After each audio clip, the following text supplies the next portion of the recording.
Janus presents the Odyssey by Homer. This edition is translated by Samuel Butler, narrated by Janus. Book 1, Tell Me. Oh, muse of that ingenious hero who traveled far and wide after he had sacked the famous town of Troy.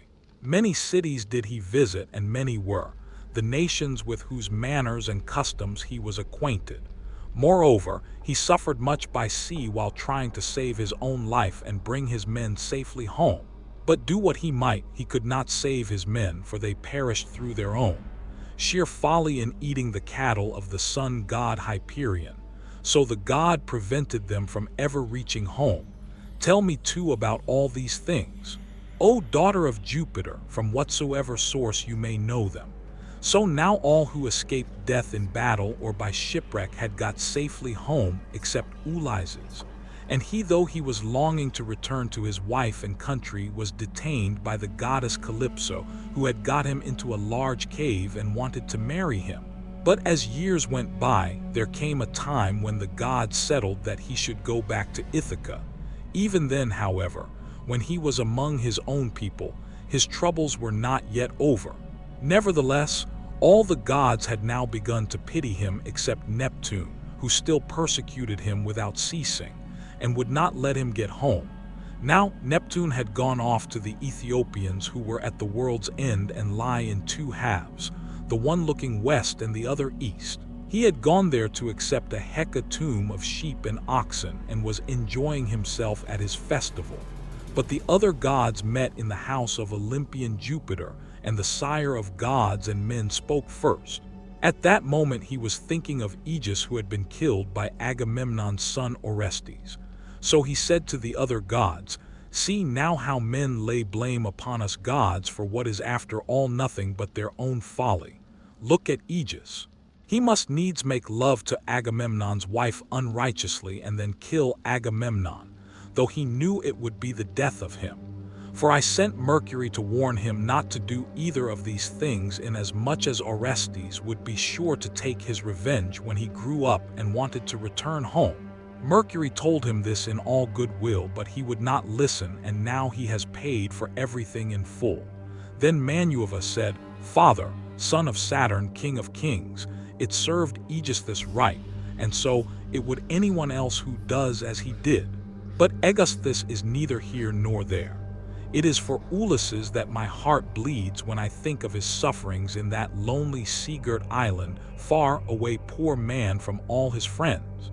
It is an island covered with forest in the very middle of the sea, and a goddess lives there, daughter of the magician Atlas, who looks after the bottom of the ocean and carries the great columns that keep heaven and earth under her.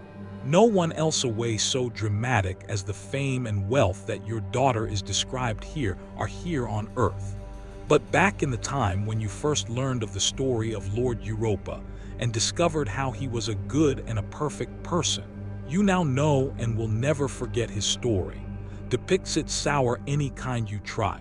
The second verse is a parable about some men who had had a personality that was Cody, who got her attention from rides. Such and such a sight, a veritable sight in dragon size. And Jupiter said, "My child, what are you talking about? How can I forget Ulysses, than whom there is no more capable man on earth, nor more liberal in his offerings to the immortal gods that live in heaven?"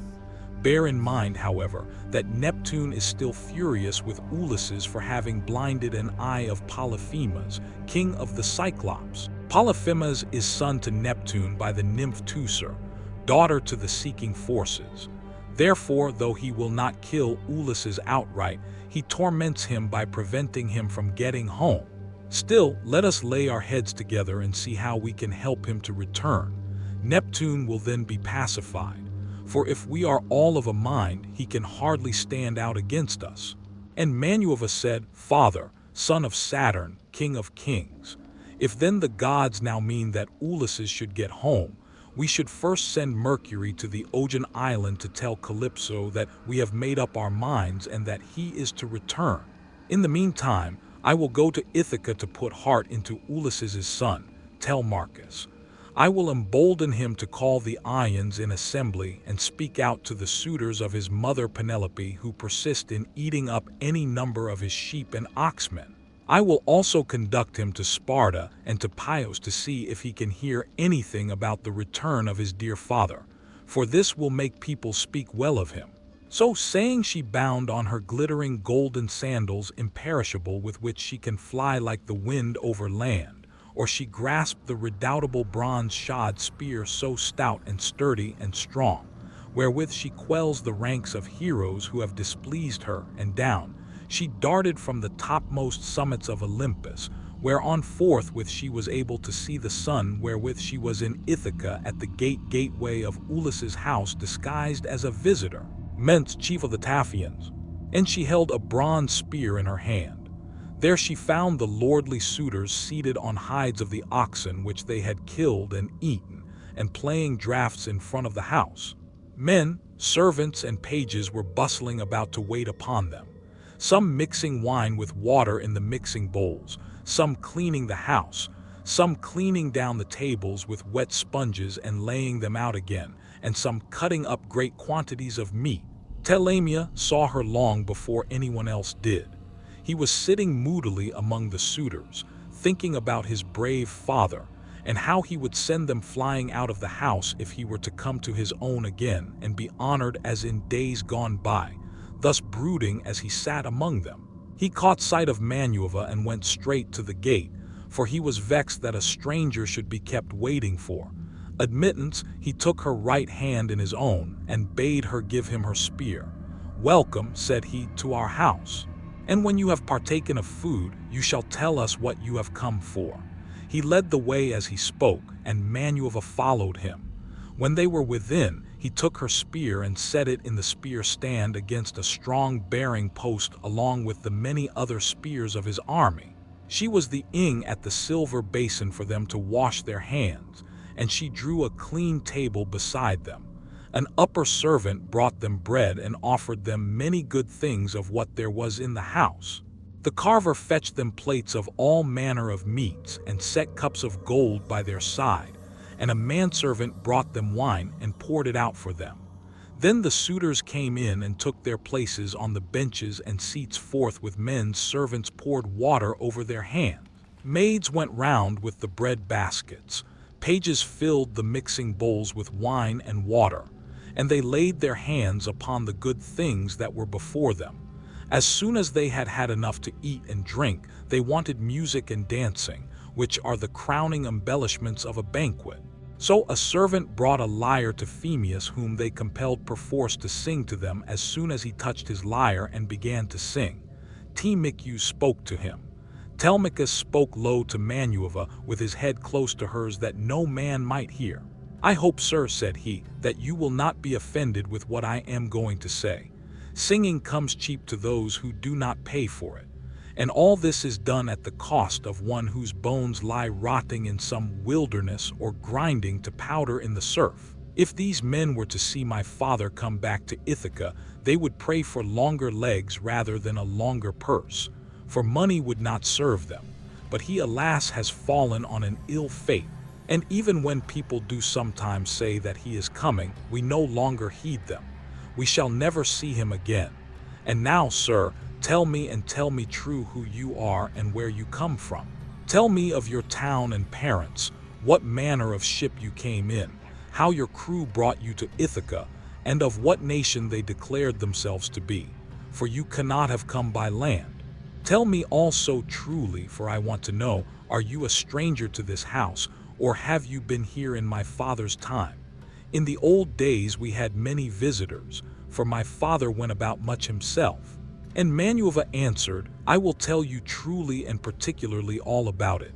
I am Mentes, son of Anchises, and I am king of the Tapians. I have come here with my ship and crew on a voyage to men of a foreign tongue, being bound for Tessa with a cargo of iron, and I shall bring back copper. As for my ship, it lies over yonder, off the open country, away from the town, in the harbor, under the wooded mountain Narrated. Our fathers were friends before us, as old Leets will tell you if you will go and ask him." They say, however, that he never comes to town and lives by himself in the country, faring hardly with an old woman to look after him and get his dinner for him. When he comes in tired from pottering about his vineyard, they told me your father was at home again, and that was why I came. But it seems the gods are still keeping him back, for he is not dead yet, not on the mainland. It is more likely he is on some seagirt island in mid-ocean, or a prisoner among savages who are detaining him against his will. I am no prophet and know very little about omens, but I speak as it is borne in upon me from heaven, and assure you that he will not be away much longer. For he is a man of such resource that even though he were in chains of iron, he would find some means of getting home again. But tell me and tell me true, can you really have such a fine-looking fellow for a son? You are indeed wonderfully like him about the head and eyes, for we were close friends before he set sail for Troy, where the flower of all the Argives went also. Since that time, we have never either of us seen the other. My mother, answered Telemachus, tells me I am son to Ulysses, but it is a wise child that knows his own father. Would that I was son to one who had grown old upon his own estates. For since you ask me, there is no more ill-starred man under heaven than he who they tell me is my father. And Manuva said, there is no fear of your race dying out yet, while Penelope has such a fine son as you are. But tell me and tell me true, what is the meaning of all this feasting? And who are these people? What is it all about? Have you some banquet? Or is there a wedding in the family? For no one seems to be bringing any provisions of his own, and the guests, how atrociously they are behaving, what riot they make over the whole house. It is enough to disgust any respectable person who comes near them. Sir, said Telemachus, as regards your question, so long as my father was here, it was well with us and with the house, but the gods in their displeasure have willed it otherwise, and have hidden him away more closely than mortal man was ever yet hidden. I could have borne it better, even though he were dead, if he had fallen with his men before Troy, or had died with friends around him when the days of his fighting were done. For then the Ions would have built a mound over his ashes, and I should myself have been heir to his renown. But now the storm winds have spirited him, away we know not whither. He has gone without leaving so much as a trace behind him, and I inherit nothing but dismay. Nor does the matter end simply with grief for the loss of my father. Heaven has laid sorrows upon me of yet another kind. For the chiefs from all our islands, Dulichium, Sim, and the woodland island of Zakynthos, as also all the principal men of Ithaca itself, are eating up my house under the pretext of paying their court to my mother, who will neither point blank say that she will not marry, nor yet bring matters to an end. So they are making havoc of my estate, and before long will do so also with myself. Is that so? Claimed Manuva. Then you do indeed want Ulysses home. Give him his helmet, shield, and a couple of lances. And if he is the man he was when I first knew him in our house drinking and making merry, he would soon lay his hands about these rascally suitors were he to stand once more upon his own threshold. He was then coming from a fire where he had been to beg poison for his arrows from Ali's son of Mermoris. Alas, feared the ever-living gods and would not give him any. But my father let him have some, for he was very fond of him. If Ulysses is the man he then was, these suitors will have a short shrift and a sorry wedding. But there it rests with heaven to determine whether he is to return and take his revenge in his own house or not. I would, however, urge you to set about trying to get rid of these suitors a taunt. Take my advice. Call the heroes in assembly. Tomorrow morning lay your case before them and call heaven to bear you witness. Bid the suitors take themselves off each to his own place. And if your mother's mind is set on marrying again, let her go back to her father, who will find her a husband and provide her with all the marriage gifts that so dear a daughter may expect. As for yourself, let me prevail upon you to take the best ship you can get with a crew of 20 men, and go in quest of your father who has so long been missing. Someone may tell you something, and people often hear things in this way. Some heaven-sent message may direct you. First go to Pios and ask Netter. Then go on to Sparta and visit Menos, for he got home last of all the Ions. If you hear that your father is alive and on his way home, you can put up with the waste these suitors will make for yet another 12 months. If on the other hand you hear of his death, come home at once, celebrate his funeral. Funnel rites with all due po, build a barrow to his memory, and make your mother marry again. Then, having done all this, think it well over in your mind how by fair means or foul, you may kill these suitors in your own house. You are too old to plead infancy any longer. Have you not heard how people are singing Orestes' praises for having killed his father's murderer? Odysseus, you're a fine, smartle-looking fellow. Show your mettle then and make yourself a name in story. Now, however, I must go back to my ship and to my crew, who will be impatient if I keep them waiting longer. Think the matter over for yourself and remember what I have said to you. Sir, answered Telemachus, it has been very kind of you to talk to me in this way, as though I were your own son, and I will do all you tell me. I know you want to be getting on with your voyage, but stay a little longer till you have taken a bath and refreshed yourself. I will then give you a present, and you shall go on your way rejoicing. I will give you one of great beauty, and value a keepsake such as only dear friends give to one another. Minerva answered, do not try to keep me, for I would be on my way at once. As for any present you may be disposed to make me, keep it till I come again, and I will take it home with me. You shall give me a very good one, and I will give you one of no less value in return. With these words she flew away like a bird into the air, but she had given Telemachus courage, and had made him think more than ever about his father. He felt the change, wondered at it, and knew that the stranger had been a god. So he went straight to where the suitors were sitting. Phemas was still singing, and his hearers sat wrapped in silence as he told the sad tale of the return from Troy, and the ills Minerva had laid upon the Ions. Penelope, daughter of Icarius, heard his song from her room upstairs and came down by the great staircase, not alone, but attended by 2 of her handmaids. When she reached the suitors, she stood by one of the bearing posts that supported the roof of the cloisters with a staid maiden on either side of her. She held a veil, moreover, before her face and was weeping bitterly. Phemas, she cried, you know many another feat of gods and heroes such as poets love to celebrate. Sing the suitors some one of these and let them drink their wine in silence. But cease this sad tale, for it breaks my sorrowful heart and reminds me of my lost husband, whom I mourn ever without ceasing, and whose name was great over all. Hellers and Middle Argus. Mother, answered Telemachus, let the bard sing what he has a mind to. Bards do not make the ills they sing of. It is Jupiter, not they, who makes them, and who sends will or woe upon mankind according to his own good pleasure. This fellow means no harm by singing the ill-fated return of the Dans, for people always applaud the latest songs. Most warmly, make up your mind to it and bear it. Ulysses is not the only man who never came back from Troy, but many another went down. As well as he go then within the house and busy yourself with your daily duties, your loom, your distaff, and the ordering of your servants. For speech is man's matter, and mine above all others, for it is I who are master here. She went wandering back into the house and laid her son's saying in her heart. Then going upstairs with her handmaids into her room, she mourned her dear husband till Minerva shed sweet sleep over her eyes.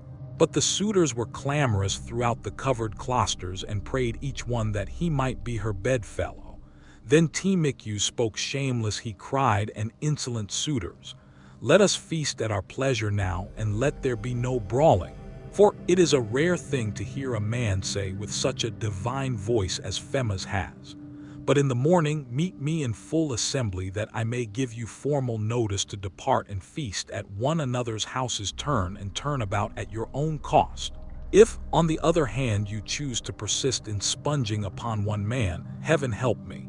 But Jupiter shall reckon with you in full, and when you fall in my father's house, there shall be no man to aven you. The suitors bit their lips as they heard him and marveled at the boldness of his speech.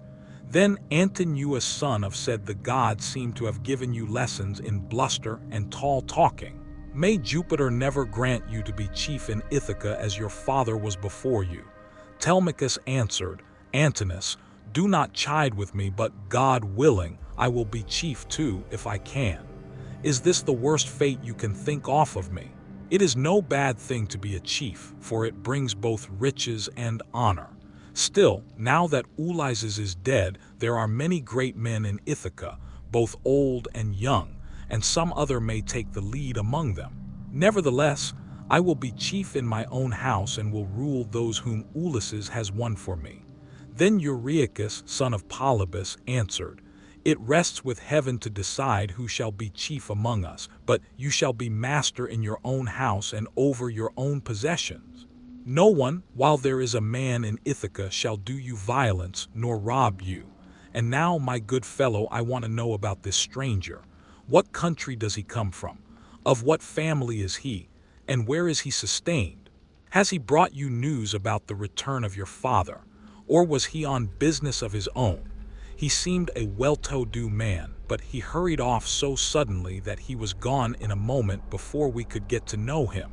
My father is dead and gone, answered Telemachus, and even if some rumor reaches me, I put no more faith in it now. My mother does indeed sometimes send for a soothsayer and question him, but I give his prophecies no heed. As for the stranger, he was Menchiales, chief of the Tapans, an old friend of my father's, but in his heart he knew that it had been the goddess. The suitors then returned to their singing and dancing until the evening. But when night fell upon their pleasuring, they went home to bed, each in his own abode. Telemachus' room was high up in a tower that looked on to the outer court. Hither, then he hied, brooding and full of thought, a good old woman. Euryca, daughter of Ops, the son of Pesener, went before him with a couple of blazing torches. Laertes had bought her with his own money when she was quite young. He gave the worth of 20 oxen for her, and showed as much respect to her in his household as he did to his own wedded wife. But he did not take her to his bed, for he feared his wife's resentment. She it was who now lighted Telemachus to his room, and she loved him better than any of the other women in the house did, for she had nursed him when he was a baby. He opened the door of his bedroom and sat down upon the bed. As he took off his shirt, he gave it to the good old woman, who folded it tidily up and hung it for him over a peg by his bedside, after which she went out, pulled the door to by a silver catch, and drew the bolt home by means of the strap. But Telemachus, as he lay covered with a woolen fleece, kept thinking all night through of his intended voyage and of the counsel that Minerva had given him. Book 2. Now when the child of morning, rosy-fingered dawn, appeared, Telemachus rose and dressed himself. He bound his sandals onto his comely feet, girded his sword about his shoulder, and left his room looking like an immortal god. He at once sent the criers round to call the people in assembly. So they called them, and the people gathered thereon. Then when they were got together, he went to the place of assembly, spear in hand, not alone, for his 2 hounds went with him. Minerva endowed him with a presence of such divine comeliness that all marveled at him as he went by. And when he took his place in his father's seat, even the oldest counselors made way for him. Aegyptius, a man bent double with age and of infinite experience, was the first to speak.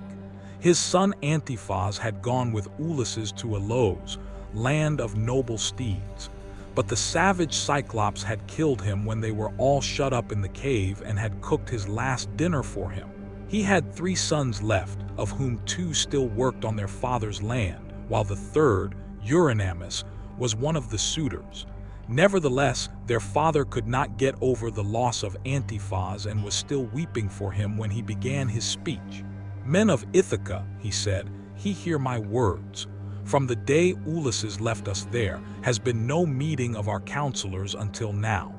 It is the time to be, whether old or young, that finds it so necessary to convene us?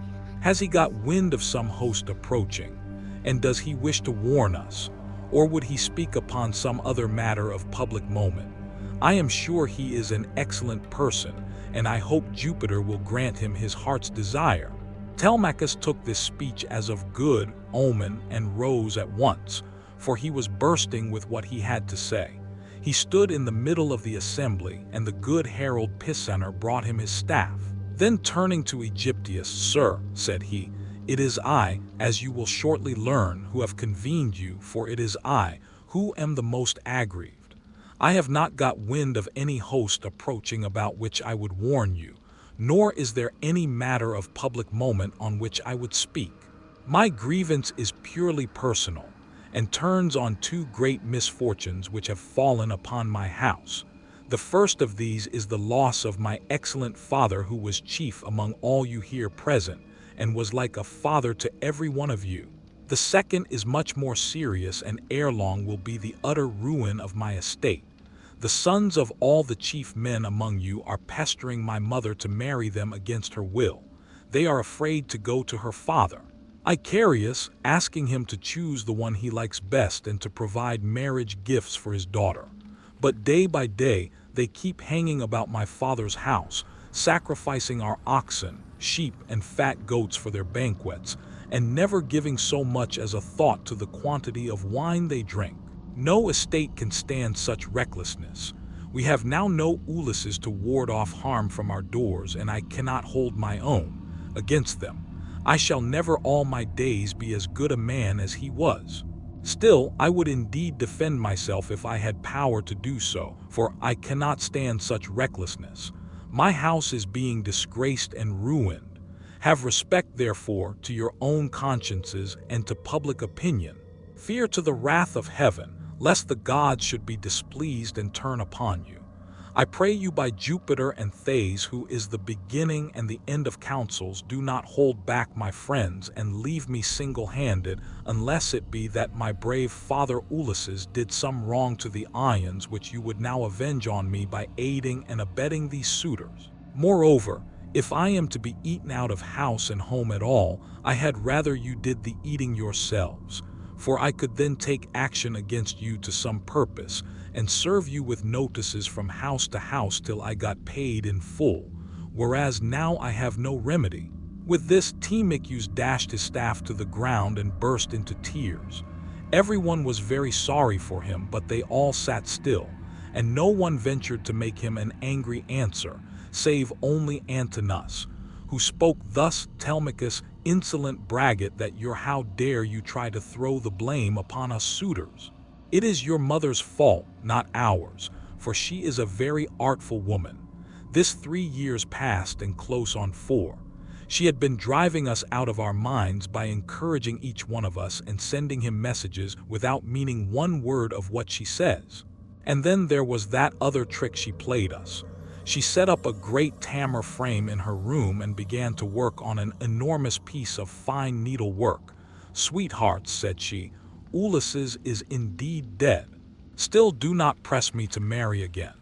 Immediately wait, for I would not have skill in needlework perish unrecorded till I have completed a pole for the hero Leots to be in readiness against the time when death shall take him. He is very rich, and the women of the place will talk if he is laid out without a pole.' This was what she said, and we assented, whereon we could see her working on her great web all day long. But at night she would unpick the stitches again by torch light. She fooled us in this way for 3 years, and we never found her out. But as time wore on and she was now in her 4th year, one of her maids who knew what she was doing told us, and we caught her in the act of undoing her work. So she had to finish it whether she would or no. The suitors therefore make you this answer, that both you and the Ions may understand. Send your mother away and bid her marry the man of her own and of her father's choice. For I do not know what will happen if she goes on plaguing us much longer with the air she gives herself on the score of the accomplishments Manuva has taught her. And because she is so clever, we never yet heard of such a woman. We know all about Tyro, Alcmena, Maene, and the famous women of old, but they were nothing to your mother, any one of them. It was not fair of her to treat us in that way, and as long as she continues in the mind with which heaven has now endowed her, so long shall we go on eating up your estate, and I do not see why she should change, for she gets all the honor and glory, and it is you who pay for it, not she. Understand then that we will not go back to our lands, neither here nor elsewhere, till she has made her choice and married someone or other of us. Telemachus answered Antoninoi, how can I drive the mother who bore me from my father's house? My father is abroad, and we do not know whether he is alive or dead. It will be hard on me if I have to pay, Arius, the large sum which I must give him if I insist on sending his daughter back to him. Not only will he deal rigorously with me, but heaven will also punish me. For my mother, when she leaves the house, will call on the Arians to avenge her. Besides, it would not be a creditable thing to do, and I will have nothing to say to it. If you choose to take offense at this, leave the house and feast elsewhere at one another's houses at your own cost. Turn and turn about. If on the other hand you elect to persist in sponging upon one man, heaven help me. But Jove shall reckon with you in full, and when you fall in my father's house, there shall be no man to avenge you. As he spoke, Jove sent 2 eagles from the top of the mountain, and they flew on, and on with the wind, sailing side by side in their own lordly flight. When they were right over the middle of the assembly, they wheeled and circled about, beating the air with their wings and glaring death into the eyes of them that were below. Then, fighting fiercely and tearing at one another, they flew off towards the right over the town. The people wondered as they saw them and asked each other what all this might be. Whereon Hallas, who was the best prophet and reader of omens among them, spoke to them plainly and in all honesty, saying, Hear me, men of Ithaca, and I speak more particularly to the suitors, for I see mischief brewing for them. Ulysses is not going to be away much longer. Indeed, he is close at hand to deal out death and destruction, not on them alone, but on many another of us who live in Ithaca. Let us then be wise in time, and put a stop to this wickedness before he comes. Let the suitors do so of their own accord. It will be better for them, for I am not prophesying without due knowledge. Everything has happened to Ulysses as I foretold when the Argives set out for Troy and he with them. I said that after going through much hardship and losing all his men, he should come home again in the 20th year, and that no one would know him, and now all this is coming true. Son of Polybus then said, Go home, old man, and prophesy to your own children, or it may be worse for them. I can read these omens myself much better than you can. Birds are always flying about in the sunshine somewhere or other, but they seldom mean anything. Ulysses has died in a far country, and it is a pity you are not dead along with him. Instead of praying here about almonds and adding fuel to the anger of Telemachus, which is fierce enough as Itis, I suppose you think he will give you something for your family. But I tell you, and it shall surely be when an old man like you, who should know better, talks a young one over till he becomes troublesome. In the first place, his young friend will only fare so much the worse. He will take nothing by it, for the suitors will prevent this. And in the next, we will lay a heavier fine, sir, upon yourself than you will at, or like paying for it, will bear hardly upon you. As for Telemachus, I warn him in the presence of you all to send his mother back to her father, who will find her a husband, and provide her with all the marriage gifts so dear a daughter may expect. Till then, we shall go on harassing him with our suit, for we fear no man and care neither for him with all his fine speeches, nor for any fortune-eddling. Of yours you may preach as much as you please, but we shall only hate you the more. We shall go back and continue to eat up Telemachus' estate without paying him, till such time as his mother leaves off tormenting us by keeping us day after day on the tiptoe of expectation, each vying with the other in his suit for a prize of such rare perfection. Besides, we cannot go after the other, women whom we should marry in due course, but for the way in which she treats us. Then Telemachus said, Your IQs and you other suitors I shall say no more, and entreat you no further, for the gods and the people of Ithaca now know mystery. Give me then a ship and a crew of 20 men to take me hither and thither, and I will go to Sparta and to Chios in quest of my father who has so long been missing. Someone may tell me something, and people often hear things in this way. Some heaven-sent message may direct me. If I can hear of him as alive and on his way home, I will put up with the waste. You suitors will make for yet another 12 months. If, on the other hand, I hear of his death, I will return at once, celebrate his funeral rites with all due pomp, build a barrow to his memory, and make my mother marry again." With these words he sat down, and Mentor, who had been a friend of Ulysses and had been left in charge of everything, with full authority over the servants, rose to speak. He then plainly and in all honesty addressed them thus: "Hear me, men of Ithaca. I hope that you may never have a kind and well-disposed ruler any more, nor one who will govern you equitably. I hope that all your chiefs henceforward may be cruel and unjust. For there is not one of you but has forgotten Ulysses, who ruled you as though he were your father. I am not half so angry with the suitors, for if they choose to do violence in the naughtiness of their hearts and wager their heads that Ulysses will not return, they can take the high hand and eat up his estate. But as for you others, I am shocked at the way in which you all sit still without even trying to stop such scandalous goings on, which you could do if you chose. For you are many, and they are few." Loritus, son of Even, answered him, saying, "Mentor, what folly is all this that you should set the people to stay us? It is a hard thing for one man to fight with many about his victuals, even though Ulysses himself were to set upon us while we are feasting in his house, and do his best to oust us his wife, who wants him back. So very badly would have small cause for rejoicing, and his blood would be upon his own head if he fought against such great odds. There is no sense in what you have been saying. Now therefore, do you people go about your business, and let his father's old friends, Mentor and Halilyses, speed this boy on his journey, if he goes at all, which I do not think he will, for he is more likely to stay where he is, till someone comes and tells him something." On this he broke up the assembly, and every man went back to his own abode, while the suitors returned to the house of Ulysses. Then Telemachus went all alone by the seaside, washed his hands in the gray waves, and prayed to Minerva.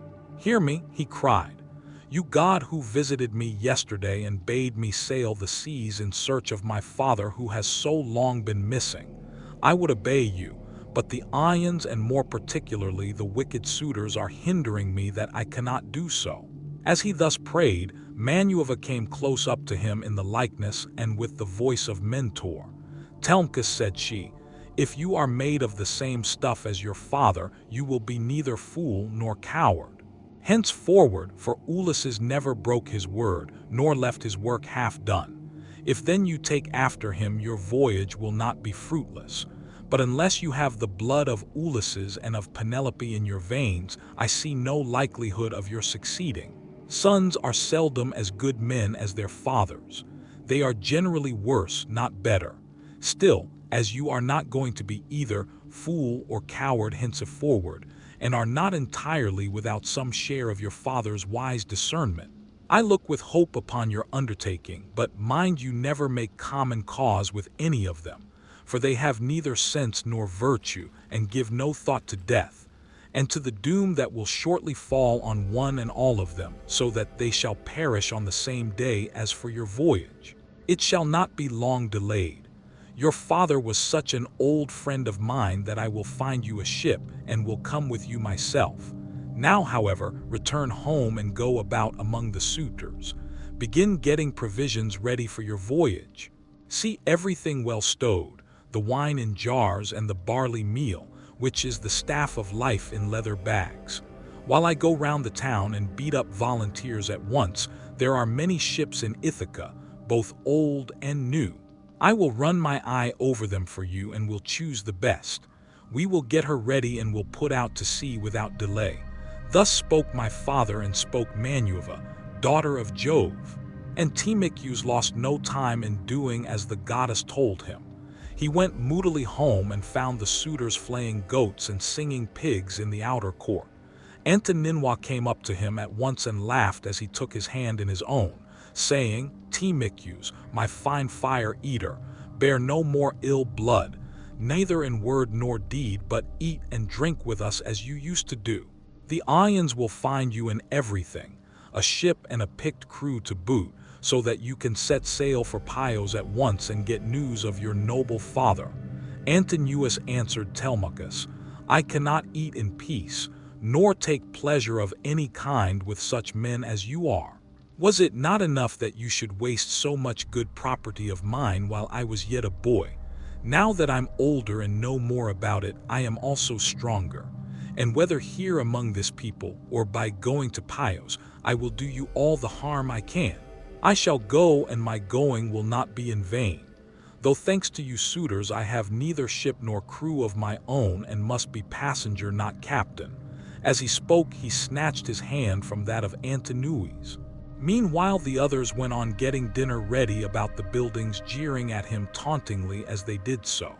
Telemachus said, "One youngster means to be the death of us. I suppose he thinks he can bring friends to help him from Pylos, or again from Sparta, where he seems bent on going, or will he go to Ira as well for poison to put in our wine and kill us?" Another said, "Perhaps if Telemachus goes on board ship, he will be like his father and perish far from his friends. In this case, we should have plenty to do, for we could then divide up his property amongst us. As for the house, we can let his mother and the man who marries her have that." This was how they talked. But Telemachus went down into the lofty and spacious storeroom, where his father's treasure of gold and bronze lay heaped up upon the floor, and where the linen and spare clothes were kept in open chests. Here too there was a store of fragrant olive oil, while casks of old well-ripened wine unblended and fit for a god too. Drink were arranged against the wall in case Ulysses should come home again. After all, the room was closed with well-made doors opening in the middle. Moreover, the faithful old housekeeper Euryclea, daughter of Ops, the son of Pisenor, was in charge of everything, both night and day. Telemachus called her to the storeroom and said, "Nurse, draw me off some of the best wine you have.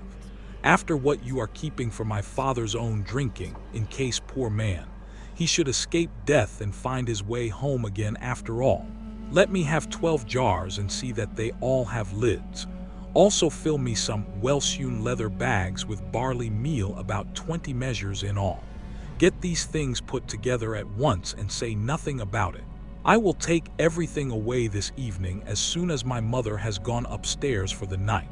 I am going to Sparta and to Pylos to see if I can hear anything about the return of my dear father."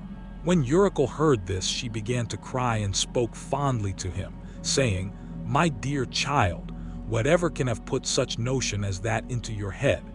Where in the world do you want to go to? You who are the one hope of the house. Your poor father is dead and gone in some foreign country, nobody knows where.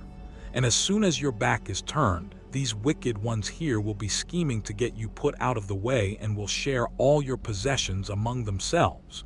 Stay where you are among your own people, and do not go wandering and worrying your life out on the barren ocean." "Fear not, nurse," answered Telemachus. "My scheme is not without heaven's sanction, but swear that you will say nothing about all this to my mother till I have been away some 10 or 12 days, unless she hears of my having gone, and asks you, for I do not want her to spoil her beauty by crying." The old woman swore most solemnly that she would not, and when she had completed her oath, she began drawing off the wine into jars and getting the barley meal into the bags, while Telemachus went back to the suitors. Then Manueva besought her of another matter. She took his shape and went round the town to each one of the crew, telling them to meet at the ship by sundown. She went also to Nolan, son of Phoneus, and asked him to let her have a ship, which he was very ready to do. When the sun had set and darkness was over all the land, she got the ship into the water, put all the tackle on board her, that ships generally carry and stationed her at the end of the harbor. Presently the crew came up, and the goddess spoke encouragingly to each of them. Furthermore, she went to the house of Ulysses and threw the suitors into a deep slumber. She caused their drink to fuddle them and made them drop their cups from their hands, so that instead of sitting over their wine, they went back into the town to sleep with their eyes heavy and full of drowsiness. Then she took the form and voice of Mentor and called Telemachus to come outside. "Telemachus," said she, "the men are on board and at their oars, waiting for you to give your orders. So make haste and let us be off." On this she led the way while Telemachus followed in her steps. When they got to the ship, they found the crew waiting by the water ride, and Telemachus said, "Now my men help me to get the stores on board. They are all put together in the cloister, and my mother does not know anything about it, nor any of the maid servants except On." With these words he led the way, and the others followed after. When they had brought the things as he told them, Telemachus went on board, Manuva going before him and taking her seat in the stern of the vessel, while Telemachus sat beside her. Then the men loosed the horses and took their places on the benches. Manuva sent them a fair wind from the west that whistled over the deep blue waves, whereon Telemachus told them to catch hold of the ropes and hoist sail, and they did as he told them. They set the mast in its socket in the cross-plank, raised it and made it fast with the forest days. Then they hoisted their white sails aloft with ropes of twisted ox hide. As the sailboat bellied out with the wind, the ship flew through the deep blue water, and the foam hissed against her bows as she sped onward. Then they made all fast throughout the ship, filled the mixing bowls to the brim, and made drink offerings to the immortal gods that are from everlasting, but more particularly to the grey daughter of Jove. Thus then the ship sped on her way through the watches of the night from dark till dawn. Book 3. As the sun was rising from the fair sea into the firmament of heaven to shed light on mortals and immortals, they reached Pyos, the city of Neleus. Now the people of Pyos were gathered on the seashore to offer sacrifice of black bulls to Neptune, lord of the earthquake. There were 9 guilds with 500 men in each, and there were 9 bulls to each guild. As they were eating the inward meats and burning the thigh bones on the embers in the name of Neptune, Telemachus and his crew arrived, furled their sails, brought their ship to anchor, and went ashore. Manuva led the way, and Telemachus followed her. Presently she said, "Telemachus, you must not be in the least shy or nervous. You have taken this voyage to try and find out where your father is buried and how he came by his end. So go straight up to Netter that we may see what he has got to tell us. Beg of him to speak the truth, and he will tell no lies, for he is an excellent person." "But how, Mentor?" replied Telemachus. "Dare I go up to Nestor? And how am I to address him? I have never yet been used to holding long conversations with people, and am ashamed to begin questioning one who is so much older than myself." "Some things," Telemachus answered Manuva, "will be suggested to you by your own instinct, and heaven will prompt you further, for I am assured that the gods have been with you from the time of your birth until now." She then went quickly on, and Telemachus followed in her steps till they reached the place where the guilds of the Paeon people were assembled. There they found Netter sitting with his sons, while his company around him were busy getting dinner ready and putting pieces of meat onto the spits while other pieces were cooking. When they saw the strangers, they crowded round them, took them by the hand, and bade them take their places. Nestor's son, Pisistratus, at once offered his hand to each of them and seated them on some soft sheep skins that were lying on the sands near his father and his brother Thramides. Then he gave them their portions of the inward meats and poured wine for them into a golden cup, handing it to Manuva first and saluting her at the same time. "Offer a prayer, sir," said he, "to King Neptune, for it is his feast that you are joining when you have duly prayed and made your drink offering. Pass the cup to your friend that he may do so also. I doubt not that he too lifts his hands in prayer, for man cannot live without God in the world. Still, He is younger than you are, and is much of an age with myself. So I will give you the precedence." As he spoke, he handed her the cup. Manuva thought it very right and proper of him to have given it to herself first. She accordingly began praying heartily to him.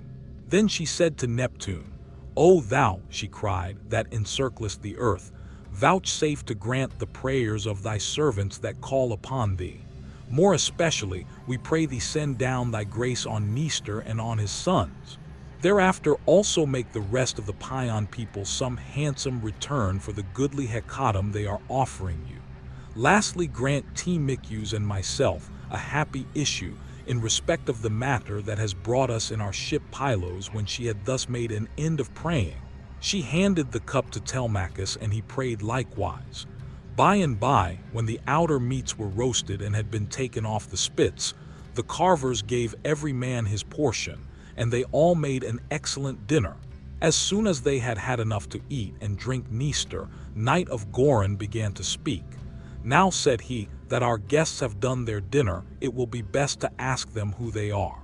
Who then, so strangers, are you? And from what port have you sailed? Are you traders, or do you sail the seas as rovers with your hand against every man and every man's hand against you?" Telemachus answered boldly, for Manuva had given him courage to ask about his father and get himself a good name. "Nestor," said he, "son of Neleus, honor to the Aeaean name. You ask whence we come, and I will tell you. We come from Ithaca under Narrated, and the matter about which I would speak is of private, not public import. I seek news of my unhappy father, Ulysses, who is said to have sacked the town of Troy in company with yourself. We know what fate befell each one of the other heroes who fought at Troy. But as regards Ulysses, heaven has hidden from us the knowledge even that he is dead at all. For no one can certify us in what place he perished, nor say whether he fell in battle on the mainland, or was lost at sea amid the waves of Amphitrite. Therefore, I am suppliant at your knees. If happily you may be pleased to tell me of his melancholy end, whether you saw it with your own eyes or heard it from some other traveler, for he was a man born to trouble. Do not soften things out of any pity for me, but tell me in all plainness exactly what you saw, if my brave father, Ulysses, ever did you loyal service, either by word or deed, when you Ions were harassed among the Trojans. Bear it in mind now as in my favor, and tell me truly all, my friend," answered Nestor.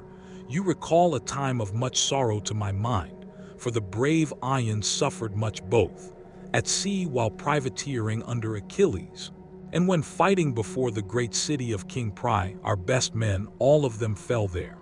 Ajax, Achilles, Pitetro, peer of gods in council, and my own dear son, Antilochus, a man singularly fleet of foot and in fight valiant. But we suffered much more than this. What mortal tongue indeed could tell the whole story? Though you were to stay here and question me for 5 years or even 6, I could not tell you all that the Ions suffered, and you would turn homeward weary of my tale before it ended. 9 long years did we try every kind of strategy, but the hand of heaven was against us. During all this time there was no one who could compare with your father in subtlety. If indeed you are his son, I can hardly believe my eyes. And you talk just like him too. No one would say that people of such different ages could speak so much alike. He and I never had any kind of difference. From first to last, neither in camp nor council, but in singleness of heart and purpose, we advised the Argives how all might be ordered for the best. When, however, we had sacked the city of Priam and were setting sail in our ships, as heaven had dispersed us, then Jupiter saw fit to vex the Argives on their homeward voyage, for they had not all been either wise or understanding, and hence many came to a bad end through the displeasure of the gods. The first of them was Jupiter's daughter, Manuva, who brought about a quarrel between the 2 sons of Atros. The sons of Atros called a meeting which was not as it should be, for it was sunset and the Aeaeans were heavy with wine. When they explained why they had called the people together, it seemed that Menos was for sailing homeward at once. and this displeased Agamemnon, who thought that we should wait till we had offered hecatombs to appease the anger of Minerva. Fool that he was, he might have known that he would not prevail with her. For when the gods have made up their minds, they do not change them lightly. So the two stood banding hard words, whereon the Ons sprang to their feet with a cry that rent the air and were of two minds as to what they should do. That night we rested and nursed our anger, for Jupiter was hatching mischief against us. But in the morning, some of us drew our ships into the water and put our goods with our women on board, while the rest, about half in number, stayed behind with Agamemnon. We, the other half, embarked and sailed, and the ships went well, for heaven had smoothed the sea. When we reached Tenedos, we offered sacrifices to the gods, for we were longing to get home. Cruel Jupiter, however, did not yet mean that we should do so, and raised a second quarrel, in the course of which some among us turned their ships back again, and sailed away under Ulysses to make their peace with Agamemnon. But I and all the ships that were with me pressed forward, for I saw that mischief was brewing. The son of Titus went on also with me, and his crews with him. Later on, Menos joined us at Lesbos and found us making up our minds about our course, for we did not know whether to go outside Chios by the island of Sur, keeping this to our left, or inside Chios over against the stormy headland of Mimas.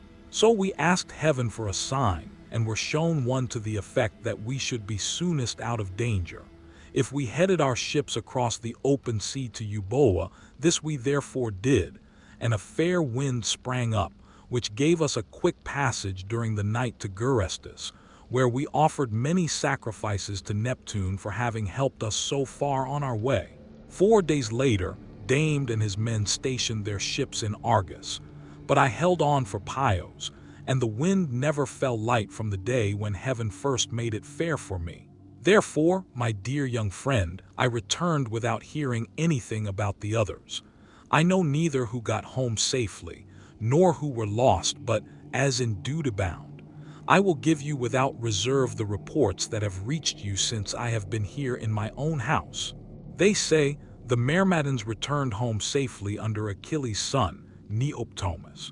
So also did the valiant son of Pois felt Idomeneus again, lost no men at sea, and all his followers who escaped death in the field got safe home with him to Crete. No matter how far out of the world you live, you will have heard of Agamemnon and the bad end he came to at the hands of Aegisthus, and a fearful reckoning did Aegisthus presently pay. See what a good thing it is for a man to leave a son behind him to do as Orestes did, who killed false Aegisthus, the murderer of his noble father. You too then, for you are a tall, smart-looking fellow. Show your mettle and make yourself a name in story. Nestor son of Neleus answered honor to the on name. The Ions applaud Orestes, and his name will live through all time, for he has avenged his father nobly. Would that heaven might grant me to do like vengeance on the insolence of the wicked suitors who are ill-reading me and plotting my ruin. But the gods have no such happiness in store for me and for my father, so we must bear it as best we may. My friend, said Nestor, now that you remind me, I remember to have heard that your mother has many suitors who are ill-disposed towards you and are making havoc of your estate. Do you submit to this tamely, or are public feeling and the voice of heaven against you? Who knows but what Ulysses may come back after all and pay these scoundrels in full, either single-handed or with a force of Ions behind him? If Minerva were to take as greater a liking to you as she did to Ulysses when we were fighting before Troy, for I never yet saw the gods so openly fond of anyone as Minerva then was of your father, if she would take as good care of you as she did of him, these wooers would soon some of them forget their wooing. Telemachus answered, I can expect nothing of the kind. It would be far too much to hope for. I dare not let myself think of it. Even though the gods themselves willed it, no such good fortune could befall me. On this Minerva said, Telemachus, what are you talking about? Heaven has a long arm if it is minded to save a man, and if it were me, I should not care how much I suffered before getting home, provided I could be safe when I was once there. I would rather this than get home quickly and then be killed in my own house as Agamemnon was by the treachery of Aegeus and his wife. Still, death is certain, and when a man's hour is come, not even the gods can save him, no matter how fond they are of him. Mentor, answered Telemachus, do not let us talk about it anymore. There is no chance of my father's ever coming back. The gods have long since counselled his destruction. There is something else, however, about which I should like to ask Nestor, for he knows much more than anyone else knows. They say he has reigned for 3 generations, so that it is like talking to an immortal. Tell me, therefore, Nestor, and tell Mitru, how did Agamemnon come to die in that way? What was Menas doing? And how came false Aegisthus to kill so far better a man than himself? Was Menas away from Achen Argus, voyaging elsewhither among mankind? That Aegisthus took heart and killed Agamemnon. I will tell you truly, answered Nestor, and indeed you have yourself divined how it all happened. If Menas, when he got back from Troy, had found Aegus still alive in his house, there would have been no barrow heaped up for him, not even when he was dead. But he would have been thrown outside the city to dogs and vultures, and not a woman would have mourned him, for he had done a deed of great wickedness. But we were over there fighting hard at Troy, and Aegisthus, who was taking his ease quietly in the heart of Argus, cajoled Agamemnon's wife Clytemnestra with incessant flattery. At first she would have nothing to do with his wicked scheme, for she was of a good natural disposition. Moreover, there was a bard with her to whom Agamemnon had given strict orders, on setting out for Troy, that he was to keep guard over his wife. But when heaven had counselled her destruction, Aegisthus carried this bard off to a desert island and left him there for crows and seagulls to batten upon, after which he went willingly enough to the house of Aegisthus. Then he offered many burnt sacrifices to the gods and decorated many temples with tapestries and gilding, for he had succeeded far beyond his expectations. Meanwhile, Menas and I were on our way home from Troy on good terms with one another. When we got to Sunium, which is the point of Athens, Apollo with his painless shafts killed Phrontes, the steersman of Menas' ship, and never man knew better how to handle him. He was the only one who could handle a vessel in rough weather, so that he died then and there with the helm in his hand. And Menas, though very anxious to press forward, had to wait in order to bury his comrade and give him his due funeral rites. Presently, when he too could put to sea again, and had sailed on as far as the Melian heads, Jupiter counselled evil against him, and made it blow hard till the waves ran mountains high. Here he divided his fleet and took one half towards Crete, where the Sidonians dwell round about the waters of the river Ardanus. There is a high headland hereabouts stretching out into the sea from a place called Gorton, and all along this part of the coast as far as Ephesus, the sea runs high when there is a south wind blowing. But after Ephesus, the coast is more protected, for a small headland can make a great shelter. Here, this part of the fleet was driven onto the rocks and wrecked, but the crews just managed to save themselves. As for the other 5 ships, they were taken by winds and seas to Egypt, where Menas gathered much gold and substance among people of an alien speech. Meanwhile, Aegisthus here at home plotted his evil deed for 7 years after he had killed Agamemnon. He ruled in Maine, and the people were obedient under him. But in the 8th year, Orestes came back from Athens to be his bane and killed the murderer of his father. Then he celebrated the funeral rites of his mother and of false Aegisthus by a banquet to the people of Argus. And on that very day Menas came home with as much treasure as his ships could carry. Take my advice then, and do not go traveling about for long so far from home, nor leave your property with such dangerous people in your house. They will eat up everything you have among them, and you will have been on a fool's errand. Still, I should advise you by all means to go and visit Menas, who has lately come off a voyage among such distant peoples. as no man could ever hope to get back from when the winds had once carried him so far out of his reckoning. Even birds cannot fly the distance in a 12-month, so vast and terrible are the seas that they must cross. Go to him, therefore, by sea, and take your own men with you. Or if you would rather travel by land, you can have a chariot. You can have horses. And here are my sons who can escort you to Lacedaemon, where Minos lives. Beg of him to speak the truth, and he will tell you no lies, for he is an excellent person." As he spoke, the sun set and it came on dark, whereon Manuva said, "Sir, all that you have said is wise. Now, however, order the tongues of the victims to be cut, and mix wine, that we may make drink offerings to Neptune and the other immortals, and then go to bed, for it is bedtime.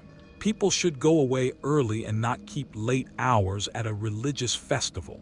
Thus spoke the daughter of Jupiter, and they obeyed her, saying, "Men servants poured water over the hands of the guests, while pages filled the mixing bowls with wine and water, and handed it round after giving every man his drink offering. Then they threw the tongues of the victims into the fire, and stood up to make their drink offerings. When they had made their offerings, and had drunk each as much as he was minded, Manuva and Telemachus were for going on board their ship, but Nestor caught them up at once and stayed them. "Heaven and the immortal gods," he exclaimed, "forbid that you should leave my house to go on board of a ship. Do you think I am so poor and short of clothes, or that I have so few cloaks, and as to be unable to find comfortable beds both for myself and for my guests? Let me tell you, I have store both of rugs and cloaks, and shall not permit the son of my old friend Ulysses to camp down on the deck of a ship, not while I live, nor yet will my sons after me, but they will keep open house as I have done." Then Manuva answered, "Sir, you have spoken well, and it will be much better that Telemachus should do as you have said. He therefore shall return with you and sleep at your house. But I must go back to give orders to my crew and keep them in good heart. I am the only older person among them. The rest are all young men of Telemachus' own age who have taken this voyage out of friendship. So I must return to the ship and sleep there. Moreover, tomorrow I must go to the Canaan, where I have a large sum of money long owing to me. As for Telemachus, now that he is your guest, send him to Lacedaemon in a chariot, and let one of your sons go with him. Be pleased to also provide him with your best and fleetest horses." When she had thus spoken, she flew away in the form of an eagle, and all marveled as they beheld it. Nestor was astonished and took Telemachus. "By the hand, my friend," said he, "I see that you are going to be a great hero someday, since the gods wait upon you thus, while you are still so young. This can have been none other of those who dwell in heaven than Jove's redoubtable daughter, the treacher, who showed such favor towards your brave father among the Argives, holy queen."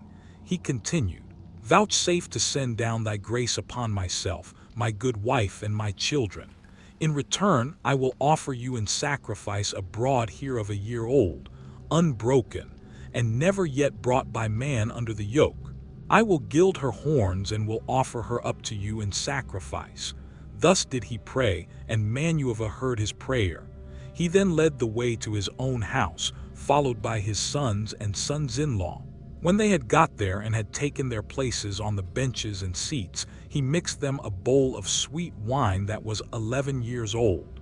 When the housekeeper took the lid off the jar that held it, as he mixed the wine, he prayed much and made drink offerings to Manuva, daughter of aegis-bearing Jove. Then when they had made their drink offerings, and had drunk each as much as he was minded, the others went home to bed, each in his own abode.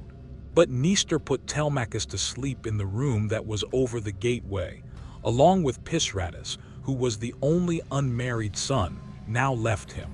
As for himself, he slept in an inner room of the house with the queen, his wife, by his side.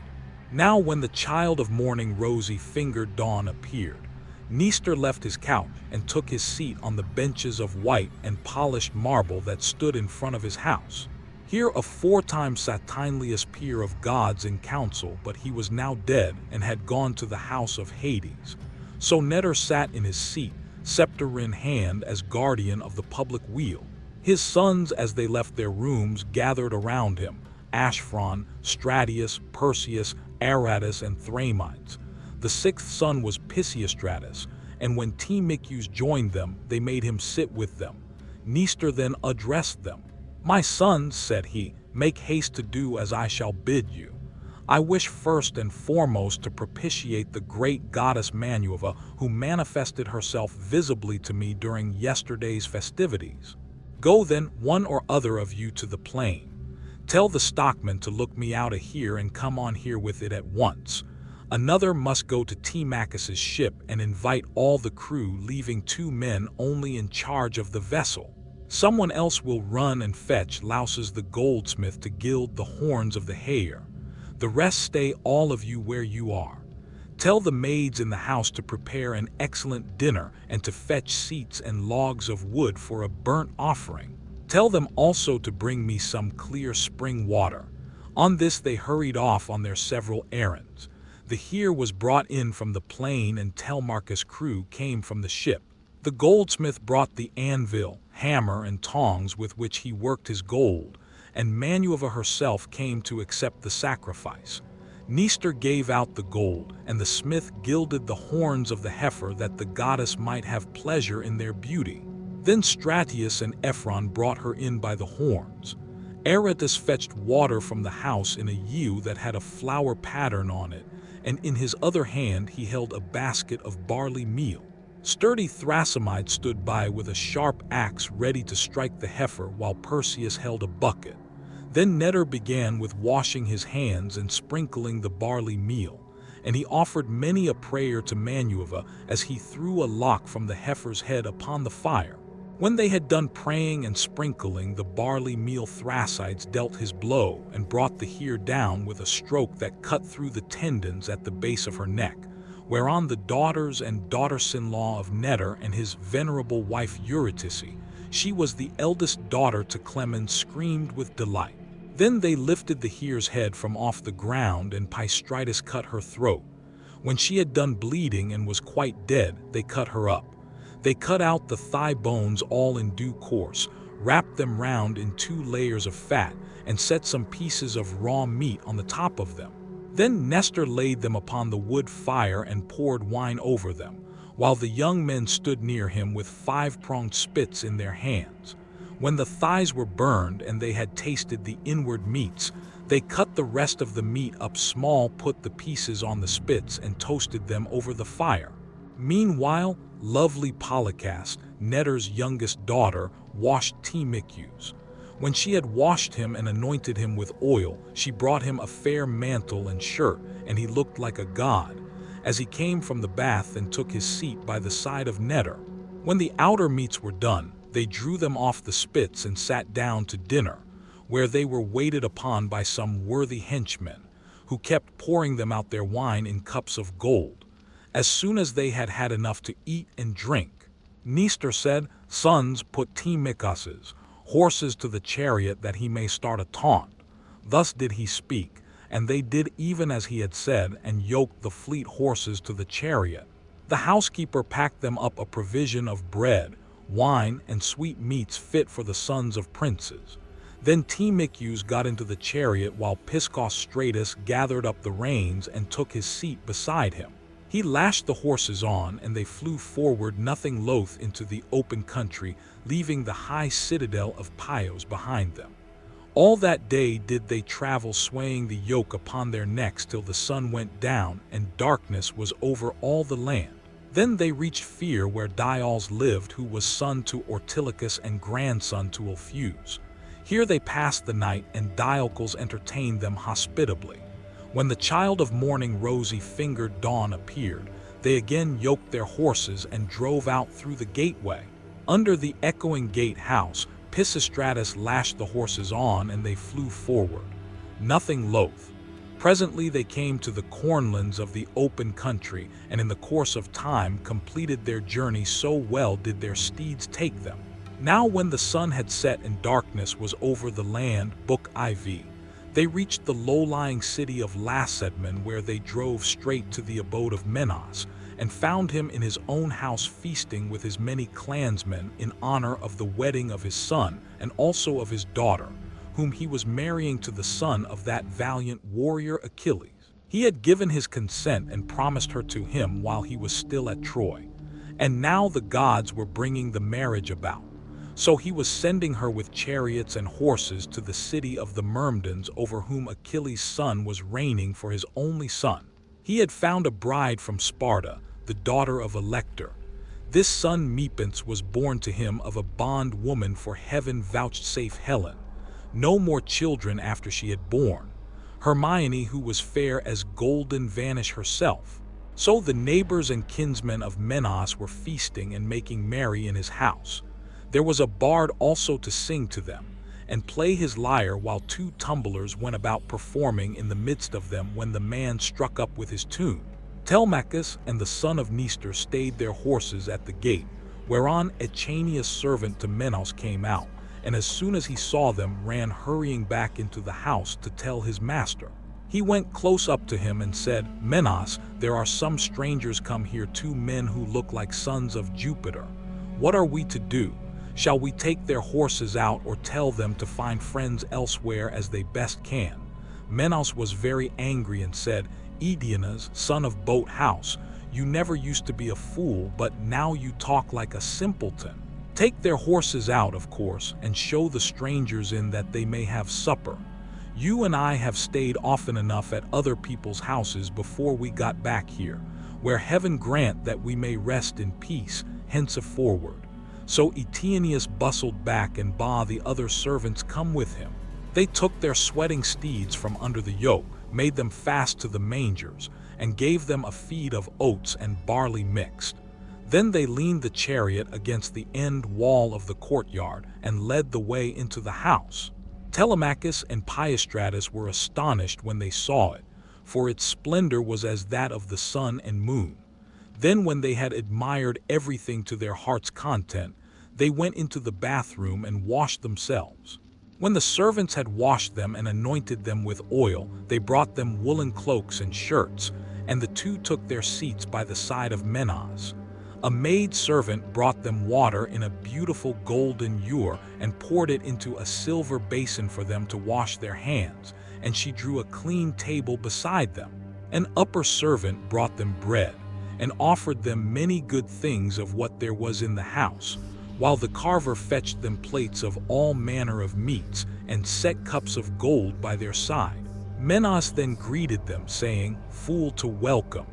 When you have done supper, I shall ask who you are, for the lineage of such men as you cannot have been lost.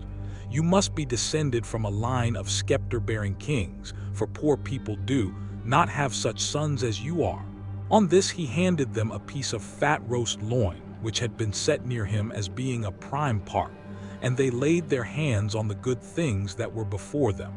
As soon as they had had enough to eat and drink, Telemachus said to the son of Nestor, with his head so cold and so close that no one might hear, "Look, Peistratus, man after my own heart, see the gleam of bronze and gold, of amber, ivory, and silver.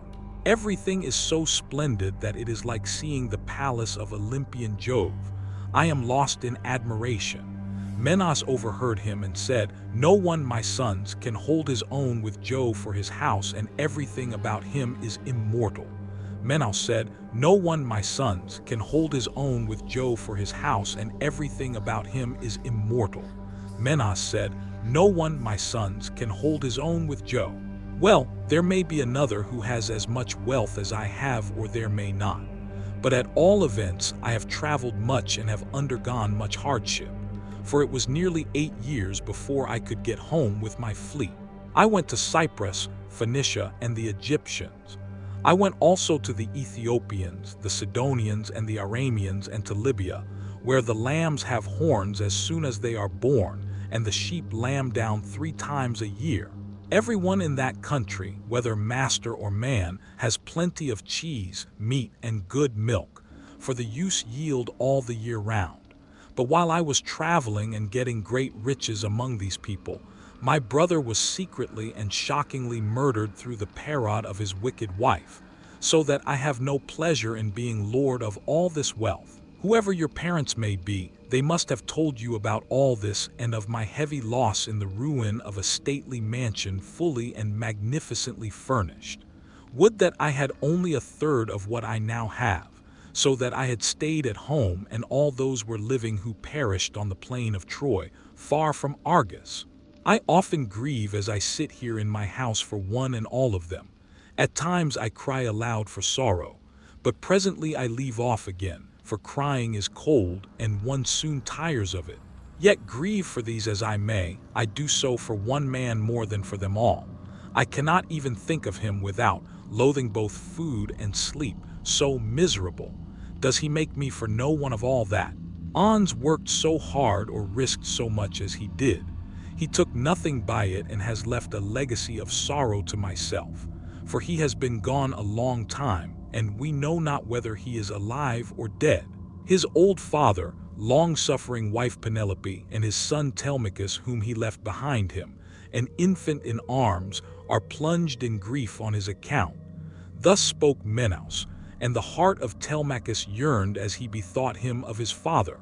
Tears fell from his eyes as he heard him thus mentioned, so that he held his cloak before his face with both hands. When Minos saw this, he doubted whether to let him choose his own time for speaking or to ask him at once and find what it was all about. While he was thus in two minds, Helen came down from her high-vaulted and perfumed room.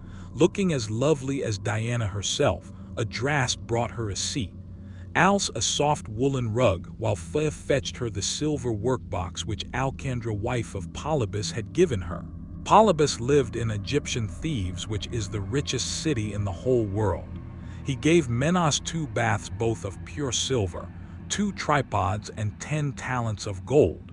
Besides all this, his wife gave Helen some beautiful presents, to wit, a golden daff, and a silver workbox that ran on wheels with a gold band around the top of it.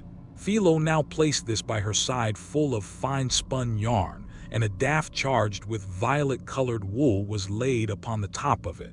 Then Helen took her seat, put her feet upon the footstool, and began to question her husband. "Do we know Minos?"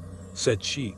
"The names of these strangers who have come to visit us shall I guess right or wrong, but I cannot help saying what I think. Never yet have I seen either man or woman so like somebody else.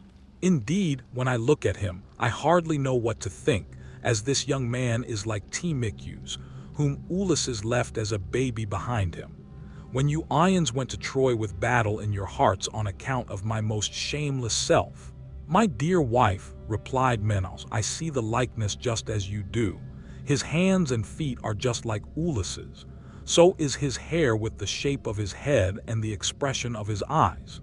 Moreover, when I was talking about Ulysses and saying how much he had suffered on my account, tears fell from his eyes and he hid his face in his mouth.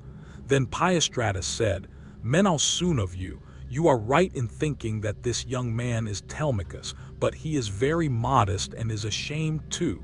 Come here and begin opening up discourse with one whose conversation is so divinely interesting as your own.' My father Nestor sent me to escort him hither, for he wanted to know whether you could give him any counsel or suggestion. A son has always trouble at home when his father has gone away, leaving him without supporters. And this is how Telemachus is now placed, for his father is absent, and there is no one among his own people to stand by him." "Bless my heart," replied Minos.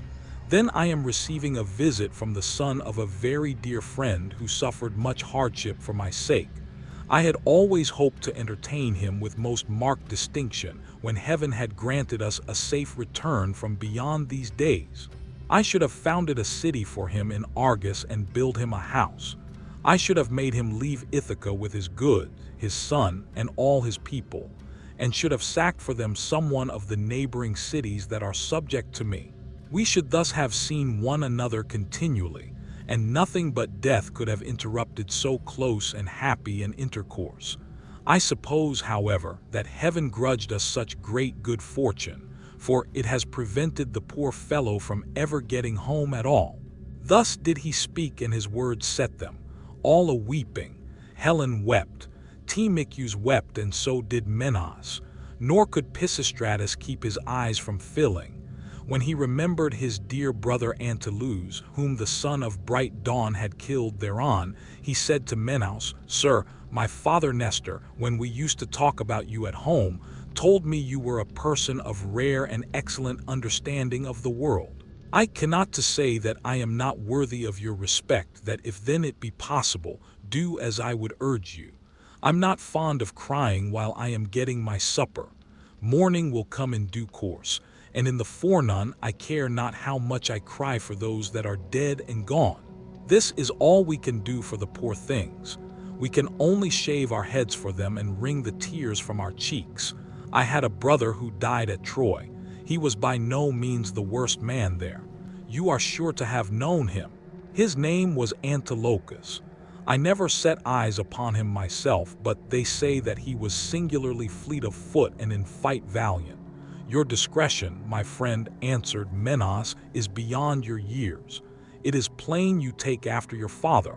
One can soon see when a man is son to one whom heaven has blessed both as regards wife and offspring.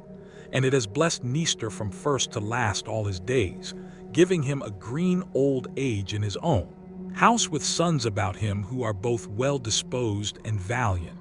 We will put an end therefore to all this weeping and attend to our supper again. Let water be poured over our hands.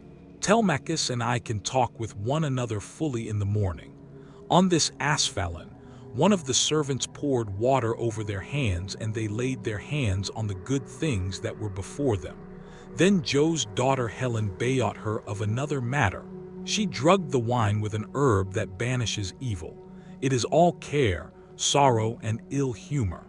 Whoever drinks wine thus drugged cannot shed a single tear all the rest of the day, not even though his father and mother, both of them, drop down dead, or he sees a brother or a son he in pieces before his very eyes. This drug of such sovereign power and virtue had been given to Helen by Polydamna, wife of Thorn, a woman of Egypt, to grow all sorts of herbs, some good to put into the mixing bowl, and others poisonous. Moreover, everyone in the whole country is a skilled physician, for they are of the race of Pan. When Helen had put this drug in the bowl and had told the servants to serve the wine round, she said, "Menas, son of Atros, and you, my good friends, sons of honorable men, which is as Jove wills, for he is the giver both of good and evil, and can do what he chooses. Feast here as you will and listen while I tell you a tale in season. I cannot indeed name every single one of the exploits of Ulysses, but I can say what he did when he was before Troy, and you ons were in all sorts of difficulties. He covered himself with wounds and bruises, dressed himself all in rags, and entered the enemy city looking like a menial or a beggar and quite different from what he had been before. He did not show what he did when he was among his own people. In this disguise he entered the city of Troy, and no one said anything to him. I alone recognized him and began to question him, but he was too cunning for me.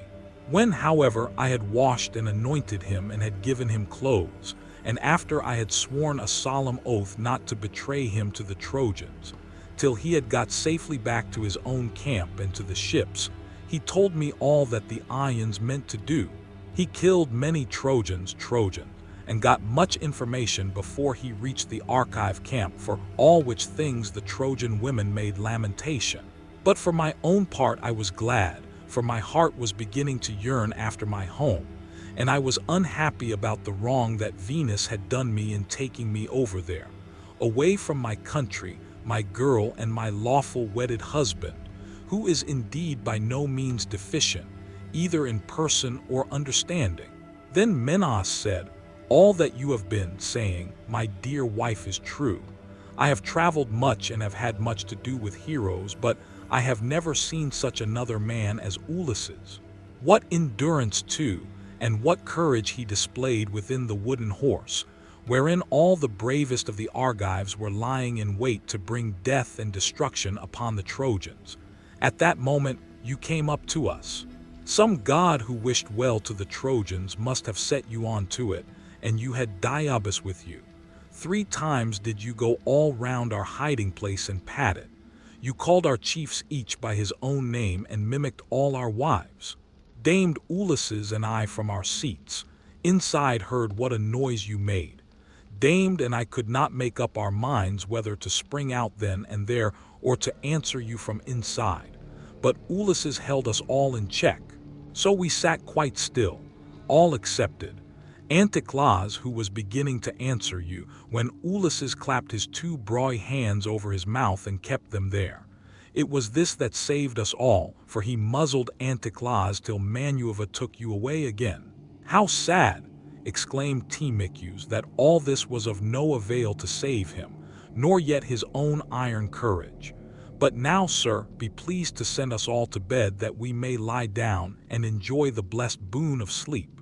On this, Helen told the maid servants to set beds in the room that was in the gate house, and to make them with good red rugs and spread coverlets on the top of them with woolen cloaks for the guests to wear. So the maids went out carrying a torch and made the beds, to which a manservant presently conducted the strangers. Thus then did Telemachus and Peistratus sleep there in the forecourt, while the son of Atros lay in an inner room with lovely Helen by his side. When the child of morning, rosy-fingered Dawn, appeared, Menos rose and dressed himself. He bound his sandals onto his comely feet, girded his sword about his shoulders, and left his room looking like an immortal god. Then taking a seat near Telemachus, he said, "And what, Telemachus, has led you to take this long sea voyage to Lacedaemon? Are you on public or private business? Tell me all about it." "I have come, sir," replied Telemachus, "to see you." "I have come, sir," replied Telemachus, "to see you. See if you can tell me anything about my father. I am being eaten out of house and home. My fair estate is being wasted, and my house is full of miscreants who keep killing great numbers of my sheep and oxmen on the pretense of paying their addresses to my mother. Therefore, I am suppliant at your knees. If happily you may tell me about my father's melancholy end, whether you saw it with your own eyes or heard it from some other traveler, for he was a man born to trouble. Do not soften things out of any pity for myself, but tell me in all plainness exactly what you saw. If my brave father Ulysses ever did you loyal service, either by word or deed, when you Ions were harassed by the Trojans, bear it in mind now, as in my favor, and tell me truly all." Menos, on hearing this, was very much shocked, so he exclaimed, "These cowards would usurp a brave man's bed. A hind might as well lay her newborn young in the lair of a lion and then go off to feed in the forest or in some grassy dell. The lion, when he comes back to his lair, will make short work with the pair of them, and so will Ulysses with the suitors by Father Jove, Manueva, and Apollo. If Ulysses is still the man that he was when he wrestled with Phimelos in Lesbos, and threw him so heavily that all the Ions cheered him, if he is still such, and would my castle advice, he is no more upright person, if he to come near these suitors they would have a short shrift and a sorry wedding. As regards your questions, however, I will not prorocate nor deceive you, but will tell you without concealment all that the old man of the sea told me. I was trying to come on here, but the gods detained me in Egypt, for my hecatombs had not given them full satisfaction, and the gods are very strict about having their dues. Now off Egypt, about as far as a ship can sail in a day, with a good stiff breeze behind her, there is an island called Pharos. It has a good harbor from which vessels can get out into open sea when they have taken in water. And here the gods become me 20 days without so much as a breath of fair wind. To help me forward, we should have run clean out of provisions, and my men would have starved if a goddess had not taken pity upon me and saved me in the person of Adathia, daughter to Proteus, the old man of this, for she had taken a great fancy to me. She came to me one day when I was by myself, as I often was, for the men used to go with their barbed hooks all over the island in the hope of catching a fish or two to save them from the pangs of hunger. "Stranger," said she, "it seems to me that you like starving in this way. At any rate, it does not greatly trouble you, for you stick here day after day without even trying to get away, though your men are dying by inches. Thank you. Let me tell you, said I, whichever of the goddesses you may happen to be, that I am not staying here of my own accord, but must have offended the gods that live in heaven. Tell me, therefore, for the gods know everything, which of the immortals it is that is hindering me in this way, and tell me also how I may sail the sea so as to reach my home. Stranger, replied she, I will make it all quite clear to you. There is an old immortal who lives under the sea here and whose name is Proteus. He is an Egyptian, and people say he is my father. He is Neptune's headman and knows every inch of ground all over the bottom of that can snare him and hold him tight. He will tell you about your voyage, what courses you are to take, and how you are to sail the sea so as to reach your home. He will also tell you if you so wish, and you will take with you the secret of your will all that has been going on at your house, both good and bad, while you have been away on your long and dangerous journey. Can you show me, said I, some stratagem by means of which I may catch this old god without his suspecting it? And finding me out for a god is not easily caught, not by a mortal man. Stranger, said she, I will make it all quite clear to you about the time when the sun shall have reached mid-heaven, the old man of the sea. The great sea comes up from under the waves, heralded by the west wind that furs the water over his head. As soon as he has come up, he lies down and goes to sleep in a great sea cave, where the seals hallow Sydney's chickens, as they call them, come up also from the grey sea, and go to sleep in scoles all round him, and a very strong and fish-like smell do they bring with them. Early tomorrow morning I will take you to this place and will lay you in ambush. Pick out therefore the 3 best men you have in your fleet, and I will tell you all the tricks that the old man will play you. First, he will look over all his seals and count them. Then, when he has seen them and tallied them on his 5 fingers, he will go to sleep among them, as a shepherd among his sheep. The moment you see that he is asleep, seize him, put forth all your strength and hold him fast, for he will do his very utmost to get away from you. He will turn himself into every kind of creature that goes upon the earth, and will become also both fire and water. But you must hold him fast and grip him tighter and tighter till he begins to talk to you and comes back to what he was when you saw him go to sleep. Then you may slacken your hold and let him go. And you can ask him which of the gods it is that is angry with you, and what you must do to reach your home over the seas. Having so said, she dived under the waves, whereon I turned back to the place where my ships were ranged upon the shore, and my heart was clouded with care. As I went along, when I reached my ship, we got supper, ready, for night was falling, and camped down upon the beach. When the child of morning, rosy-fingered, dawn appeared, I took the 3 men on, whose prowess of all kinds I could find, and I went along by the seaside, praying heartily to heaven. Meanwhile, the goddess fetched me up 4 seal escakins from the bottom of the sea, all of them just skinned, for she meant playing a trick upon her father. Then she dug 4 pits for us to lie in, and sat down to wait till we should come up. When we were close to her, she made us lie down in the pits one after the other, and threw a seal skin over each of us. Our ambuscade would have been intolerable, for the stench of the fishy seals was most distressing. Who would go to bed with a sea monster if he could help it? But here too the goddess helped us, and thought of something that gave us great relief, for she put some ambrosia under each man's nostrils, which was so fragrant that it killed the smell of the seals.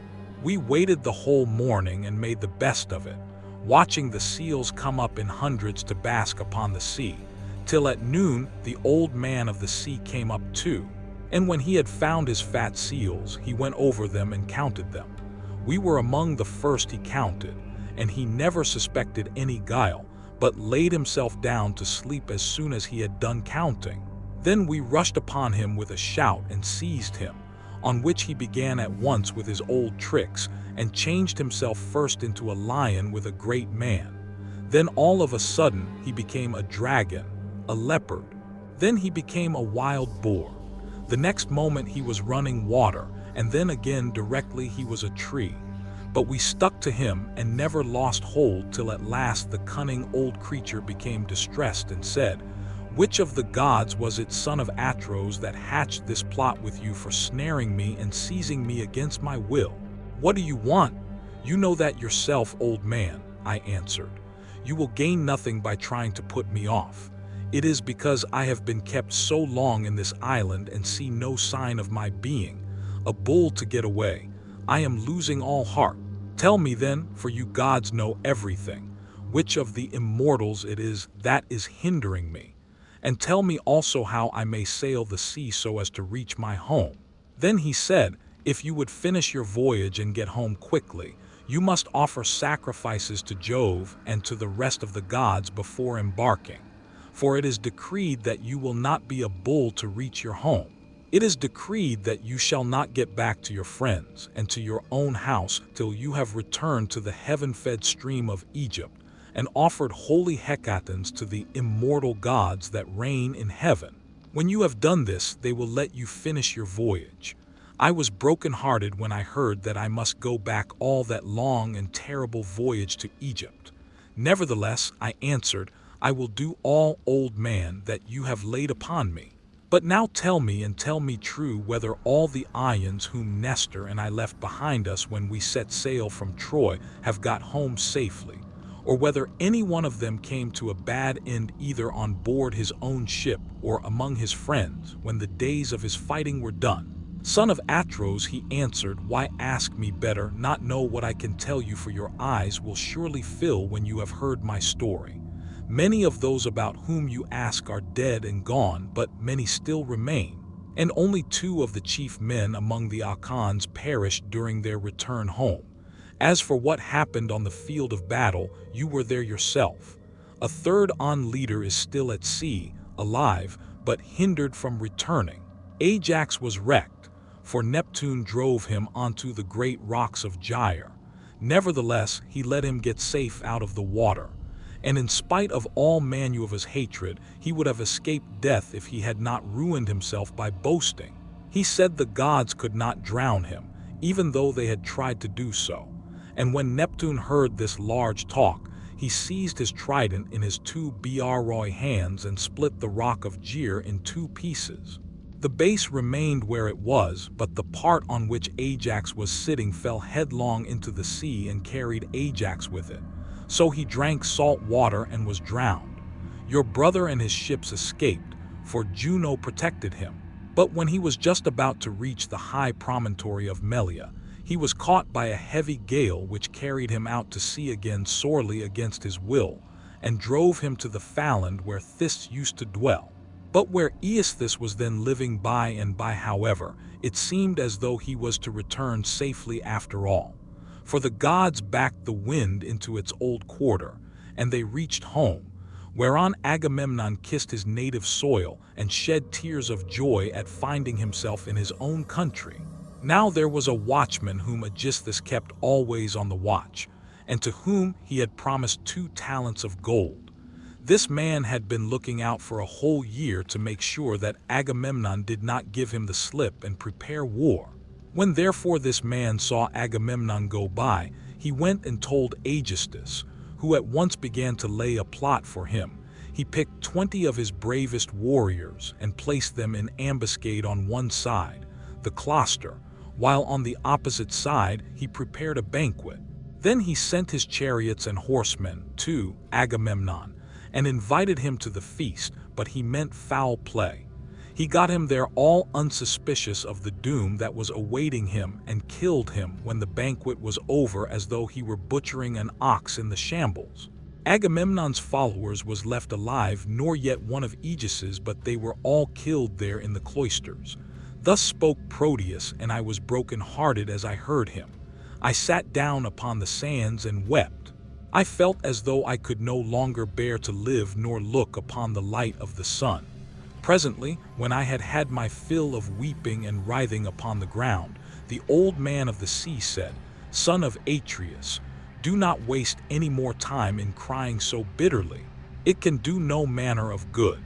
Find your way home as fast as ever you can, for Aegisthus may be still alive, and even though Orestes has been beforehand with you in killing him, you may yet come in for his funeral." On this I took comfort in spite of all my sorrow and said, "I know then about Thew. Tell me therefore about the third man of whom you spoke. Is he still alive but at sea and unable to get home, or is he dead? Tell me, no matter how much it may grieving." "The third man," he answered, "is Ulysses, who dwells in Ithaca. I can see him in an island, sorrowing bitterly in the house of the nymph Calypso, who is keeping him prisoner, and he cannot reach his home, for he has no ships nor sailors to take him over the sea.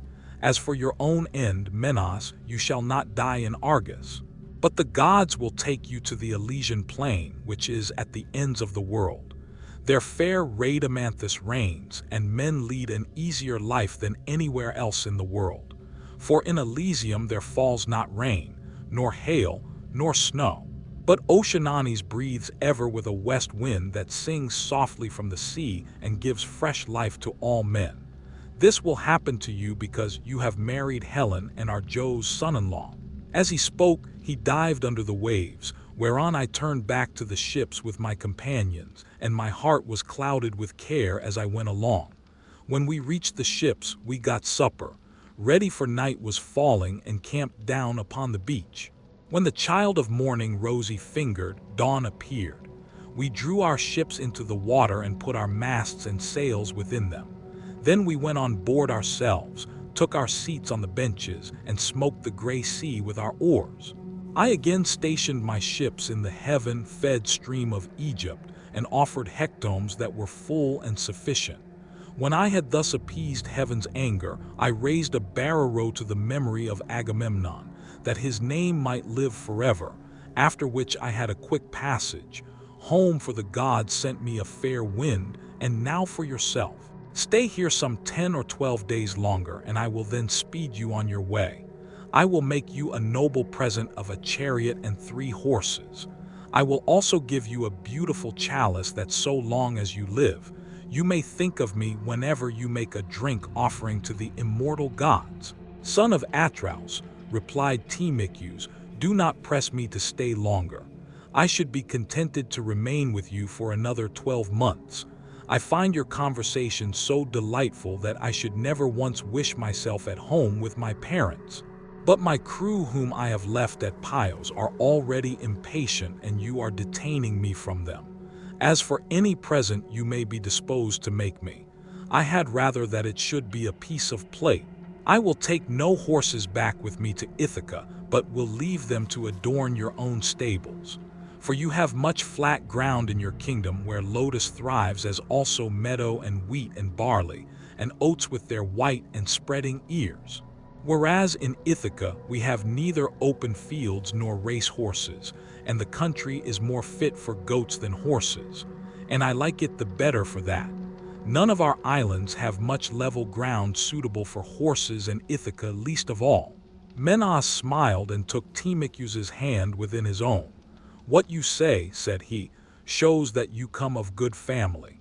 I both can and will make this exchange for you by giving you the finest and most precious piece of plate in all my house. It is a mixing bowl by Vulcan's own hand, of pure silver, except the rim, which is inlaid with gold.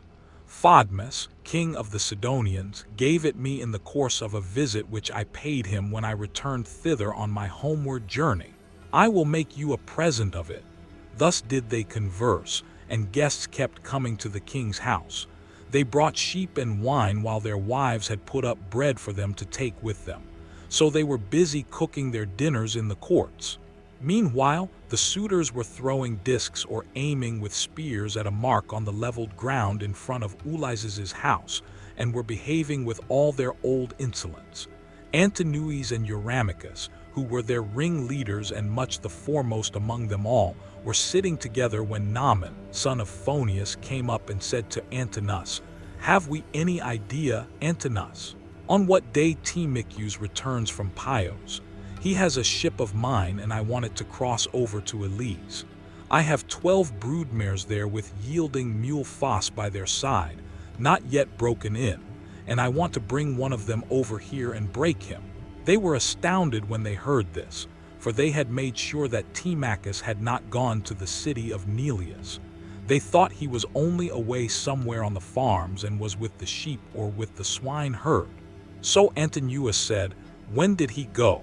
Tell me truly, and what young men did he take with him? Were they free men or his own bondsmen? For he might manage that too. Tell me also, did you let him have the ship of your own free will, because he asked you, or did he take it without your leave?" I lent it him. Answered, "No." Amen. What else could I do when a man of his position said he was in a difficulty and asked me to oblige him? I could not possibly refuse. As for those who went with him, they were the best young men we have. And I saw Mentor go on board as captain or some god who was exactly like him. I cannot understand it, for I saw Mentor here myself yesterday morning, and yet he was then setting out for Pyos. Nolan then went back to his father's house, but Antinous and Eurymachus were very angry.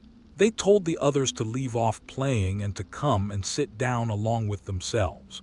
When they came, Antinous, son of Eups, spoke in anger. His heart was black with rage, and his eyes flashed fire as he said, "Good heavens, this voyage of Telemachus is a very serious matter. We had made sure that it would come to nothing, but the young fellow has got away in spite of us, and with a picked crew too. He will be giving us trouble presently. May Jove take him before he is full grown. Find me a ship, therefore, with a crew of 20 men, and I will lie and wait for him in the straits between Ithaca and Samos. He will then rue the day that he set out to try and get news of his father." Thus did he speak, and the others applauded his saying. They then all of them went inside the buildings. It was not long a Penelope came to know what the suitors were plotting for a manservant. Medon overheard them from outside the outer court as they were laying their schemes within, and went to tell his mistress as he crossed the threshold of her room. Penelope said, "Mean, what have the suitors sent you here for? Is it to tell the maids to leave their master's business and cook dinner for them? I wish they may neither woo nor dine henceforward, neither here nor anywhere else. But let this be the very last time for the waste you all make of my son's estate. Did not your fathers tell you when you were children how good Ulysses had been to them, never doing anything high-handed nor speaking harshly to anybody?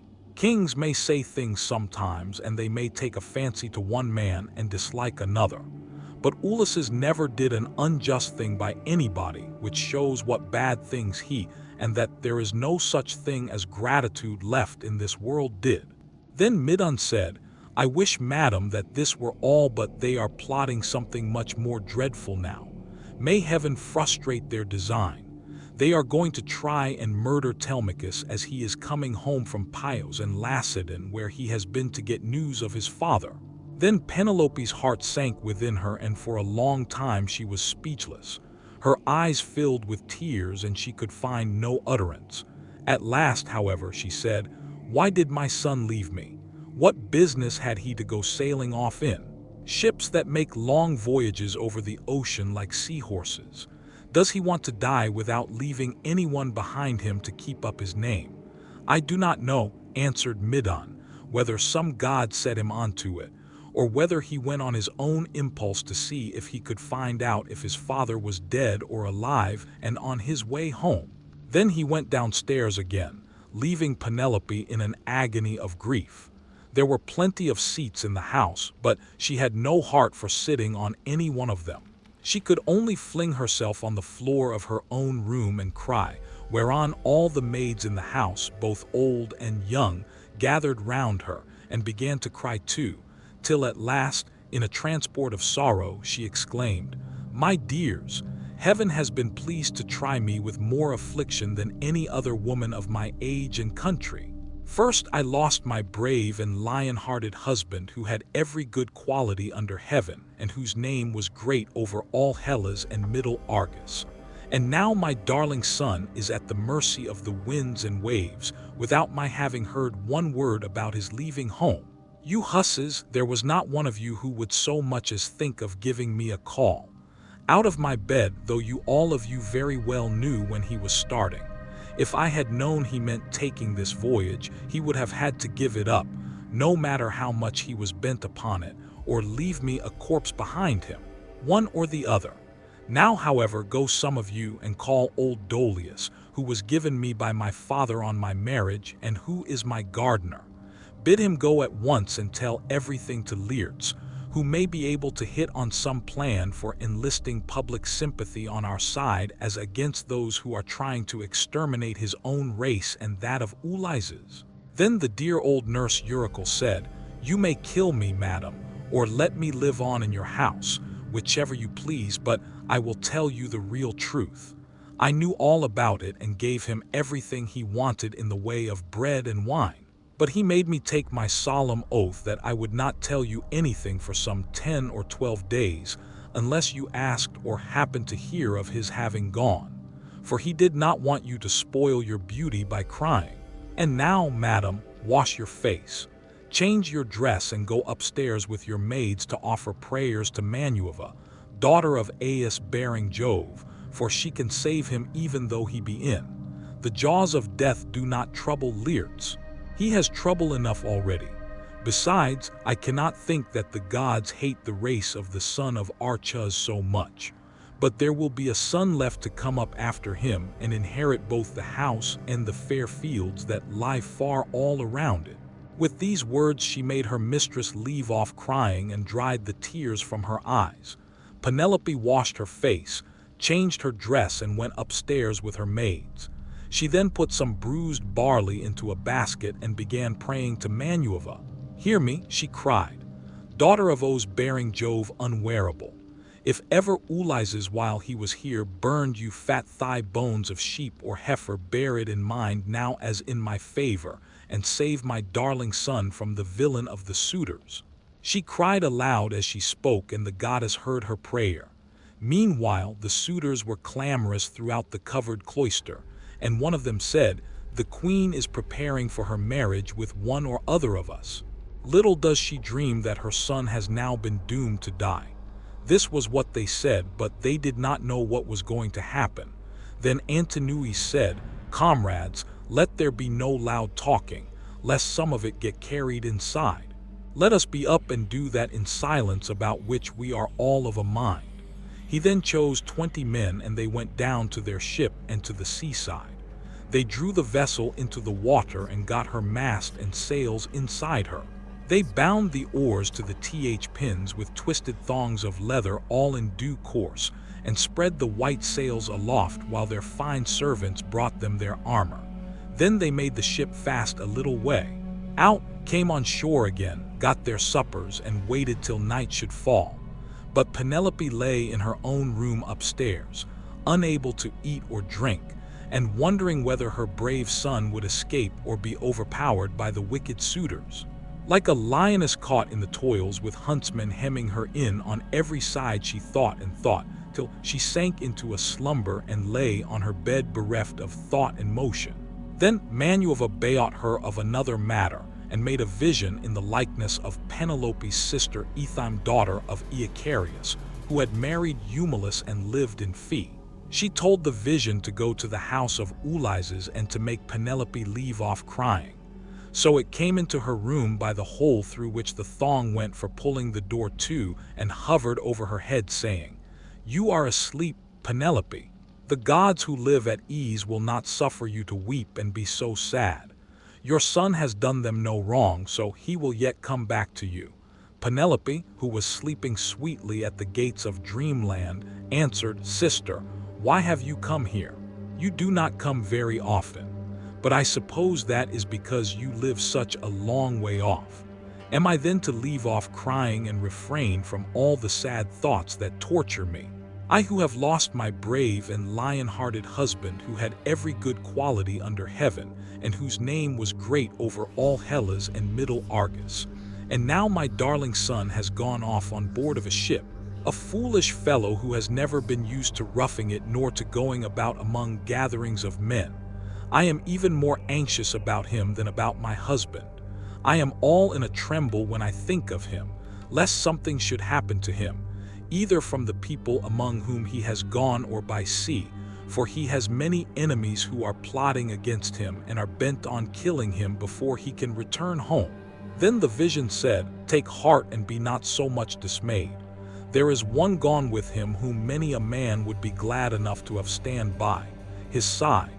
I mean Manuva, it is she who has compassion upon you and who has sent me to bear you this message." Then said Penelope, "If you are a god or have been sent here by divine commission, tell me also about that other unhappy one. Is he still alive or is he already dead? And in the house of Hades?" And the vision said, "I shall not tell you for certain whether he is alive or dead, and there is no use in idle conversation." Then it vanished through the thong hole of the door and was dissipated into thin air. But Penelope rose from her sleep, refreshed and comforted, so vivid had been her dream. Meantime, the suitors went on board and sailed their ways over the sea, intent on murdering Telemachus. Now there is a rocky islet called Asteris of no great size in mid-channel between Ithaca and Samos, and there is a harbor on either side of it where a ship can lie here. Then the Ions placed themselves in ambush. Book 5. And now, as dawn rose from her couch beside Tithonus, harbinger of light, alike to mortals and immortals, the gods met in council, and with them Jupiter, the lord of thunder, who is their king. Thereon, Manuva began to tell them of the many sufferings of Ulysses, for she pied him away there in the house of the nymph Calypso. "Father Jupiter," said she, "and all you other gods that live in everlasting bliss, I hope there may never be such a thing as a kind and well-disposed god. I hope there may never be such a thing as a kind and well-disposed ruler any more, nor one who will govern equitably. I hope they will be all henceforth cruel and unjust, for there is not one of his subjects but has forgotten Ulysses, who ruled them as though he were their father. There he is, lying in great pain in an island where dwells the nymph Calypso, who will not let him go, and he cannot get back to his own country, nor sailors to take him over the sea. Furthermore, wicked people are now trying to murder his only son, Telemachus, who is coming home from Pios and Lacedaemon, where he has been to see if he can get news of his father." "What, my dear, are you talking about?" replied her father. "Did you not send him there yourself because you thought it would help Ulysses to get home and punish the suitors? Besides, you are perfectly able to protect Teleachus and to see him safely home again, while the suitors have to come, hurry scurrying back without having killed him." When he had thus spoken, he said to his son, "Mercury, Mercury, you are our messenger. Go therefore and tell Calypso we have decreed that poor Ulysses is to return home. He is to be convoyed neither by gods nor men, but after a perilous voyage of 20 days upon a raft, he is to reach fertile Scheria, the land of the Phaeacs, who are near of kin to the gods and will honor him as though he were one of ourselves. They will send him in a ship to his own country, and will give him more bronze and gold and raiment than he would have brought back from Troy if he had had all his prize money and had got home without disaster. This is how we have settled that he shall return to his country and his friends."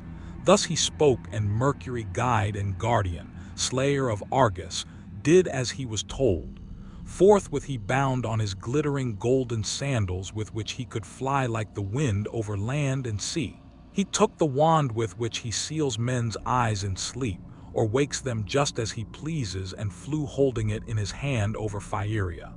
Then he swooped down through the firmament till he reached the level of the sea, whose waves he skimmed like a cormorant that flies fishing every hole and corner of the ocean, and drenching its thick plumage in the spray.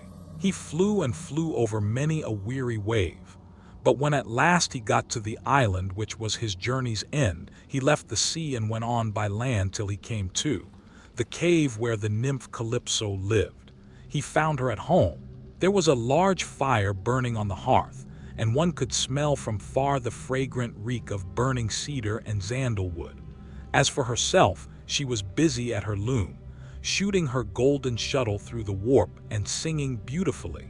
Around her cave there was a thick wood of older poplar and sweet-smelling cypress trees, wherein all kinds of great birds had built their nests. Owls, hawks, and chattering sea crows that occupy their business in the waters. A vine loaded with grapes was trained and grew luxuriantly about the mouth of the cave.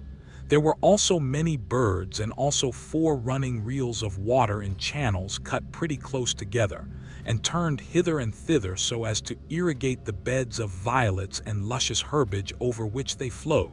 Even a god could not help being charmed with such a lovely spot, so Mercury stood still and looked at it. But when he had admired it sufficiently, he went inside the cave. Calypso knew him at once, for the gods all know each other, no matter how far they live from one another. But Ulysses was not within. He was on the seashore as usual, looking out upon the barren ocean with tears in his eyes, groaning and breaking, his heart for sorrow. Calypso gave Mercury a seat and said, "Why have you come to see me, Mercury, honored and ever welcome? For you do not visit me often. Say what you want. I will do it for you at once if I can and if it can be done at all, but come inside and let me set refreshment before you." As she spoke, she drew a table loaded with ambrosia beside him and mixed him some red nectar. So Mercury ate and drank till he had had enough and then said, "We are speaking god and goddess to one another.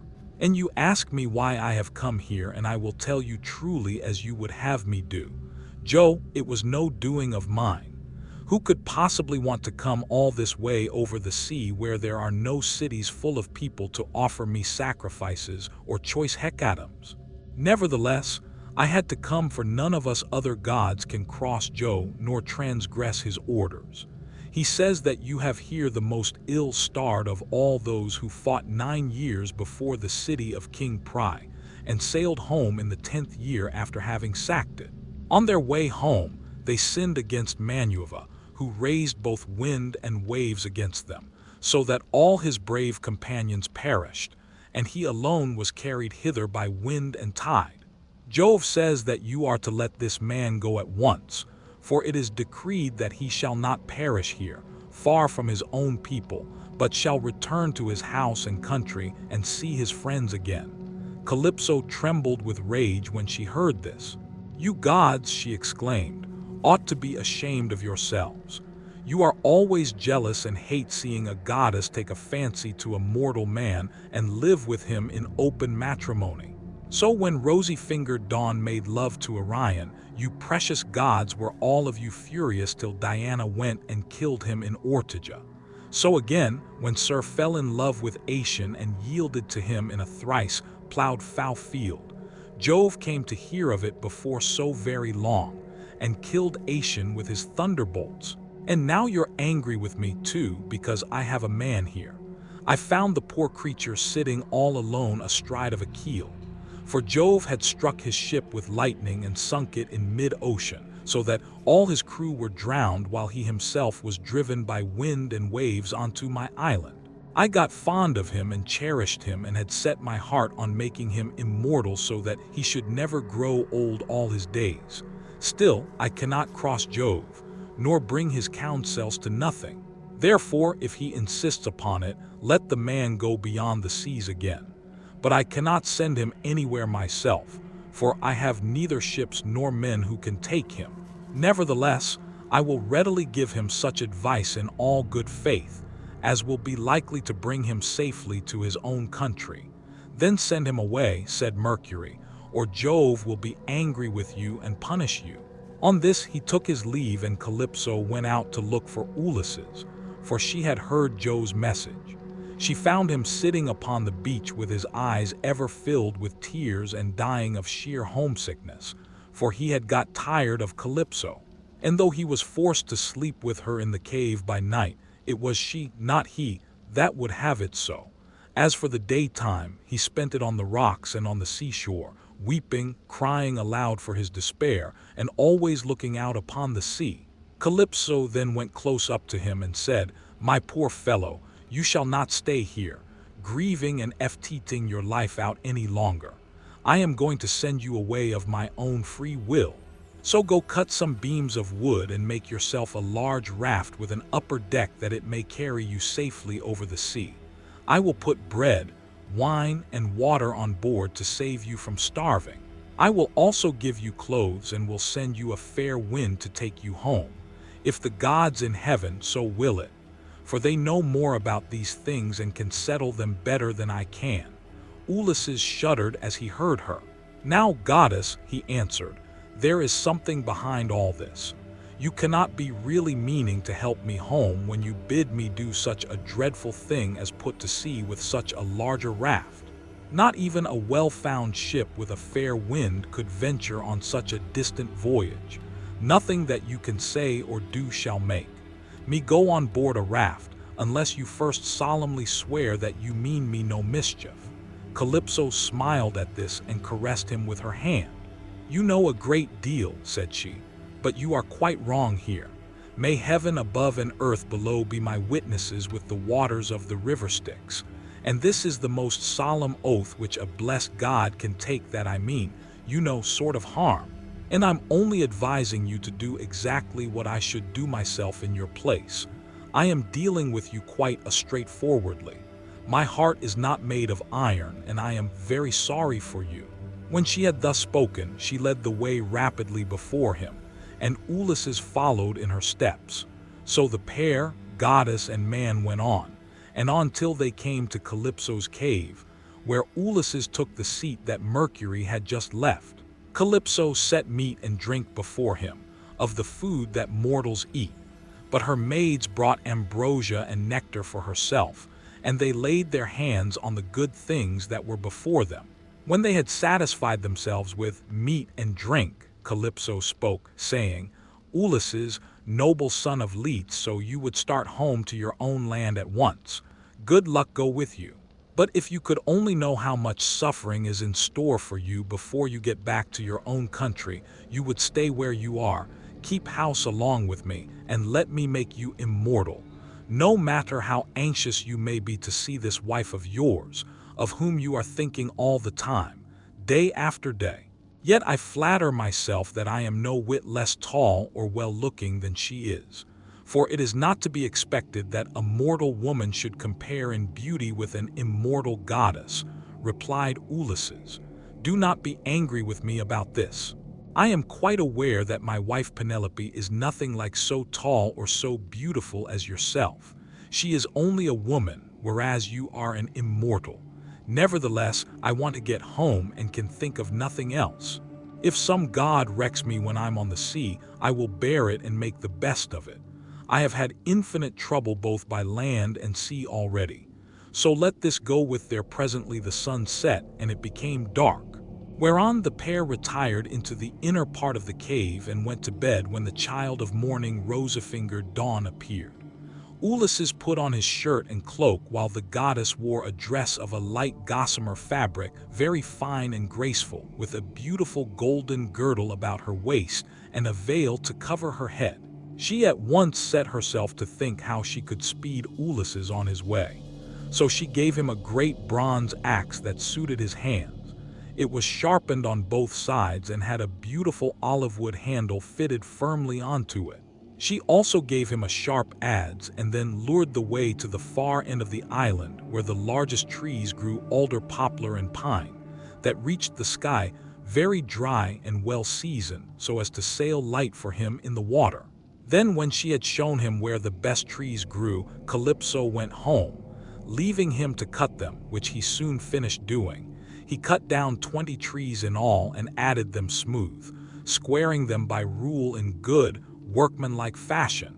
Meanwhile, Calypso came back with some oars, so he bored holes with them, and fitted the timbers together with bolts and rivets. He made the raft as broad as a skilled shipwright makes the beam of a large vessel, and he fixed a deck on top of the ribs and run a gunwale all around it. He also made a mast with a yard arm and a rudder to steer with. He fenced the raft all round with wicker hurdles as a protection against the waves, and then he threw on a quantity of wood.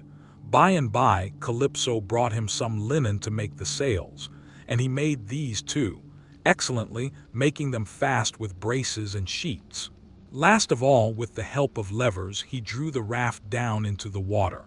In 4 days he had completed the whole work, and on the 5th Calypso sent him from the island. After washing him and giving him some clean clothes, she gave him a goat skin and another larger, one of water. She also gave him a wallet full of provisions and found him in much good meat. Moreover, she made the wind fair and warm for him. And gladly did Ulysses spread his sail before it while he sat and guided the raft skillfully by means of the rudder. He never closed his eyes but kept them fixed on the Pleiades, on late setting, Bootes, and on the Bear, which men also call the Wain, round and round where it is, facing Orion, and alone, never dipping, into the stream of Oceananes, for Calypso had told him to keep this to his left. Days 7 and 10 did he sail over the sea, and on the 18th the dim outlines of the mountains on the nearest part of the Phaeacian coast appeared rising like a shield on the horizon, but King Neptune, who was returning from the Ethiopians, caught sight of Ulysses. A long way off from the mountains he could see him sailing upon the sea, and it made him very angry. So he wagged his head and muttered to himself, saying, "Good heavens! So the gods have been changing their minds about Ulysses while I was away in Ethiopia. And now he is close to the land of the Phaeacians, where it is decreed that he shall escape from the calamities that have befallen him. Still he shall have plenty of hardship. Yet before he is done with it, thereon he gathered his clouds together, grasped his trident, stirred it round in the sea, and roused the rage of every wind that blows till earth, sea, and sky were hidden in cloud, and night sprang forth. Out of the heavens, winds from east, south, north, and west fell upon him all at the same time, and a tremendous sea got up, so that Ulysses' heart began to fail him. Alas, he said to himself in his dismay, whatever will become of me, I am afraid Calypso was right when she said I should have trouble by sea before I got back home. It is all coming true. How black is Jove making heaven with his clouds, and what a sea the winds are raising from every quarter at once. I am now safe to perish. Blessed and thrice blessed were those Danaans who fell before Troy in the cause of the sons of Atreus. Would that I had been killed on the day when the Trojans were pressing me so sorely about the dead body of Achilles. For then I should have had due burial, and the Achaeans would have honored my name. But now it seems that I shall come to a most pitiable end." As he spoke, a sea broke over him with such terrific fury that the raft reeled again, and he was carried overboard a long way off. He let go the helm, and the force of the hurricane was so great that it broke the mast halfway up, and both sail and yard went over into the sea. For a long time Ulysses was underwater, and it was all he could do to rise to the surface again, for the clothes Calypso had given him weighed him down. But at last he got his head above water and spat out the bitter brine that was running down his face in streams. In spite of all this, however, he did not lose sight of his raft, but swam as fast as he could towards it, got hold of it, and climbed on board again, so as to escape drowning. The sea took the raft and tossed it about as autumn winds whirled thistledown round and round upon a road. It was as though the south, north, east, and west winds were all playing battledore and shuttlecock with it a taunts. When he was in this plight, Ino, daughter of Cadmus, also called Leuca, saw him. She had formerly been a mere mortal, but had been since raised to the rank of a marine goddess, seeing in what great distress Ulysses now was. She had compassion upon him, and rising like a seagull from the waves, took her seat upon the raft. "My poor good man," said she, "why is Neptune so furiously angry with you? He is giving you a great deal of trouble, but for all his bluster he will not kill you. You seem to be a sensible person. Do then, as I bid you, strip, leave your raft to drive before the wind, and swim to the far coast where better luck awaits you. And here, take my veil and put it round your chest. It is enchanted, and you can come to no harm so long as you wear it. As soon as you touch land, take it off, throw it back as far as you can into the sea, and then go away again." With these words she took off her veil and gave it him. Then she dived down again like a seagull and vanished beneath the dark blue waters. But Ulysses did not know what to think. Alas, he said to himself in his dismay, this is only someone or other of the gods who is luring me to ruin by advising me to quit my raft. At any rate, I will not do so at present, for the land where she said I should be. Quit of all troubles seem to be still a good way off. I know what I will do. I am sure it will be best. No matter what happens, I will stick to the raft as long as her timid timbers hold together. But when the sea breaks her up, I will swim for it. I do not see how I can do any better than this. While he was thus in two minds, Neptune sent a terrible great wave that seemed to rear itself above his head till it broke right over the raft, which then went to pieces as though it were a heap of dry chaff tossed about by a whirlwind. Ulysses got astride of one plank and rode upon it as if he were on horseback. He then took off the clothes Calypso had woven him, bound Ino's veil under his arms, and plunged into the sea, meaning to swim on shore. King Neptune watched him as he did so and wagged his head, muttering to himself and saying, "There, swim up and down as you best can till you fall in with well-to-do people. I do not think you will be able to say that I have let you off too lightly." On this he lashed his horses and drove to where his palace is, but Minerva resolved to help Ulysses. So she bound the ways of all the winds except one and made them lie quite still. But she roused a good stiff breeze from the north that should lay the waters till Ulysses reached the land of the Phaeacians, where he would be safe. Thereon he floated about for 2 nights and 2 days in the water, with a heavy swell on the sea and death staring him in the face. But when the 3rd day broke, the wind fell, and there was a dead calm without so much as a breath of air stirring. As he rose on the swell, he looked eagerly ahead and could see land quite near. Then, as children rejoice when their dear father begins to get better after having for a long time borne sore affliction sent him by some angry spirit, but the gods deliver him from evil, so was Ulysses, thankful when he again saw land and trees, and swam on with all his strength that he might once more set foot upon dry ground. When, however, he got within earshot, he began to hear the surf thundering up against the rocks, for the swell still broke against them with a terrific roar. Everything was enveloped in spray. There were no harbors where a ship might ride, nor shelter of any kind, but only headlands, low-lying rocks, and mountain tops. Ulysses' heart now began to fail him, and he said despairingly to himself, "Alas, Jove has let me see land after, swimming so far that I had given up all hope, but I can find no landing place, for the coast is rocky and surf-beaten. The rocks are smooth and rise sheer from the sea with deep water close under them, so that I cannot climb out for want of foothold. I'm afraid some great wave will lift me off my legs and dash me against the rocks as I leave the water, which would give me a sorry landing. If, on the other hand, I swim further in search of some shelving beach or harbor, a hurricane may carry me out to sea again sorely against my will, or heaven may send some great monster of the deep to attack me. For Amphitrite breeds many such, and I know that Neptune is very angry with me." While he was thus in two minds, a wave caught him and took him with such force against the rocks that he would have been smashed and torn to pieces if Minerva had not shown him what to do. He caught hold of the rock with both hands and clung to it, groaning with pain, till the wave retired. So he was saved that time, but presently the wave came on again and carried him back with it far into the sea, tearing his hands as the suckers of a polypus are torn when someone plucks it from its bed, and the stones come up along with it. Even so did the rocks tear the skin from his strong hands, and then the wave drew him deep down under the water.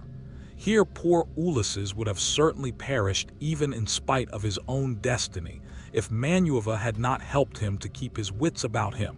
He swam seaward again beyond reach of the surf that was beating against the land, and at the same time he kept looking towards the shore to see if he could find some haven or a spit that should take the waves aslant by and by. As he swam on, he came to the mouth of a river, and here he thought would be the best place, for there were no rocks and it afforded shelter from the wind.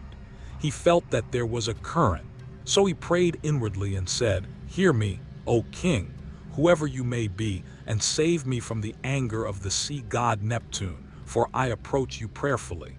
Anyone who has lost his way has it all. Times a claim even upon the gods. Wherefore in my distress I draw near to your stream and cling to the knees of your riverhood. Have mercy upon me, O king, for I declare myself your suppliant." Then the god stayed his stream and stilled the waves, making all calm before him, and bringing him safely into the mouth of the river. Here at last Ulysses' knees and strong hands failed him, for the sea had completely broken him. His body was all swollen, and his mouth and nostrils ran down like a river with sea water, so that he could neither breathe nor speak, and lay swooning from sheer exhaustion. Presently, when he had got his breath and came to himself again, he took off the scarf that Ino had given him and threw it back into the salt stream of the river, whereon Ino received it into her hands from the wave that bore it towards her. Then he left the river, laid himself down among the rushes, and kissed the bounteous earth. "Alas," she cried to himself in his dismay, "whatever will become of me? And how is it all to end if I stay here upon the riverbed through the long watches of the night? I am so exhausted that the bitter cold and damp may make an end of me. For towards sunrise there will be a keen wind blowing from off the river. If, on the other hand, I climb the hillside, find shelter in the woods, and sleep in some thicket, I may escape the cold and have a good night's rest. But some savage beast may take advantage of me and devour me." In the end he deemed it best to take to the woods, and he found one upon some high ground not far from the water. There he crept beneath 2 shoots of olive that grew from a single stalk, the one an ungrafted sucker while the other had been grafted. No wind, however squally, could break through the cover they afforded, nor could the sun's rays pierce them, nor the rain get through them. So closely did they grow into one another. Ulysses crept under these and began to make himself a bed to lie on, for there was a great litter of dead leaves lying about, enough to make a covering for 2 or 3 men, even in hard winter weather. He was glad enough to see this, so he laid himself down and heaped the leaves all around him. Then, as one who lives alone in the country, far from any neighbor, hides a brand as fire seed in the ashes to save himself from having to get a light elsewhere, even so did Ulysses cover himself up with leaves, and Manueva shed a sweet sleep upon his eyes, closed his eyelids, and made him lose all memories of his sorrows. Book 6. So here Ulysses slept, overcome by sleep and toil. But Manueva went off to the country and city of the Phaetons, a people who used to live in the fair town of Hyperia near the lawless Cyclops. Now the Cyclops were stronger than they and plundered them. So their king Noidos moved them thence and settled them in Scheria, far from all other people. He surrounded the city with a wall, built houses and temples, and divided the lands among his people. But he was dead and gone to the house of Hades, and King Alenus, whose counsels were inspired of heaven, was now reigning to his house. Then did Manueva he in furtherance of the return of Ulysses. She went straight to the beautifully decorated bedroom in which there slept a girl who was as lovely as a goddess, Norica, daughter to King Alcinous. 2 maid servants were sleeping near her, both very pretty, one on either side of the doorway, which was closed with well-made folding doors. Manueva took the form of the famous sea, Captain Deimos's daughter, who was a bosom friend of Nosa and just her own age. Then coming up to the girl's bedside like a breath of wind, she hovered over her head and said, "Nasa, what can your mother have been about to have such a lazy daughter? Here are your clothes or lying in disorder.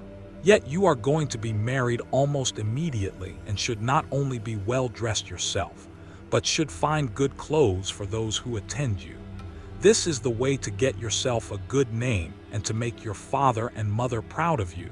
Suppose then that we make tomorrow a washing day and start at daybreak. I will come and help you so that you may have everything ready as soon as possible for all the best young men among your own. People are courting you, and you are not going to remain a maid much longer. Ask your father, therefore, to have a wagon and mules ready for us at daybreak to take the rugs, robes, and girdles, and you can ride too, which will be much pleasanter for you than walking, for the washing systems are some way from the town." When she had said this, Manuva went away to Olympus, which they say is the everlasting home of the gods. Here no wind beats roughly, and neither rain nor snow can fall, but it abides in everlasting sunshine, and in a great peacefulness of light, wherein the blessed gods are illumined for ever and ever. This was the place to which the goddess went when she had given instructions to the girl. By and by, morning came and woke Nausicaa, who began wondering about her dream. She therefore went to the other end of the house to tell her father and mother all about it, and found them in their own room. Her mother was sitting by the fireside, spinning her purple yarn with her maids around her, and she happened to catch her father, just as he was going out to attend a meeting of the town council which the Phasian alderman had convened. She stopped him and said, "Papa, dear, could you manage to let me have a good big wagon? I want to take all our dirty clothes to the river and wash them. You are the chief man here, so it is only right that you should have a clean shirt when you attend meetings of the council. Moreover, you have 5 sons at home, 2 of them married, while the other 3 are good-looking bachelors. You know they always like to have clean linen when they go to a dance, and I have been thinking about all this." She did not say a word about her own wedding, for she did not like to, but her father knew and said, "You shall have the mules, my love, and whatever else you have a mind for. Be off with you, and the men shall get you a good strong wagon with a body to it that will hold all your clothes." On this he gave his orders to the servants, who got the wagon out, harnessed the mules, and put them to, while the girl brought the clothes down from the linen room and placed them on the wagon. Her mother prepared her a basket with all sorts of good things and a goat skin full of wine. The girl now got into the wagon, and her mother gave her also a golden cruse of oil, that she and her women might anoint themselves.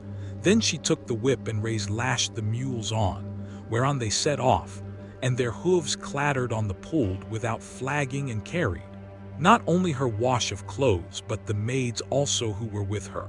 When they reached the water side, they went to the washing systems, through which there ran at all times enough pure water to wash any quantity of linen, no matter how dirty. Here they unharnessed the mules and turned them out to feed on the sweet juicy herbage that grew by the water side. They took the clothes out of the wagon, put them in the water, and vied with one another in treading them in the pits to get the dirt out. After they had washed them and got them quite clean, they laid them out by the seaside, where the waves had raised a high beach of shingle, and set about washing themselves and anointing themselves with olive oil. Then they got their dinner by the side of the stream, and waited for the sun to finish drying the clothes. When they had done dinner, they threw off the veils that covered their heads, as the huntress Diana goes forth upon the mountains of Tydidus or Arianthus to hunt wild boars or deer, and the wood nymphs, daughters of Aegis bearing Jupiter, take their sport along with her. Then is Leto proud at seeing her daughter stand a full head taller than the others, and eclipse the loveliest amid a whole bevy of beauties. Even so did the girl outshine her handmaids. When it was time for them to start home, and they were folding the clothes and putting them into the wagon, Manuva began to consider how Ulysses should wake up and see the handsome girl who was to conduct him to the city of the Phaeads. The girl therefore threw a ball at one of the maids, which missed her and fell into deep water. On this they all shouted, and the noise they made woke Ulysses, who sat up in his bed of leaves, and began to wonder what it might all be. "Alas," said he to himself, "what kind of people have I come amongst? Are they cruel, savage, and univilized, or hospitable and humane? I seem to hear the voices of young women, and they sound like those in the meadows of green grass. At any rate, I am among a race of men and women. Let me try if I cannot manage to get a look at them." As he said this, he crept from under his bush and broke off a bough covered with thick leaves to hide his nakedness. He looked like some lion of the wilderness that stalks about exulting in his strength and defying both wind and rain. But he is famished and will dare break even into a well-fenced homestead trying to get at the sheep. Even such did Ulysses seem to the young women, as he drew near to them all naked as he was. For he was in great want on seeing one so unkempt, and so begrimed with salt water, the others scampered off along the spits that jutted out into the sea. But the daughter of Alcinous stood firm, for Manuva put courage into her heart and took away all fear from her. She stood right in front of Ulysses, and he doubted whether he should go up to her, throw himself at her feet and embrace her knees as a suppliant, or stay where he was, and entreat her to give him some clothes and show him the way to the town.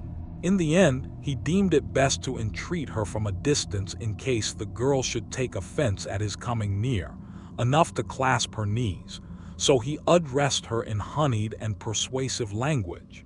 "O queen," he said, "I implore your aid, but tell me, are you a goddess or are you a mortal woman? If you are a goddess and dwell in heaven, I can only conjecture that you are Jupiter's daughter Diana, for your face and figure resemble none but hers. On the other hand, you are immortal and live on earth.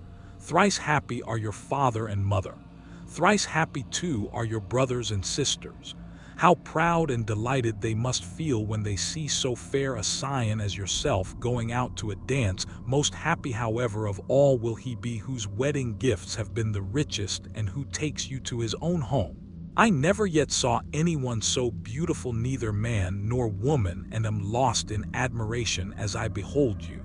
I can only compare you to a young palm tree which I saw when I was at Deus, growing near the altar of Apollo, for I was there too with much people after me when I was on that journey which has been the source of all my troubles. Never yet did such a young plant shoot out of the ground as that was, and I admired and wondered at it exactly as I now admire and wonder at yourself. I dare not clasp your knees, but I am in great distress. Yesterday made the 20th day that I had been tossing about upon the sea. The winds and waves have taken me all the way from the Ocean island, and now fate has flung me upon this coast that I may endure still further suffering. For I do not think that I have yet come to the end of it, but rather that heaven has still much evil in store for me. And now, O Queen, have pity upon me, for you are the first person I have met, and I know no one else in this country. Show me the way to your town, and let me have anything that you may have brought hither to wrap your clothes in. May heaven grant you in all things your heart's desire, husband, house, and a happy, peaceful home. For there is nothing better in this world than that man and wife should be of one mind in a house. It discomforts their enemies, makes the hearts of their friends glad, and they themselves know more about it than anyone." To this, Nausicaa answered, "Stranger, you appear to be a sensible, well-disposed person. There is no accounting for luck. Jupiter gives prosperity to rich and poor. Just as he chooses, so you must take what he has seen fit to. Send you and make the best of it. Now, however, that you have come to this our country, you shall not want for clothes, nor for anything else that a foreigner in distress may reasonably look for.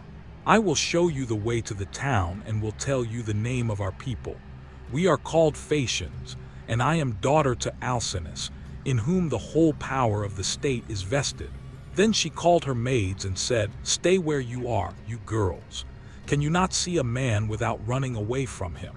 Do you take him for a robber or a murderer? Neither he nor anyone else can come here to do us Phaeacians any harm, for we are dear to the gods and live apart on a land's end that juts into the sounding sea and have nothing to do with any other people. This is only some poor man who has lost his way, and we must be kinder to him.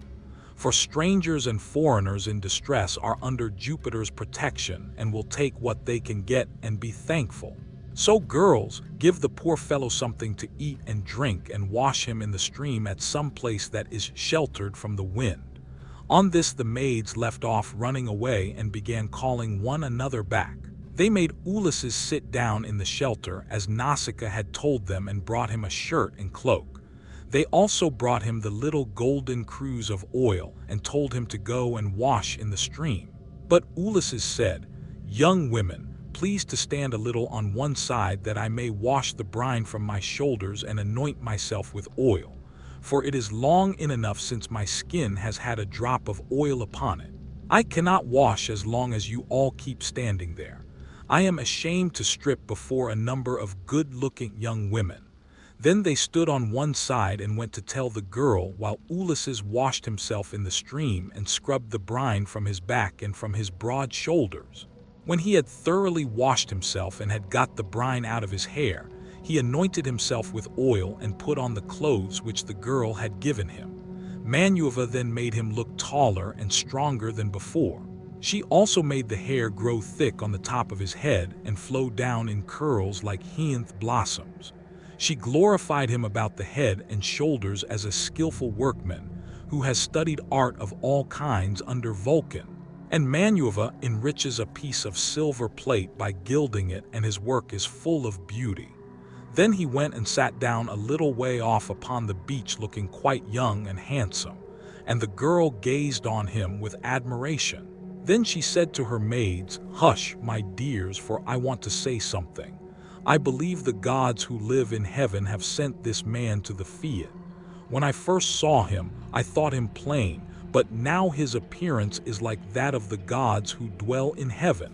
I should like my future husband to be just, such another as he is, if he would only stay here and not want to go away.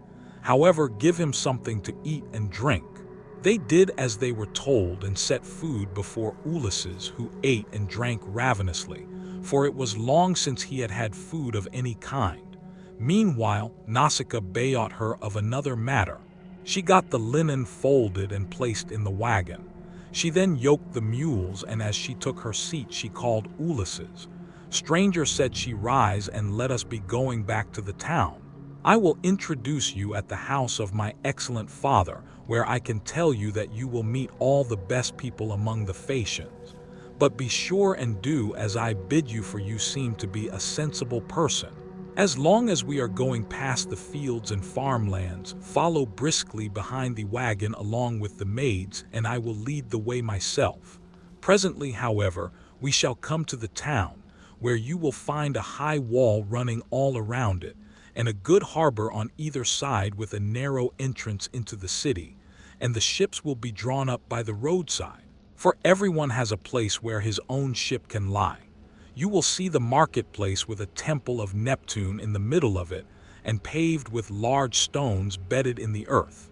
Here people deal in ship's gear of all kinds, such as cables and sails. And here too are the places where oars are made, for the Phaeacians are not a nation of archers.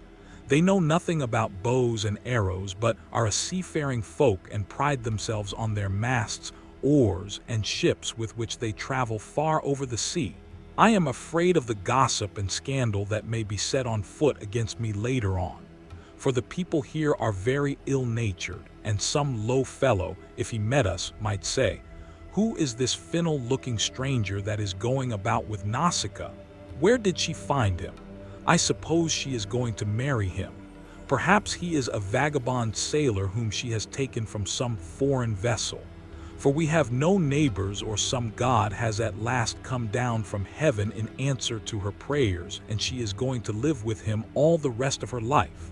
It would be a good thing if she would take herself off and find a husband somewhere else, for she will not look at one of the many excellent young Phaeacians who are in love with her.' This is the kind of disparaging remark that would be made about me, and I could not complain, for I should myself be scandalized at seeing any other girl do the like, and go about with men in spite of everybody, while her father and mother were still alive, and without having been married in the face of all the world. If therefore you want my father to give you an escort and to help you home, do as I bid you. You will see a beautiful grove of poplars by the roadside dedicated to Minerva. It has a well in it and a meadow all around it. Here my father has a field of rich garden ground about as far from the town as a man's voice will carry. Sit down there and wait for a while till the rest of us can get into the town and reach my father's house. Then when you think we must have done this, come into the town and ask the way to the house of my father Alcinous. You will have no difficulty in finding it. Any child will point it out to you. For no one else in the whole town has anything like such a fine house as he has. When you have got past the gates and through the outer court, go right across the inner court till you come to my mother. You will find her sitting by the fire and spinning her purple wool by firelight. It is a fine sight to see her as she leans back against one of the bearing posts with her maids all ranged behind her. Close to her seat stands that of my father, on which he sits and drinks like an immortal god. Never mind him, but go up to my mother and lay your hands upon her knees. If you would get home quickly, if you can gain her over, you may hope to see your own country again, no matter how distant it may be." So saying, she lashed the mules with her whip, and they left the river. The mules drew well, and their hooves went up and down upon the road. She was careful not to go too fast, for Ulysses and the maids, who were following on foot along with the wagon, so she plied her whip with judgment. As the sun was going down, they came to the sacred grove of Manueva, and there Ulysses sat down and prayed to the mighty. "Daughter of Jupiter, hear me," he cried. "Daughter of Aegis, bearing Jove, unwarrable, hear me now, for you gave no heed to my prayers when Neptune was wrecking me. Now therefore have pity upon me and grant that I may find friends and be hospitably received by the Phaeads." Thus did he pray, and Manueva heard his prayer, but she would not show herself to him openly, for she was afraid of her uncle Neptune, who was still furious in his endeavors to prevent Ulysses from getting home. Book 7. Thus then did Ulysses wait and pray, but the girl drove on to the town. When she reached her father's house, she drew up at the gateway, and her brothers, comely as the gods, gathered round her, took the mules out of the wagon, and carried the clothes into the house, while she went to her own room, where an old servant, Eurymedusa of Epira, lit the fire for her. This old woman had been brought by sea from Epira, and had been chosen as a prize for Alcinous, because he was king over the Phaeads, and the people obeyed him as though he were a god. She had been nursed to Noica, and had now lit the fire for her, and brought her supper for her into her round room. Presently Ulysses got up to go towards the town, and Manueva shed a thick mist all around him to hide him, in case any of the proud Phaeacians who met him should be rude to him or ask him who he was. Then, as he was just entering the town, she came towards him in the likeness of a little girl carrying a picture. She stood right in front of him, and Ulysses said, "My dear, will you be so kind as to show me the house of King Alcinous? I am an unfortunate foreigner in distress, and do not know one in your town and country." Then Manueva said, "Yes, father stranger, I will show you the house you want, for Alcinous lives quite close to my own father. I will go before you and show the way, but say not a word as you go, and do not look at any man, nor ask him questions, for the people here cannot abide strangers, and do not like men who come from some other place. They are a seafaring folk, and sail the seas by the grace of Neptune in ships that glide along like thought, or as a bird in the air." On this she led the way, and Ulysses followed in her steps, but not one of the Phaeacians could see him as he passed through the city in the midst of them. For the great goddess Manueva in her good will towards him had hidden him in a thick cloud of darkness. He admired their harbors, ships, places of assembly, and the lofty walls of the city, which with the palisade on top of them were very striking.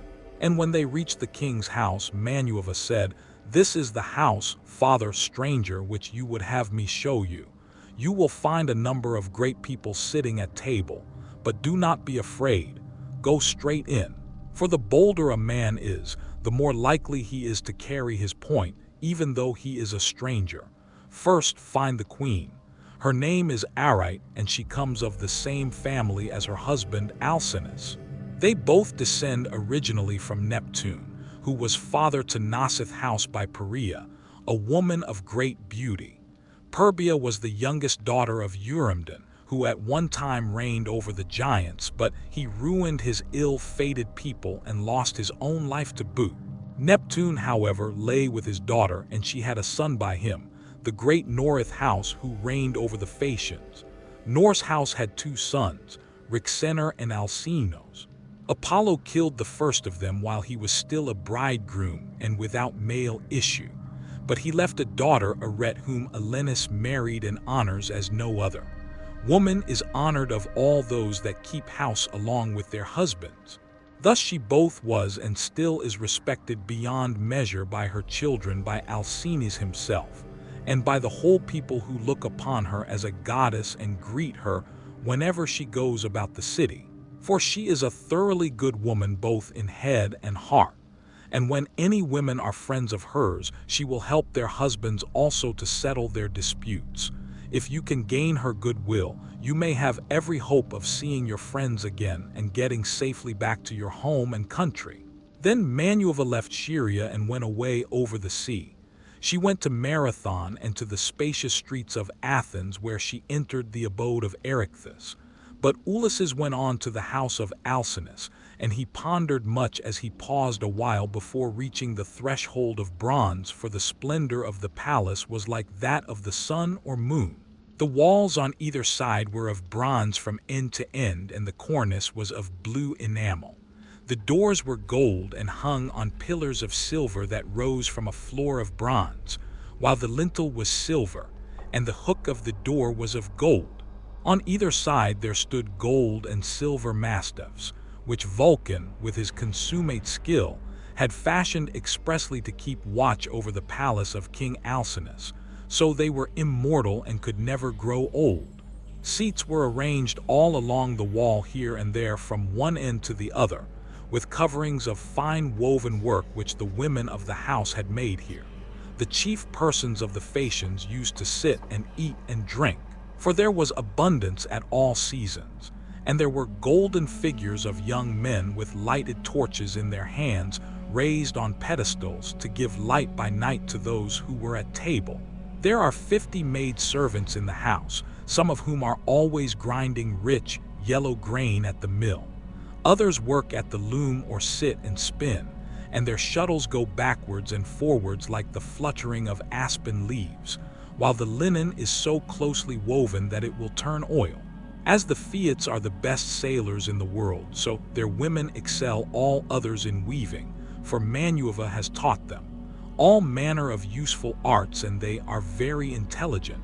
Outside the gate of the outer court, there is a large garden of about 4 acres with a wall all around it. It is full of beautiful trees, pears, pomegranates, and the most delicious apples.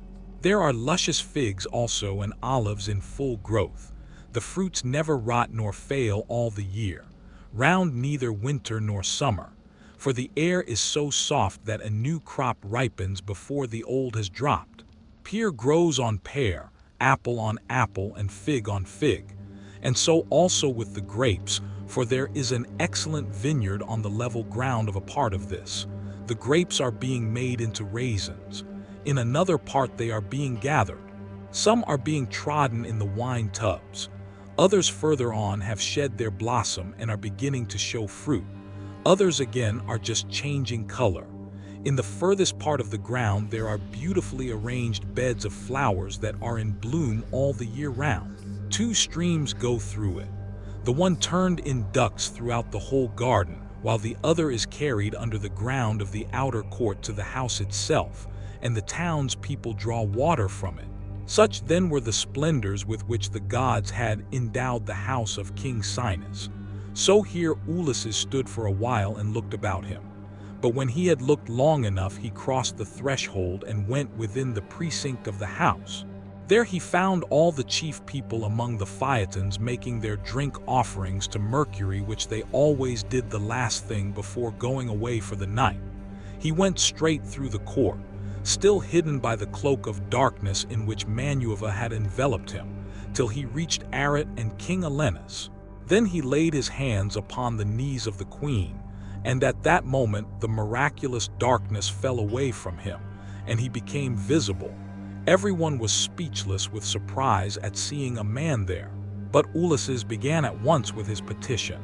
"Queen Arit," he exclaimed, "daughter of great Rixener, in my distress, I humbly pray you as also your husband and these your guests, whom may heaven prosper with long life and happiness, and may they leave their possessions to their children, and all the honors conferred upon them by the state to help me home to my own country as soon as possible, for I have been long in trouble and away from my friends." Then he sat down on the hearth among the ashes, and they all held their peace till presently the old hero Arcanius, who was an excellent speaker and an elder among the Phaetons, plainly and in all honesty said, "Alcinous said he is not creditable to you that a stranger should be seen sitting among the ashes of your hearth. Everyone is waiting to hear what you are about to say. Tell him then to rise and take a seat on a stool inlaid with silver, and bid your servants mix some wine and water, that we may make a drink offering to Jupiter, the Lord of Thunder, who takes all well-disposed suppliants under his protection, that there may be in the house." When Alcinous heard this, he took Ulysses by the hand, raised him from the hearth, and bade him take the seat of Laodamas, who had been sitting beside him, and was his favorite son. A maid servant then brought him water in a beautiful golden ewer, and poured it into a silver basin for him to wash his hands. And she drew a clean table beside him. An upper servant brought him bread and offered him many good things of what there was in the house, and Ulysses ate and drank. Then Alcinous said to one of the servants, "Pontonous, mix a cup of wine and hand it round, that we may make drink offerings to Jupiter, the Lord of Thunder, who is the protector of all well-disposed suppliants." Pontonous then mixed wine and water and handed it round, after giving every man his drink offering, when they had made their offerings and had drunk each as much as he was minded. Alcinous said, "Aldermen and town councillors of the Phaeacs, hear my words. You have had your supper, so now go hamido bed. Tomorrow morning I shall invite a still larger number of older men, and will give a sacrificial banquet in honor of our guest. We can then discuss the question of his court, and consider how we may at once send him back rejoicing to his own country, without trouble or inconvenience to himself. No matter how distant it may be, we must see that he comes to no harm while on his homeward journey. But when he is once at home, he will have to take the luck he was born with, for better or worse, like other people. It is possible, however, that the stranger is one of the immortals who has come down from heaven to visit us. But in this case, the gods are departing from their usual practice, for hitherto they have made themselves perfectly clear to us when we have been offering them hecatombs. They come and sit at our feasts just like one of ourselves, and if any solitary wayfarer happens to stumble upon someone or other of them, they affect no concealment, for we are as near of kin to the gods as the Cyclopes and the savage giants are." Then Ulysses said, "Pray, Alcinous, do not take any such notion into your head. There is nothing of the immortal about me, neither in body nor mind, and most resemble those among you who are the most afflicted. Indeed, were I to tell you all that heaven has seen fit to lay upon me, you would say that I was still worse off than they are. Nevertheless, let me in spite of sorrow, for an empty stomach is a very important thing, and thrusts itself on a man's notice, no matter how dire his distress. I am in great trouble, yet it insists that I shall eat and drink, bids me lay aside all memory of my sorrows, and dwell only on the due replenishing of itself. As for yourselves, do as you propose, and at break of day set about helping me to get home. I shall be content to die if I may first. Once more, behold my property, my bondsmen, and all the greatness of my house." Thus did he speak. Everyone approved his saying, and agreed that he should have his escort, inasmuch as he had spoken reasonably. Then when they had made their drink offerings and had drunk each as much as he was minded, they went home to bed, every man in his own abode, leaving Ulysses in the cloister with Aritet and Alcinous, while the servants were taking the things away after supper. R was the first to speak, for she recognized the shirt, cloak, and good clothes that Ulysses was wearing as the work of herself and of her maids. So she said, "Stranger, before we go any further, there is a question I should like to ask you. Who and whence are you, and who gave you those clothes? Did you not say you had come here from beyond the sea?" And Ulysses answered, "It would be a long story, madam, were I to relate in full the tale of my misfortunes, for the hand of heaven has been laid heavy upon me. But as regards your question, there is an island far away in the sea which is called the Ocean. Here dwells the cunning and powerful goddess Calypso, daughter of Atlas. She lives by herself, far from all neighbors, human or divine. Fortune, however, brought me to her hearth, all desolate and alone. For Jupiter struck my ship with his thunderbolts and broke it up in mid-ocean. My brave comrades were drowned, every man of them. But I stuck to the keel and was carried hither and thither for the space of 9 days, till at last, during the darkness of the 10th night, the gods brought me to the Ocean Island, where the great goddess Calypso lives. She took me in and treated me with the utmost kindness. Indeed, she wanted to make me a mortal to grow old, but she could not persuade me to let her do so. I stayed with Calypso 7 years straight on end and watered the good clothes she gave me with my tears during the whole time. But at last, when the 8th year came round, she bade me depart of her own free will, either because Jove had told her she must or because she had changed her mind. She sent me from her island on a raft which she provisioned with abundance of bread and wine. Moreover, she gave me good, stout clothes, and sent me a wind that blew both warm and fair. Days 7 and 10 did I sail over the sea, and on the 18th I caught sight of the first outlines of the mountains upon your coast, and glad indeed was I to set eyes upon them.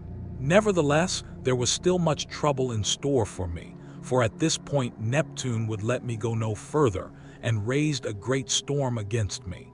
The sea was so terribly high that I could no longer keep to my raft, which went to pieces under the fury of the gale, and I had to swim for it till wind and current brought me to your shores. There I tried to land but could not, for it was a bad place, and the waves dashed me against the rocks.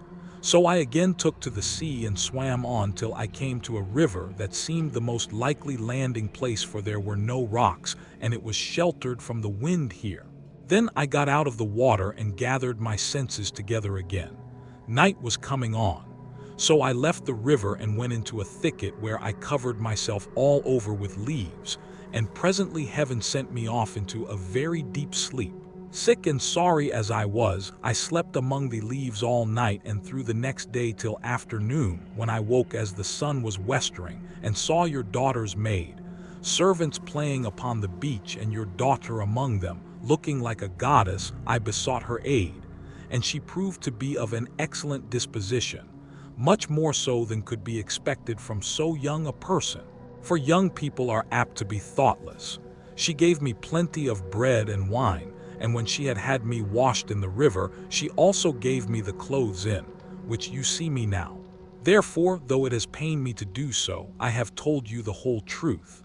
Then Alcinous said, "Stranger, it was very wrong of my daughter not to bring you on at once to my house along with the maids. Seeing that she was the first person whose aid you ask, pray do not scold her," replied Ulysses. "She is not to blame. She did tell me to follow along with the maids, but I was ashamed and afraid, for I thought you might perhaps be displeased if you saw me. Every human being is sometimes a little suspicious and irritable." "Stranger," replied Alcinous, "I am not the kind of man to get angry about nothing. It is always better to be reasonable. But by Father Jove, Minerva, and Apollo, now that I see what kind of person you are, and how much you think as I do, I wish you would stay here, marry my daughter, and become my son-in-law. If you will stay, I will give you a house and an estate, but no one, heaven forbid, shall keep you here against your own wish, and that you may be sure of this, I will attend tomorrow to the matter of your escort. You can sleep during the whole voyage if you like, and the men shall sail you over smooth waters, either to your own home or wherever you please. Even though it'd be a long way further off than Euboea, which those of my people who saw it when they took yellow Rhadamanthus to see Titus, the son of Gaea, tell me is the furthest of any place. And yet they did the whole voyage in a single day without distressing themselves and came back again afterwards. You will thus see how much my ships excel all others and what magnificent eastmen my sailors are. Then was Ulysses glad and prayed aloud, saying, Father Jove, grant that Alcinous may do all as he has said, for so he will win an imperishable name among mankind, and at the same time I shall return to my country. Thus did they converse. Then Arit told her maids to set a bed in the room that was in the gate house, and make it with good red rugs, and to spread coverlets on the top of them with woolen cloaks for Ulysses to wear. The maids thereon went out with torches in their hands. And when they had made the bed, they came up to Ulysses and said, Rise, sir, stranger, and come with us, for your bed is ready. And glad indeed was he to go to his rest. So Ulysses slept in a bed placed in a room over the echoing gateway, but Alcinous lay in the inner part of the house with the queen his wife by his side. Book 8. Now when the child of morning, rosy-fingered dawn appeared, Alsus and Ulysses both rose, and Alenus led the way to the Phaeacian place of assembly which was near the ships. When they got there, they sat down side by side on a seat of polished stone, while Manueva took the form of one of Alcine's servants and went round the town in order to help Ulysses to get home. She went up to the citizens man by man and said, Oldermen and town councillors of the Phaeacians, come to the assembly, all of you, and listen to the stranger who has just come off a long voyage to the house of King Alcinous. He looks like an immortal god. With these words she made them all want to come, and they flocked to the assembly till seats and standing room were alike crowded. Everyone was struck with the appearance of Ulysses, for Manueva had beautified him about the head and shoulders, making him look taller and stouter than he really was, that he might impress the Phaeacians favorably as being a very remarkable man, and might come off well in the many trials of skill to which they would challenge him. Then when they were got together, Alcine spoke. Hear me, said he, aldermen and town, councillors of the Fiats, that I may speak even as I am minded. This stranger, whoever he may be, has found his way to my house from somewhere or other, either east or west. He wants an escort and wishes to have the matter settled. Let us then get one ready for him, as we have done for others before him. Indeed, no one who ever yet came to my house has been able to complain of me for not speeding on his way soon enough.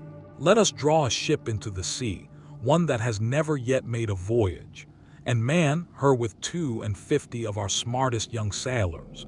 Then when you have made fast your oars, each by his own seat, leave the ship and come to my house to prepare a feast. I will find you in everything. I am giving these instructions to the young men who will form the crew. For as regards you aldermen and town councillors, you will join me in entertaining our guest in the cloisters. I can take no excuses, and we will have Demodocus to sing to us, for there is no bard like him, whatever he may choose to sing about. Alcis then led the way, and the others followed after, while a servant went to fetch Diodocus. The 52 picked eastmen went to the seashore as they had been told, and when they got there, they drew the ship into the water, got her mast and sails inside her, bound the oars to the pulpins with twisted thongs of leather, all in due course, and spread the white sails aloft. They moorowed the vessel a little way out from land, and then came on shore and went to the house of King Alcinous. The outhouses, yards, and all the precincts were filled with crowds of men in great multitudes, both old and young. And Alcinous killed them, 12 sheep, 8 full-grown pigs, and 2 oxmen. These they skinned and dressed so as to provide a magnificent banquet. A servant presently led in the famous bard Demodocus, whom the muse had dearly loved, but to whom she had given both good and evil, for though she had endowed him with a divine gift of song, she had robbed him of his eyesight. Pontonous set a seat for him among the guests, leaning it up against a bearing post. He hung the lyre for him on a peg over his head, and showed him where he was to feel for it with his hands. He also set a fair table with a basket of victuals by his side, and a cup of wine from which he might drink whenever he was so disposed. The company then laid their hands upon the good things that were before them. But as soon as they had had enough to eat and drink, the muse inspired Demodocus to sing the feats of heroes and more, especially a matter that was then in the mouths of all men, to wit the quarrel between Ulysses and Achilles, and the fierce words that they heaped on one another, as they sat together at a banquet.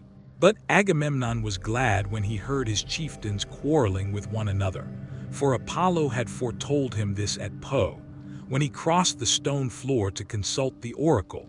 Here was the beginning of the evil that by the will of Jupiter fell both upon Dan and Trojans. Thus sang the bard. But Ulysses drew his purple mantle over his head and covered his face, for he was ashamed to let the Phaeacians see that he was weeping. When the bard left off singing, he wiped the tears from his eyes, uncovered his face, and taking his cup, made a drink offering to the gods. But when the Phaeacians pressed Demodocus to sing further, for they delighted in his lays, then Ulysses again drew his mantle over his head and wept bitterly. No one noticed his distress except Alcinous, who was sitting near him, and heard the heavy sighs that he was heaving. So he at once said, "Oldermen and town, counselors of the Fiats, we have had enough now both of the feast and of the minstrelsy, that is its due accompaniment. Let us proceed therefore to the athletic sports, so that our guest on his return home may be able to tell his friends how much we surpass all other nations as boxers, wrestlers, jumpers, and runners." With these words he led the way, and the others followed after. A servant hung Demodocus' lyre on its peg for him, led him out of the cloister, and set him on the same way as that along which all the chief men of the Fiats were going to see the sports. A crowd of several thousands of people followed them, and there were many excellent competitors for all the prizes. Acroneus, Oiles, Elatrius, Nodius, Primnius, Anculus, Iridius, Pontius, Poreus, Thun, Anabasinius, and Amphilus, son of Pelenas of Tecton. There was also Euryales, son of Nolulus, who was like Mars himself, and was the best-looking man among the Phaeacians, except Leodarmas. 3 sons of Alcinous, Leodarmas, Helios, and Clonius competed also. The foot races came first. The course was set out for them from the starting post, and they raised a dust upon the plain as they all flew forward at the same moment. Clonius came in first by a long way. He left everyone else behind him by the length of the furrow that a couple of mules can plow in a foul field. They then turned to the painful art of wrestling, and here Euryales proved to be the best man. Amphilus excelled all the others in jumping while at throwing the disc. There was no one who could approach Elatrius. Alz's son Leodamas was the best boxer, and he it was who presently said when they had all been diverted with the games, "Let us ask the stranger whether he excels in any of these sports. He seems very powerfully built. His thighs, calves, hands, and neck are of prodigious strength, nor is he at all old, but he has suffered much lately, and there is nothing like the sea for making havoc with a man, no matter how strong he is." "You are quite right, Leodas," replied Euryales. "Go up to your guest and speak to him about it yourself." When Leodamas heard this, he made his way into the middle of the crowd and said to Ulysses, "I hope, sir, that you will enter yourself for some one or other of our competitions, if you are skilled in any of them, and you must have gone in for many a one before now. There is nothing that does anyone so much. Credit all his life long as the showing himself, a proper man with his hands and feet. Have a try, therefore, at something, and banish all sorrow from your mind. Your return home will not be long delayed, for the ship is already drawn into the water and the crew is found." Ulysses answered, "Leodas, why do you taunt me in this way? My mind is set rather on cares than contests. I have been through infinite trouble, and I'm come among you now as a suppliant, praying your king and people to further me on my return home."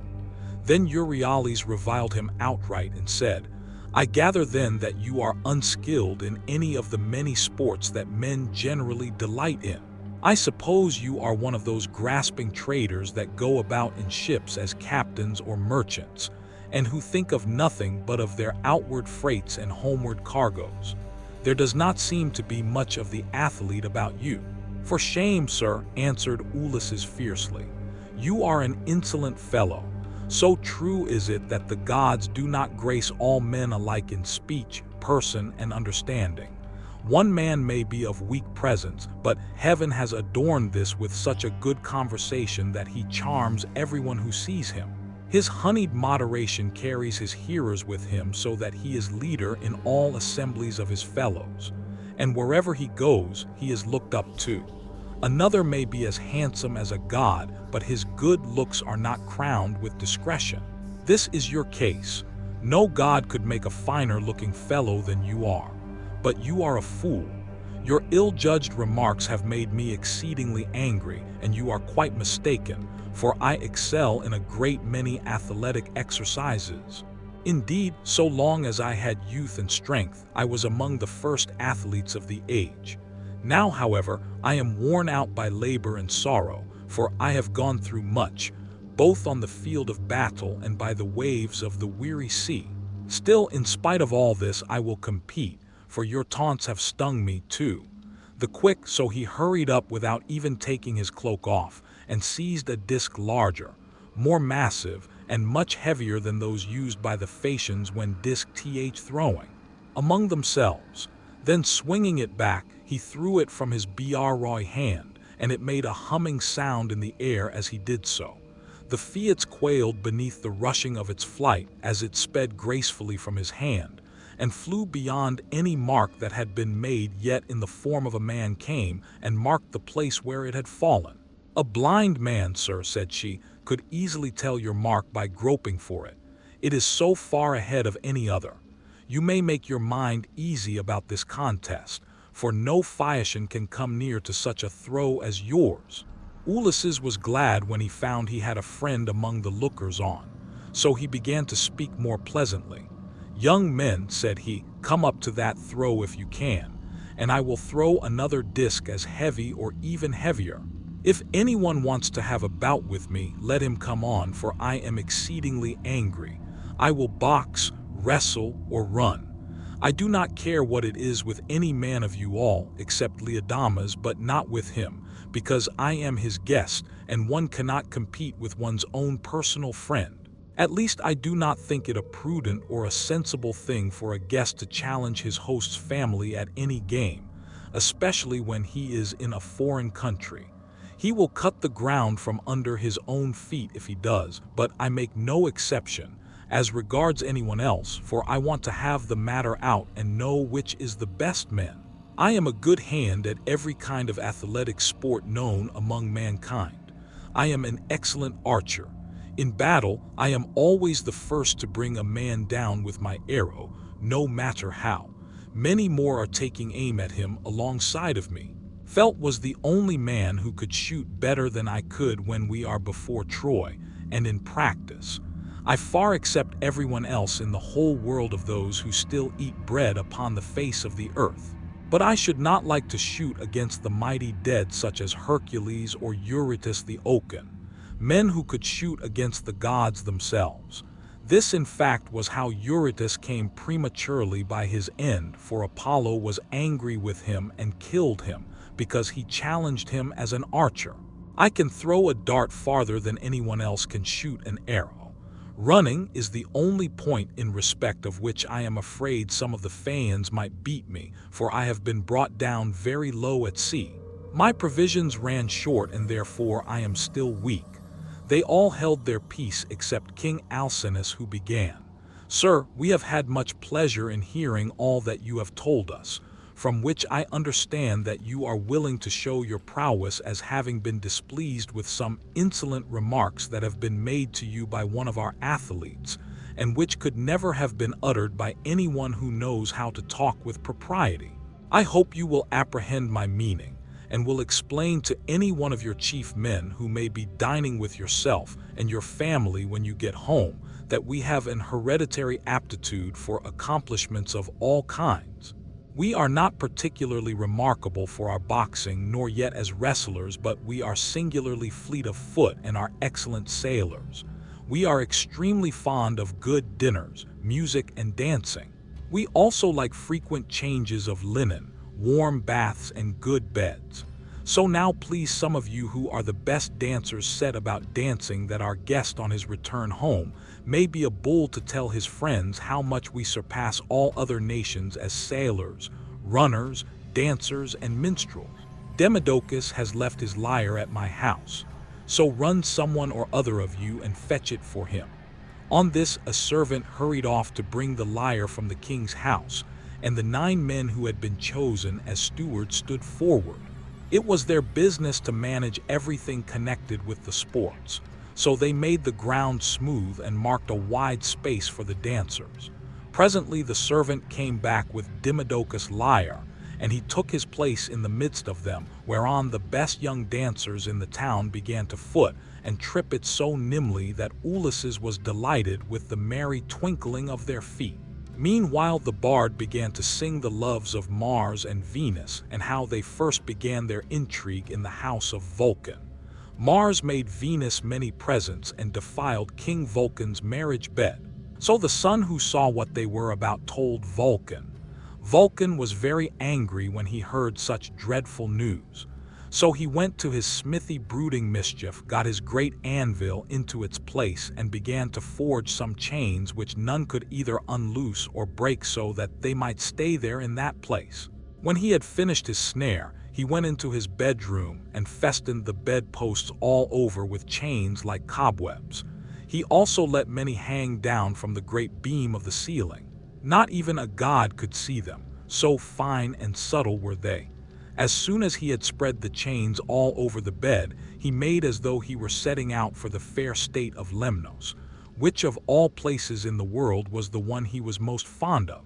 But Mars kept no blind lookout, and as soon as he saw him start, hurried off to his house, burning with love for Venus. Now Venus had just come in from a visit to her father Jupiter, and was about sitting down when Mars came inside the house and said, as he took her hand in his own, "Let us go to the couch of Vulcan. He is not at home, but has gone off to Lemnos among the Lyncians, whose speech is barbarous." She was nothing loath. So they went to the couch to take their rest, whereon they were caught in the toils which cunning Vulcan had spread for them, and could neither get up nor stir hand or foot, but found too late that they were in a trap. Then Vulcan came up to them, for he had turned back before reaching Lemnos, when his scout, the sun, told him what was going on. He was in a furious passion and stood in the vestibule making a dreadful noise as he shouted to all the gods, "Father Jupiter," he cried, "and all you other blessed gods who live forever, come here and see the ridiculous and disgraceful sight that I will show you. Jupiter's daughter Venus is always dishonoring me because I am lame. She is in love with Mars, who is handsome and clean built, whereas I am but my parents are to blame for that, not I. They ought never to have begotten me. Come and see the pair together, asleep on me bed. It makes me furious to look at them. They are very fond of one another, but I do not think they will lie there longer than they can help, nor do I think that they will sleep much there. However, they shall stay till her father has repaid me the sum I gave him for his baggage of a daughter who is fair but not honest." On this the gods gathered to the house of Vulcan. Earth encircling Neptune came, and Mercury, the bringer of luck, and King Apollo. But the goddesses stayed at home, all of them for shame.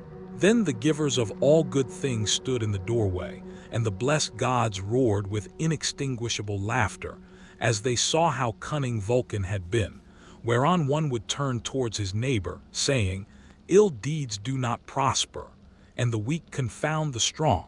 See how limping Vulcan, lame as he is, has caught Mars, who is the fleetest god in heaven, and now Mars will be cast in heavy damages. Thus did they converse. But King Apollo said to Mercury, "Messenger Mercury, giver of good things, you would not care how strong the chains were, would you, if you could sleep with Venus?" "King Apollo," answered Mercury, "I only wish I might get the chance, though there were 3 times as many chains, and you might look on all of you gods and goddesses. But I would sleep with her if I could." The immortal gods burst out laughing as they heard him. But Neptune took it all seriously and kept on imploring Vulcan to set Mars free again. "Let him go," he cried, "and I will undertake as you require, that he shall pay you all the damages that are held reasonable among the immortal gods." "Do not," replied Vulcan, "ask me to do this. A bad man's bond is bad security. What remedy could I enforce against you if Mars should go away and leave his debts behind him along with his chains?" Vulcan said, "Neptune, if Mars goes away without paying his damages, I will pay you myself." So Vulcan answered, "In this case I cannot and must not refuse you." Thereon he loosed the bonds that bound them, and as soon as they were free, they scampered off Mars to Thrace and laughed to loving Venus to Cyprus and to Paphos. Where is her grove and her altar fragrant with burnt offerings? Here the Graces bathed her and anointed her with oil of ambrosia such as the immortal gods make use of, and they clothed her in raiment of the most enchanting beauty. Thus sang the bard, and both Ulysses and the seafaring Phaeads were charmed as they heard him. Then Alcinous told Laodamas and Hellas to dance alone, for there was no one to compete with them. So they took a red ball which Polybus had made for them, and one of them bent himself backwards and threw it up towards the clouds, while the other jumped from off the ground and caught it with ease before it came down again. When they had done throwing the ball straight up into the air, they began to dance, and at the same time kept on throwing it backwards and forwards to one another, while all the young men in the ring applauded and made a great stamping with their feet. Then Ulysses said, "King Alcinous, you said your people were the nimblest dancers in the world, and indeed they have proved themselves to be so.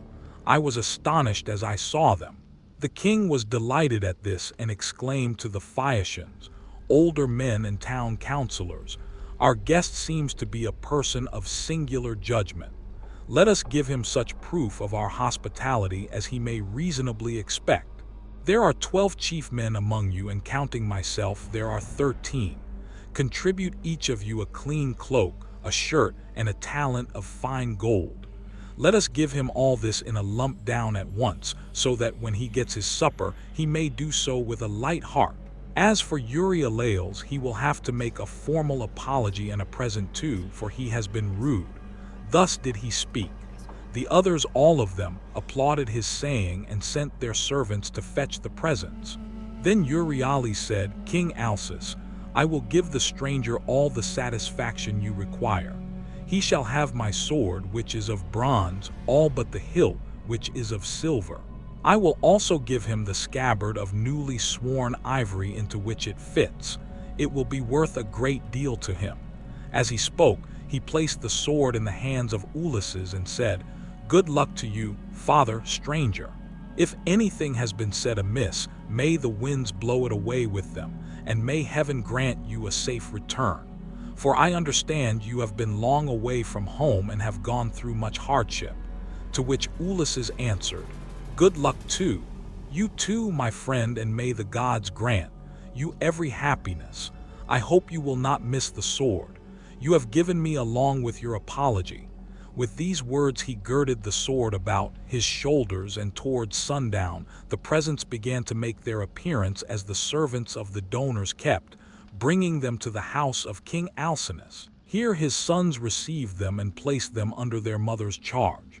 Then Alcinous led the way to the house and bade his guests take their seats. "Wife," said he, turning to Queen Arete, "go fetch the best chest we have, and put a clean cloak and shirt in it. Also, set a copper on the fire and heat some water. Our guest will take a warm bath. See also to the careful packing of the presents that the noble Phaeads have made him. He will thus better enjoy both his supper and the singing that will follow. I shall myself give him this golden goblet which is of exquisite workmanship, that he may be reminded of me for the rest of his life whenever he makes a drink offering to Jupiter or to any of the gods." Then Arete told her maids to set a large tripod upon the fire as fast as they could, whereon they set a tripod full of bath water onto a clear fire. They threw on sticks to make it blaze, and the water became hot as the flame played about the belly of the tripod. Meanwhile, Arete brought a magnificent chest from her own room, and inside it she packed all the beautiful presents of gold and raiment which the Phaetons had brought. Lastly, she added a cloak and a good shirt from Alcinous and said to Ulysses, "See to the lid yourself, and have the whole bound round at once, for fear anyone should rob you by the way when you are asleep in your ship." When Ulysses heard this, he put the lid on the chest and made it fast with a bond that Circe had taught him. He had done so before an upper servant told him to come to the bath and wash himself. He was very glad of a warm bath, for he had had no one to wait upon him ever since he left the house of Calypso, who, as long as he remained with her, had taken as good care of him as though he had been a god.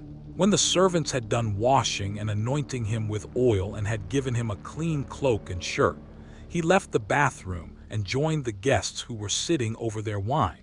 Lovely, Noro stood by one of the bearing posts supporting the roof of the cloister, and admired him as she saw him pass. "Farewell, stranger," said she. "Do not forget me when you are safe at home again, for it is to me first that you owe a ransom for having saved your life." And Ulysses said, "Nosa, daughter of great Alcinous, may Jupiter, the mighty husband of Juno, grant that I may reach my home. So shall I bless you as my guardian angel all my days, for it was you who saved me." When he had said this, he seated himself beside Alcinous. Supper was then served, and the wine was mixed for drinking. A servant led in the favorite bard Diodorachus, and set him in the midst of the company near one of the bearing posts, supporting the cloister, that he might lean against it. Then Ulysses cut off a piece of roast pork with plenty of fat, for there was abundance left on the joint, and said to a servant, "Take this piece of pork over to Demodocus and tell him to eat it. For all the pain his lays may cause me, I will salute him nonetheless."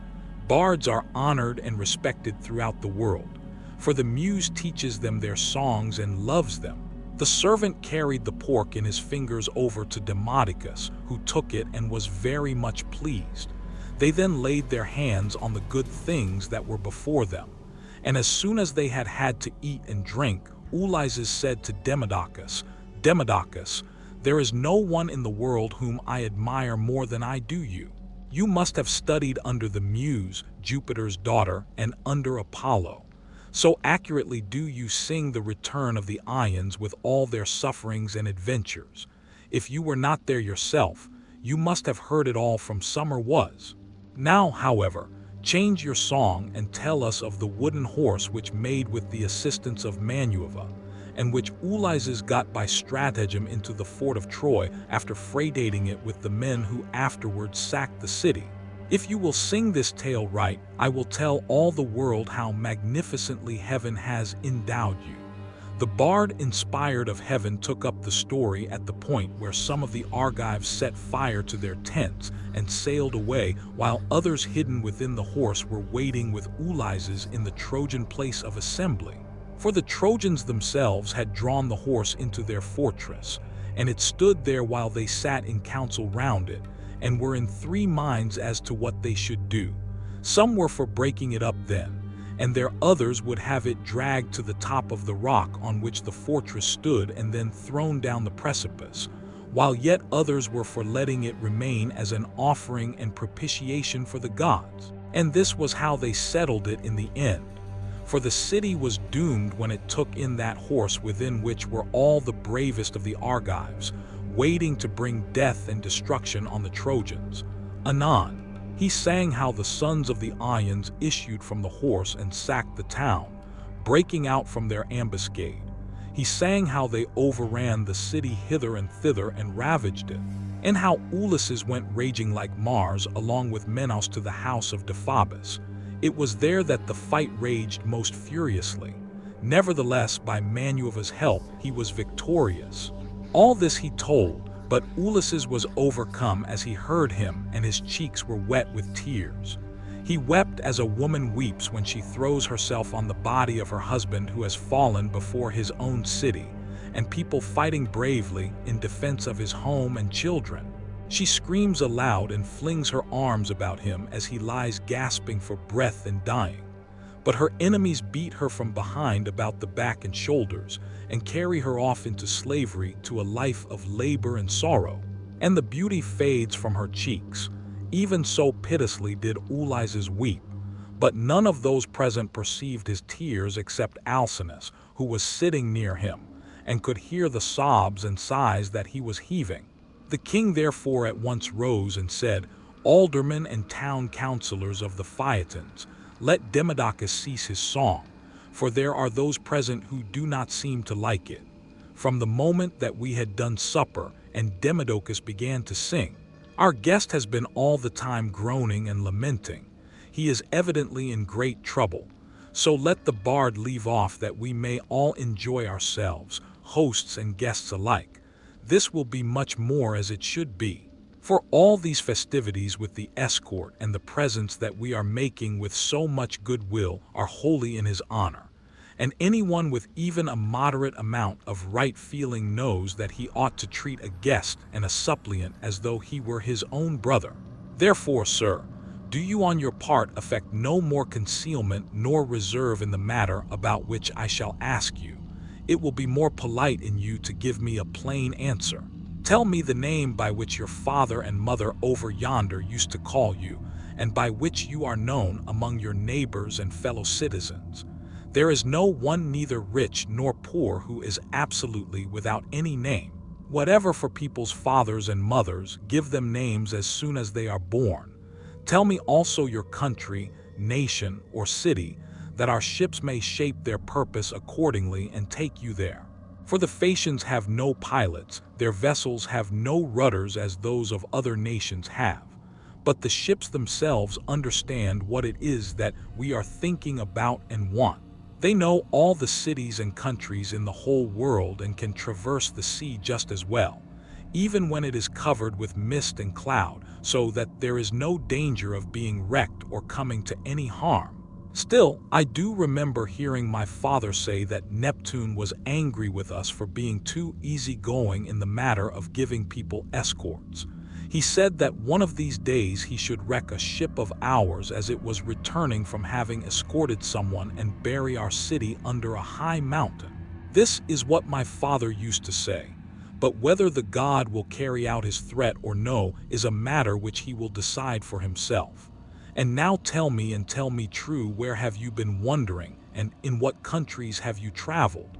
Tell us of the peoples themselves and of their cities who were hostile, savage, and univilized, and who on the other hand hospitable and humane. Tell us also why you are made so unhappy. On hearing about the return of the archive, Danons from Troy, the gods arranged all this and sent them their misfortunes in order that future generations might have something to sing about. Did you lose some brave kinsmen of your wives when you were before Troy? A son-in-law or father-in-law? Which are the nearest relations a man has outside his own flesh and blood?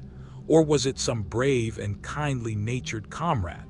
For a good friend is as dear to a man as his own brother. Book 9. And Ulysses answered, King Alcinous, it is a good thing to hear a bard with such a divine voice as this man has. There is nothing better or more delightful than when a whole people make merry together with the guests sitting orderly to listen, while the table is loaded with bread and meats, and the cupbearer draws wine and fills his cup for every man. This is indeed as fair a sight as a man can see. Now, however, since you are inclined to ask the story of my sorrows and rekindle my own sad memories in respect of them, I do not know how to begin, nor yet how to continue and conclude my tale, for the hand of heaven has been laid heavily upon me.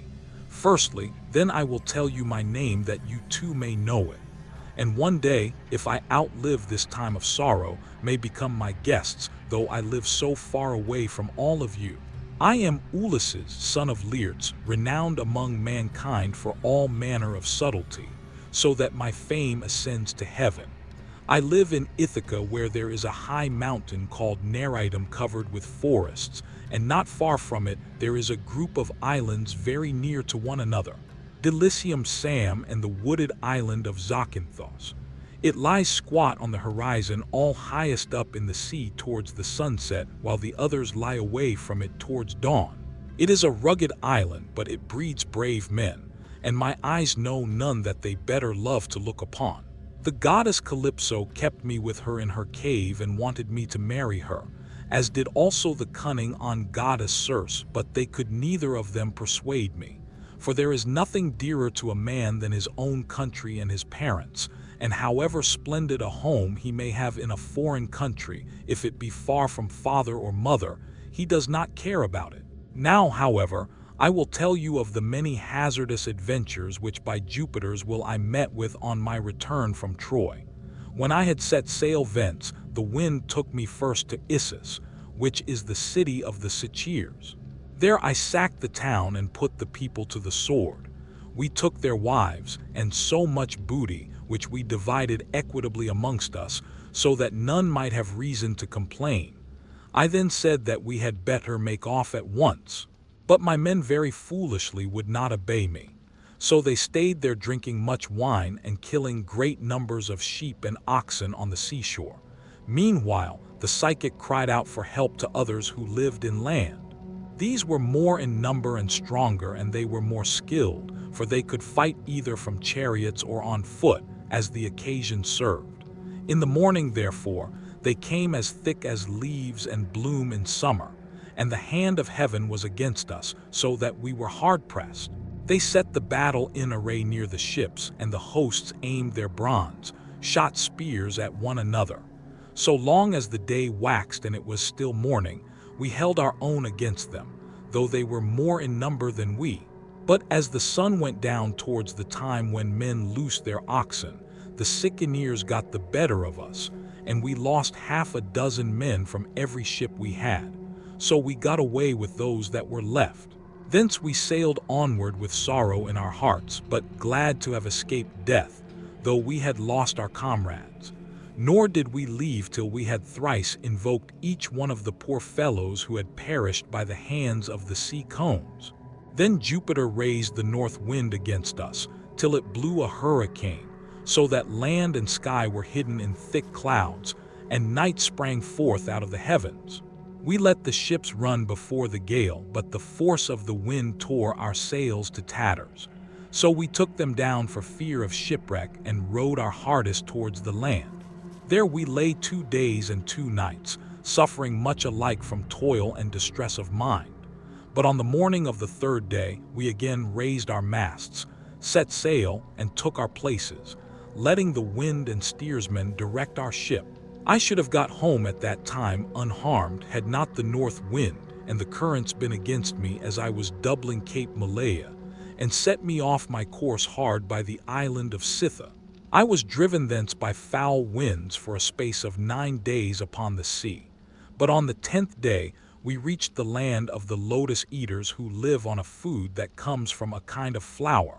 Here we landed to take in fresh water, and our crews got their midday meal on the shore near the ships when they had eaten and drunk.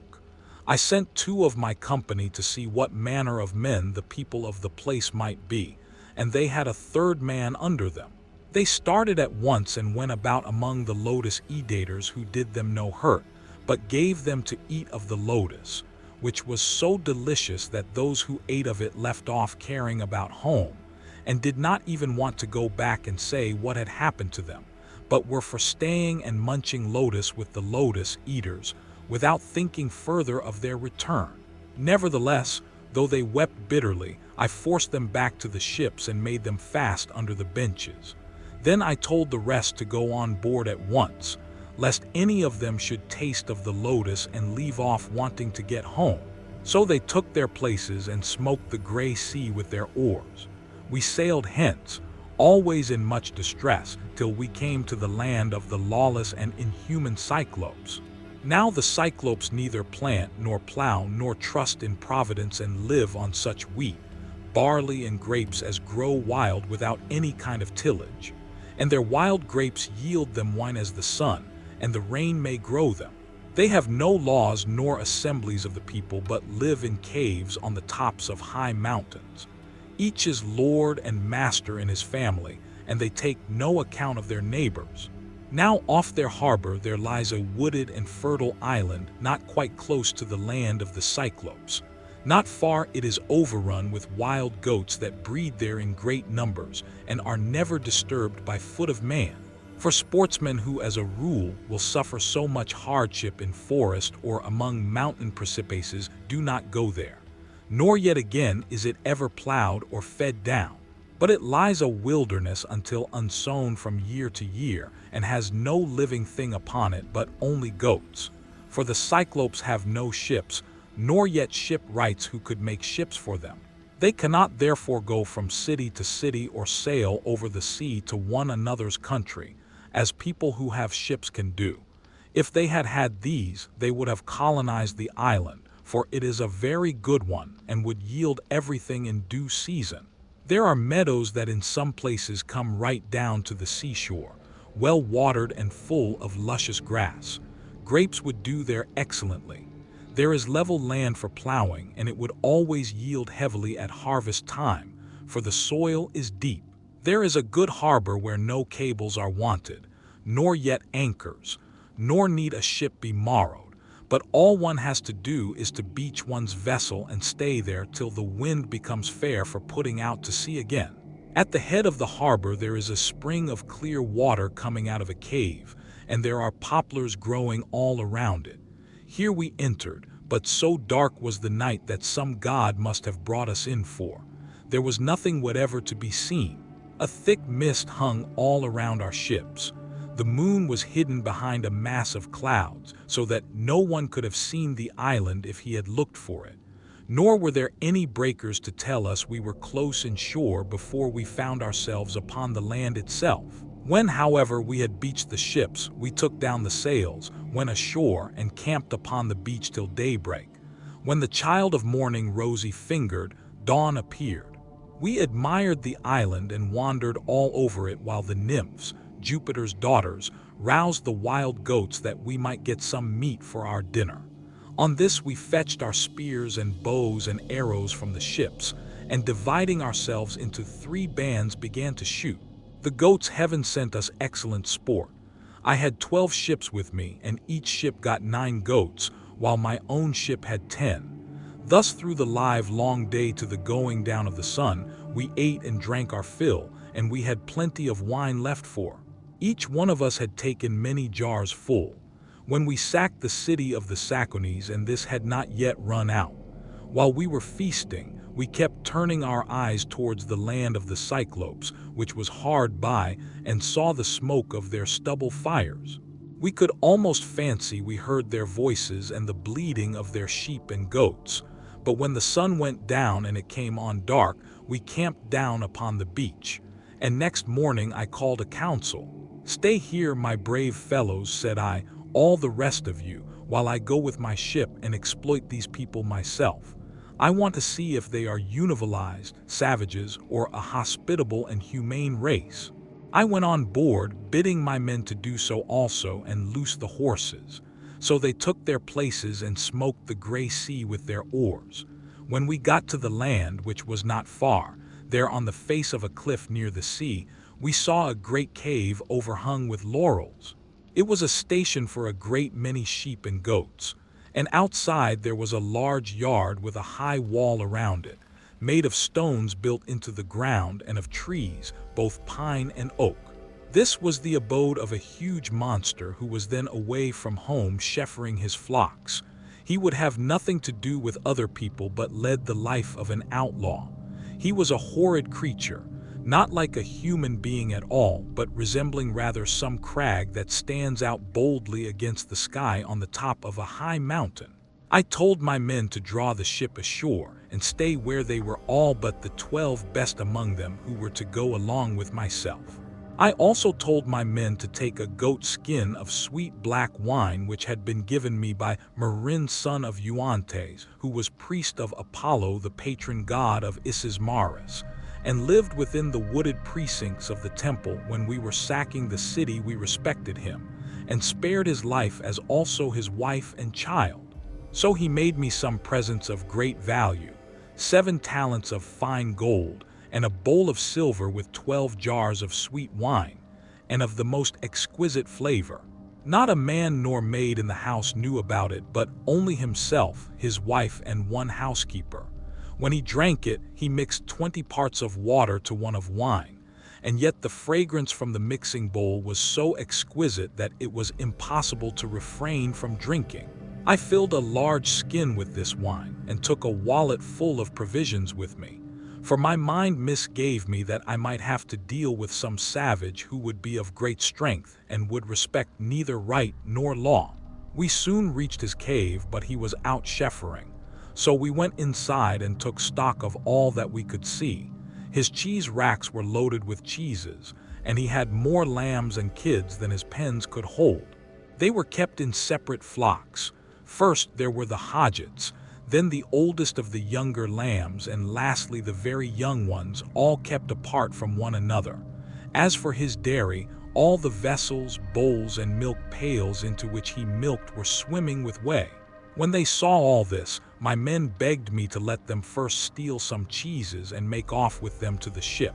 They would then return, drive down the lambs and kids, put them on board, and sail away with them. It would have been indeed better if we had done so, but I would not listen to them in the hope that he might give me a present. When, however, we saw him, my poor men found him ill to deal with. We lit a fire, offered some of the cheeses, in sacrifice ate others of them, and then sat waiting till the Cyclops should come in with his sheep.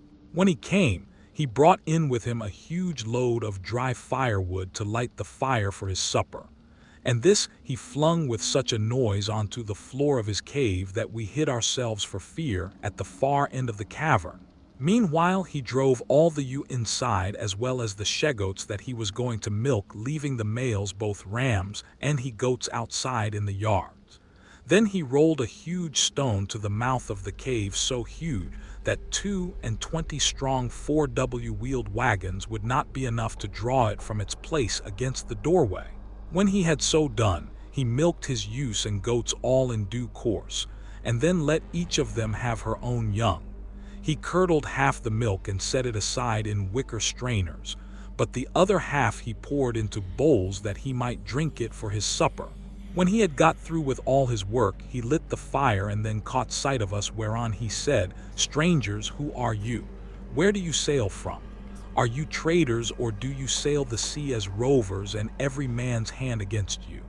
We were frightened out of our senses by his loud voice and monstrous form. But I managed to say, "We are Ions on our way home from Troy, but by the will of Jupiter and stress of weather, we have been driven far out of our course. We are the people of Agamemnon, son of Atreus, who has won infinite renown throughout the whole world by sacking so great a city and killing so many people. We therefore humbly pray you to show us some hospitality, and otherwise make us such presents as visitors may reasonably expect. May your excellency fear the wrath of heaven, for we are your suppliants, and Jupiter takes all respectable travelers under his protection, for he is the avenger of all suppliants and foreigners in distress." To this he gave me but a pitiless answer. "Stranger," said he, "you are a fool, or else you know nothing of this country. Talk to me indeed about fearing the gods or shunning their anger. We Cyclopes do not care about Jupiter or any of your blessed gods, for we are ever so much stronger than they. I shall not spare either yourself or your companions out of any regard for Jupiter, unless I am in the humor for doing so. And now tell me where you made your ship fast when you came on shore. Was it round the point, or is she lying straight off the land?" He said this to draw me out, but I was too cunning to be caught in that way.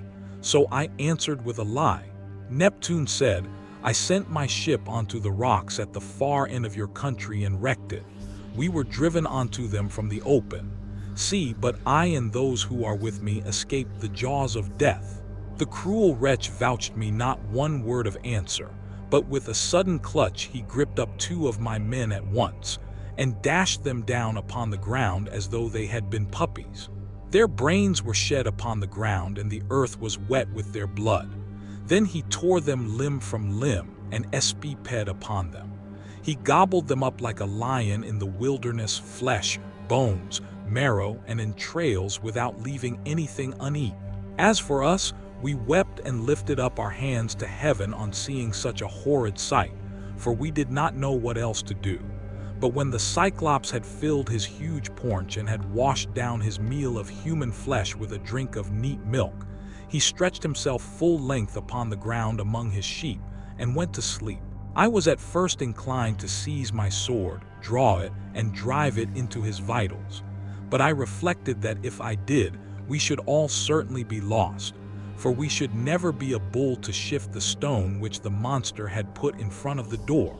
So we stayed sobbing and sighing where we were till morning came. When the child of morning, rosy-fingered, dawn appeared. He again lit his fire, milk his goats, and use all quite rightly, and then let each have her own young one as soon as he had got through with all his work. He clutched up 2 more of my men, and began eating them for his morning's meal.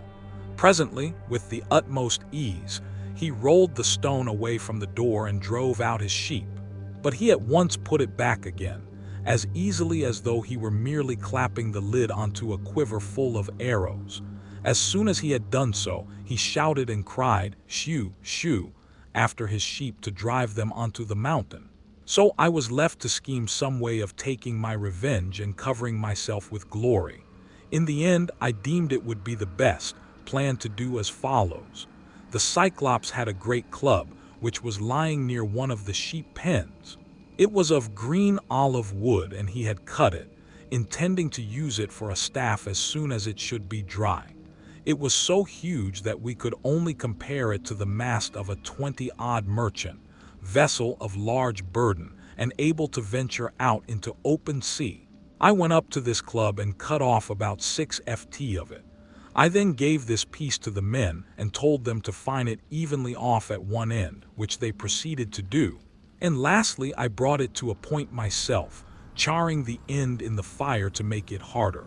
When I had done this, I hid it under dung, which was lying about all over the cave, and told the men to cast lots, which of them should venture along with myself to lift it and bore it into the monster's eye. While he was asleep, the lot fell upon the very 4 whom I should have chosen, and I myself made 5. In the evening, the wretch came back from shepherding and drove his flocks into the cave this time, driving them all inside, and not leaving any in the yards. I suppose some fancy must have taken him, or a god must have prompted him to do so. As soon as he had put the stone back to its place against the door, he sat down, milked his ewe and his goats all quite rightly, and then let each have her own young one. When he had got through with all this work, he gripped up 2 more of my men and made his supper off them. So I went up to him with an ivywood bowl of black wine in my hands. "Look here, Cyclops," said I. "You have been eating a great deal of man's flesh. So take this and drink some wine that you may see what kind of liquor we had on board my ship. I was bringing it to you as a drink, offering in the hope that you would take compassion upon me and further me on my way home, whereas all you do is to go on ramping and raving most intolerably. You ought to be ashamed of yourself. How can you expect people to come see you any more if you treat them in this way?" He then took the cup and drank. He was so delighted with the taste of the wine that he begged me for another bowlful. "Be so kind," he said, "as to give me some more, and tell me your name at once. I want to make you a present that you will be glad to have. We have wine even in this country, for our soil grows grapes and the sun ripens them. Drinks like nectar and ambrosia all in one." I then gave him some more. 3 times did I fill the bowl for him, and 3 times did he drain it without thought or heed. Then when I saw that the wine had got into his head, I said to him as plausibly as I could, Cyclops, you ask my name, and I will tell it you. Give me therefore the present you promised me. My name is Noman. This is what my father and mother and my friends have always called me. But the cruel wretch said, Then I will eat all Noman's comrades before Noman himself, and will keep Nom for the last. This is the present that I will make him. As he spoke, he reeled and fell sprawling, face upwards on the ground. His great neck hung heavily backwards, and a deep sleep took hold upon him. Presently he turned sick and threw up both wine and the gobbets of human flesh on which he had been gorging, for he was very drunk. Then I thrust the beam of wood far into the embers to heat it, and encouraged my men, lest any of them should turn faint-hearted. When the wood, green though it was about to blaze, I drew it out of the fire glowing with heat, and my men gathered round me, for heaven had filled their hearts with courage.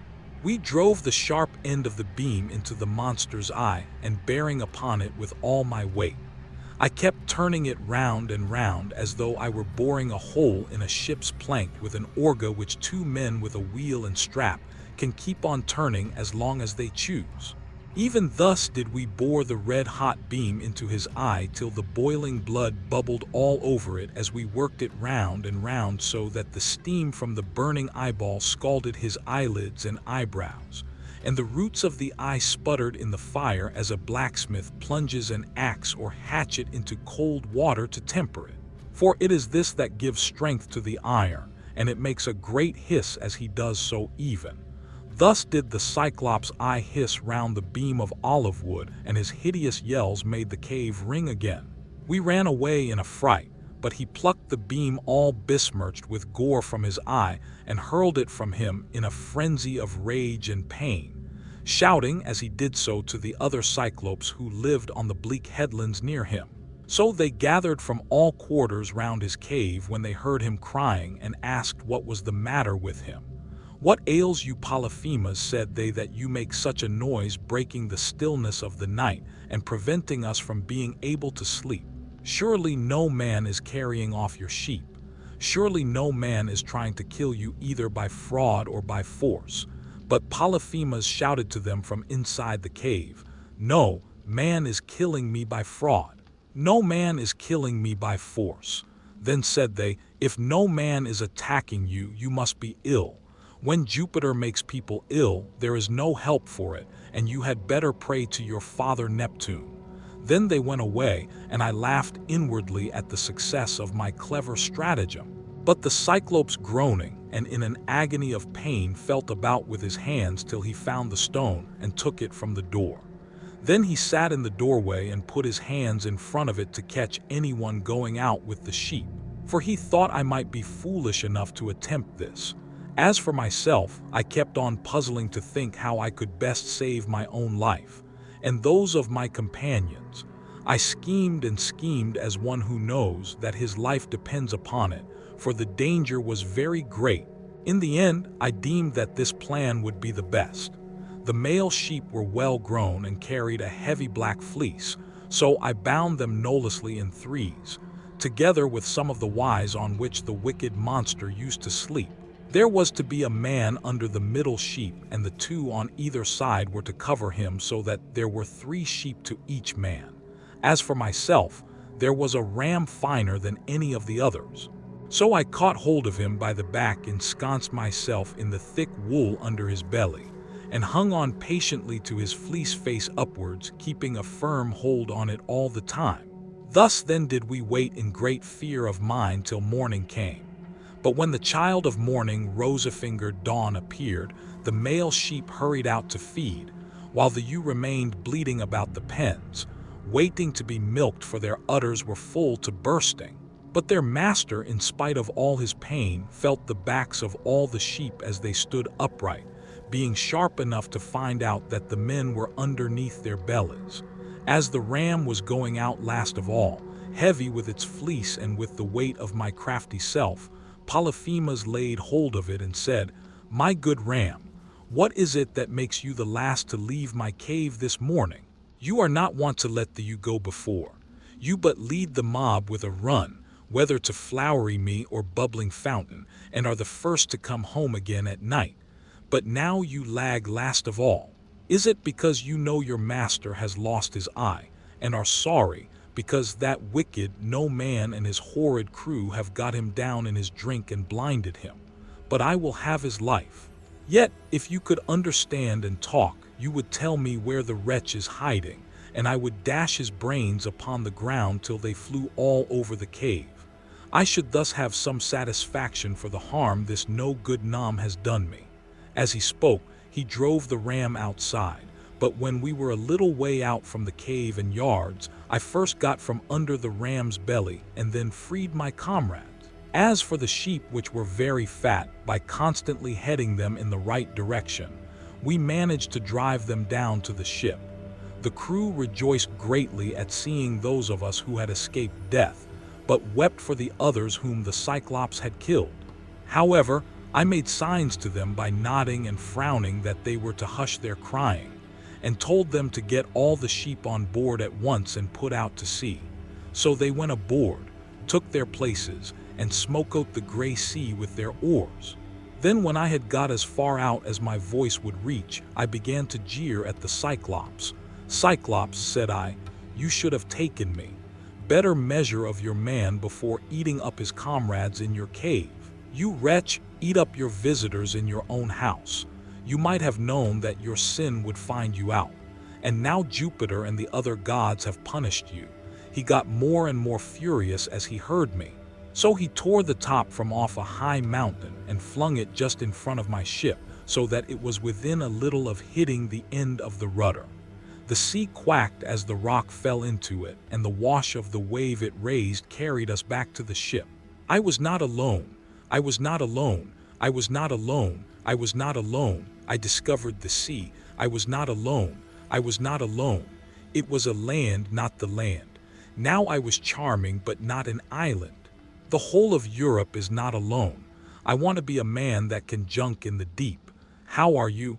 I was charming, a man that loves the sea. How are you to me? You are a cells, you are canigs. You need to drowning in water or to be shaved to not have to come to nature as lost. I do not know even your Bernie rejoice with all the hearing. Adamas, I do not know of any such wrongdoing. I am nanny to Gulgazia says of my age who sung like 5. Let not please me. I would love to be like you, but it would be casual for an A to provoke this savage creature further. He has thrown one rock at us already which drove us back again to the mainland, and we made sure it had been the death of us. If he had then heard any further sound of voices, he would have pounded our heads and our ship's timbers into a jelly with the rugged rocks he would have heaved at us, for he can throw them a long way.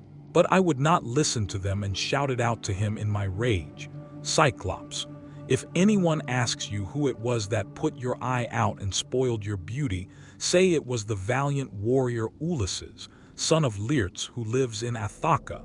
On this he groaned and cried out, "Alas, alas! Then the old prophecy about me is coming true. There was a prophet here at one time, a man both brave and of great stature, Telemachus, son of Euryalus, who was an excellent seer, and did all the prophesying for the Cyclops till he grew old. He told me that all this would happen to me someday, and said I should lose my sight by the hand of Ulysses. I have been all along expecting someone of imposing presence and superhuman strength, whereas he turns out to be a little insignificant weakling, who has managed to blind my eye by taking advantage of me in my drink. Come here then, Ulysses, that I may make you presents to show my hospitality and urge Neptune to help you forward on your journey. For Neptune and I are father and son. He, if he so will, shall heal me, which no one else, neither God nor man, can do." Then I said, "I wish I could be as sure of killing you outright and sending you down to the house of Hades as I am, that it will take more than Neptune to cure that eye of yours." On this he lifted up his hands to the firmament of heaven and prayed, saying, "Hear me, great Neptune. If I am indeed your own true begotten son, grant that Ulysses may never reach his home alive. Or, if he must get back to his friends at last, let him do so late and in sore plight after losing all his men. Let him reach his home in another man's ship, and find trouble in his house. Thus did he pray, and Neptune heard his prayer. Then he picked up a rock much larger than the first, swung it aloft, and hurled it into the house of Hades. He hurled it with prodigious force. It fell just short of the ship, but was within a little of hitting the end of the rudder. The sea quacked as the rock fell into it, and the wash of the wave it raised drove us onwards on our way towards the shore of the island.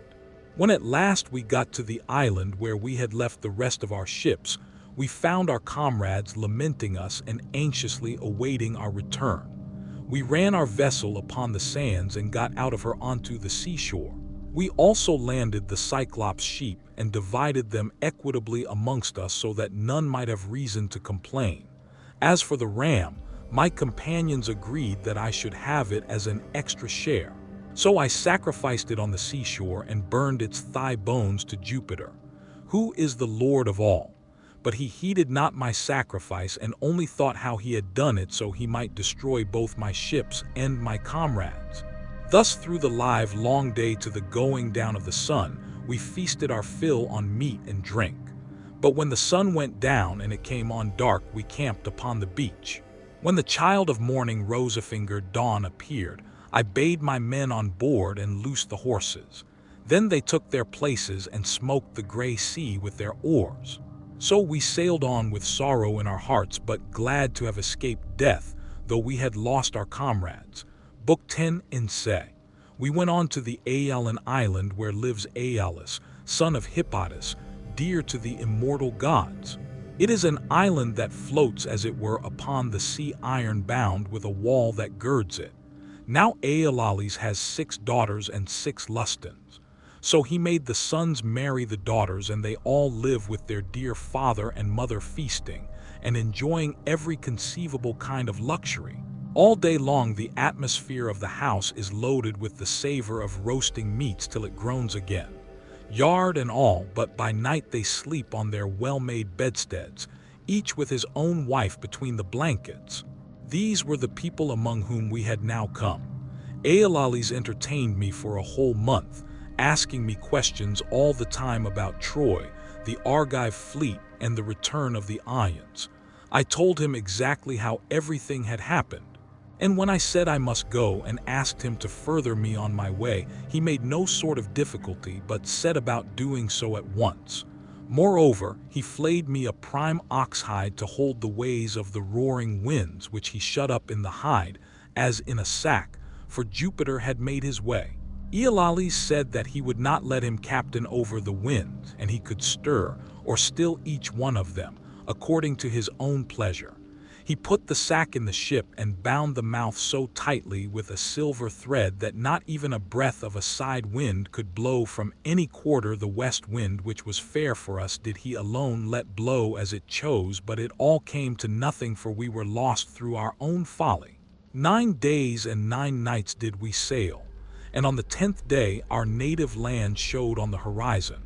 We got so close in that we could see the stubble fires burning, and I, being then dead beat, fell into a light sleep, for I had never let the rudder out of my own hands that we might get home the faster. On this the men fell to talking among themselves, and said I was bringing back gold and silver in the sack that Aeolus had given me. Bless my heart! Would one turn to his neighbor, saying how this man gets honored and makes friends to whatever city or country he may go. See what fine prizes he is taking home from Troy, while we who have traveled just as far as he has come back with hands as empty as we set out with. And now Aeolus has given him ever so much more. Quick, let us see what it all is, and how much gold and silver there is in the sack he gave him. Thus they talked, and evil counsels prevailed. They loosed the sack, whereupon the wind flew howling forth and raised a storm that carried us weeping out to sea and away from our own country. Then I awoke and knew not whether to throw myself into the sea or to live on and make the best of it. But I bore it, covered myself up, and lay down in the ship, while the men lamented bitterly as the fierce winds bore our fleet back to the Aeolian island. When we reached it, we went ashore to take in water and dined hard by the ships. Immediately after dinner, I took a herald and one of my men, and went straight to the house of Aeolus, where I found him, feasting with his wife and family. So we sat down as suppliants on the threshold. They were astounded when they saw us and said, "Ulysses, what brings you here? What god has been ill-reading you? We took great pains to further you on your way home to Ithaca or wherever it was that you wanted to go to." Thus did they speak, but I answered sorrowfully, "My men have undone me. They and cruel sleep have ruined me. My friends, mend me this mischief, for you can if you will." I spoke as movingly as I could, but they said nothing till their father answered, "Beast of mankind, get you gone at once out of the island. Him whom heaven hates will I in no wise help. Be off, for you come here as one abhorred of heaven." And with these words he sent me sorrowing from his door. Thence we sailed sadly on, till the men were worn out with long and fruitless rowing, for there was no longer any wind to help them.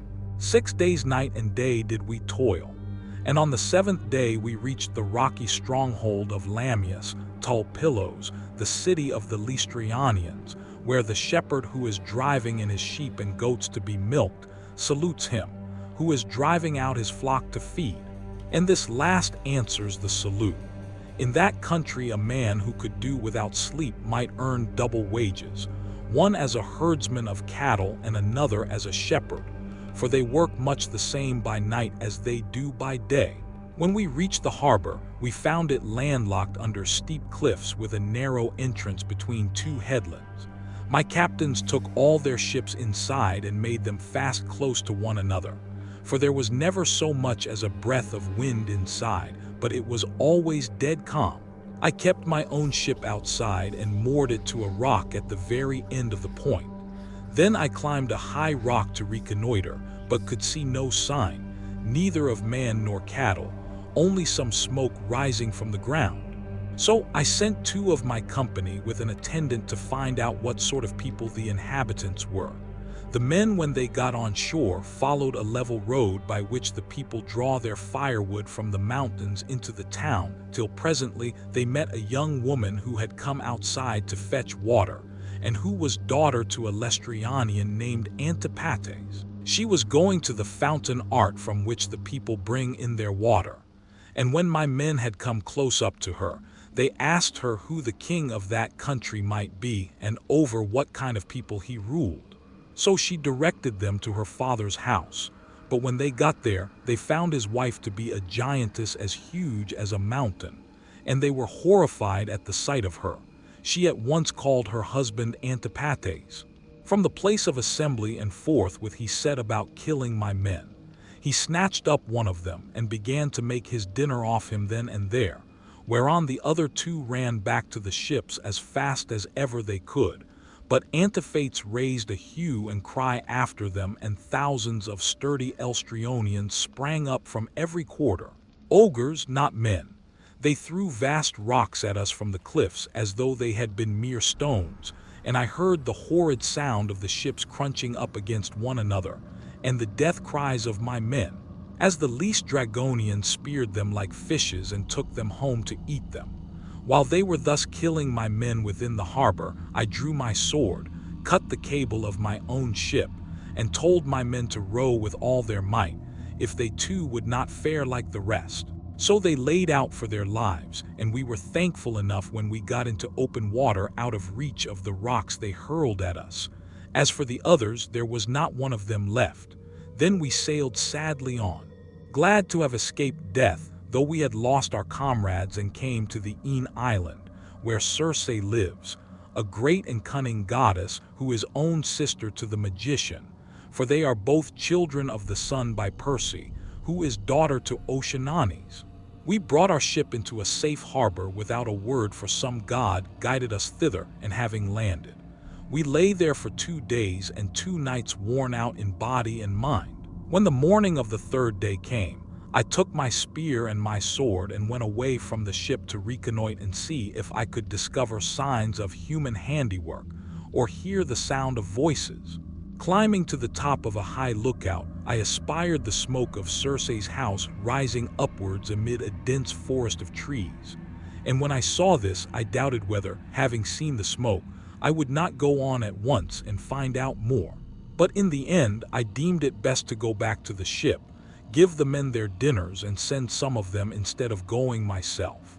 When I had nearly got back to the ship, some god took pity upon my solitude and sent a fine antler stag right into the middle of my path. He was coming down his pasture in the forest to drink of the river, for the heat of the sun drove him, and as he passed, I struck him in the middle of the back. The bronze point of the spear went clean through him, and he lay groaning in the dust until the life went out of him. Then I set my foot upon him, drew my spear from the wound, and laid it down. I also gathered rough grass and rushes, and twisted them into a fathom or so of good, stout rope, with which I bound the 4ft of the noble creature together. Having so done, I hung him around my neck and walked back to the ship, leaning upon my spear, for the stag was much too big for me to be able to carry him on my shoulder, steadying him with one hand. As I threw him down in front of the ship, I called the men and spoke cheeringly man by man to each of them. "Look here, my friends," said I, "we are not going to die so much before our time after all, and at any rate we will not starve so long as we have got something to eat and drink on board." On this they uncovered their heads upon the seashore and admired the stag, for he was indeed a splendid fellow. Then when they had feasted their eyes upon him sufficiently, they washed their hands and began to cook him for dinner. Thus through the live long day to the going down of the sun, we stayed there eating and drinking our fill. But when the sun went down and it came on dark, we camped upon the seashore. When the child of morning, rosy-fingered, dawn appeared, I called a council and said, "My friends, we are in very great difficulties. Listen therefore to me. We have no idea where the sun either sets or rises, so that we do not even know east. From west I see no way out of it. Nevertheless, we must try and find one. We are certainly on an island, for I went as high as I could this morning and saw the sea reaching all round it to the horizon. It lies low, but towards the middle I saw smoke rising from out of a thick forest of trees.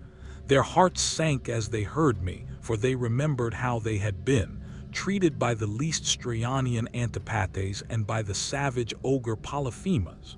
They wept bitterly in their dismay, but there was nothing to be got by crying. So I divided them into 2 companies and set a captain over each. I gave one company to Euryalus, while I took command of the other myself. Then we cast lots in a helmet, and the lot fell upon Eurylochus. So he set out with his 22 men, and they wept as also did we who were left behind. When they reached Circe's house, they found it built of cut stones on a site that could be seen from far. In the middle of the forest there were wild mountain wolves and lions prowling all around it. Poor, bewitched creatures whom she had tamed by her enchantments and drugged into subjection. They did not attack my men, but wagged their great tails for upon them and rubbed their noses lovingly against them, as hounds crowded round their master when they see him coming from dinner, for they know he will bring them something. Even so did these wolves and lions with their great claws for upon my men. But the men were terribly frightened at seeing something, for they were such strange creatures. Presently they reached the gates of the goddess's house, and as they stood there, they could hear Circe within, singing most beautifully as she worked at her loom, making a web so fine, so soft, and of such dazzling colors as no one but a goddess could weave on this pallet, whom I valued and trusted more than any other of my men said, "There is someone inside working at a loom and singing most beautifully. The whole place resounds with it. Let us call her and see whether she is woman or goddess." They called her, and she came down, unfastened the door, and bade them enter. They, thinking no evil, followed her all except Eurylochus, who suspected mischief and stayed outside. When she had got them into her house, she set them upon benches and seats, and mixed them a mess with cheese, honey, meal, and Pramlin wine. But she drugged it with wicked poisons to make them forget their homes. And when they had drunk, she turned them into pigs by a stroke of her wand and shut them up in her pigsty. They were like pigs, head, hair, and all, and they grunted just as pigs do. But their senses were the same as before, and they remembered everything. Thus then were they shut up, squealing, and Circe threw them some acorns and beech masts such as pigs eat. But Eurylochus hurried back to tell me about the sad fate of our comrades. He was so overcome with dismay that though he tried to speak, he could find no words to do so. His eyes filled with tears, and he could only sob and sigh, till at last we forced his story out of him, and he told us what had happened to the others. "We went," said he, "as you told us, through the forest, and in the middle of it there was a fine house built with cut stones in a place that could be seen from far. There we found a woman, or else she was a goddess, working at her loom and singing sweetly. So the men shouted to her and called her, whereon she at once came down, opened the door, and invited us in. The others did not suspect any mischief, so they followed her into the house. But I stayed where I was, for I thought there might be some treachery there. From that moment I saw them no more, for not one of them ever came out, though I sat a long time watching for them. Then I took my sword of bronze and slung it over my shoulders. I also took my bow and told Eurylochus to come back with me and show me the way. But he laid hold of me with both his hands and spoke piteously, saying, 'Sir, do not force me to go with you, but let me stay here, for I know you will not bring one of them back with you, nor even return alive yourself. Let us rather see if we cannot escape at any rate with the few that are left us, for we may still save our lives.' 'Stay where you are then,' answered I, 'eating and drinking at the ship, but I must go, for I am most urgently bound to do so.' With this I left the ship and went up inland. When I got through the charmed grove and was near the great house of the enchantress Circe, I met Mercury with his golden wand, disguised as a young man in the heyday of his youth and beauty, with the down just coming upon his face. He came up to me and took my hand within his own, saying, 'My poor unhappy man, whither are you going over this mountain top, alone, and without knowing the way? Your men are shut up in Circe's pixies, like so many wild boars in their lairs. You surely do not fancy that you can set them free. I can tell you that you will never get back and will have to stay there with the rest of them. But never mind. I will protect you and get you out of your difficulty. Take this herb, which is one of great virtue, and keep it about you when you go to Circe's house. It will be a talisman to you against every kind of mischief, and I will tell you of all the wicked witchcraft that Circe will try to practice. Upon you she will mix a mess for you to drink, and she will drug the meal with which she makes it. But she will not be able to charm you, for the virtue of the herb that I shall give you will prevent her spells from working.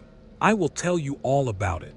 When Circe strikes you with her wand, draw your sword and spring upon her as though you were going to kill her. She will then be frightened and will desire you to go to bed with her.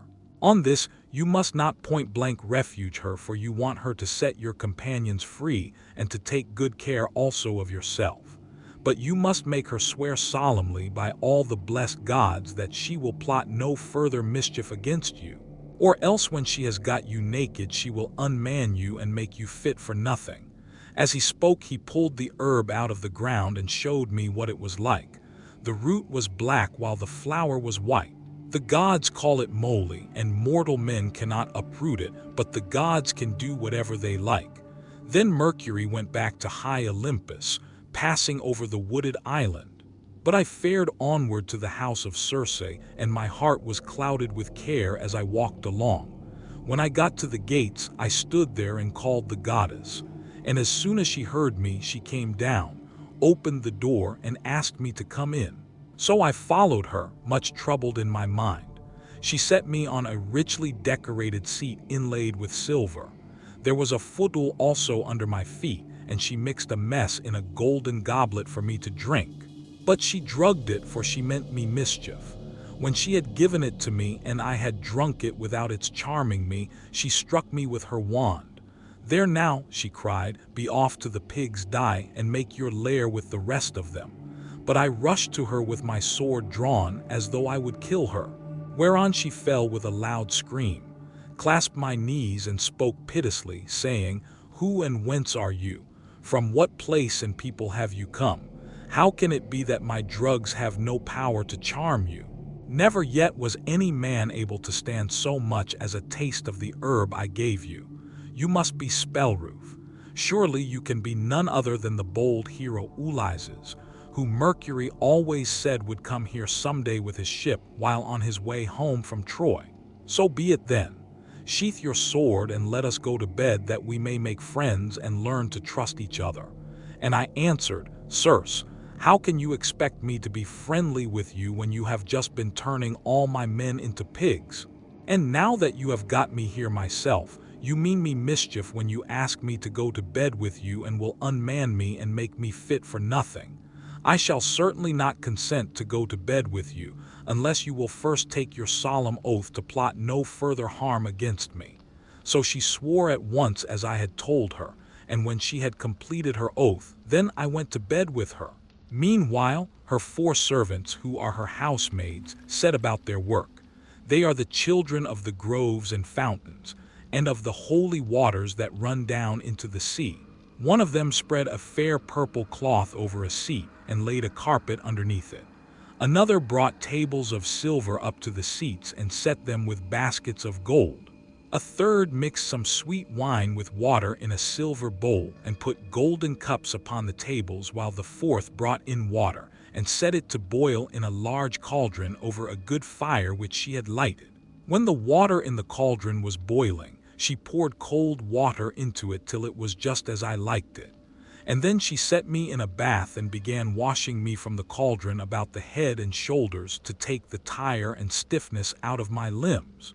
As soon as she had done washing me and anointing me with oil, she arrayed me in a good cloak and shirt and led me to a richly decorated seat inlaid with silver. There was a footstool also under my feet. A maid servant then brought me water in a beautiful golden ewer and poured it into a silver basin for me to wash my hands, and she drew a clean table beside me. An upper servant brought me bread and offered me many things of what there was in the house, and then Circe bade me eat, but I would not and sat without heeding what was before me, still moody and suspicious when Circe saw me sitting there without eating.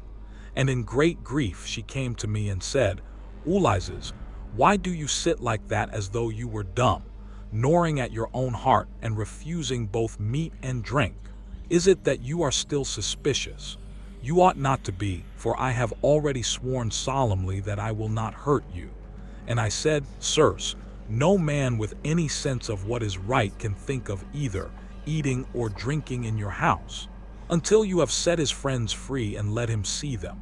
If you want me to eat and drink, you must free my men and bring them to me, that I may see them with my own eyes." When I had said this, she went straight through the court with her wand in her hand and opened the pigsty doors. My men came out like so many prime hogs and stood looking at her, but she went about among them and anointed each with a second drug, whereon the bristles that the bad drug had given them fell off, and they became men again, younger than they were before, and much taller and better looking. They knew me at once, seized me, each of them by the hand, and wept for joy, till the whole house was filled with the sound of their hallowing. And Circe herself was so sorry for them that she came up to me and said, "Ulysses, noble son of Leots, go back at once to the sea where you have left your ship, and first draw it onto the land. Then hide all your ship's gear and property in some cave and come back here with your men." I agreed to this. So I went back to the seashore and found the men at the ship weeping and wailing most piteously. When they saw me, the silly blubbering fellows began frisking around me as calves break out and gambol around their mothers. When they see them coming home to be milked after they have been feeding all day, and the homestead resounds with their lowing, they seemed as glad to see me as though they had got back to their own rugged Ithaca where they had been born and bred. "Sir," said the affectionate creatures, "we are as glad to see you back as though we had got safe home to Ithaca. But tell us all about the fate of our comrades." I spoke comfortingly to them and said, "We must draw our ship onto the land and hide the ship's gear with all our property in some cave. Then come with me, all of you, as fast as you can to Circe's house, where you will find your comrades eating and drinking in the midst of great abundance." On this the men would have come with me at once. But Eurylochus tried to hold them back and said, "Alas, poor wretches that wear! What will become of us? Rush not on your ruin by going to the house of Circe, who will turn us all into pigs or wolves or lions, and we shall have to keep guard over her house. Remember how the Cyclops treated us when our comrades went inside his cave and Ulysses with them. It was all through his sheer folly that those men lost their lives." When I heard him, I was enthused. I had two minds whether or not to draw the keen blade that hung by my sturdy thigh, and cut his head off in spite of his being a near relation of my own. But the men interceded for him and said, "Sir, if it may so be, let this fellow stay here and mind the ship, but take the rest of us with you to Circe's house." On this we all went inland, and Eurylochus was not left behind after all, but came on too, for he was frightened by the severe reprimand that I had given him. Meanwhile, Circe had been seeing that the men who had been left behind were washed and anointed with olive oil. She had also given them woolen cloaks and shirts, and when we came, we found them all comfortably at dinner in her house. As soon as the men saw each other face to face and knew one another, they wept for joy and cried aloud till the whole palace rang again. Thereon Circe came up to me and said, "Ulysses, noble son of Laertes, tell your men to leave off crying. I know how much you have all of you suffered at sea, and how ill you have fared among cruel savages on the mainland, but that is over now. So stay here and eat and drink till you are once more as strong and hardy as you were when you left Ithaca. For at present you are weakened both in body and mind. You keep all the time thinking of the hardships you have suffered during your travels, so that you have no more cheerfulness left in you." Thus did she speak, and we assented. We stayed with Circe for a whole 12-month, feasting upon an untold quantity both of meat and wine. But when the year had passed in the waning of moons and the long days had come round, my men called me apart and said, "Sir, it is time you began to think about going home. If so be you are to be spared to see your house and native country at all." Thus did they speak, and I ascended. Thereon through the live long day to the going down of the sun, we feasted our fill on meat and wine. But when the sun went down and it came on dark, the men laid themselves down to sleep in the covered cloisters. I, however, after I had got into bed with Circe, besought her by her knees, and the goddess listened to what I had got to say. "Circe," said I, "pleased to keep the promise. You made me about furthering me on my homeward voyage. I want to get back, and so do my men. They are always pestering me with their complaints as soon as ever your back is turned." And the goddess answered, "Ulysses, noble son of Laertes, you shall none of. You stay here any longer if you do not want to. But there is another journey which you have got to take before you can sail homewards. You must go to the house of Hades and of dread Propan to consult the ghost of the blind thieves. He is the one prophet Tiresias whose reason is still unshaken. To him alone has Propan left his understanding even in death. But the other ghosts flit about aimlessly. I was dismayed when I heard this. I sat up in bed and wept, and would gladly have lived no longer to see the light of the sun. But presently, when I was tired of weeping and tossing myself about, I said, "And who shall guide me upon this voyage? For the house of Hades is a port that no ship can reach." "You will want no guide," she answered.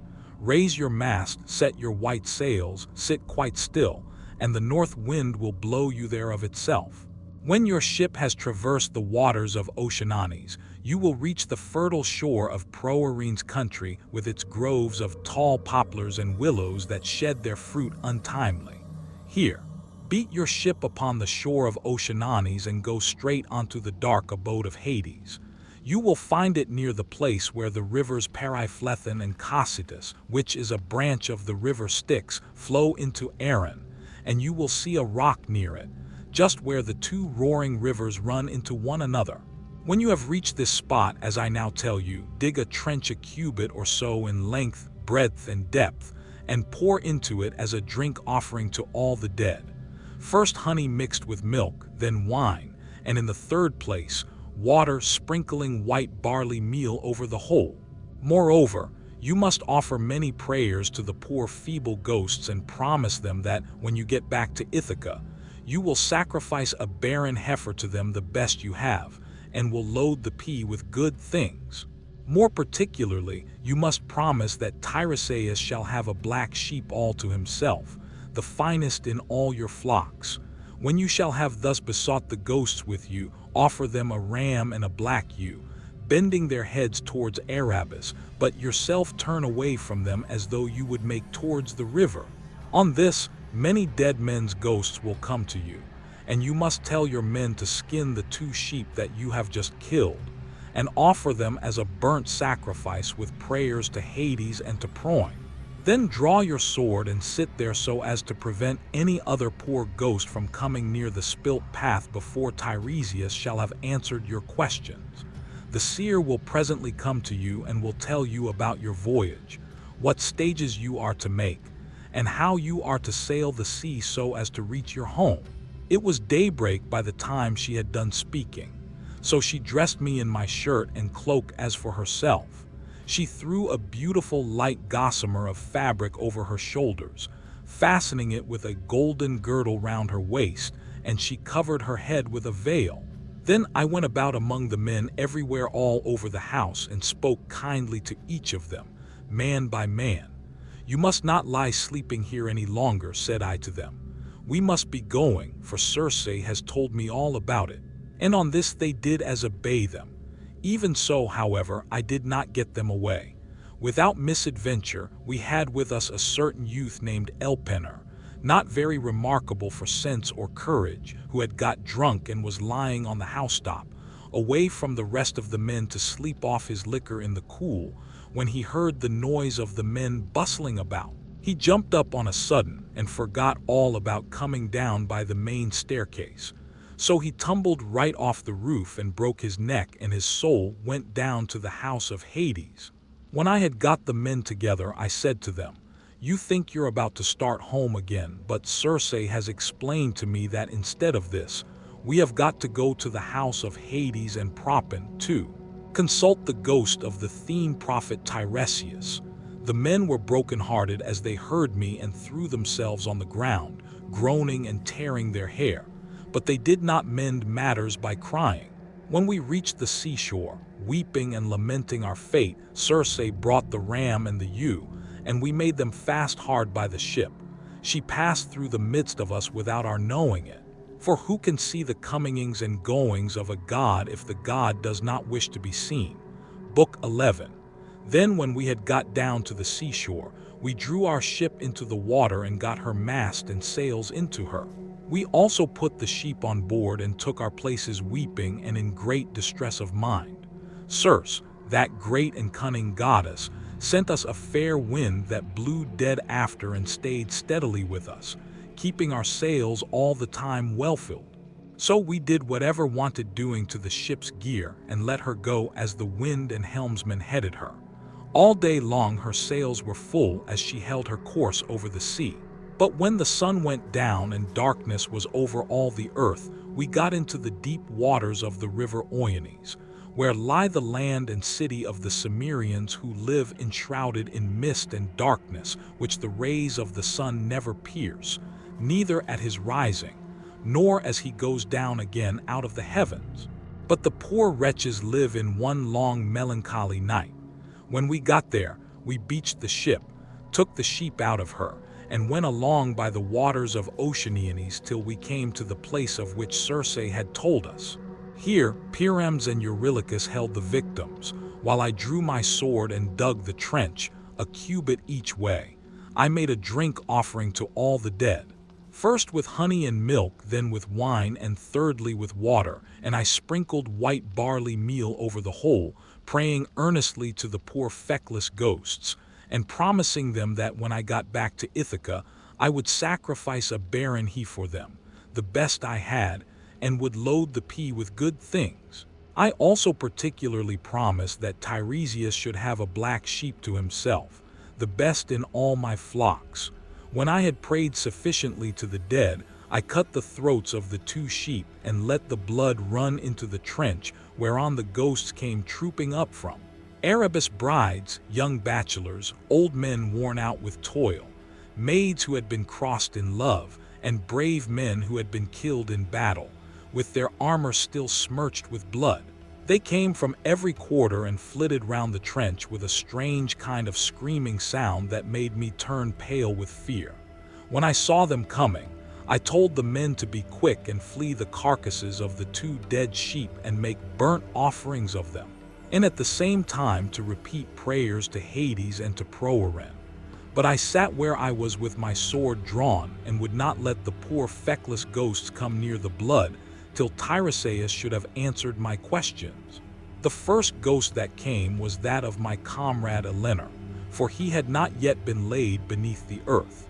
We had left his body unwearied in Circe's house, for we had had too much else to do. I was very sorry for him and cried when he saw him. "Elponor," said I, "how did you come down here into this gloom and darkness?"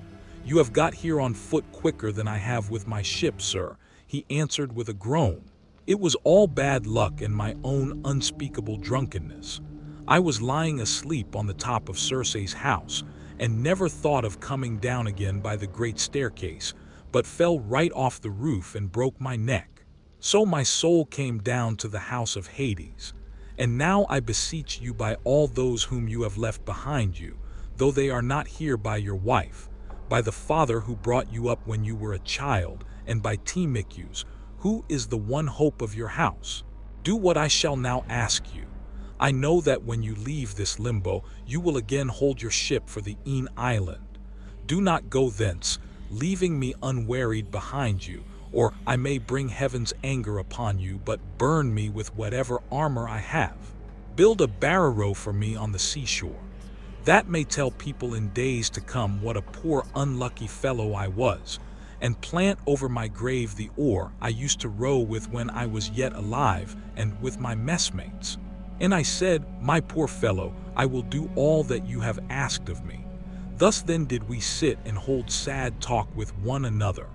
I on the one side of the trench with my sword held over the blood, and the ghost of my comrade saying all this to me from the other side.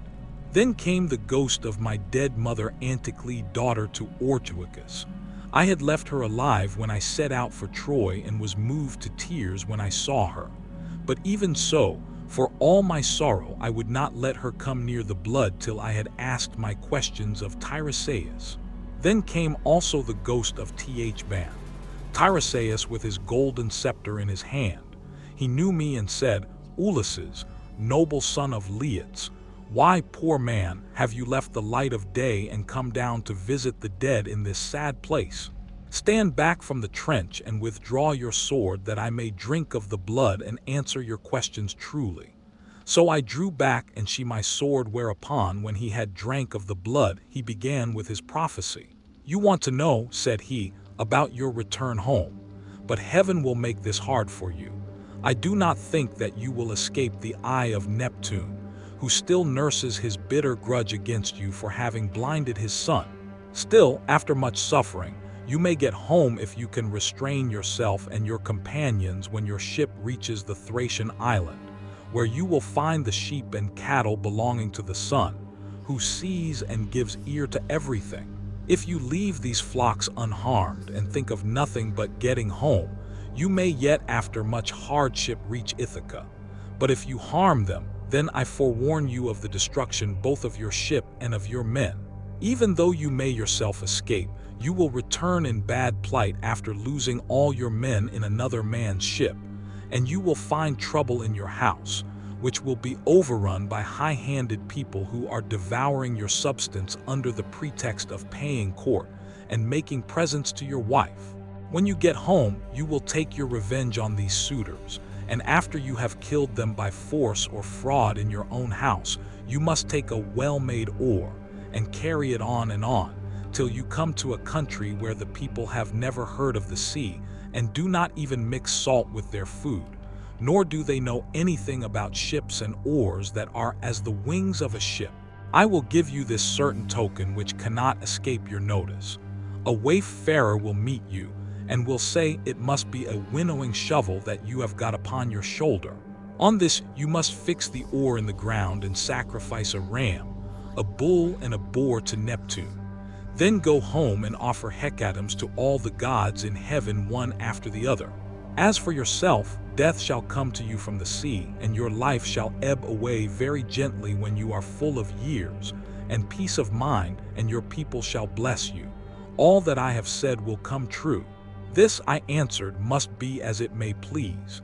Heaven, but tell me and tell me and tell me true. I see my poor mother's ghost close by us.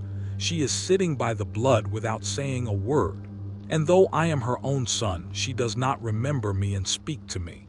Tell me, sir, how I can make her know me. That, said he, I can soon do. Any ghost that you let taste of the blood will talk with you like a reasonable being.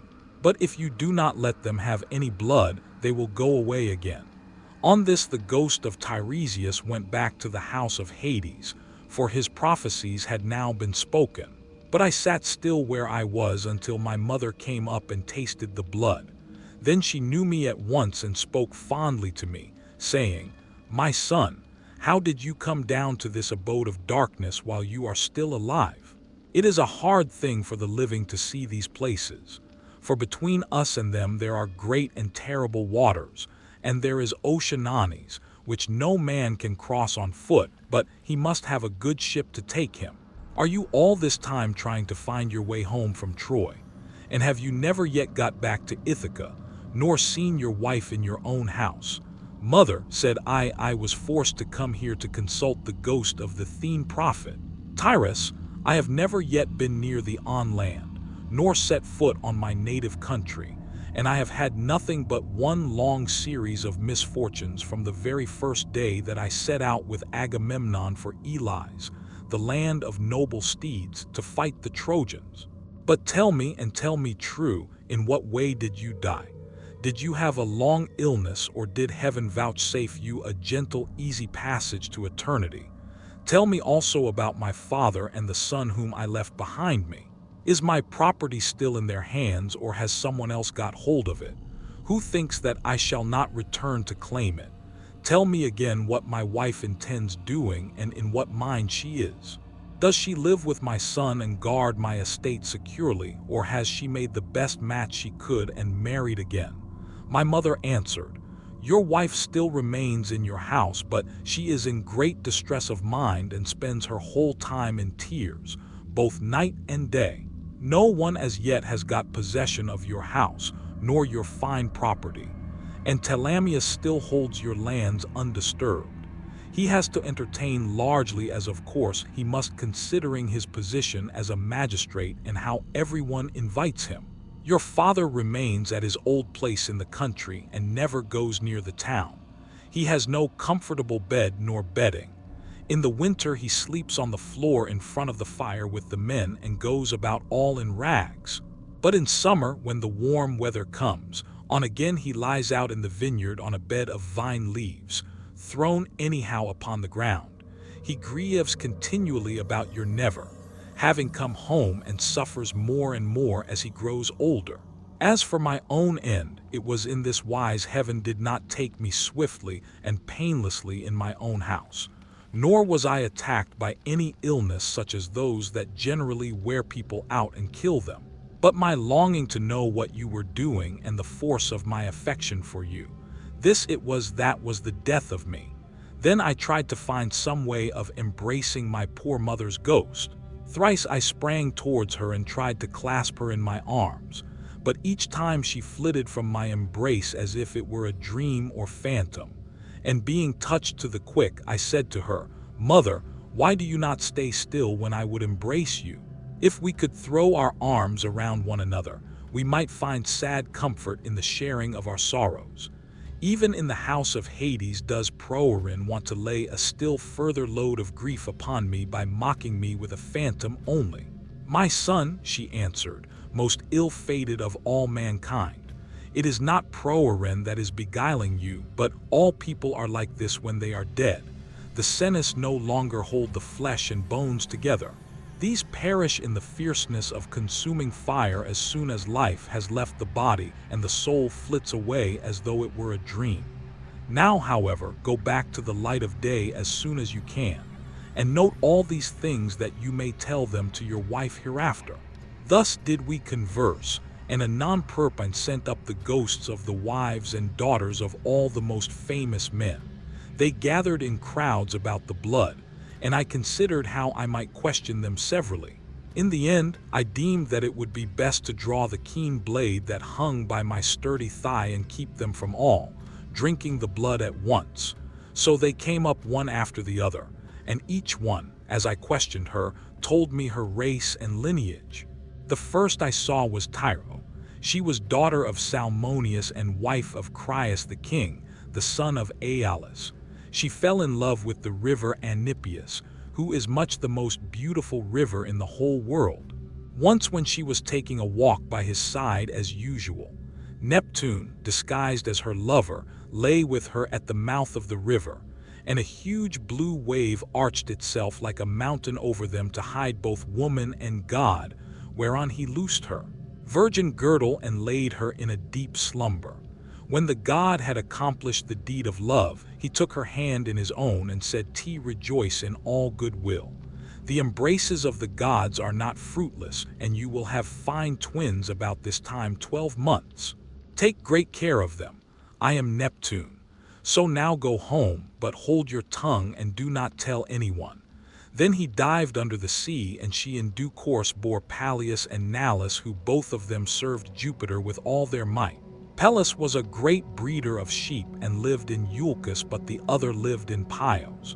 The rest of her children were by suitors, namely Asinpharis and Amethion, who was a mighty warrior and charioteer.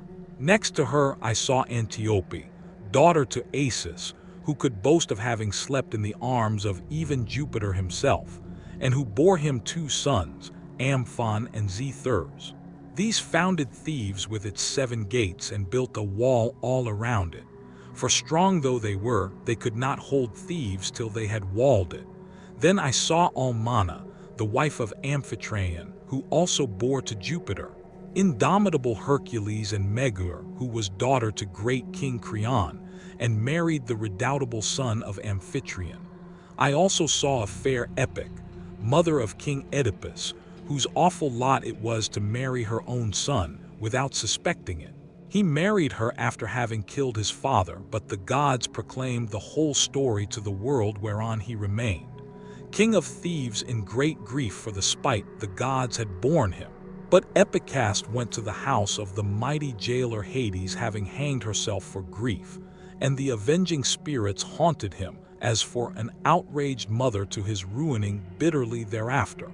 Then I saw Chloris, whom Neleus married for her beauty, having given priceless presents for her. She was the youngest daughter to Amphon, son of Iasus and king of Minion, Orchomenus, and was queen in Pios. She bore Netter Chromius and Periclymonus, and she also bore that marvelously lovely woman, Piero, who was wooed by all the country round. But Neleus would only give her to him who should raid the cattle of Ephials from the grazing grounds of Phileas. And this was a hard task. The only man who would undertake to raid them was a certain excellent seer, but the will of heaven was against him, for the rangers of the cattle caught him and put him in prison. Nevertheless, when a full year had passed and the same season came round again, Iphicles set him at liberty after he had expounded all the oracles of heaven. Thus then was the will of Jupiter accomplished. And I saw Leda, the wife of Tyndarus, who bore him 2 famous sons, Castor, breaker of horses, and Pollux, the mighty boxer. Both these heroes are lying under the earth, though they are still alive, for by a special dispensation of Jove, they die and come to life again. each one of them every other day throughout all time, and they have the rank of gods. After her I saw Ephemedia, wife of Alius, who boasted the embrace of Zeus, wife of Neptune. She bore 2 sons, Otis and Eilts, but both were short-lived. They were the finest children that were ever born in this world, and the best-looking, Orion only excepted. For at 9 years old they were 9 fathoms high and measured 9 cubits round the chest. They threatened to make war with the gods in Olympus and tried to set Mount Oser on the top of Mount Olympus and Mount Pelon on the top of Osa, that they might scale heaven itself. And they would have done it too if they had been grown up. But Apollo, son of Leto, killed both of them before they had got so much as a sign of hair upon their cheeks or chin. Then I saw Phaedra and Procris and fair Ariadne, daughter of the magician Minos, whom Theseus was carrying off from Crete to Athens. But he did not enjoy her, for before he could do so, Diana killed her in the island of Dia on account of what Bacchus had said against her. I also saw Mara and Climene and hateful Oriphale, who sold her own husband for gold. But it would take me all night if I were to name every single one of the wives and daughters of heroes whom I saw. And it is time for me to go to bed, either on board ship with my crew or here. As for my escort, heaven and yourselves will see to it." Here he ended, and the guests sat all of them enthralled and speechless throughout the covered cloister. Then Arete said to them, "What do you think of this man, Oeacians? Is he not tall and good-looking? And is he not clever? True, he is my own guest, but all of you share in the distinction. Do not be in a hurry to send him away, nor nakedly in the presence you make, too, one who is in such great need, for heaven has blessed all of you with great abundance." Then spoke the aged hero Aeneas, who was one of the oldest men among them. "My friend," said he, "what our august queen has just said to us is both reasonable and to the purpose, therefore be persuaded by it. But the decision, whether in word or deed, rests ultimately with King Alcinous. The thing shall be done," exclaimed Alcinous, "as surely as I still live and reign over the Phaeacians. Our guest is indeed very anxious to get home. Still, we must persuade him to remain with us until tomorrow, by which time I shall be able to get together the wholesome that I mean to give him. As regards his escort, it will be a matter for you all and mine above all others, as the chief person among you." And Ulysses answered, "King Alcinous, if you were to bid me to stay here for a whole 12 months and then speed me on my way, loaded with your noble gifts, I should obey you gladly, and it would redound greatly to my advantage, for I should return fuller randed to my own people, and should thus be more respected and beloved by all who see me when I get back to Ithaca." Ulysses replied, "Alcinous, not one of us who sees you has any idea that you are a charlatan or a swindler. I know there are many people going about who tell such plausible stories that it is very hard to see through them. But there is a style about your language which assures me of your good disposition. Moreover, you have told the story of your own misfortunes and those of the Argives as though you were a practiced bard. But tell me, and tell me true, whether you saw any of the mighty heroes who went to Troy at the same time with yourself and perished there. The evenings are still at their longest, and it is not yet bedtime. Go on, therefore, with your divine story, for I could stay here listening till tomorrow morning, so long as you will. Continue to tell us of your adventures." Alcinous answered Ulysses, "There is a time for making speeches and a time for going to bed.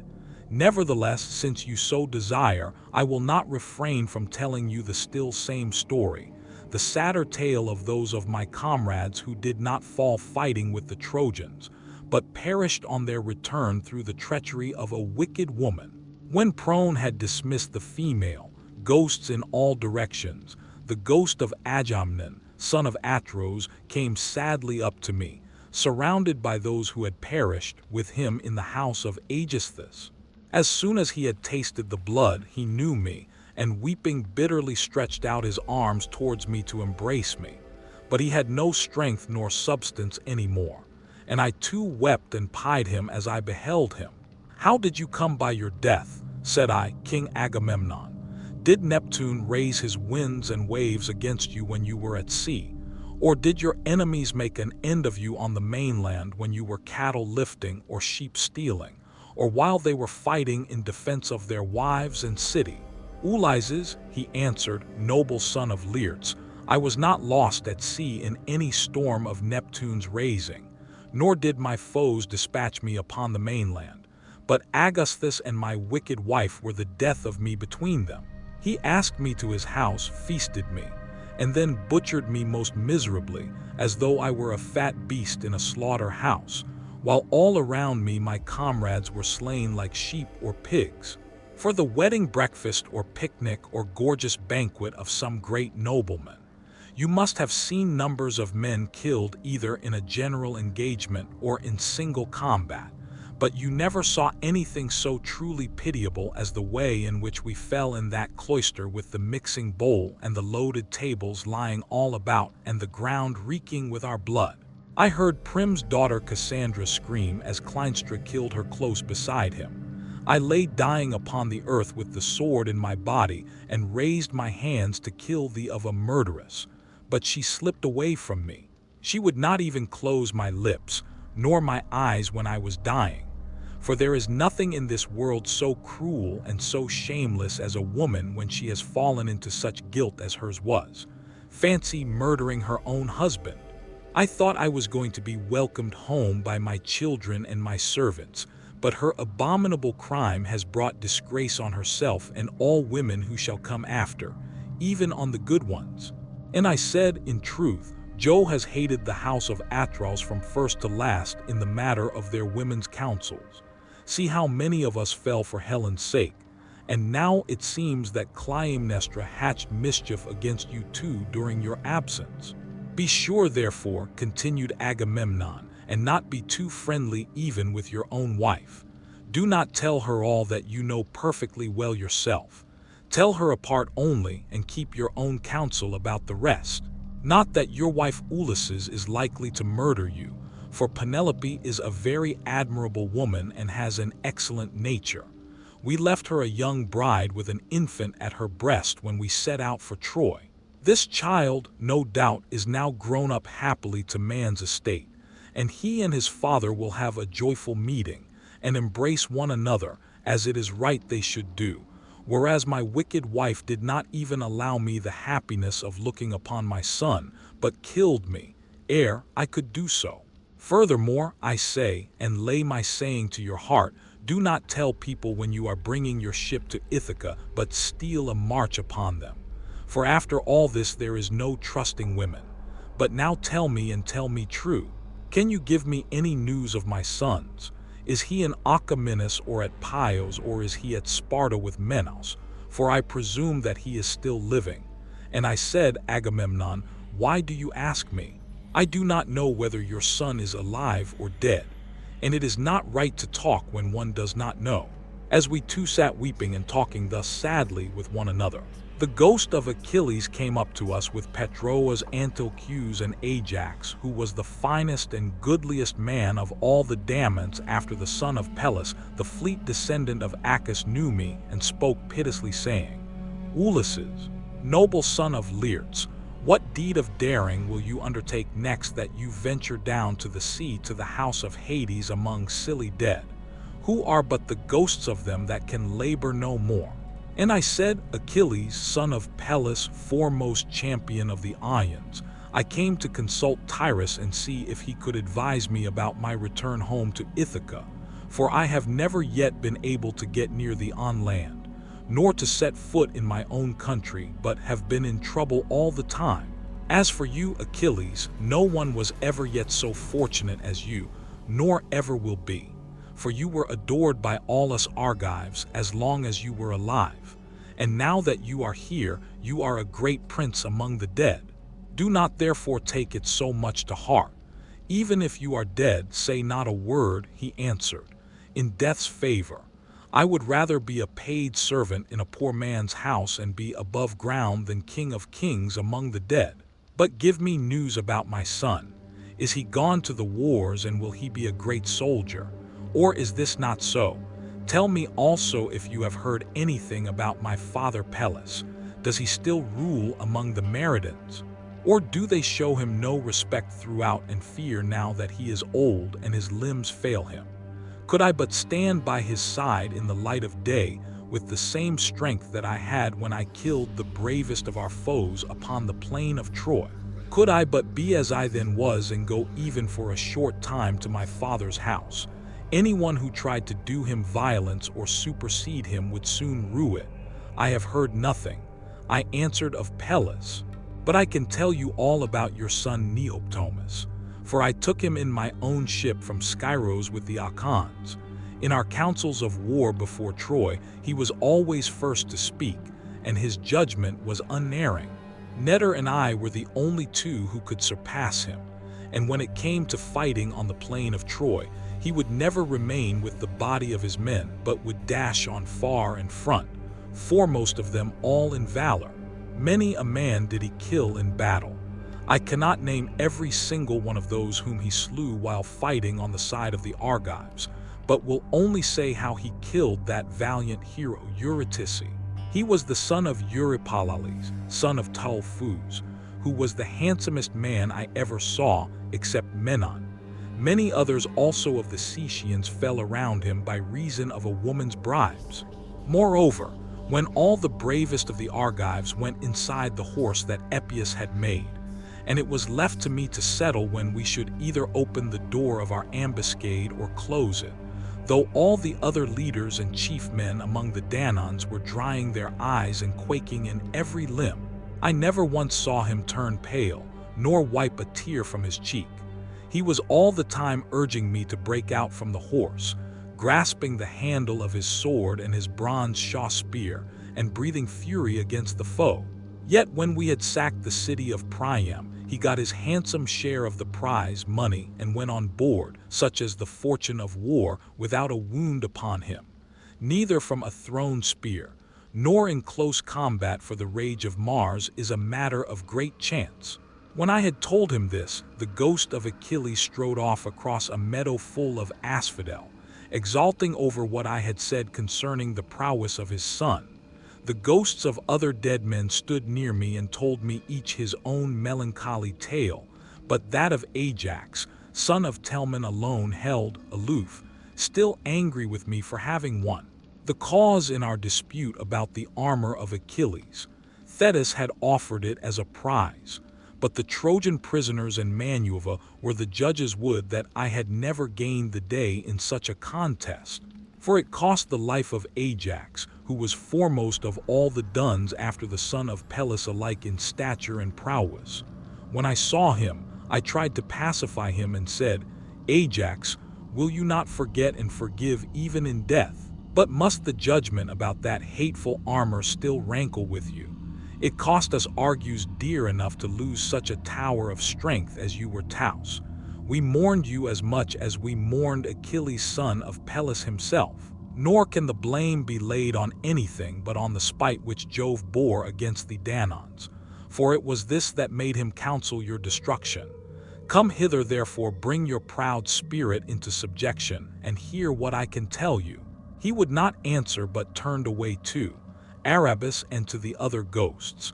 Nevertheless, I should have made him talk to me in spite of his being so angry, or I should have gone on talking to him, only that there were still others among the dead whom I desired to see. Then I saw Minos, son of Jove, with his golden scepter in his hand, sitting in judgment on the dead.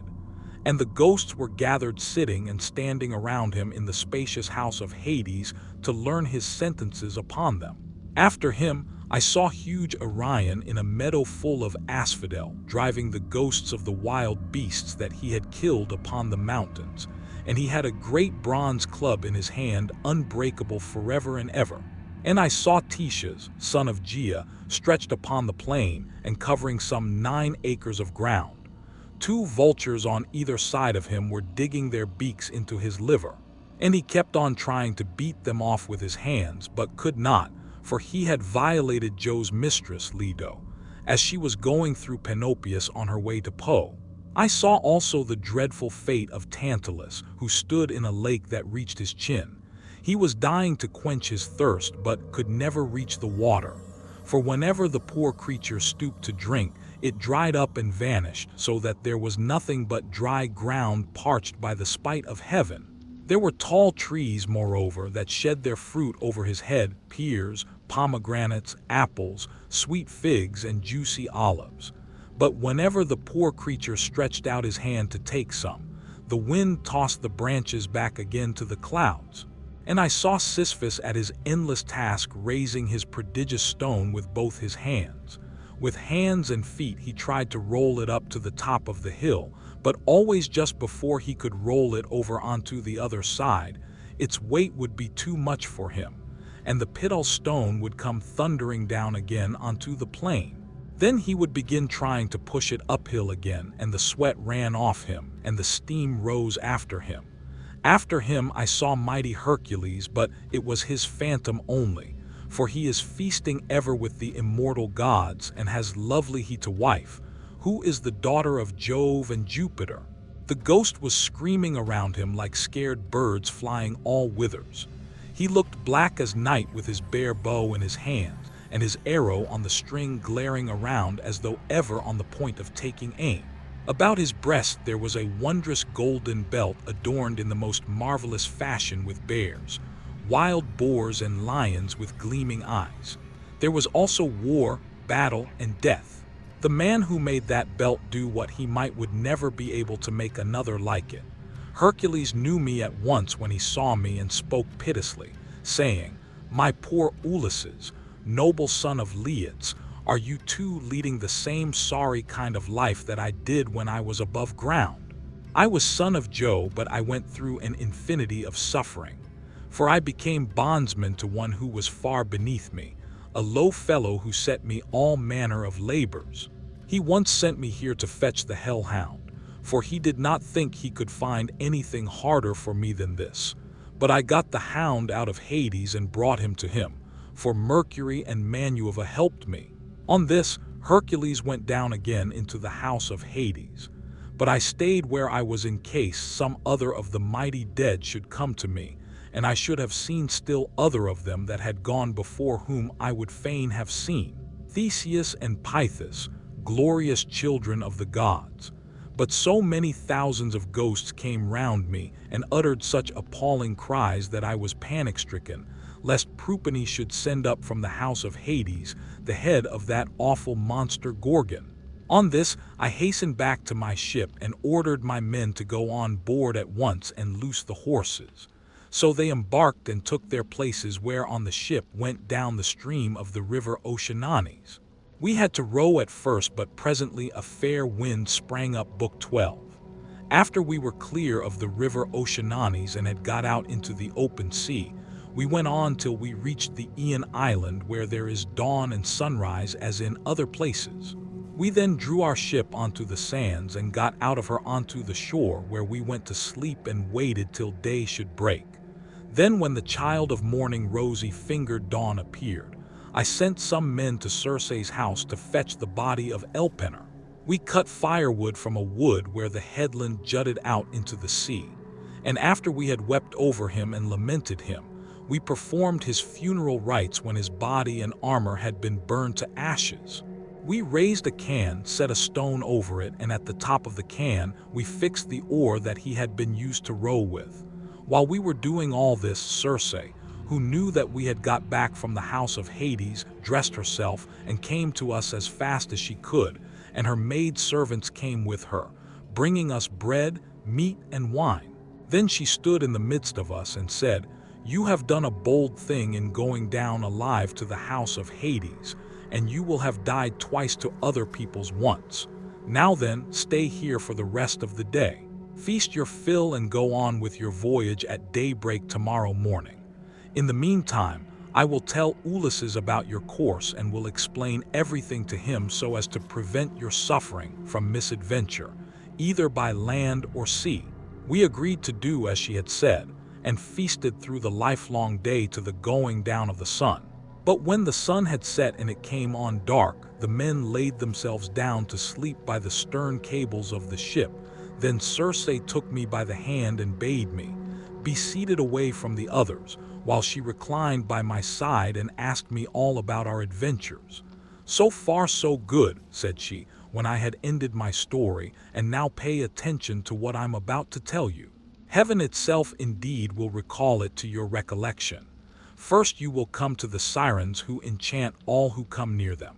If anyone unwarily draws in too close and hears the singing of the sirens, his wife and children will never welcome him home again, for they sit in a green field and wobble him to death with the sweetness of their song. There is a great heap of dead men's bones lying all around with the flesh still rotting off them. Therefore, pass these sirens by and stop your men's ears with wax that none of them may hear. But if you like, you can listen yourself, for you may get the men to bind you as you stand upright on a crosspiece halfway up the mast, and they must lash the rope's ends to the mast itself that you may have the pleasure of listening. If you beg and pray the men to unloose you, then they must bind you faster. When your crew have taken you past these sirens, I cannot give you coherent directions as to which of two courses you are to take. I will lay the two alternatives before you, and you must consider them for yourself. On the one hand, there are some overhanging rocks against which the deep blue waves of Amphitrite beat with terrific fury. The blessed gods call these rocks the Wanderers. Here not even a bird may pass. No, not even the timid doves that bring ambrosia to Father Jupiter. But the sheer rock always carries off one of them, and Father Jupiter has to send another to make up their number. No ship that ever yet came to these rocks has got away again. But the waves and whirlwinds of fire are freighted with wreckage and with the bodies of dead men. The only vessel that ever sailed and got through was the famous Argo on her way from the House of Eyes. And she too would have gone against these great rocks, only that Juno piloted her past them for the love she bore to Jason. Of these two rocks, the one reaches heaven and its peak is lost in a dark cloud. This never leaves it, so that the top is never clear, not even in summer and early autumn. No man, though he had 20 hands and 20 feet, could get a foothold on it and climb it, for it runs sheer up, as smooth as though it had been polished. In the middle of it, there is a large cavern looking west and turned towards Erebus. You must take your ship this way, but the cave is so high up that not even the stoutest archer could send an arrow into it. Inside it, Scylla sits and yelps with a voice that you might take to be that of a young hound. But in truth, she is a dreadful monster, and no one, not even a god, could face her without being terror-struck. She has 12 misshapen feet and 6 necks of the most prodigious length, and at the end of each neck she has a frightful head with 3 rows of teeth in each, all set very close together, so that they would crunch anyone to death. And she sits deep within her shady cell, thrusting out her heads and peering all round the rock, fishing for dolphins or dogfish or any larger monster that she can catch. Of the thousands with which Amphitrite teems, no ship ever yet got past her without losing some men, for she shoots out all her heads at once and carries off a man in each mouth. You will find the other rock lie lower, but they are so close together that there is not more than a bow shot between them. A large fig tree in full leaf grows upon it, and under it lies the sucking whirlpool of Charybdis. 3 times in the day does she vomit forth her waters, and 3 times she sucks them down again. See that you be not there when she is sucking, for if you are, Neptune himself could not save you. You must hug the Silicide and drive ship by as fast as you can, for you had better lose 6 men than your whole crew. Is there no way, said I, of escaping Charybdis, and at the same time keeping Scylla off when she is trying to harm my men? You daredevil, replied the goddess. You are always wanting to fight somebody or something. You will not let yourself be beaten even by the immortals, for Scylla is not mortal. Moreover, she is savage, extreme, rude, cruel, and invincible. There is no help for it. Your best chance will be to get by her as fast as ever you can. For if you dawdle about her rock while you are putting on your armor, she may catch you with a second cast of her 6 heads and snap up another half-dozen of your men. So drive your ship past her at full speed and roar out lustily to Creta, who is still as damned that luck to her. She will then stop her from making a second raid upon you. You will now come to the Thracian island, and here you will see many herds of cattle and flocks of sheep belonging to the sun god. 7 herds of cattle and 7 flocks of sheep with 50 head in each flock. They do not breed, nor do they become fewer in number. And they are tended by the goddesses Fuzza and Lampeti, who are children of the sun god, Hyperion by Nara. Their mother, when she had borne them and had done suckling them, sent them to the Thracian island, which was a long way off, to live there and look after their father's flocks and herds. If you leave these flocks unharmed and think of nothing but getting home, you may yet after much hardship reach Ithaca. But if you harm them, then I forewarn you of the destruction both of your ship and of your comrades. And even though you may yourself escape, you will return late in bad plight after losing all your men. Here she ended, and dawn enthroned in gold began to show in heaven, whereon she returned in land. I then went on board and told my men to loose the ship from her moorings. So they at once got into her, took their places, and began to smite the grey sea with their oars. Presently the great and cunning goddess Circe befriended us with a fair wind that blew dead aft and stayed steadily with us, keeping our sails well filled. So we did whatever wanted doing to the ship's gear, and let her go as wind, and helmsman headed her. Then, being much troubled in mind, I said to my men, "My friends, it is not right that 1 or 2 of us alone should know the prophecies that Circe has. Madame, I will therefore tell you about them, so that whether we live or die, we may do so with our eyes open."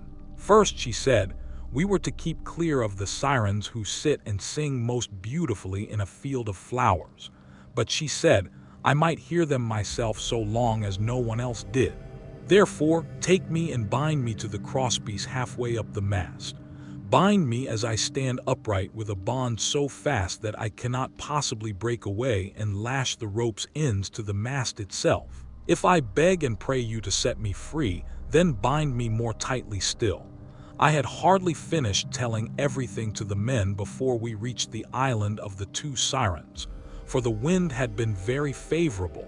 Then all of a sudden it fell dead calm. There was not a breath of wind, nor a ripple upon the water. So the men furled the sails and stowed them. Then taking to their oars, they whitened the water with the foam. They raised in rowing. Meanwhile, I took a large wheel of wax and cut it up small with my sword. Then I kneaded the wax in my strong hands till it became soft, which it soon did between the kneading and the rays of the sun god, son of Hyperion. Then I stopped the ears of all my men, and they bound me hands and feet to the mast as I stood upright on the crosspiece. But they went on rowing themselves. When we had got within earshot of the land and the ship was going at a good rate, the sirens saw that we were getting in shore and began with their singing. Come here, they sang. Renowned Ulysses, honor to the on name, and listen to our 2 voices. No one ever sailed past us without staying to hear the enchanting sweetness of our song, and he who listens will go on his way, not only charmed but wiser. For we know all the ills that the gods laid upon the Argives and Trojans before Troy, and can tell you everything that is going to happen over the whole world. They sang these words most musically, and as I longed to hear them further, I made signs by frowning to my men that they should set me free. But they quickened their stroke, and Eurylochus and Pyramus bound me with still stronger bonds till we had got out of hearing of the sirens' voices. Then my men took the wax from their ears and unbound me. Immediately after we had got past the island, I saw a great wave from which spray was rising, and I heard a loud roaring sound. The men were so frightened that they loosed hold of their oars, for the whole sea resounded with the rushing of the waters, but the ship stayed where it was, for the men had left off rowing. I went round, therefore, and exhorted them, man by man, not to lose heart. My friends, said I, This is not the first time that we have been in danger, and we are in nothing like so bad a case as when the Cyclops shut us up in his cave. Nevertheless, my courage and wise counsel saved us then, and we shall live to look back on all this as well. Now therefore, let us all do as I say, trust in Jupiter and row on with mighty man. As for you, coxswain, these are your orders. Attend to them, for the ship is in your hands. Turn her head away from these steaming rapids and hug the rock, or she will give you the slip and be over yonder before you know where you are, and you will be the death of us. So they did as I said, but I said nothing about the awful monster Scylla, for I knew the men would not go on, rowing if I did, but would huddle together. In the hold, in one thing only did I disobey Circe's strict instructions. I put on my armor, then seizing 2 strong spears, I took my stand on the ship's bows, for it was there that I expected first to see the monster of the rock, who was to do my men so much harm, but I could not make her out anywhere, though I strained my eyes with looking the gloomy rock all over and over. Then we entered the straits in great fear of mind, for on the one hand was Scylla, and on the other dread Charybdis kept sucking up the salt water as she vomited it up. It was like the water in a cauldron when it is boiling over upon a great fire, and the spray reached the top of the rocks on either side. When she began to suck again, we could see the water all inside whirling round and round, and it made a deafening sound as it broke against the rocks. We could see the bottom of the whirlpool all black with sand and mud, and the men were at their wits' ends for fear. While we were taken up with this and were expecting each moment to be our last, Scylla pounced down suddenly upon us and snatched up my 6 best men. I was looking at once after both ship and men, and in a moment I saw their hands and feet ever so high above me, struggling in the air, as Scylla was carrying them off, and I heard them call out my name in one last despairing cry, as a fisherman, seated spear in hand, upon some jutting rock, throws bait into the water to deceive the poor little fishes, and spears them with the ox's horn, with which his spear is shod, throwing them gasping onto the land as he catches them one by one. Even so did Scylla land these panting creatures on her rock and munch them up at the mouth of her den, while they screamed and stretched out their hands to me in their mortal agony. This was the most sickening sight that I saw throughout all my voyages. When we had passed the wandering rocks with Scylla and terrible Charybdis, we reached the noble island of the sun god, where were the goodly cattle and sheep belonging to the sun Hyperion. While still at sea in my ship, I could bear the cattle lowing as they came home to the yards and the sheep bleating.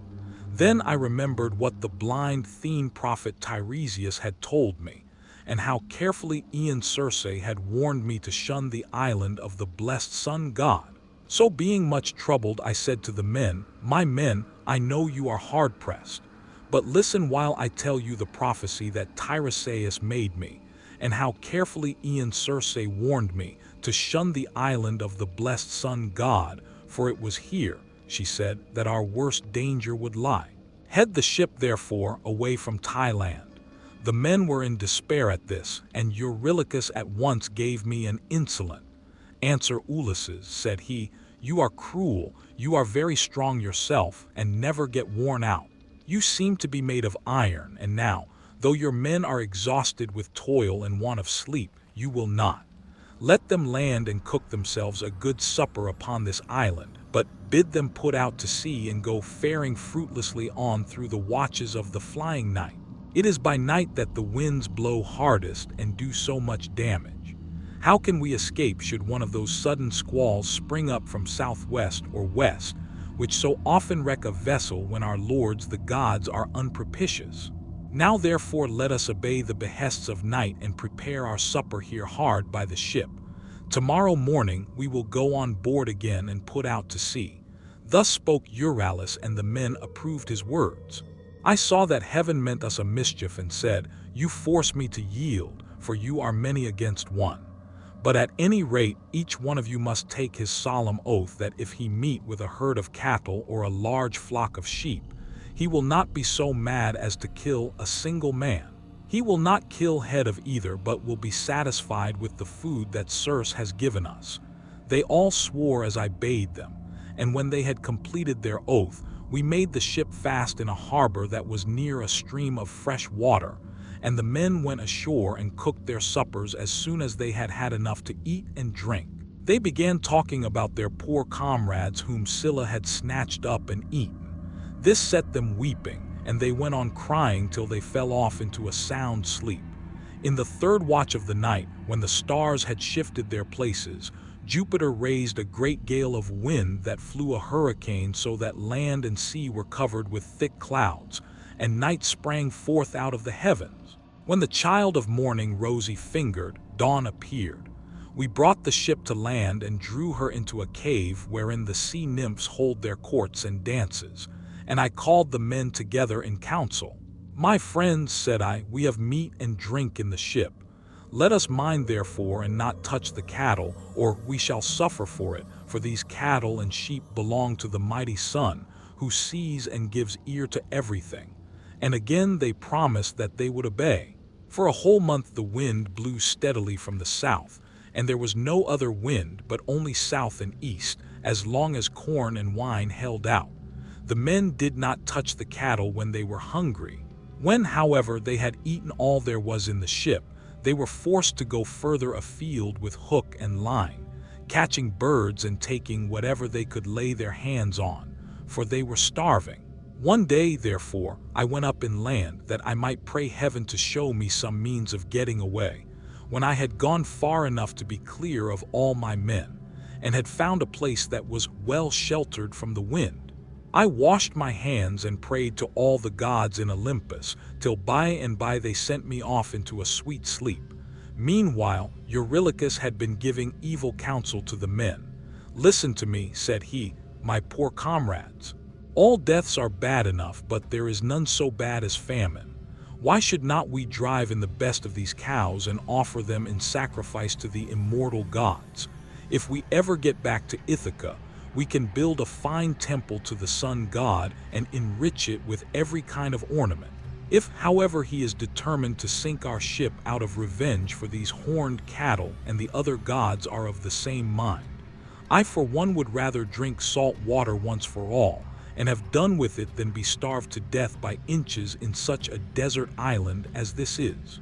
Thus spoke Eurylochus, and the men approved his words. Now the cattle, so fair and goodly, were feeding not far from the ship. The men therefore drove in the best of them, and they all stood round them, saying their prayers and using young oak shoots instead of barley meal, for there was no barley left. When they had done praying, they killed the cows and dressed their carcasses. They cut out the thigh bones, wrapped them round in 2 layers of fat, and set some pieces of raw meat on top of them. They had no wine with which to make drink offerings over the sacrifice while it was cooking, so they kept pouring on a little water from time to time while the inward meats were being grilled. Then when the thigh bones were burned and they had tasted the inward meats, they cut the rest up small and put the pieces upon the spits. By this time my deep sleep had left me, and I turned back to the ship and to the shore. As I drew near, I began to smell hot roast meat, so I groaned out a prayer to the immortal gods.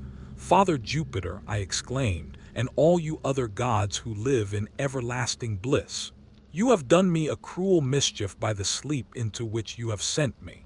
See what fine work these men of mine have been making in my absence."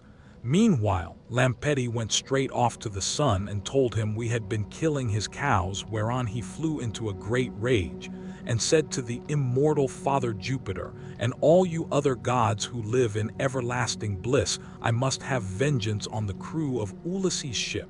They have had the insolence to kill my cows, which were the one thing I loved to look upon whether I was going up to heaven or down again. If they do not square accounts with me about my cows, I will go down to Hades and shine there among the dead." "Sun," said Jupiter, "go on shining upon us gods and upon mankind over the fruitful earth. I will shiver their ship into little pieces with a bolt of white lightning as soon as they get out to sea." I was told all this by Calypso, who said she had heard it from the mouth of Mercury as soon as I got down to my ship and to the seashore. I rebuked each one of the men separately, but we could see no way out of it.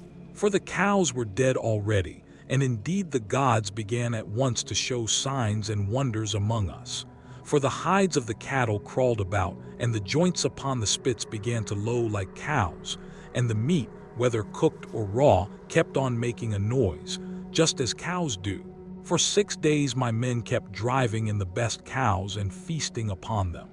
But when Jupiter, the son of Saturn, had added a 7th day, the fury of the gale abated. We therefore went on board, raised our masts, spread sail, and put out to sea. As soon as we were well away from the island and could see nothing but sky and sea, the son of Saturn raised a black cloud over our ship, and the sea grew dark beneath it. We did not get on much further, for in another moment we were caught by a terrific squall from the west that snapped the forests of the mast so that it fell aft while all the ship's gear tumbled about at the bottom of the vessel. The mast fell upon the head of the helmsman in the ship's stern, so that the bones of his head were crushed to pieces, and he fell overboard as though he were diving with no more life left in him. Then Jove let fly with his thunderbolts, and the ship went round and was filled with fire and brimstone as the lightning struck it. The men all fell into the sea. They were carried about in the water round, the ship looking like so many seagulls, but the god presently deprived them of all chance of getting home again. I stuck to the ship till the sea knocked her sides from her keel, which drifted about by itself, and struck the mast out of her in the direction of the keel. But there was a backstay of stout ox thong still hanging about it, and with this I lashed the mast and keel together, and getting astride of them was carried wherever the winds chose to take me. The gale from the west had now spent its force, and the wind got into the south again, which frightened me lest I should be taken back to the terrible whirlpool of Charybdis. This indeed was what actually happened, for I was borne along by the waves all night, and by sunrise had reached the rock of Scylla and the whirlpool. She was then sucking down the salt sea water, but I was carried aloft toward the fig tree, which I caught hold of and clung onto like a bat. I could not plant my feet anywhere so as to stand securely, for the roots were a long way off, and the boughs that overshadowed the whole pool were too high, too vast, and too far apart for me to reach them. So I hung patiently on, waiting till the pool should discharge my mast and raft again. And a very long while it seemed. A juryman is not more glad to get home to supper after having been long detained and caught by troublesome cases than I was to see my raft beginning to work its way out of the whirlpool again. At last I let go with my hands and feet, and fell heavily into the sea hard by my raft, onto which I then got and began to row with my hand. As for Scylla, the father of gods and men would not let her get further sight of me, otherwise I should have certainly been lost. Hence I was carried along for 9 days, till on the 10th night the gods stranded me on the Ogygian island, where dwells the great and powerful goddess Calypso. She took me in and was kind to me, but I need say no more about this, for I told you and your noble wife all about it yesterday, and I hate saying the same thing over and over again. Book 13. Thus did he speak, and they all held their peace throughout the covered cloister, enthralled by the charm of his story, till presently Alcinous began to speak. Ulysses, said he, now that you have reached my house, I doubt not you will get home without further misadventure. No matter how much you have suffered in the past, to you others, however, who come here night after night to drink my choicest wine and listen to my bard, I would insist as follows. Our guest has already packed me up the clothes, wrought gold, and other valuables which you have brought for his acceptance. Let us now therefore present him further, each one of us with a large tripod and a cauldron.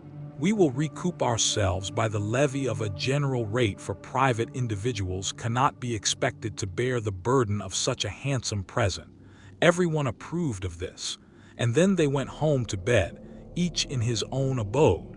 When the child of morning, rosy-fingered Dawn, appeared, They hurried down to the ship and brought their cauldrons with them. Alcinous went on board and saw everything so securely stowed under the ship's benches that nothing could break adrift and injure the rowers. Then they went to the house of Alenos to get dinner, and he sacrificed a bull for them in honor of Jupiter, who is the Lord of all. They set the steaks to grill and made an excellent dinner. After which the inspired bard Demodocus, who was a favorite with everyone, sang to them. But Ulysses kept on turning his eyes towards the sun as though to hasten his setting, for he was longing to be on his way, as one who has been all day plowing a foul field with a couple of oxen keeps thinking about his supper, and is glad when night comes that he may go and get it, for it is all his legs can do to carry him. Even so did Ulysses rejoice when the sun went down, and he at once said to the Phaeacians, addressing himself more particularly to King Alcinous, Sir, and all of you, farewell, make your drink offering, and send me on my way rejoicing, for you have fulfilled my heart's desire, by giving me an escort and making me presents which heaven grant that I may turn to good account. May I find my admirable wife living in peace among friends, and may you whom I leave behind me give satisfaction to your wives and children. May heaven vouchsafe you every good thing, good grace, and may no evil thing come among your people. Thus did he speak. His hearers, all of them, approved his saying and agreed that he should have his escort, inasmuch as he had spoken reasonably. Alcis therefore said to his servant Pontonus, mix some wine and hand it round to everybody, that we may offer a prayer to Father Jupiter and speed our guest upon his way. Ponus mixed the wine and handed it to everyone in turn. The others, each from his own seat, made a drink offering to the blessed gods that live in heaven. But Ulysses rose and placed the double cup in the hands of Queen Ariete. Farewell, Queen, said he, henceforward and forever till age and death. The common lot of mankind lay their hands upon you. I now take my leave. Be happy in this house with your children, your people, and with King Alcinous. As he spoke, he crossed the threshold, and Alcinous sent a man to conduct him to his ship and to the seashore. Are also sent some maid servants with him, one with a clean shirt and cloak, another to carry his strong box, and a third with corn and wine. When they got to the water ride, the crew took these things and put them on, board with all the meat and drink.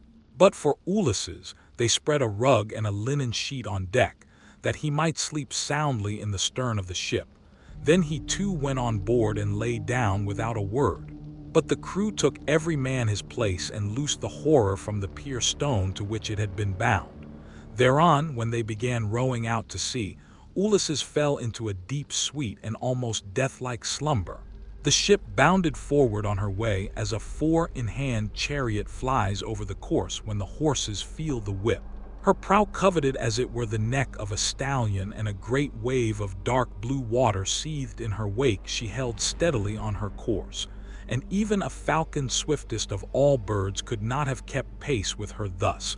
Then she cut her way through the water, carrying one who was as cunning as the gods, but who was now sleeping peacefully, forgetful of all that he had suffered both on the field of battle and by the waves of the weary sea.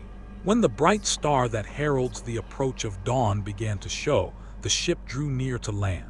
Now there is in Ithaca a haven of the old merman forces, which lies between 2 points that break the line of the sea and shut the harbor. In these shelter it from the storms of wind and sea that rage outside, so that when once within it a ship may lie without being even morrowed.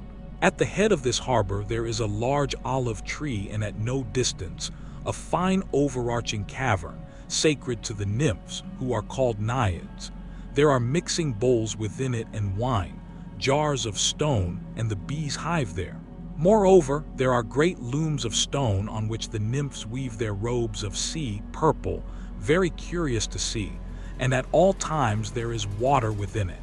It has 2 entrances, one facing north, by which mortals can go down into the cave, while the other comes from the south and is more mysterious. Mortals cannot possibly get in by it.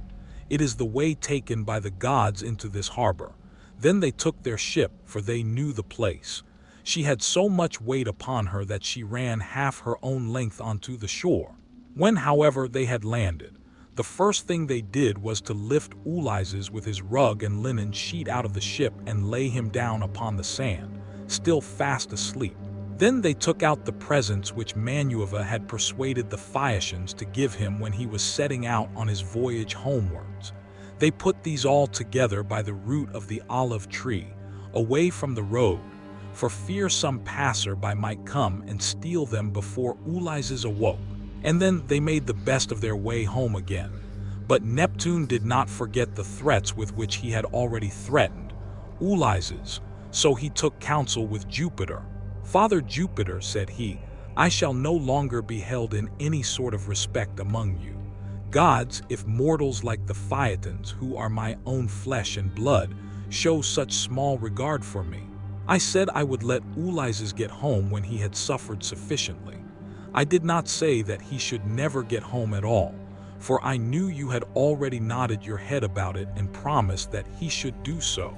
But now they have brought him in a ship fast asleep, and have landed him in Ithaca after loading him with more magnificent presents of bronze, gold, and raiment than he would ever have brought back from Troy if he had had his share of the spoil and got home without misadventure." And Jove answered, "What, O Lord of the earthquake, are you talking about? The gods are by no means wanting in respect for you. It would be monstrous were they to insult one so old and honored as you are. As regards mortals, however, if any of them is indulging in insolence and treating you disrespectfully, it will always rest with yourself to deal with him. As you may think proper, so do just as you please." "I should have done so at once," replied Neptune, "if I were not anxious to avoid anything that might displease you. Now, therefore, I should like to wreck the Phaeacian ship as it is returning from its escort. This will stop them from escorting people in future. And I should also like to bury their city under a huge mountain." "My good friend," answered Jove, "I should recommend you at the very moment when the people from the city are watching the ship on her way to turn it into a rock near the land and looking like ashes. This will astonish everybody, and you can then bury their city under the mountain." When earth-encircling Neptune heard this, he went to Shira where the Phaeacians live and stayed there till the evening. The ship which was making rapid way had got close in. Then he went up to it, turned it into stone, and drove it down with the flat of his hand so as to root it in the ground. After this he went away. The Phaeacians then began talking among themselves, and one would turn towards his neighbor, saying, "Bless my heart, who is it that can have rooted the ship in the sea just as she was getting into port? We could see the whole of her only a moment ago." This was how they talked, but they knew nothing about it. And Alcina said, "I remember now the old prophecy of my father. He said that Neptune would be angry with us for taking everyone so safely over the sea, and would one day wreck a Phaeacian ship as it was returning from an escort, and bury our city under a high mountain. This was what my old father used to say, and now it is all coming true. Now therefore, let us all do as I say. In the first place, we must leave off giving people escorts when they come here. And in the next, let us sacrifice 12 picked bulls to Neptune, that he may have mercy upon us and not bury our city under the high mountain." When the people heard this, they were afraid and got ready the bulls. Thus did the chiefs and rulers of the Phaeacians pray to King Neptune standing round his altar. And at the same time Ulysses woke up once more upon his own soil. He had been so long away that he did not know it again. Moreover, Jove's daughter Minerva had made it a foggy day, so that people might not know of his having come, and that she might tell him everything without either his wife or his fellow citizens, and friends recognizing him until he had taken his revenge upon the wicked suitors. Everything, therefore, seemed quite different to him. The long straight tracks, the harbors, the precipices, and the goodly trees appeared all changed as he started up and looked upon his native land. So he smote his thighs with the flat of his hands and cried aloud despairingly, "Alas!" he exclaimed, "among what manner of people am I fallen? Are they savage and univilized, or hospitable and humane? Where shall I put all this treasure? and which way shall I go? I wish I had stayed over there with the Fiats, or I could have gone to some other great chief who would have been good to me and given me an escort. As it is, I do not know where to put my treasure, and I cannot leave it here for fear somebody else should get hold of it. In good truth, the chiefs and rulers of the Phaeacians have not been dealing fairly by me, and have left me in the wrong country. They said they would take me back to Ithaca, and they have not done so. May Jove, the protector of supplements, chastise them, for he watches over everybody and punishes those who do wrong.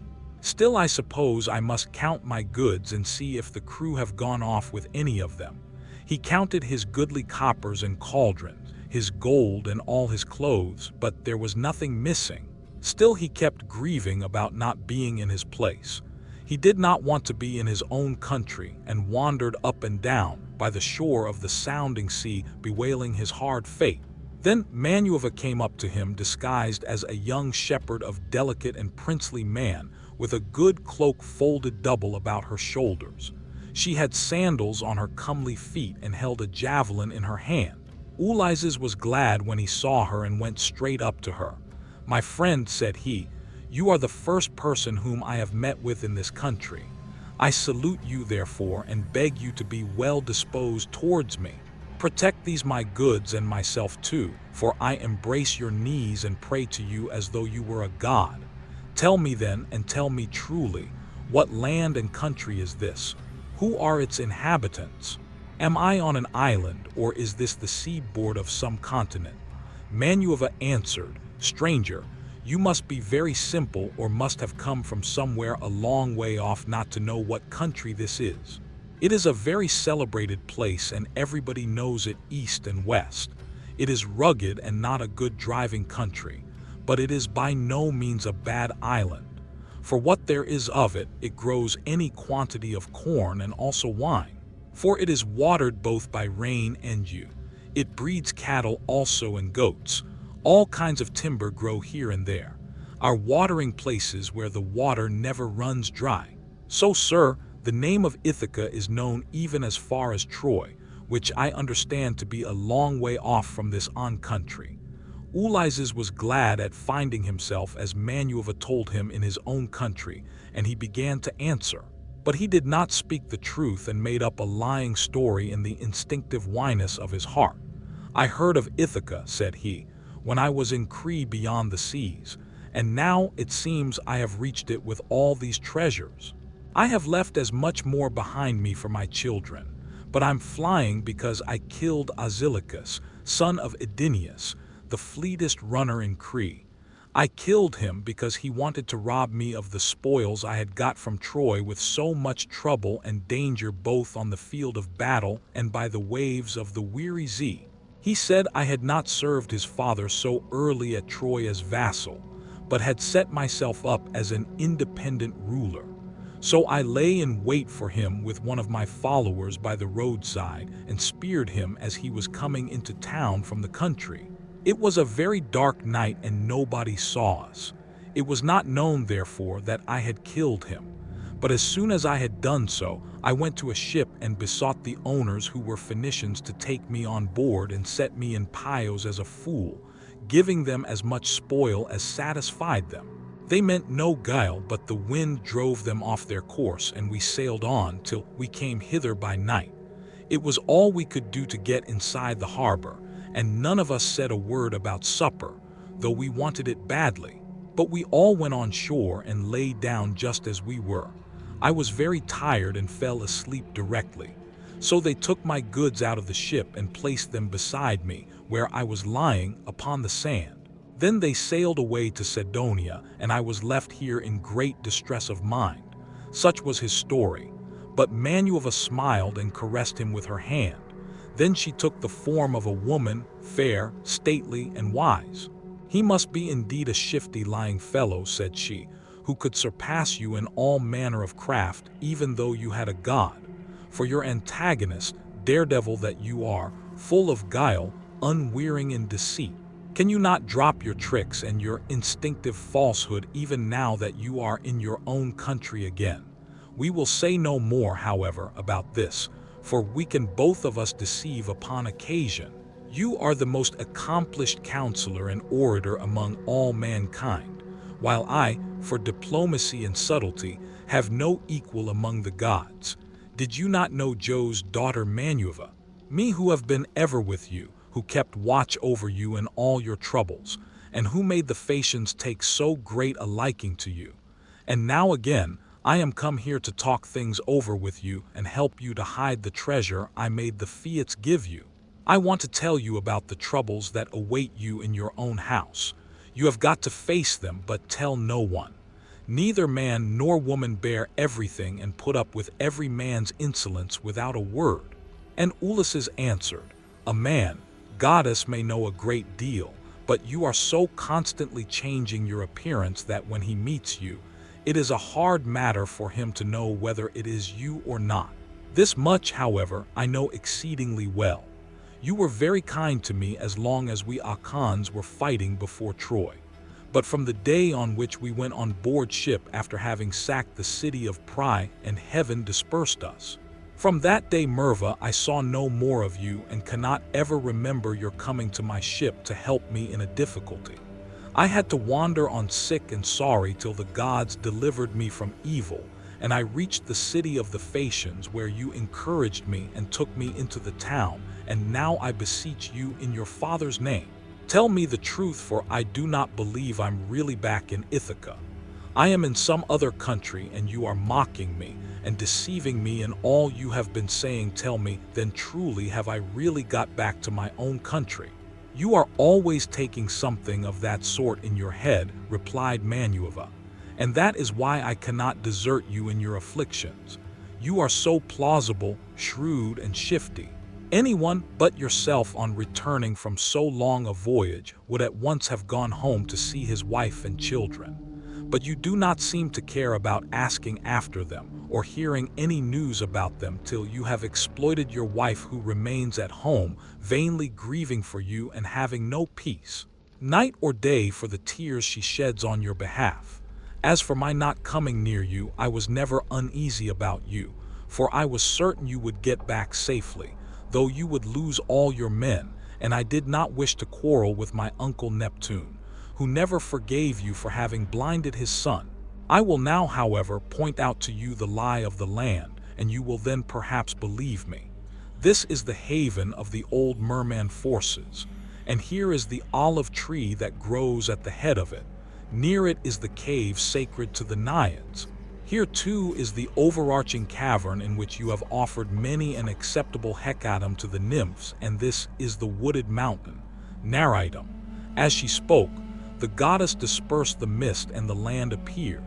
Then Ulysses rejoiced at finding himself again in his own land and kissed the bounteous soil. He lifted up his hands and prayed to the nymphs, saying, Naiad nymphs, daughters of Jove, I made sure that I was never again to see you. Now therefore, I greet you with all loving salutations, and I will bring you offerings. As in the old days, if Jove's were doubtable, daughter will grant me life and bring my son to manhood. Take heart and do not trouble yourself. About that, rejoined Minerva, let us rather set about stowing your things at once in the cave where they will be quite safe. Let us see how we can best manage it all. Therewith she went down into the cave to look for the safest hiding places, while Ulysses brought up all the treasure of gold, bronze, and good clothing, which the Phaeacians had given him.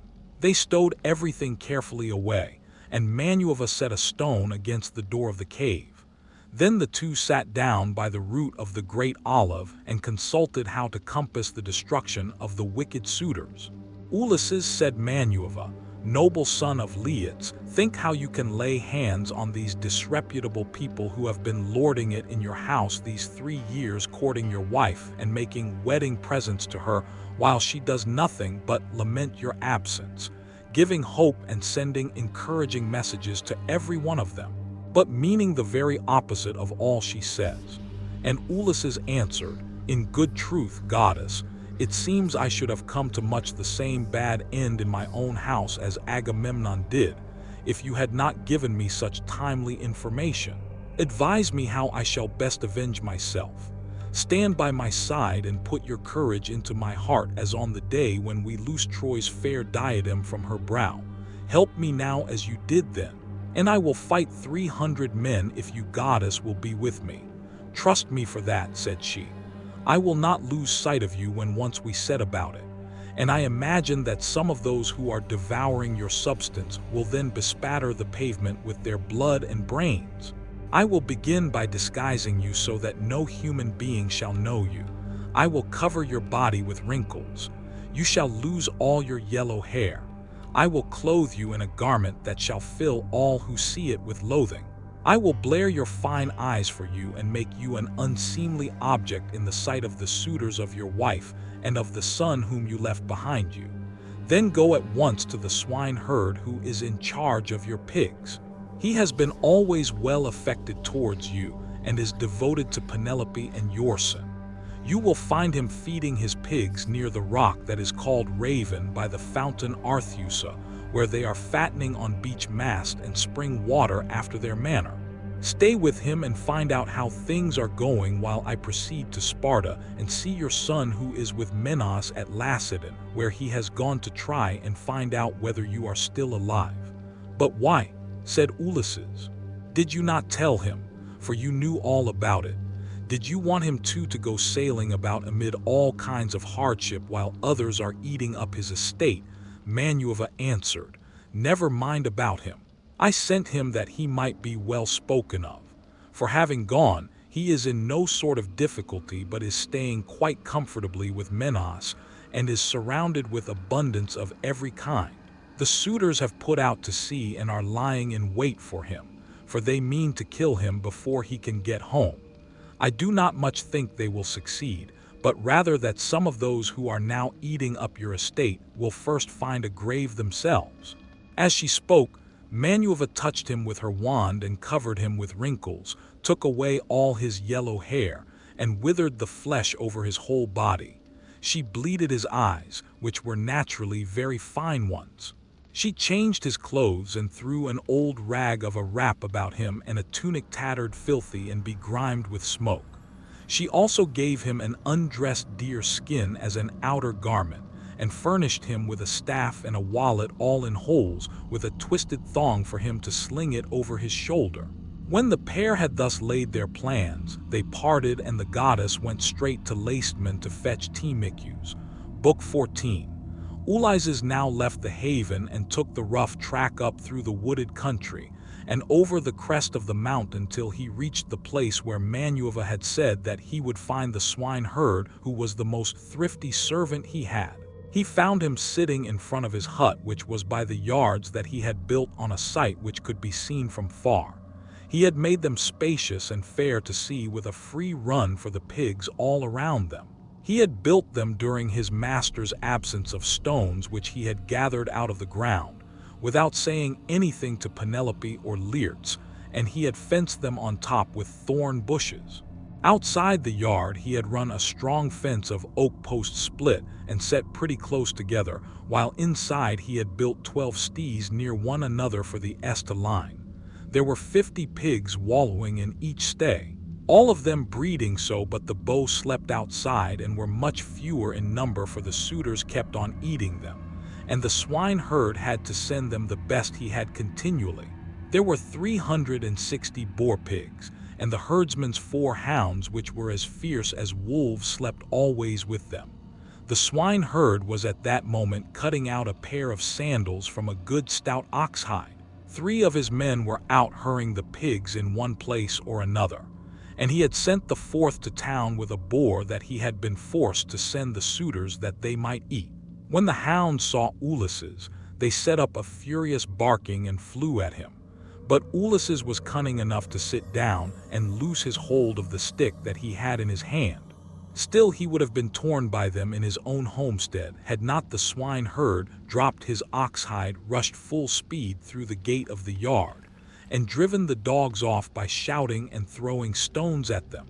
Then he said to Ulysses, "Old man, the dogs were likely to have made short work of you, and then you would have got me into trouble. The gods have given me quite enough worries without that, for I have lost the best of masters, and am in continual grief on his account. I have to attend swine for other people too. Eat while he, if he yet lives to see the light of day, is starving in some distant land. But come inside, and when you have had your fill of bread and wine, tell me where you come from and all about your misfortunes." On this the swineherd led the way into the hut and bade him sit down. He strewed a good thick bed of rushes upon the floor, and on the top of this he threw the shaggy chamois skin, a great thick one, on which he used to sleep by night. Ulysses was pleased at being made thus welcome, and said, "May Jupiter, sir of gods, grant you your heart's desire in return for the kind way in which you have received me to this." You answered, "O swineherd's stranger, though a still poorer man should come here, it would not be right for me to insult him, for all strangers and beggars are from Jupiter. You must take what you can get and be thankful, for servants live in fear when they have young lords for their masters. And this is my misfortune now, for heaven has hindered the return of him who would have been always good to me, and given me something of my own, a house, a piece of land, a good-looking wife, and all else that a liberal master allows a servant who has worked hard for him, and whose labor the gods have prospered as they have mine in the situation which I hold. If my master had grown old here, he would have done great things by me. But he is gone, and I wish that Helen's whole race were utterly destroyed, for she has been the death of many a good man. It was this matter that took my master to the land of noble steeds to fight the Trojans in the cause of King Agamemnon." As he spoke, he bound his girdle around him, and went to the scent where the young sucking pigs were penned. He picked out 2, which he brought back with him and sacrificed. He singed them, cut them up, and spitted them. When the meat was cooked, he brought it all in and set it before Ulysses hot and still on the spit, whereon Ulysses sprinkled it over with white barley meal. The swineherd then mixed wine in a bowl of ivy wood, and taking a seat opposite, Ulysses told him to begin. "Fall to stranger," said he, "on a dish of servant's pork. The fat pigs have to go to the suitors, who eat them up without shame or scruple. But the blessed gods love not such shameful doing, and respect those who do what is lawful and right. Even the fierce freebooters who go raiding on other people's land, and Jupiter gives them their spoil. Even they, when they have filled their ships and got home again, live conscience-stricken and look fearfully for judgment. But some god seems to have told these people that Ulysses is dead and gone. They will not therefore go back to their own homes and make their offers of marriage in the usual way, but waste his estate by force without fear or stint. Not a day or night comes out of heaven but they sacrifice not 1 victim nor 2 only. And they take the run of his wine, for he was exceedingly rich. No other great man either in Ithaca or on the mainland is as rich as he was. He had as much as 20 men put together. I will tell you what he had.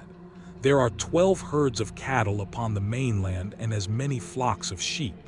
There are also 12 droves of pigs, while his own men and hired strangers feed him. 12 widely spreading herds of goats. Here in Ithaca he runs even large flocks of goats on the far end of the island, and they are in the charge of excellent goat herds. Each one of these sends the suitors the best goat in the flock every day. As for myself, I'm in charge of the pigs that you see here, and I have to keep picking out the best I have and sending it to them." This was his story. But Ulysses went on eating and drinking ravenously without a word, brooding his revenge. When he had eaten enough and was satisfied, the swineherd took the bowl from which he usually drank, filled it with wine, and gave it to Ulysses, who was pleased with his hands.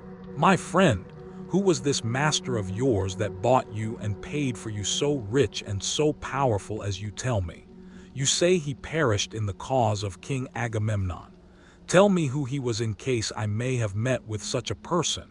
Jupiter and the other gods know, but I may be able to give you news of him, for I have traveled much." "You answered, old man, no traveler who comes here with news will get Ulysses' wife and son to believe his story.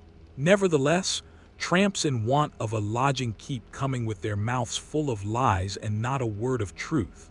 Everyone who finds his way to Ithaca goes to my mistress and tells her falsehoods, whereon she takes them and makes much of them and asks them all manner of questions, crying all the time as women will when they have lost their husband. And you too, old man, for a shirt and a cloak would doubtless make up a very pretty story. But the wolves and birds of prey have long since torn Ulysses to pieces, or the fishes of the sea have eaten him, and his bones are lying buried deep in sand upon some foreign shore. He is dead and gone, and a bad business it is, for all his friends, for me especially. Go where I may, I shall never find so good a master, not even if I were to go home to my mother and father where I was bred and born. I do not so much care, however, about my parents now, though I should dearly like to see them again in my own country. It is the loss of Ulysses that grieves me most. I cannot speak of him without reverence, though he is here no longer, for he was very fond of me and took such care of me that wherever he may be, I shall always honor his memory. My friend, replied Ulysses, you are very positive and very hard of belief about your master's coming home again. Nevertheless, I will not merely say, but will swear that he is coming. Do not give me anything for my news till he has actually come. You may then give me a shirt and cloak of good wear if you will. I am in great want, but I will not take anything at all till then, for I hate a man, even as I hate hellfire, who lets his poverty tempt him into lying. I swear by King Jupiter, by the rites of hospitality, and by that hearth of Ulysses to which I have now come, that all will surely happen as I have said it will. Ulysses will return in this self-same year, with the end of this moon and the beginning of the next. He will be here to do vengeance on all those who are ill, treating his wife and son. To this you answered, O swineherd, Ormuz, old man, you will neither get paid for bringing good news, nor will Ulysses ever come home. Drink your wine in peace and let us talk about something else. Do not keep on reminding me of all this.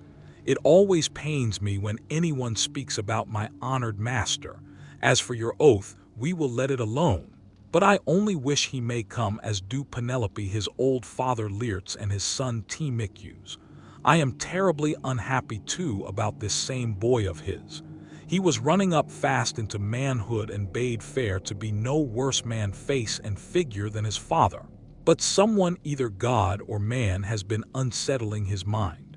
So he has gone off to Pylos to try and get news of his father. And the suitors are lying in wait for him as he is coming home, in the hope of leaving the house of Archus without a name in Ithaca. But let us say no more about him and leave him to be taken or else to escape, if the son of Saturn holds his hand over him to protect him. And now, old man, tell me your own story. Tell me also, for I want to know who you are and where you come from. Tell me of your town and parents, what manner of ship you came in, how crew brought you to Ithaca, and from what country they profess to come, for you cannot have come by land. And Ulysses answered, I will tell you all about it.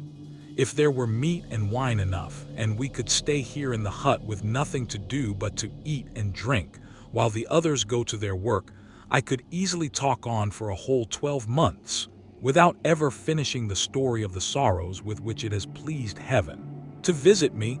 I am by birth a Cretan. My father was a well-to-do man who had many sons born in marriage, whereas I was the son of a slave whom he had purchased for a concubine. Nevertheless, my father Castor, son of Hylax, whose lineage I claim, and who was held in the highest honor among the Cretans for his wealth, prosperity, and the valor of his sons, put me on the same level with my brothers who had been born in wedlock. When, however, death took him to the house of Hades, his sons divided his estate and cast lots for their shares, but to me they gave a holding and little else. Nevertheless, my valor enabled me to marry into a rich family, for I was not given to bragging or shirking on the field of battle. It is all over now. Still, if you look at the straw, you can see what the ear was, for I have had trouble enough and to spare. Mars and Manuva made me doughty in war. When I had picked my men to surprise the enemy with an ambuscade, I never gave death so much as a thought, but was the first to leap forward and spear all whom I could overtake. Such was I in battle. But I did not care about farm work nor the frugal home life of those who would bring up children. My delight was in ships, fighting, javelins, and arrows, things that most men shudder to think of. But one man likes one thing and another another. And this was what I was most naturally inclined to. Before the Ions went to Troy, 9 times was I in command of men and ships on foreign service, and I amassed much wealth. I had my pick of the spoil in the first instance, and much more was allotted to me. Later on my house grew apace, and I became a great man among the Cretans. But when Jove counseletted that terrible expedition in which so many perished, the people required me and Idomeneus to lead their ships to Troy, and there was no way out of it, for they insisted on our doing so. There we fought for 9 whole years, but in the 10th we sacked the city of Pry and sailed home again as heaven dispersed us. Then it was that Jove devised evil against me. I spent but 1 month happily with my children, wife, and property. And then I conceived the idea of making a descent on Egypt. So I fitted out a fine fleet and manned it. I had 9 ships, and the people flocked to fill them. For 6 days I and my men made feast, and I found the many victims, both for sacrifice to the gods and for themselves. But on the 7th day we went on board and set sail from Crete with a fair north wind behind us, though we were going down a river. Nothing went ill with any of our ships, and we had no sickness on board, but sat where we were, and let the ships go as the wind and steersmen took them. On the 5th day, we reached the river Aegyptus. There I stationed my ships in the river, bidding my men stay by them and keep guard over them while I sent out scouts to reconnoiter from every point of vantage. But the men disobeyed my orders, took to their own devices, and ravaged the land of the Egyptians, killing the men and taking their wives and children captive. The alarm was soon carried to the city, and when they heard the war cry, the people came out at daybreak till the plain was filled with horsemen and foot, soldiers, and with the gleam of armor. Then Jove spread panic among my men, and they would no longer face the enemy, for they found themselves surrounded. The Egyptians killed many of us and took the rest alive to do forced labor for them. Jove, however, put it in my mind to do thus, and I wish I had died then and there in Egypt instead, for there was much sorrow in store for me. I took off my helmet and shield and dropped my spear from my hand. Then I went straight up to the king's chariot, clasped his knees, and kissed them, whereon he spared my life, bade me get into his chariot, and took me, weeping, to his own home. Many made at me with their ash and spears and tried to kill me in their fury. But the king protected me, for he feared the wrath of Jove, the protector of strangers who punishes those who do evil. I stayed there for 7 years and got together much money among the Egyptians, for they all gave me something. But when it was now going on for 8 years, there came a certain Phoenician, a cunning rascal, who had already committed all sorts of villainy. And this man talked me over into going with him to Phoenicia, where his house and his possessions lay. I stayed there for a whole 12 months. But at the end of that time, when months and days had gone by, till the same season had come round again, he set me on board a ship bound for Libya on a pretense that I was to take a cargo along with him to that place, but really that he might sell me as a slave and take the money I fetched. I suspected his intention, but went on boarded with him, for I could not help it. The ship ran before a fresh north wind till we had reached the sea that lies between Crete and Libya. There, however, Jove counseletted their destruction, for as soon as we were well out from Crete and could see nothing but sea and ski, he raised a black cloud over our ship, and the sea grew dark beneath it. Then Jove let fly with his thunderbolts, and the ship went round and was filled with fire and brimstone. As the lightning struck it, the men fell all into the sea. They were carried about in the water round. the ship looking like so many seagulls, but the god presently deprived them of all chance of getting home again. I was all dismayed. Jove, however, sent the ship's mast within my reach, which saved my life, for I clung to it and drifted before the fury of the gale. 9 days did I drift, but in the darkness of the 10th night a great wave bore me on to the Thespian coast. There Phaedon, king of the Thespians, entertained me hospitably without charging me anything at all, for his son found me when I was nearly dead with cold and fatigue. Whereon he raised me by the hand, took me to his father's house, and gave me clothes to wear.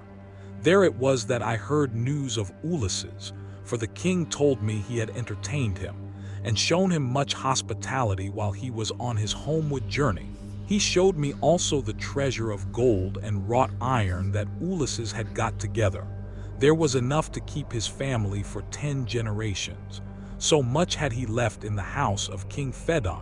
But the king said Ulysses had gone to Dodona, that he might learn Jove's mind from the god's high oak tree, and know whether after so long an absence he should return to Ithaca openly or in secret.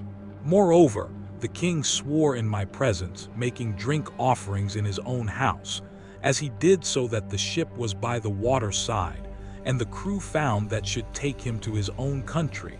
He sent me off, however, before Ulysses returned, for there happened to be a Thesprotian ship sailing for the wheat-growing island of Dulichium, and he told those in charge of her to be sure and take me safely to King Acastus. These men hatched a plot against me that would have reduced me to the very extreme of misery. For when the ship had got some way out from land, they resolved on selling me as a slave. They stripped me of the shirt and cloak that I was wearing and gave me instead the tattered old clouts in which you now see. Then towards nightfall they reached the tilled lands of Ithaca, and there they bound me with a strong rope fast in the ship, while they went on shore to get supper by the seaside. But the gods soon undid my bonds for me, and having drawn my rags over my head, I slid down the rudder into the sea, where I struck out and swam till I was well clear of them and came ashore near a thick wood in which I lay concealed. They were very angry at my having escaped and went searching about for me till at last they thought it was no further use and went back to their ship. The gods, having hidden me thus easily, then took me to a good man's door, for it seems that I am not to die yet a while. To this you answered, O swinehard, Eumaeus, poor, unhappy stranger, I have found the story of your misfortunes extremely interesting. But that part about Ulysses is not right, and you will never get me to believe it. Why should a man like you go about telling lies in this way? I know all about the return of my master.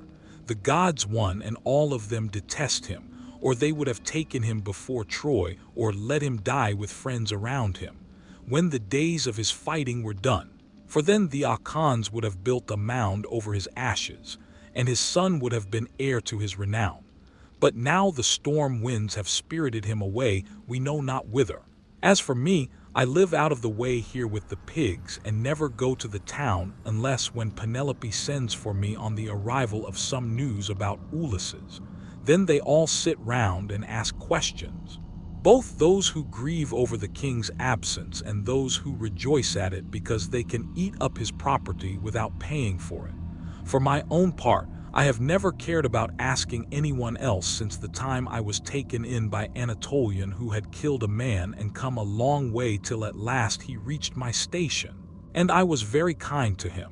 He said he had seen Ulysses with Idomene among the Cretans refitting his ships which had been damaged in a gale. He said Ulysses would return in the following summer or autumn with his men, and that he would bring back much wealth. And now you unfortunate old man, since fate has brought you to my door, do not try to flatter me in this way with vain hopes. It is not for any such reason that I shall treat you kindly, but only out of respect. For Jove, the god of hospitality, as fearing him and pitying you, Ulysses answered, I see that you are of an unbelieving mind. I have given you my oath, and yet you will not credit me. Let us then make a bargain and call all the gods in heaven to witness it. If your master comes home, Give me a cloak and shirt of good wear and send me to Elysium, where I want to go. But if he does not come as I say he will, set your men onto me and tell them to throw me from yonder precipice as a warning to tramps not to go about the country telling lies, and a pretty figure I should cut then replied both now and hereafter. If I were to kill you after receiving you into my heart and showing you hospitality, I should have to say my prayers in good earnest if I did. But it is just supper time, and I hope my men will come indirectly, that we may cook something savory for supper. Thus did they converse, and presently the swineherds came up with the pigs, which were then shut up for the night in their sty, and a tremendous squealing they made as they were being driven into them. But called to his men and said, Bring in the best pig you have, that I may sacrifice him for this stranger, and we will take toll of him ourselves. We have had trouble enough this long time, feeding pigs, while others reap the fruit of our labor. On this he began chopping firewood, while the others brought in a fine, fat 5-year-old boar pig and set it at the altar. Did not forget the gods, for he was a man of good principles. So the first thing he did was to cut bristles from the pig's face and throw them into the fire, praying to all the gods, as he did so that Ulysses might return home again. Then he clubbed the pig with a billet of oak which he had kept back when he was chopping the firewood, and stunned it, while the others slaughtered and singed it. Then they cut it up, and Eumaeus began by putting raw pieces from each joint onto some of the fat. These he sprinkled with barley meal and laid upon the embers. They cut the rest of the meat up small, put the pieces upon the spits, and roasted them till they were done. When they had taken them off the spits, they threw them onto the dresser in a heap. The swineherd, who was a most equitable man, then stood up to give everyone his share. He made 7 portions. One of these he set apart for Mercury, the son of Ma, and the nymphs, praying to them as he did so. The others he dealt out to the men man by man. He gave Ulysses some slices cut lengthways down the loin as a mark of a special honor. And Ulysses was much pleased. I hope, you said he, that Jove will be as well disposed towards you as I am, for the respect you are showing to an outcast like myself. To this you answered, O swineherd Euaz, eat my good fellow and enjoy your supper such as it is. God grants this and withholds that just as he thinks right, for he can do whatever he chooses. As he spoke, he cut off the first piece and offered it as a burnt sacrifice to the immortal gods. Then he made them a drink offering, put the cup in the hands of Ulysses, and sat down to his own portion. Mosylus brought them their bread. The swineherd had brought this man on his own account from among the Taphians during his master's absence, and had paid for him with his own money without saying anything, either to his mistress or Leides. They then laid their hands upon the good things that were before them, and when they had had enough to eat and drink, Mosylus took away what was left of the bread, and they all went to bed after, having made a hearty supper. Now the night came on stormy and very dark, for there was no moon. It poured without ceasing, and the wind blew strong from the west, which is a wet quarter. So Ulysses thought he would see whether Eumaeus, in the excellent care he took of him, would take off his own cloak and give it him, or make one of his men give him. Listen to me, said Hemus, and the rest of you. When I have said a prayer, I will tell you something. It is the wine that makes me talk in this way. Wine will make even a wise man fall to singing. It will make him chuckle and dance and say many a word that he had better leave unspoken. Still, as I have begun, I will go on. Would that I was still young and strong as when we got up in ambuscade before Troy. Menelaus and Ulysses were the leaders, but I was in command also, for the other 2 would have it so. When we had come up to the wall of the city, we crouched down beneath our armor and lay there under cover of the reeds and thick brushwood that grew about the swamp. We came on to freeze with a north wind blowing. The snow fell small and fine like horost, and our shields were coated thick with rime. The others had all got cloaks and shirts and slept comfortably enough with their shields about their shoulders. But I had carelessly left my cloak behind. me not thinking that I should be too cold and had gone off in nothing but my shirt and shield. When the night was 2/3 through and the stars had shifted their places, I nudged Ulysses, who was close to me, with my elbow, and he at once gave me his ear. Ulysses, said I, this cold will be the death of me, for I have no cloak. Some god fooled me into setting off with nothing on but my shirt, and I do not know what to do. Ulysses, who was as crafty as he was valiant, hit upon the following plan. Keep still, said he in a low voice. All the others will hear you. Then he raised his head on his elbow. My friends, said he, I have had a dream from heaven in my sleep. We are a long way from the ships. I wish someone would go down and tell Agamemnon to send us up more men at once. On this, Thas, son of Andraman, threw off his cloak and set out running to the ships, whereon I took the cloak and lay in it comfortably enough till morning. Would that I were still young and strong, as I was in those days. For then some one of you swineherds would give me a cloak, both out of goodwill and for the respect due to a brave soldier. But now people look down upon me because my clothes are shabby. And Eumaeus answered, Old man, you have told us an excellent story and have said nothing so far but what is quite satisfactory for the present. Therefore, you shall want neither clothing nor anything else that a stranger in distress may reasonably expect. You have to shake your own old rags about your body again, for we have not many spare cloaks nor shirts up here, but every man has only one. When Ulysses' son comes home again, he will give you both cloak and shirt and send you wherever you may want to go. With this, he got up and made a bed for Ulysses by throwing some goatkins and sheepskins on the ground in front of the fire. Here Ulysses lay down, and Umuz covered him over with a great heavy cloak that he kept in exchange in case of extraordinarily bad weather. Thus did Ulysses sleep, and the young men slept beside him. But the swineherd did not like sleeping away from his pigs, so he got ready to go outside, and Ulysses was glad to see that he looked after his property during his master's absence. First, he slung his sword over his broi shoulders and put on a thick cloak to keep out the wind. He also took the skin of a large and well-fed goat and a javelin in case of attack from men or dogs. Thus equipped, he went to his rest where the pigs were camping under an overhanging rock that gave them shelter from the north wind. Book 15. But Manuva went to the fair city of Lacedaemon to tell Ulysses' son that he was to return at once. She found him and Pisistratus sleeping in the forecourt of Minos' house. Pisistratus was fast asleep, but Telemachus could get no rest all night for thinking of his unhappy father.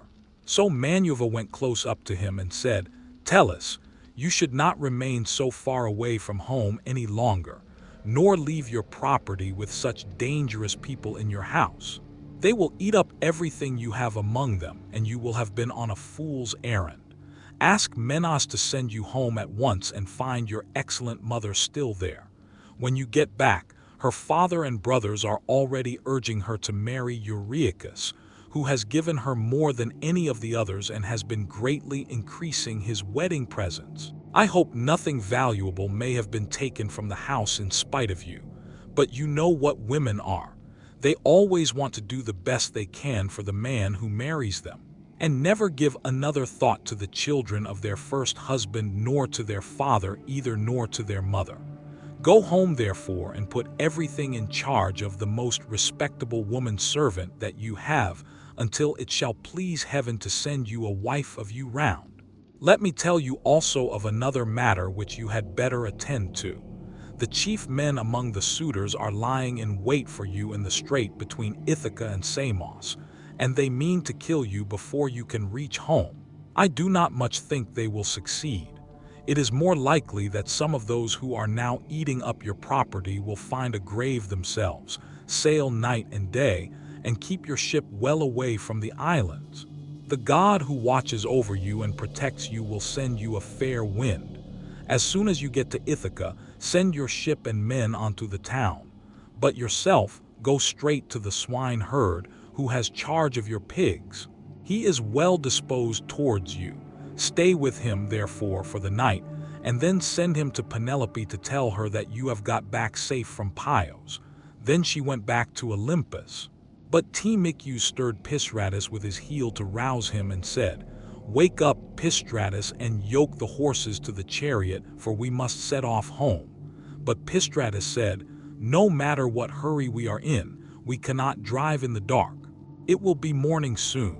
Wait till Menas has brought his presents and put them in the chariot for us, and let him say goodbye to us in the usual way.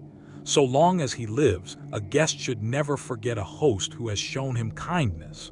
As he spoke, day began to break, and Menas, who had already risen, leaving Helen in bed, came towards them. When Telemachus saw him, he put on his shirt as fast as he could, threw a great cloak over his shoulders, and went out to meet him. "Menas," said he, "let me go back now to my own country, for I want to get home." And Menas answered, "If you insist on going, I will not detain you. I do not like to see a host either too fond of his guest or too rude to him. Moderation is best in all things, and not letting a man go when he wants to do so is as bad as telling him to go if he would like to stay. One should treat a guest well as long as he is in the house, and speed him when he wants to leave it. Wait then till I can get your beautiful presents into your chariot until you have yourself seen them. I will tell the women to prepare a sufficient dinner for you of what there may be in the house. It will be at once more proper and cheaper for you to get your dinner before setting out on such a long journey. If moreover you have a fancy for making a tour in Hellas or in the Peloponnese, I will yoke my horses and will conduct you myself through all our principal cities. No one will send us away empty-handed. Everyone will give us something: a bronze tripod, a couple of mules, or a gold cup." "Menas," replied Telemachus, "I want to go home at once, for when I came away, I left my property without protection and fear that while looking for my father, I shall come to ruin myself, or find that something valuable has been stolen during my absence." When Menas heard this, he immediately told his wife and servants to prepare a sufficient dinner so that there might be in the house. At this moment, Eteneus joined him, for he lived close by and had just got up. So Menas told him to light the fire and cook some meat which he had once did. Then Menas went down into his fragrant storeroom not alone, but Helen went too with Megapenthes. When he reached the place where the treasures of his house were kept, he selected a double cup and told his son Megapenthes to bring also a silver mixing bowl. Meanwhile, Helen went to the chest where she kept the lovely dresses which she had made with her own hands, and took out one that was the largest and most beautifully enriched with embroidery. It glittered like a star and lay at the very bottom of the chest. Then they all came back through the house again till they got to Telemachus. And Menas said, "Telemus, may Jupiter, the mighty husband of Juno, bring you safely home according to your desire. I will now present you with the finest and most precious piece of plate in all my house. It is a mixing bowl of pure silver, except the rim which is inlaid with gold, and it is the work of Vulcan. Fatimus, king of the Sidonians, made me a present of it in the course of a visit that I paid him while I was on my return home. I should like to give it to you." With these words he placed the double cup in the hands of Telemachus, while Megapenthes brought the beautiful mixing bowl and set it before him. Hard by stood lovely Helen with a robe ready in her hand. "I too, my son," said she, "have something for you as a keepsake from the hand of Helen. It is for your bride to wear upon her wedding day. Till then get your dear mother to keep it for you. Thus may you go back rejoicing to your own country and to your home, and I will give it to you, and I will give it to you." Then Pisistratus put the presents into the chariot and admired them all as he did so. Presently Menas took Telemachus and Pisistratus into the house, and they both sat down to table. A maid servant brought them water in a beautiful golden ewer, and poured it into a silver basin for them to wash their hands. And she drew a clean table beside them. An upper servant brought them bread and gave them many good things of what there was in the house. Etonius carved the meat and gave them each their portions, while Megapenthus poured out the wine. Then they laid their hands upon the good things that were before them. But as soon as they had had enough to eat and drink, Telemachus and Pisistratus yoked the horses and took their places in the chariot. They drove out through the inner gateway, and under the echoing gatehouse of the outer court, and Menas came after them with a golden goblet of wine in his right hand, that they might make a drink offering. Before they set out, he stood in front of the horses and pledged them, saying, "Farewell to both of you. See that you tell Nestor how I have treated you, for he was as kind to me as any father could be while we Ions were fighting before Troy." "We will be sure, sir," answered Telemachus, "to tell him everything as soon as we see him. I wish I were as certain of finding Ulysses returned when I get back to Ithaca, that I might tell him of the very great kindness you have shown me, and of the many beautiful presents I am taking with me." As he was thus speaking, a bird flew on his right hand, an eagle with a great white goose in its talons, which it had carried off from the farmyard, and all the men and women were running after it and shouting. It came quite close up to them and flew away on their right hands in front of the horses. When they saw it, they were glad, and their hearts took comfort within them. Whereon Pisistratus said, "Tell me, Menas, has heaven sent this omen for us or for you?" Menas was thinking what would be the most proper answer for him to make. But Helen was too quick for him and said, "I will read this matter as heaven has put it in my heart, and as I doubt not that it will come to pass. The eagle came from the mountain where it was bred and has its nest, and in like manner Ulysses, after having traveled far and suffered much, will return to take his revenge, if indeed he is not back already, and will come to take his revenge." "May Jupiter so grant it," replied Telemachus. "If it should prove to be so, I will make vows to you as though you were a god, even when I am at home." As he spoke, he lashed his horses, and they started off at full speed through the town towards the open country. They swayed the yoke upon their necks and traveled the whole day long till the sun set, and darkness was over all the land. Then they reached Fear, where Diocles lived, who was son of Odyssey, the son of Ulpheus. There they passed the night and were treated hospitably. When the child of morning, rosy-fingered Dawn, appeared, they again yoked their horses and their places in the chariot. They drove out through the inner gateway and under the echoing gatehouse of the outer court. Pisistratus lashed his horses on, and they flew forward. Nothing loath long they came to Pios. And then Telemachus said, "Pisistratus, I hope you will promise to do what I'm going to ask you. You know our fathers were old friends before us. Moreover, we are both of an age, and this journey has brought us together still more closely. Do not therefore take me past my ship, but leave me there.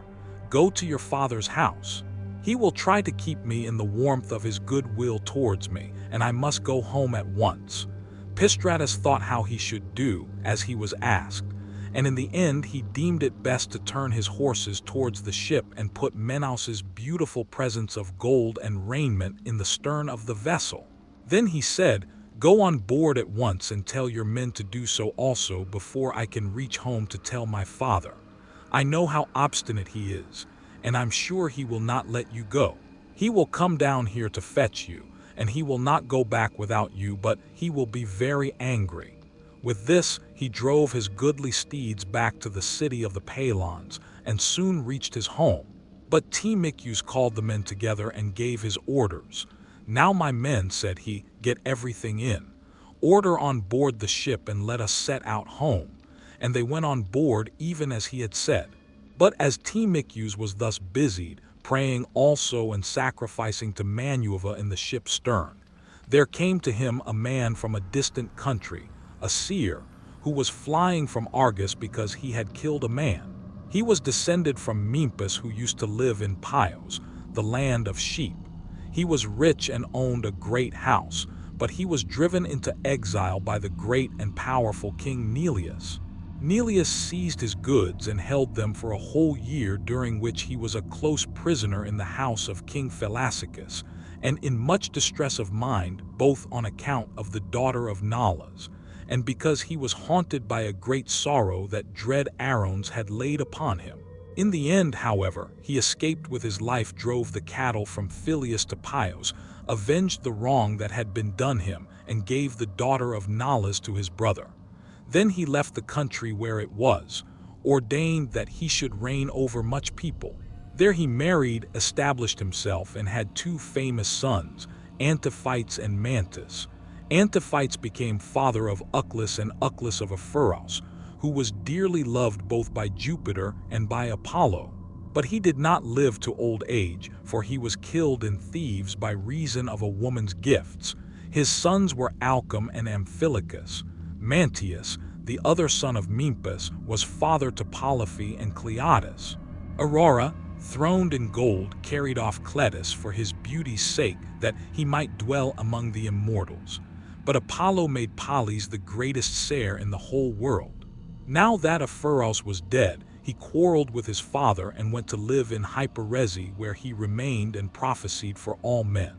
His son Proclaminus it was who now came up to Telemachus as he was making drink offerings and praying in his ship. "Friend," said he, "now that I find you sacrificing in this place, I beseech you, by your sacrifices themselves, and by the God to whom you make them, I pray you also by your own head, and by those of your followers, tell me the truth, and nothing but the truth. Who and whence are you? Tell me also of your town and parents." Telemachus said, "I will answer you quite.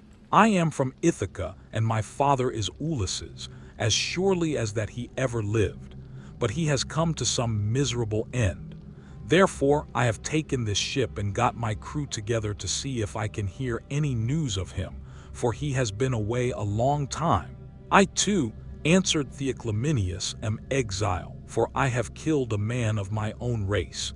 He has many brothers and kinsmen in Argos, and they have great power among the Argives. I am flying to escape death at their hands, and am thus doomed to be a wanderer on the face of the earth. I am your suppliant. Take me therefore on board your ship, that they may not kill me, for I know they are in pursuit." "I will not refuse you," replied Telemachus, "if you wish to join us. Come therefore, and in Ithaca we will treat you hospitably according to what we have." On this he received Theoclymenus' spear and laid it down on the deck of the ship. He went on board and sat in the stern, bidding Theoclus sit beside him. Then the men let go the horses. Telemachus told them to catch hold of the ropes, and they made all haste to do so. They set the mast in its socket in the cross plank, raised it, and made it fast with the four stays, and they hoisted their white sails with sheets of twisted oxhide. Manuva sent them a fair wind that blew fresh and strong to take the ship on her course as fast as possible. Thus then they passed by Cluny and Chalcis. Presently the sun set and darkness was over all the land. The vessel made a quick passage to Phi, and thence on to Elis, where the Ons rule. Telemachus then headed her for the flying islands, wondering within himself whether he should escape death or should be taken prisoner. Meanwhile, Ulysses and the swineherd were eating their supper in the hut, and the men sucked with them. As soon as they had had to eat and drink, Ulysses began trying to prove the swineherd and see whether he would continue to treat him kindly and ask him to stay on at the station or pack him off to the city. So he said, "Umas and all of you tomorrow. I want to go away and begin begging about the town so as to be no more trouble to you or to your men. Give me your advice, therefore, and let me have a good guide to go with me and show me the way. I will go the round of the city begging, as I needs must, to see if anyone will give me a drink and a piece of bread. I should like also to go to the house of Ulysses and bring news of her husband to Queen Penelope. I could then go about among the suitors and see if out of all their abundance they will give me a dinner. I should soon make them an excellent servant in all sorts of ways. Listen and believe when I tell you that by the blessing of Mercury, who gives grace and good name to the works of all men, there is no one living who would make a more handy servant than I should. To put fresh wood on the fire, chop fuel, carve, cook, pour out wine, and do all those services that poor men have to do for their betters." The swineherd was very much disturbed when he heard this. "Heaven help me," he exclaimed. "Whatever can have put such a notion as that into your head? If you go near the suitors, you will be undone to a certainty, for their pride and insolence reach the very heavens. They would never think of taking a man like you for a servant. Their servants are all young men, well-dressed, wearing good cloaks and shirts with well-looking faces and their hair always tidy.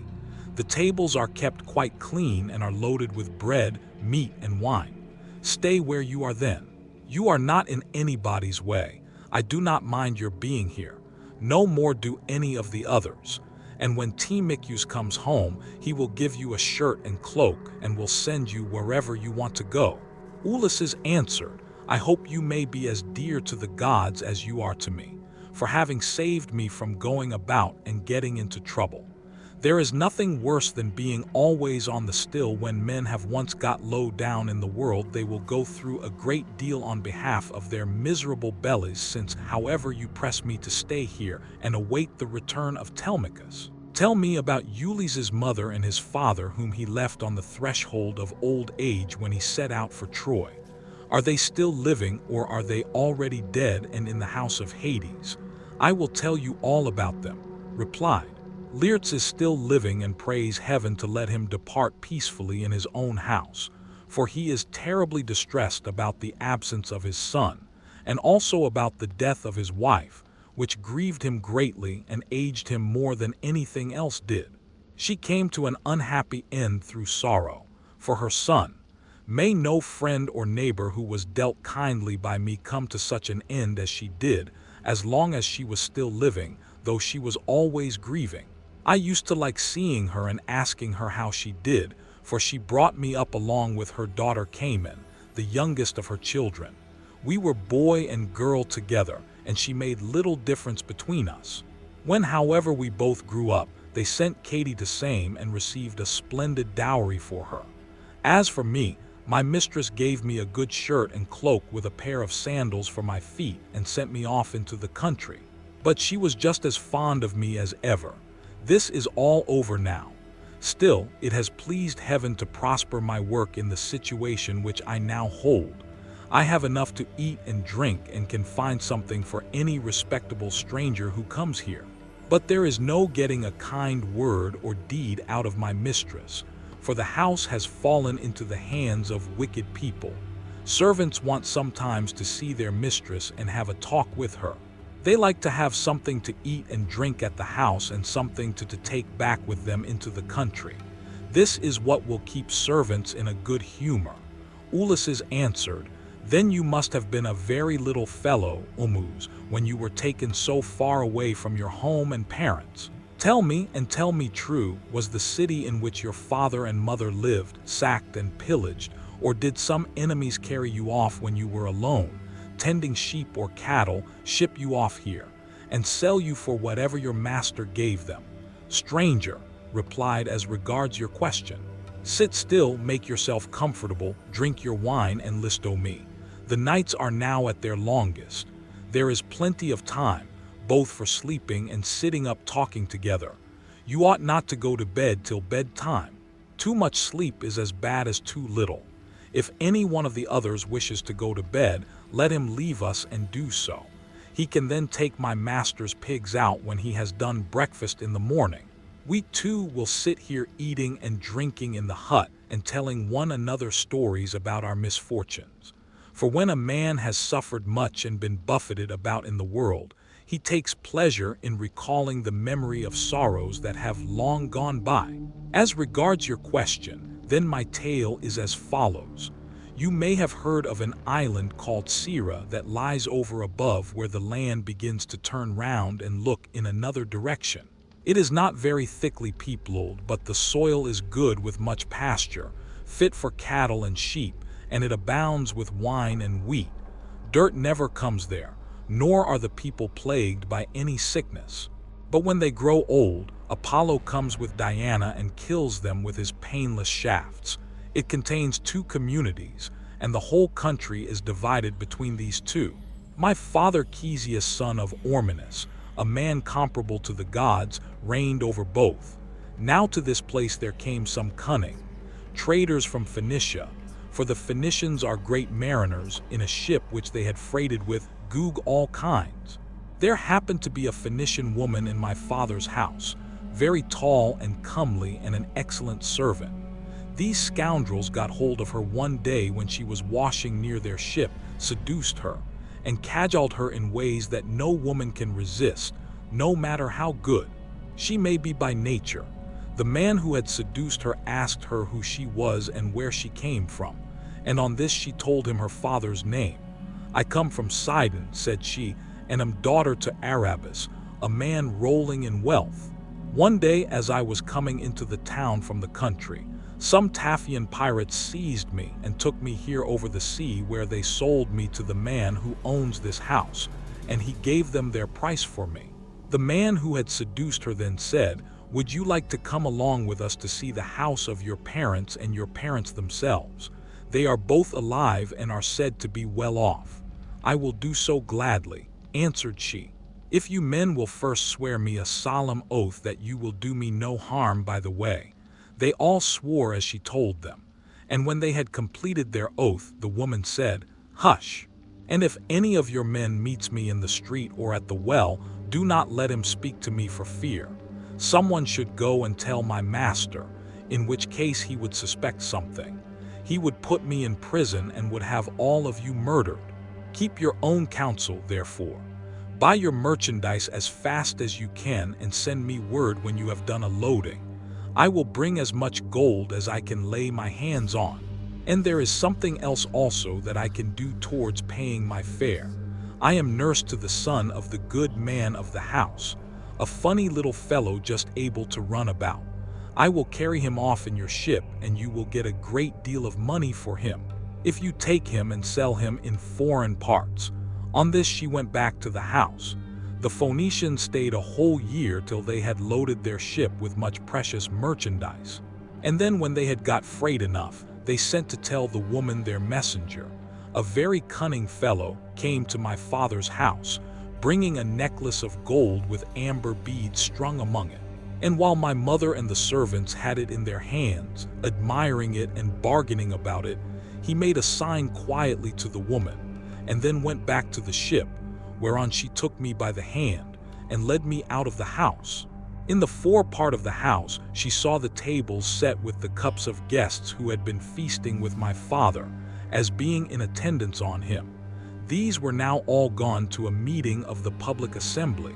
So she snatched up 3 cups and carried them off in the bosom of her dress while I followed her, for I knew no better.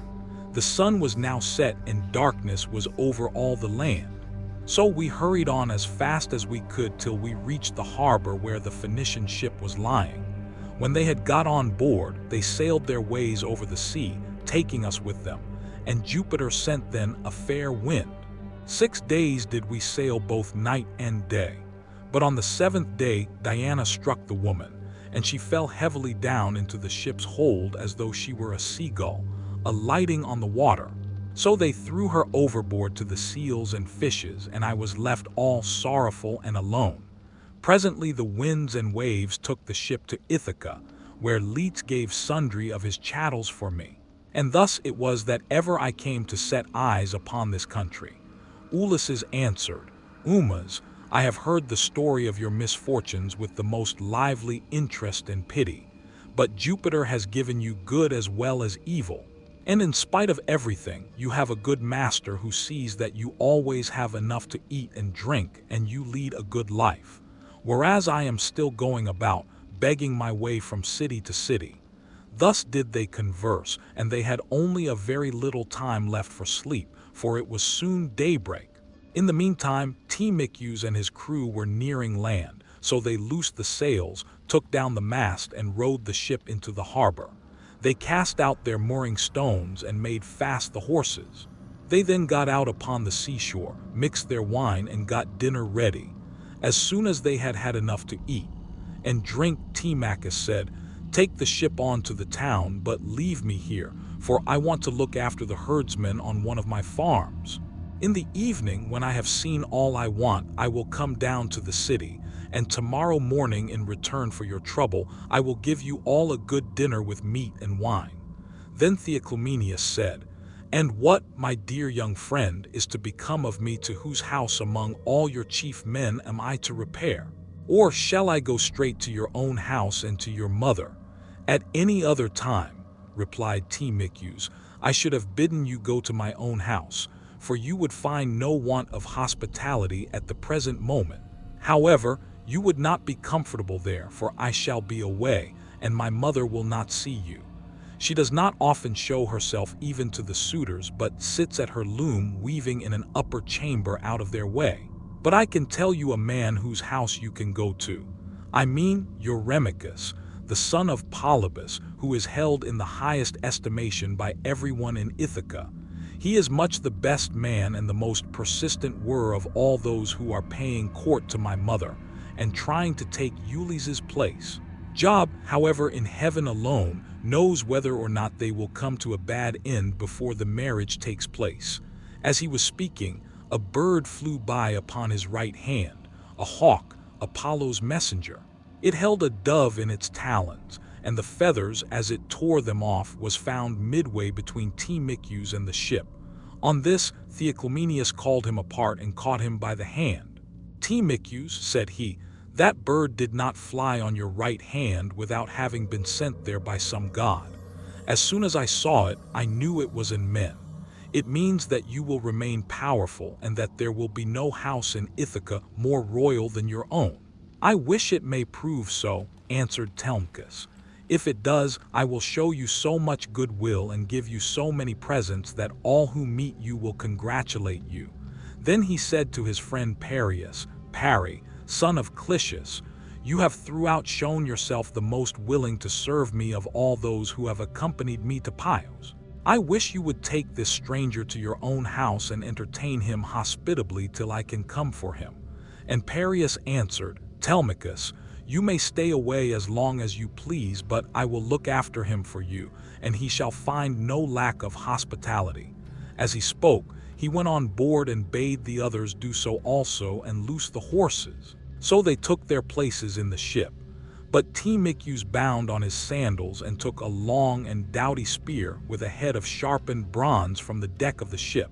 Then they loosed the horses, thrust the ship off from land, and made on towards the city as they had been told to do, while Telemachus strode on as fast as he could, till he reached the homestead where his countless herds of swine were feeding, and where dwelt the excellent swineherd, who was so devoted a servant to his master. Book 16. Meanwhile, Ulysses and the swineherd had lit a fire in the hut and were getting breakfast ready at daybreak and had sent the men out with the pigs. When Telemachus came up, the dogs did not bark but fawned upon him.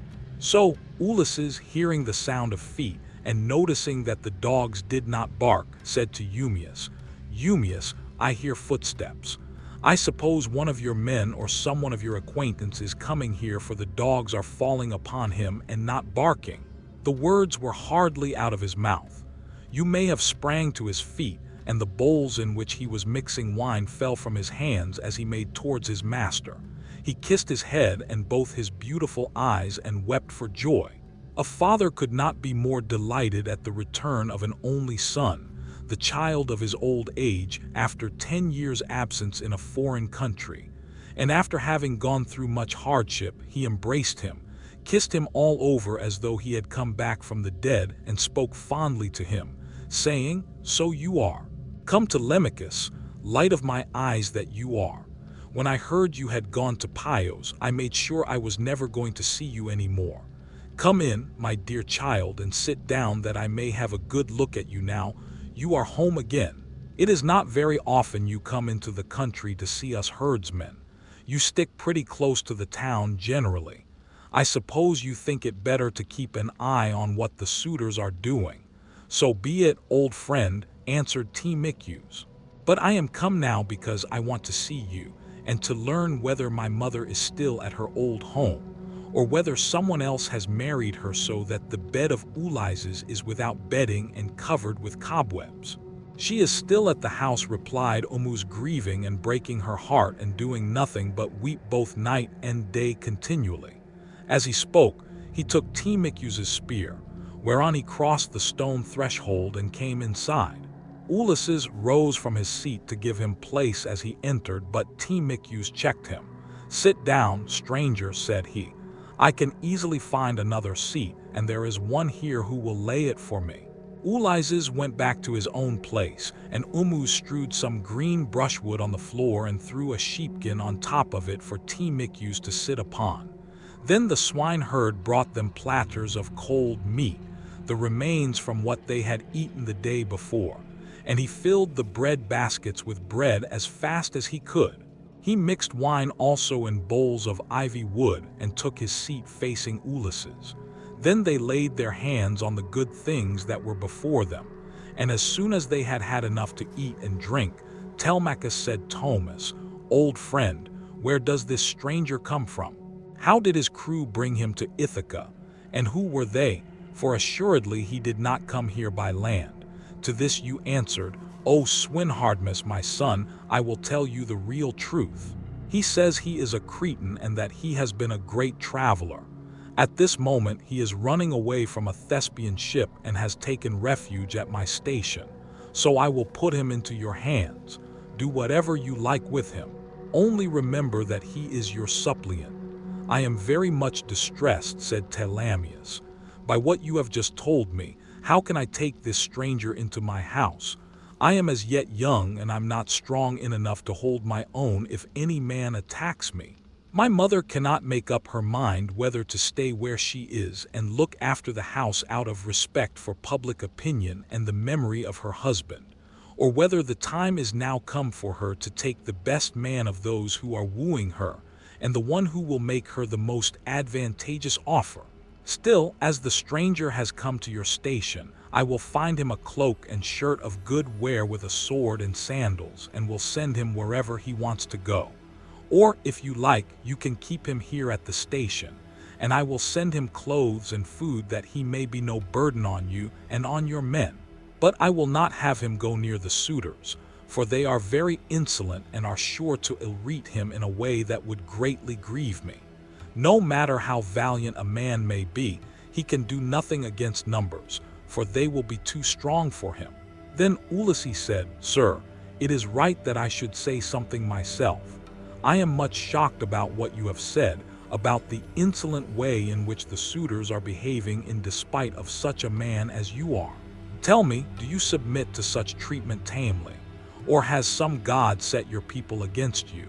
May you not complain of your brothers, for it is to these that a man may look for support, however great his quarrel may be. I wish I were as young as you are.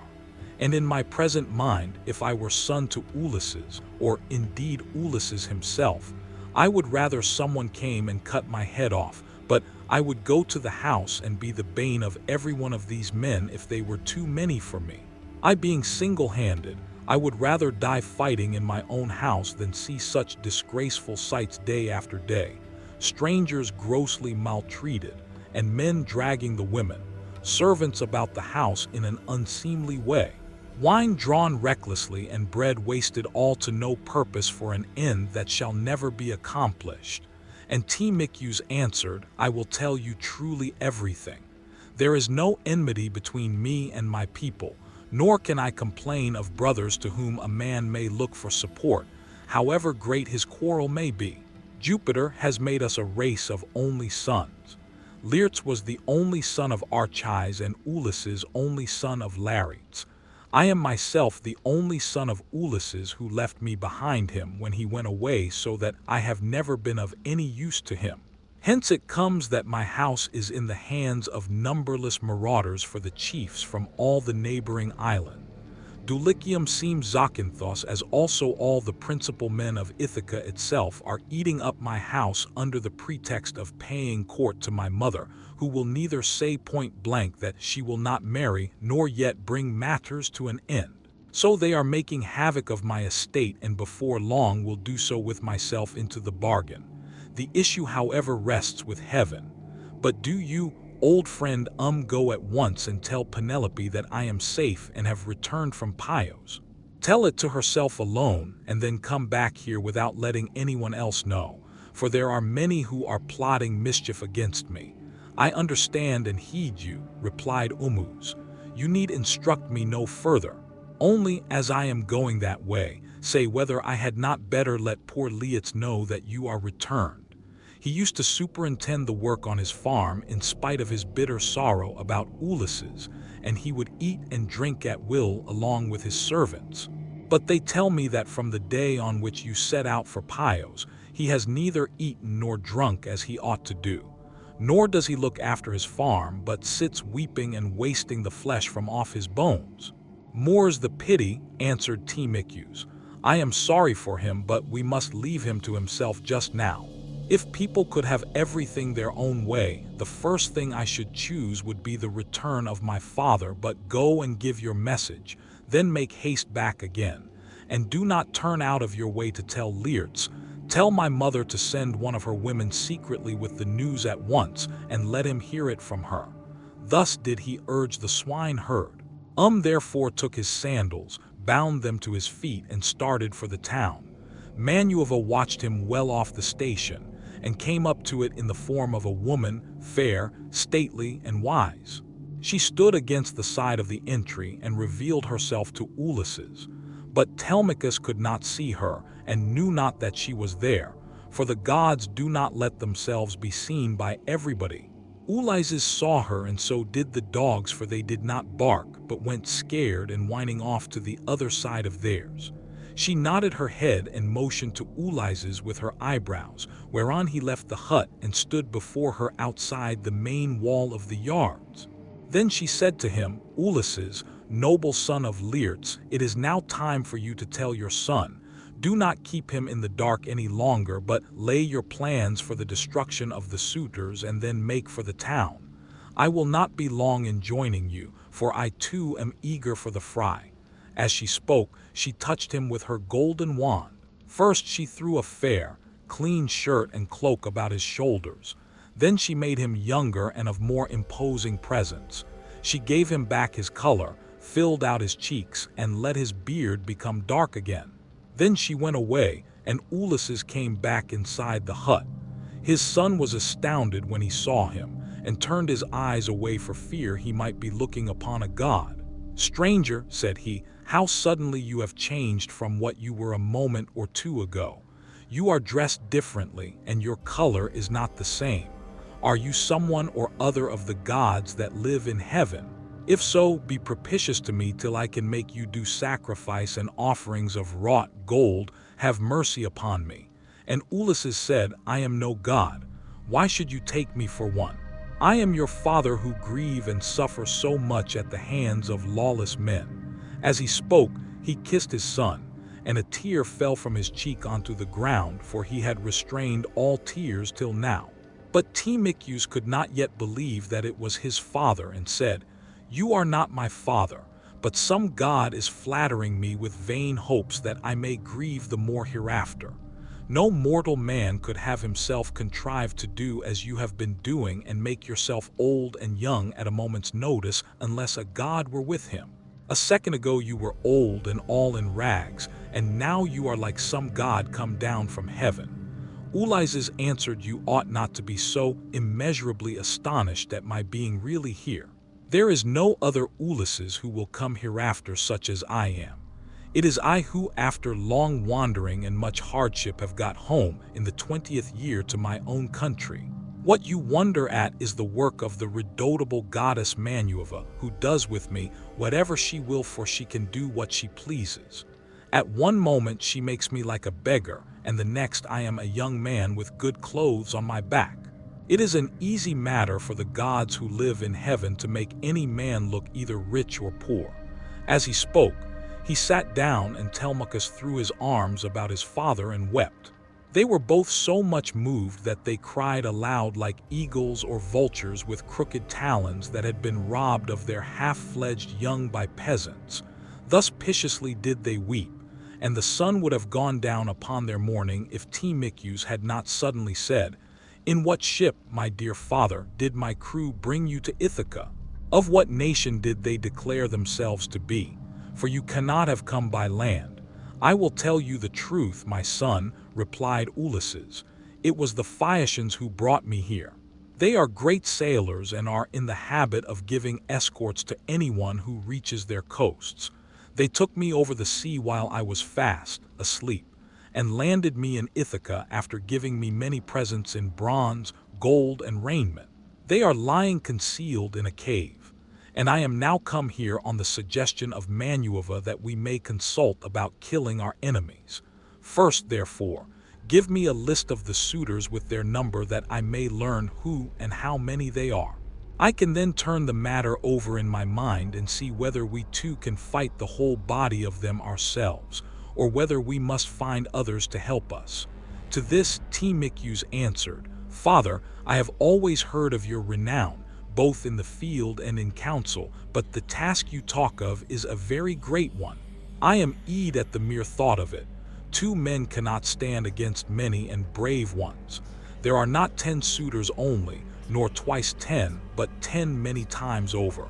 You shall learn their number at once. There are 52 chosen youths from Dulichium, and they have 6 servants from Es. There are 24 young Ions from Zakynthos, and 12 from Ithaca itself, all of them well-orned. They have with them a servant mid on a bard and 2 men who can carve adable. If we face such numbers as this, you may have bitter cause to rue your coming and your revenge. See whether you cannot think of someone who would be willing to come and help us. Listen to me, replied Ulysses, and think whether Manueva and her father Jupiter may seem sufficient, or whether I am to try and find someone else as well. Those whom you have named, answered Telemachus, are a couple of good allies. For though they dwell high up among the clouds, they have power over both gods and men. These 2, continued Ulysses, will not keep long out of the fray when the suitors and we join fight in my house. Now therefore return home early tomorrow morning and go about among the suitors as before later on the swineherd. Will bring me to the city disguised as a miserable old beggar. If you see them ill-treating me, steel your heart against my sufferings. Even though they drag me feet foremost out of the house, or throw things at me, look on and do nothing beyond gently, trying to make them behave more reasonably, but they will not listen to you, for the day of their reckoning is at hand. Furthermore, I say, and lay my saying to your heart, when Manueva shall put it in my mind, I will nod my head to you, and on seeing me do this, you must collect all the armor that is in the house, and hide it in the strong storeroom. Make some excuse when the suitors ask you why you are removing it. Say that you have taken it to be out of the way of the smoke, inasmuch as it is no longer what it was when Ulysses went away, but has become soiled and begrimed with soot. Add to this more particularly that you are afraid Jupiter may set them on to quarrel over their wine, and that they may do each other some harm which may disgrace both. Banquet and wooing for the sight of arms sometimes tempts people to use them. But leave a sword and a spear apiece for yourself and me, and a couple of ox-hide shields, so that we can snatch them up at any moment. Jupiter and Manueva will then soon quiet these people. There is also another matter. If you are indeed my son and my blood runs in your veins, let no one know that Ulysses is within the house. Neither Laertes, nor yet the swineherd, nor any of the servants, nor even Penelope herself. Let you and me exploit the women alone, and let us also make trial of some other of the men servants to see who is on our side and whose hand is against us. Father, replied Telemachus, you will come to know me by and by, and when you do, you will find that I can keep your counsel. I do not think, however, the plan you propose will turn out well for either of us. Think it over. It will take us a long time to go the round of the farms and exploit the men, and all the time the suitors will be wasting your estate with impunity and without compunction. Prove the women by all means to see who are disloyal and who guiltless, but I am not in favor of going round and trying the men. We can attend to that later on if you really have some sign from Jupiter that he will support you. Thus did they converse, and meanwhile the ship which had brought Telemachus and his crew from Pylos had reached the town of Ithaca. When they had come inside the harbor, they drew the ship onto the land. Their servants came and took their armor from them, and they left all the presents at the house of Clitius. Then they sent a servant to tell Penelope that Telemachus had gone into the country, but had sent the ship to the town to prevent her from being alarmed and made unhappy. This servant and Ormuz happened to meet when they were both on the same errand of going to tell Penelope. When they reached the house, the servant stood up and said to the queen in the presence of the waiting women, "Your son, madam, is now returned from Pylos." But Ormuz went close up to Penelope and said privately all that her son had bidden him tell her. When he had given his message, he left the house with its outbuildings and went back to his pigs again. The suitors were surprised and angry at what had happened. So they went outside the great wall that ran round the outer court and held a council near the main entrance. Eurymachus, son of Polybus, was there to speak. "My friends," said he, "this voyage of Telemachus is a very serious matter.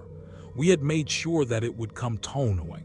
Now, however, let us draw a ship into the water and get a crew together to send after the others and tell them to come back as fast as they can." He had hardly done speaking when Amphimus turned in his place and saw the ship inside the harbor with the crew, lowering her sails and putting by their oars. He laughed and said to the others, "We need not send them any message, for they are here. Some god must have told them, or else they saw the ship go by and could not overtake her." On this they rose and went to the waterside. The crew then drew the ship on shore. Their servants took their armor from them and they went up in a body to the place of assembly. But they would not let anyone old or young sit along with them. And Antonius son of spoke first. "Good heavens," said he, "see how the gods have saved this man from destruction. We kept a succession of scouts upon the headlands all day long.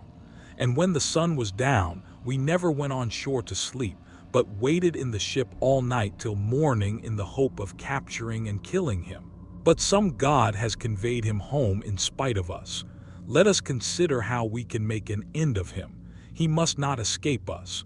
Our affair is never likely to come off while he is alive, for he is very shrewd, and public feeling is by no means all on our side. We must make haste before he can call the AANS in assembly. He will lose no time in doing so, for he will be furious with us and will tell all the world how we plotted to kill him, but failed to take him. The people will not like this when they come to know of it. We must see that they do us no hurt, nor drive us from our own country into exile.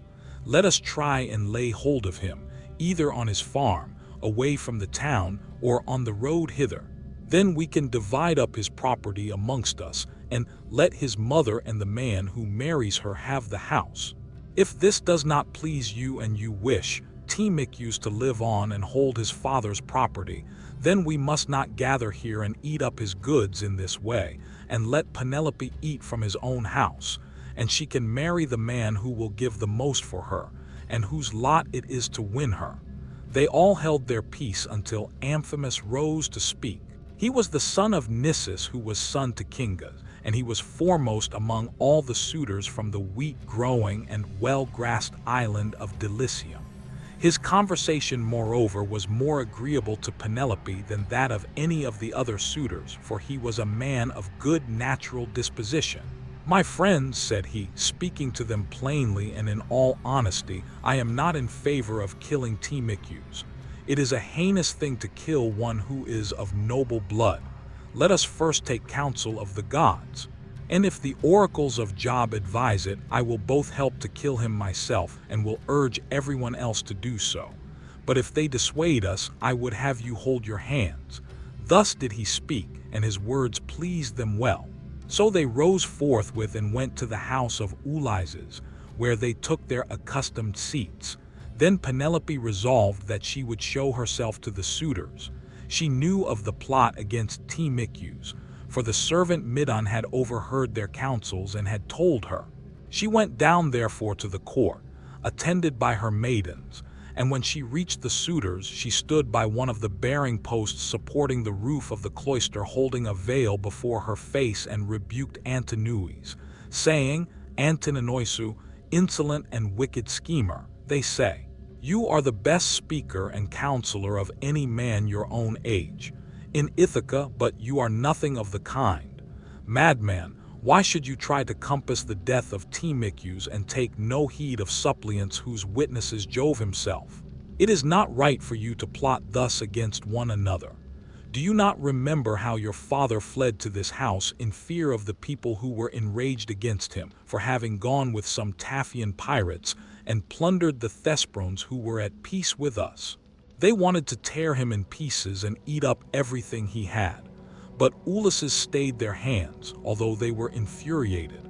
And now you devour his property without paying for it and break my heart by wooing his wife and trying to kill his son. Help the others also.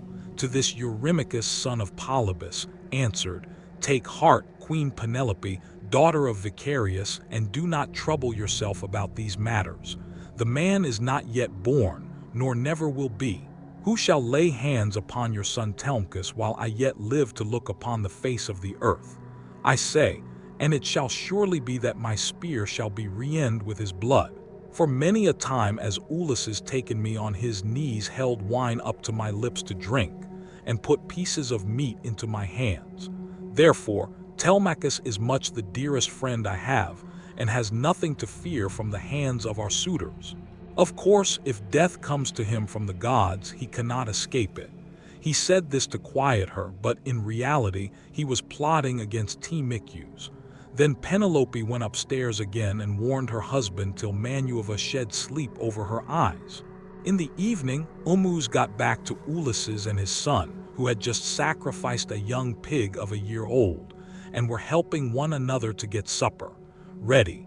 Manueva therefore came up to Ulysses, turned him into an old man with a stroke of her wand, and clad him in his old clothes again for fear that the swineherd might recognize him and not keep the secret. But go and tell Penelope Telemachus was the first to speak. So you have got back. Said he, what is the news of the town? Have the suitors returned, or are they still waiting over yonder to take me on my way home? I did not think of asking about that, replied Ulysses. When I was in the town, I thought I would give my message and come back as soon as I could. I met a man sent by those who had gone with you to Pyos, and he was the first to tell the news to your mother, but I can say what I saw with my own eyes. I had just got on to the crest of the hill of Mercury above the town when I saw a ship coming into harbor with a number of men in her. They had many shields and spears, and I thought it was the suitors, but I cannot be sure. On hearing this, Telemachus smiled to his father, but so that Ulysses could not see him. Then, when they had finished their work and the meal was ready, they ate it, and every man had his full share, so that all were satisfied. As soon as you saw the news of the town, he said, as soon as they had had enough to eat and drink, they lay down to rest and enjoyed the boon of sleep. Book 17. When the child of morning rosy-fingered, dawn appeared. Telemachus bound on his sandals and took a strong spear that suited his hands, for he wanted to go into the city. Old friend, said he to the swineherd, I will now go to the town and show myself to my mother, for she will never leave off grief. Mark thyself's fill for him. But he liked to say what I mean. Then Ulysses said, Sir, I do not want to stay here. A beggar can always do better in town than country, for anyone who likes can give him something. I am too old to care about remaining here at the beck and call of a master. Therefore, let this man do as you have. Just told him and take me to the town as soon as I have had a warm by the fire and the day has got a little heat in it. My clothes are wretchedly thin, and this frosty morning I shall be perished with cold, for you say the city is some way off on this. Telemachus strode off through the yards, brooding his revenge upon the suitors. When he reached home, he stood his spear against a bearing post of the cloister, crossed the stone floor of the cloister itself, and went inside. Nurse Eurycle saw him long before anyone else did. She was putting the fleeces onto the seats, and she burst out crying as she ran up to him.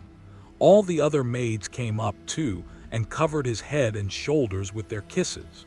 Penelope came out of her room looking like Diana or Venus and wept as she flung her arms about her son. She kissed his forehead and both his beautiful eyes. "Light of my eyes," she cried as she spoke fondly to him. "So you are come home again. I made sure I was never going to see you any more. To think of you having gone off to Pios without saying anything about it or obtaining my consent. I'm sorry, but come tell me what you saw." "Do not scold me, mother," answered Telemachus, "nor vex me, seeing what a narrow escape I have had. But wash your face, change your dress, go upstairs with your maids, and promise full and sufficient hecatombs to all the gods. If Jupiter will only grant us our revenge upon the suitors, I must now go to the place of assembly to invite a stranger who has come back with me from Pios. I will go to the place of assembly, too. Invite a stranger who has come back with me from Pylos. I sent him on with my crew and told Piraeus to take him home and look after him till I could come for him myself." She heeded her son's words, washed her face, changed her dress, and vowed full and sufficient hecatombs to all the gods if they would only vouchsafe her revenge upon the suitors. Telemachus went through and out of the cloister spear in hand, not alone, for his 2 fleet dogs went with him. Manueva endowed him with a presence of such divine comeliness that all marveled at him as he went by, and the suitors gathered round him with fair words in their mouths and malice in their hearts. But he avoided them and went to sit with Mentor Antiphus and Halys's old friends of his father's house, and they made him tell them all that had happened to him. Then Piraeus came up with Theoclymenus, whom he had escorted through the town to the place of assembly, whereon Telemachus at once joined them. Paris was first to speak. "Telemachus said he wished you would send some of your women to my house to take away the presents Minos gave you." "We do not know, Piraeus," answered Telemachus. "What may happen if the suitors kill me in my own house and divide my property among them? I would rather you had the presents than that any of those people should get hold of them. If on the other hand I manage to kill them, I shall be much obliged if you will not do me any good. If you do not do me any good, I shall be much obliged if you do not do me any good." With these words he took Theoclymenus to his own house. When they got there, they laid their cloaks on the benches and seats, went into the baths and washed themselves. When the maids had washed and anointed them and had given them cloaks and shirts, they took their seats at table. A maid-servant then brought them water in a beautiful golden ewer and poured it into a silver basin for them to wash their hands, and she drew a clean table beside them. An upper servant brought them bread and offered them many good things of what there was in the house. Opposite them sat Penelope, reclining on a couch by one of the bearing posts of the cloister and spinning. Then they laid their hands on the good things that were before them. And as soon as they had had enough to eat and drink, Penelope said, "Telemachus, I shall go upstairs and lie down on that sad couch in the corner of Wilhelm, which I have not ceased to water with my tears." Neptune's home from the day Ulysses set out for Troy with the sons of Atreus. You failed, however, to make it clear to me before the suitors came back to the house whether or not you had been able to hear anything about the return of your father. "I will tell you the truth," replied Herson. "We went to Pios and saw Nestor, who took me to his house and treated me as hospitably as though I were a son of his own, who had just returned after a long absence. So also did his sons. But he said he had not heard a word from any human being about Ulysses, whether he was alive or dead. He sent me therefore with a chariot and horses to Menos. There I saw Helen, for whose sake so many both Argives and Trojans were in heavens, wisdom doomed to suffer. Menos asked me what it was that had brought me to Lacedaemon, and I told him the whole truth, whereon he said, "So then these cowards would usurp a brave man's bed. A hind might as well lay her newborn young in the lair of a lion and then go off to feed in the forest or in some grassy dell. The lion, when he comes back to his lair, will make short work with the pair of them, and so will Ulysses with Theseus by Father Jupiter, Manueva, and Apollo. If Ulysses is still the man that he was when he wrestled with the Philorades in Lesbos, and threw him so heavily that all the Greeks cheered him, if he is still such, and were to come near these suitors, they would have a short shrift and a sorry wedding. As regards your question, however, I will not prorocate nor deceive you. But what the old man of the sea told me, so much will I tell you in full. He said he could see Ulysses on an island, sorrowing bitterly in the house of the nymph Calypso, keeping him prisoner, and he could not reach his home, for he had no ships nor sailors to take him over the sea. This was what Minos told me, and when I had heard his story, I came away. The gods then gave me a fair wind and soon brought me safe home again. With these words he moved the heart of Penelope. Then Theoclymenus said to her, Madam, wife of Ulysses, Telemachus does not understand. Listen therefore to me, for I can divine them surely and will hide nothing from you. May Jupiter the king of heaven be my witness, and the rites of hospitality with that hearth of Ulysses to which I now come, that Ulysses himself is even now in Ithaca, and either going about the country or staying in one place is inquiring into all these evil deeds, and preparing a day of reckoning for the suitors. Omen, when I was on the ship which meant this, and I told Telemachus about it. May it be even so, answered Penelope. If your words come true, you shall have such gifts and such goodwill from me that all who see you shall congratulate you. Thus did they converse. Meanwhile, the suitors were throwing discs or aiming with spears at a mark on the leveled ground in front of the house, and behaving with all their old insolence. But when it was now time for dinner, and the flock of sheep and goats had come into the town from all the country round with their shepherds as usual. Then Midden, who was their favorite servant and who waited upon them at table, said, Now then, my young masters, you have had enough sport, so come inside that we may get dinner ready. Dinner is not a bad thing at dinner time. They left their sports as he told them, and when they were within the house, they laid their cloaks on the benches and seats inside, and then sacrificed some sheep, goats, pigs, and a heifer, all of them fat and well grown. Thus they made ready for their meal. In the meantime, Ulysses and the swineherd were about starting for the town. And the swineherd said, Stranger, I suppose you still want to go to town today, as my master said you were to do. For my own part, I should have liked you to stay here as a station hand, but I must do as my master tells me, or he will scold me later on. And a scolding from one's master is a very serious thing. Let us then be off, for it is now broad day. It will be night again directly, and then you will find it colder. I know and understand you, replied Ulysses. You need, I say, no more. Let us be going, but if you have a stick ready cut, let me have it to walk with, for you say the road is a very rough one. As he spoke, he threw his shabby old tattered wallet over his shoulders by the cord from which it hung, and gave him a stick to his liking. The two then started, leaving the station, in charge of the dogs and herdsmen who remained behind. The swineherd led the way, and his master followed after, looking like some broken dog. He said he was a broken-down old as he leaned upon his staff, and his clothes were all in rags. When they had got over the rough, steep ground and were nearing the city, they reached the fountain from which the citizens drew their water. This had been made by Ithaca, Narrated, and Paula. There was a grove of water-loving poplars planted in a circle all around it, and the clear cold water came down to it from a rock high up, while above the fountain there was an altar to the nymphs. This was the altar to the nymphs at which all wayfarers used to sacrifice. Here Melanthus son of Dolus overtook them as he was driving down some goats, the best in his flock, for the suitors' dinner. And there were 2 shepherds with him. When he saw Eumaeus and Ulysses, he reviled them with outrageous and unseemly language, which made Ulysses very angry. There you go, cried he, and a precious pair you are. See how heaven brings birds of the same feather to watch where prey, master swineherd.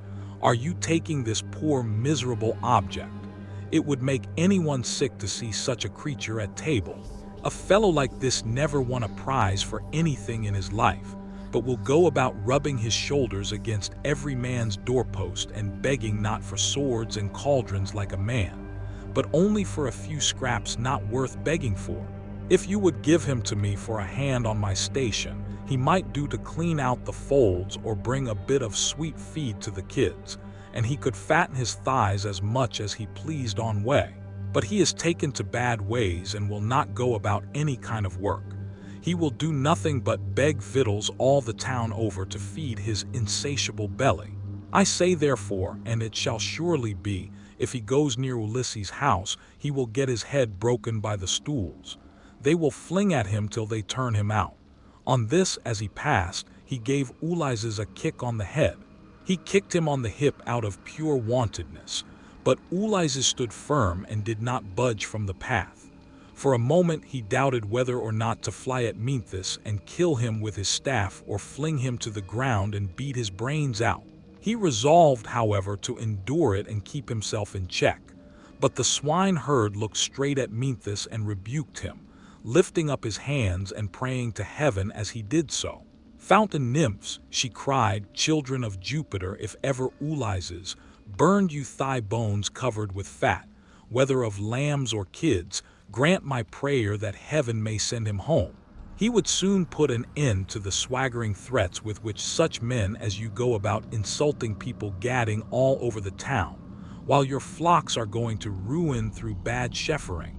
Then Melanthius the goat herd answered, "You ill-conned conditioned sir, what are you talking about? Some day or other I will put you on board ship and take you to a foreign country where I can sell you and pocket the money you will fetch. I wish I were as sure that Apollo would strike Telemachus dead this very day, or that the suitors would kill him, as I am that Ulysses will never come home again." With this he left them to come on at their leisure, while he went quickly forward and soon reached the house of his master. When he got there, he went in and took his seat among the suitors opposite Eurymachus, who liked him better than any of the others. The servants brought him a portion of meat, and an upper woman's servant set bread before him that he might eat. Presently Ulysses and the swineherd came up to the house and stood by it amid a sound of music, for Phemius was just beginning to sing to the suitors. Then Ulysses took hold of the swineherd's hand and said, "Umas, this house of Ulysses is a very fine place. No matter how far you go, you will find few like it. One building keeps following on after another. The outer court has a wall with battlements all around it. The doors are double folding and of good workmanship. It would be a hard matter to take it by force of arms. I perceive too that there are many people banqueting within it, for there is a smell of roast meat, and I hear a sound of music which the gods have made to go along with feasting. Then you may said you have perceived aright, as indeed you generally do, but let us think what will be our best course. Will you go inside first and join the suitors, leaving me here behind you? Or will you wait here and let me go in first, but do not wait long, or someone may see you loitering about outside and throw something at you? Consider this matter, I pray you." And Ulysses answered, "I understand, and he'd go in first and leave me here, where I am quite used to being beat, and having things thrown at me. I have been so much buffeted about in war and by sea that I am case hardened, and this too may go with the rest, but a man cannot hide away the cravings of a hungry belly. This is an enemy which gives much trouble to all men. It is because of this that ships are fitted out to sail the seas and to make war upon other people." As they were thus talking, a dog that had been lying asleep raised his head and pricked up his ears. This was Argus, whom Ulysses had bred before setting out for Troy, but he had never had any work out of him. In the old days, he used to be taken out by the young men when they went hunting wild goats or deer or hares. But now that his master was gone, he was lying neglected on the heaps of mule and cow dung that lay in front of the stable doors till the men should come and draw it away to manure the great clothes, and he was full of fleas. As soon as he saw Ulysses standing there, he dropped his ears and wagged his tail, but he could not get close up to his master. When Ulysses saw the dog on the other side of the yard, he dashed a tear from his eyes without seeing it, and said, "Umas, what a noble hound that is over yonder on the manure heap. His build is splendid. Is he as fine a fellow as he looks? Or is he only one of those dogs that come begging about a table and are kept merely for show? This hound, answered belonged to him who has died in a far country. If he were what he was when Ulysses left for Troy, he would soon show you what he could do. There was not a wild beast in the forest that could get away from him when he was once on its tracks. But now he has fallen on evil times, for his master is dead and gone, and the women take no care of him. Servants never do their work when their master's hand is no longer over them, for Job takes half the goodness out of a man when he makes a slave of him. As he spoke, he went inside the building to the cloister where the suitors were, but Argus died as soon as he had recognized his master. Telemachus saw Umus long before anyone else did and beckoned him to come and sit beside him. So he looked about and saw a seat lying near where the carver sat serving out their portions to the suitors. He picked it up, brought it to Telemachus' table, and sat down opposite him. Then the servant brought him his portion and gave him bread from the bread basket. Immediately afterwards, Ulysses came inside, looking like a poor, miserable old beggar, leaning on his staff, and with his clothes all in rags, he sat down upon the threshold of ashwood, just inside the doors leading from the outer to the inner court, and against a bearing post of cypress wood, which the carpenter had skillfully planed, and had made to join truly with rule and line. Telemachus took a whole loaf from the bread basket with as much meat as he could hold in his 2 hands, and said to take this to the stranger, and tell him to go the round of the suitors and beg from them. A beggar must not be shamefaced.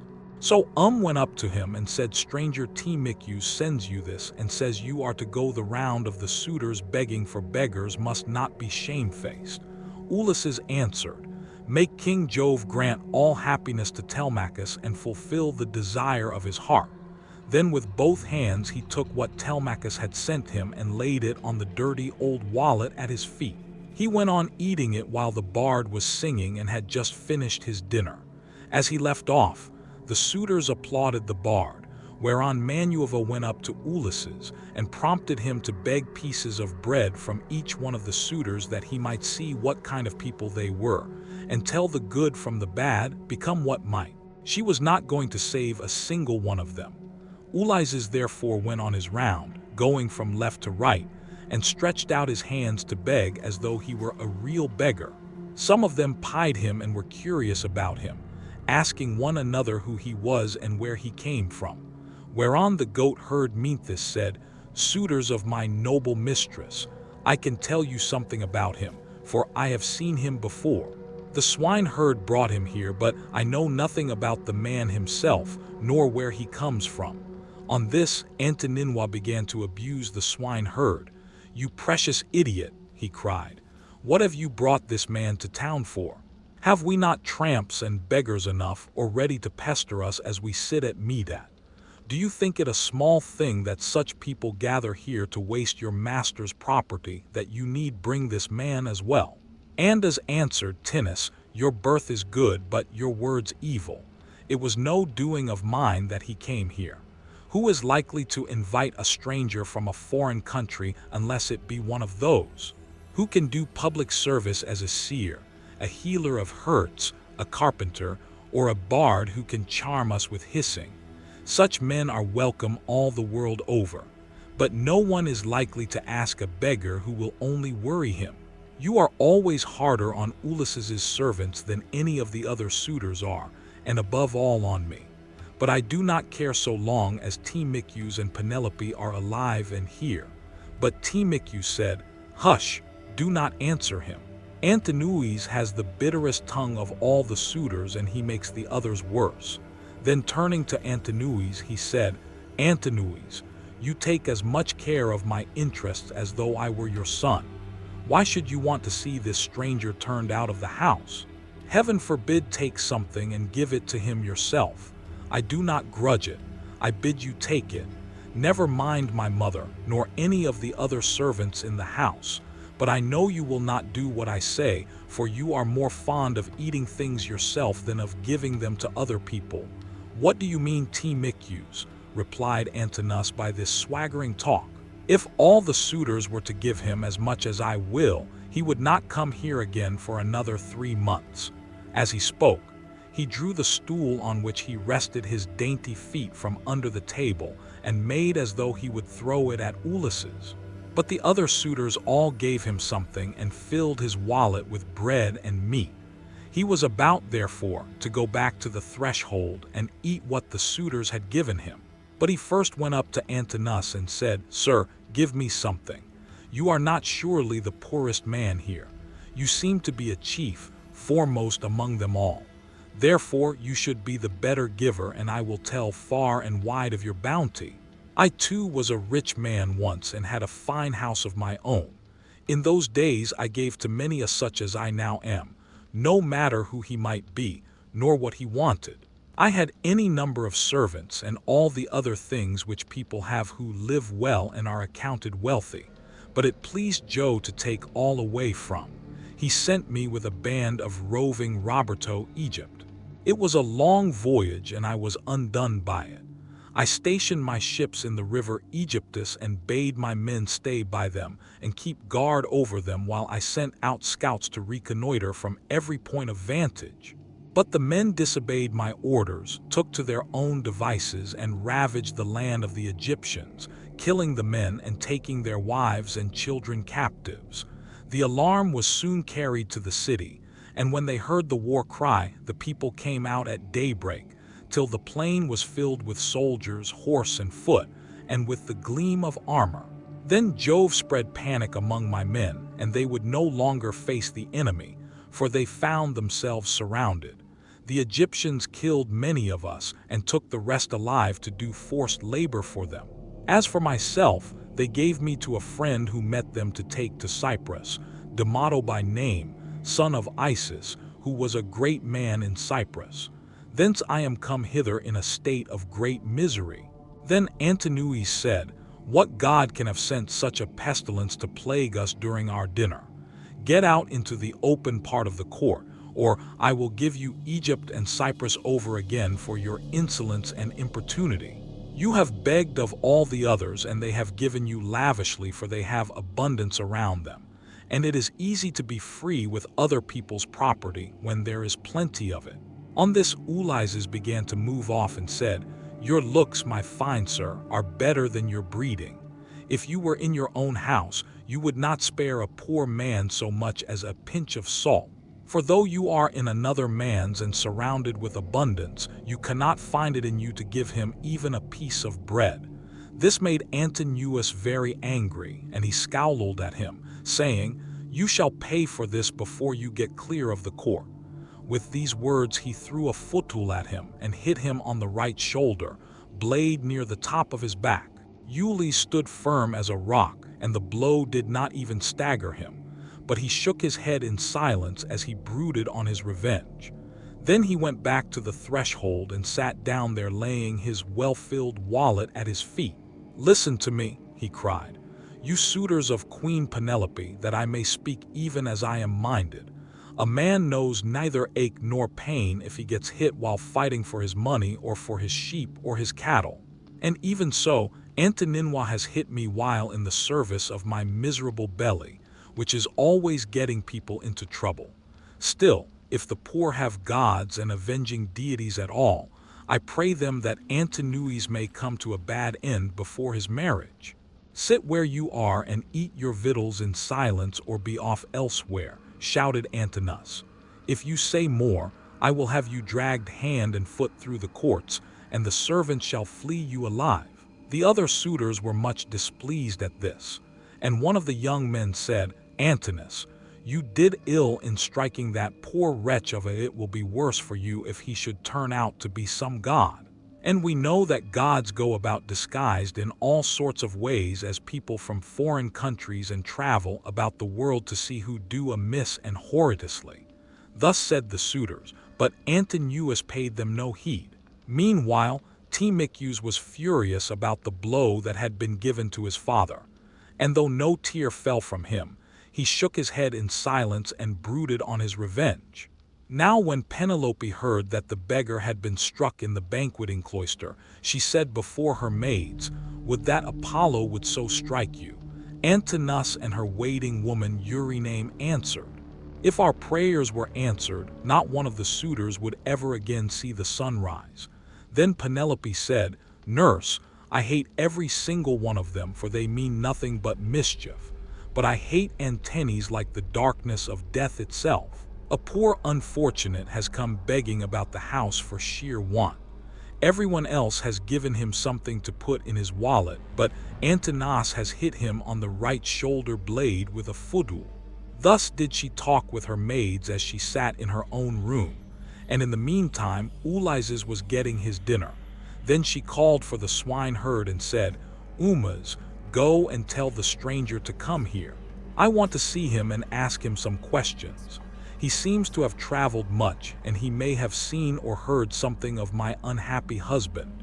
To this you answered, "O swineherd Uaz, if these ons, madam, would only keep quiet, you would be charmed with the history of his adventures.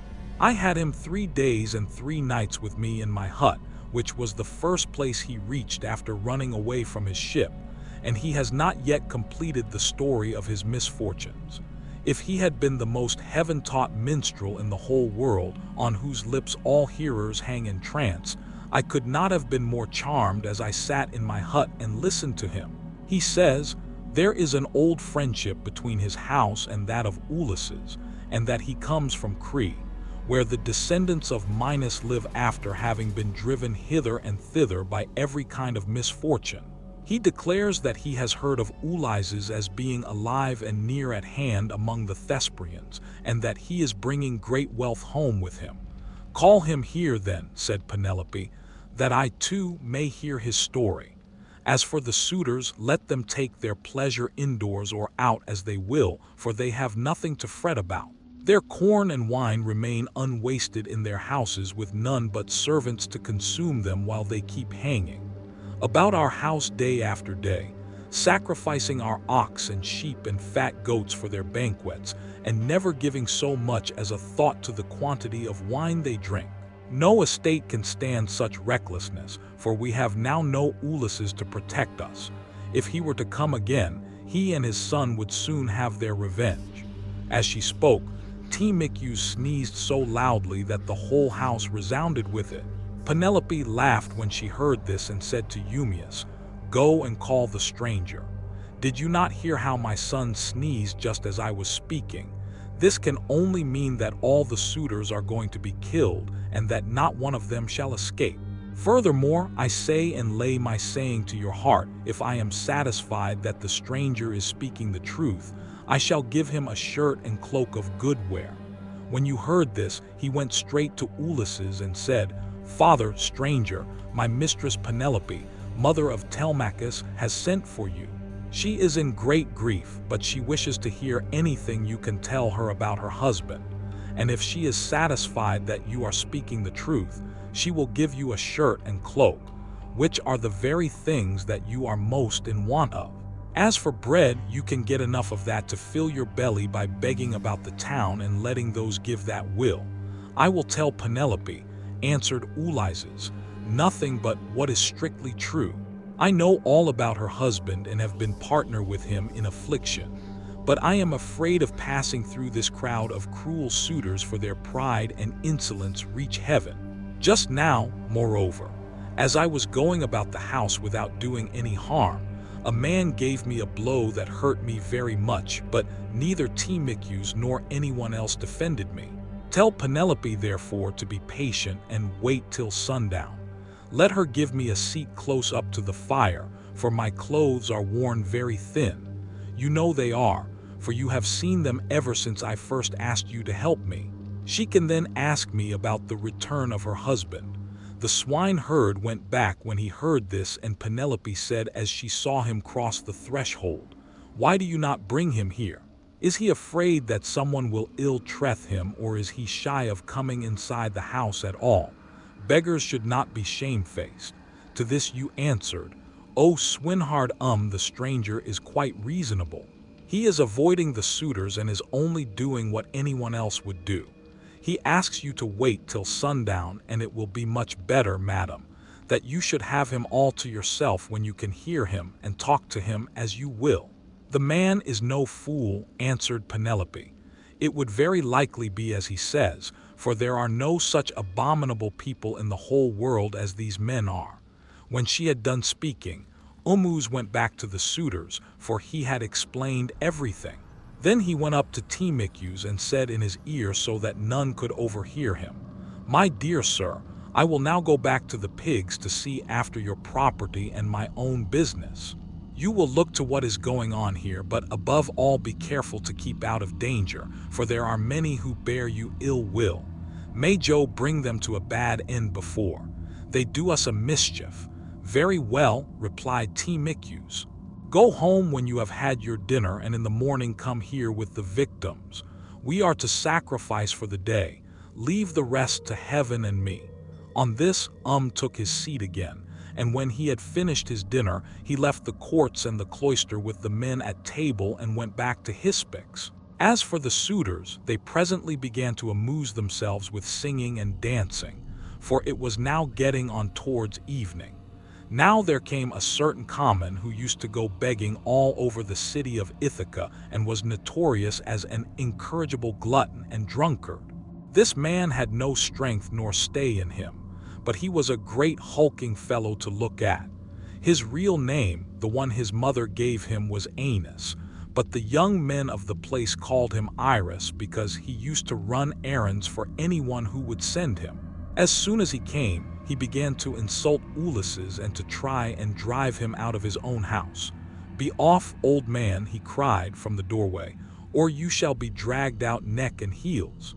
Do you not see that they are all giving me the wink and wanting me to turn you out by force only? I do not like to do so. Get up then and go of yourself, or we shall come to blows." Ulysses frowned on him and said, "My friend, I do you no manner of harm. People give you a great deal, but I am not jealous.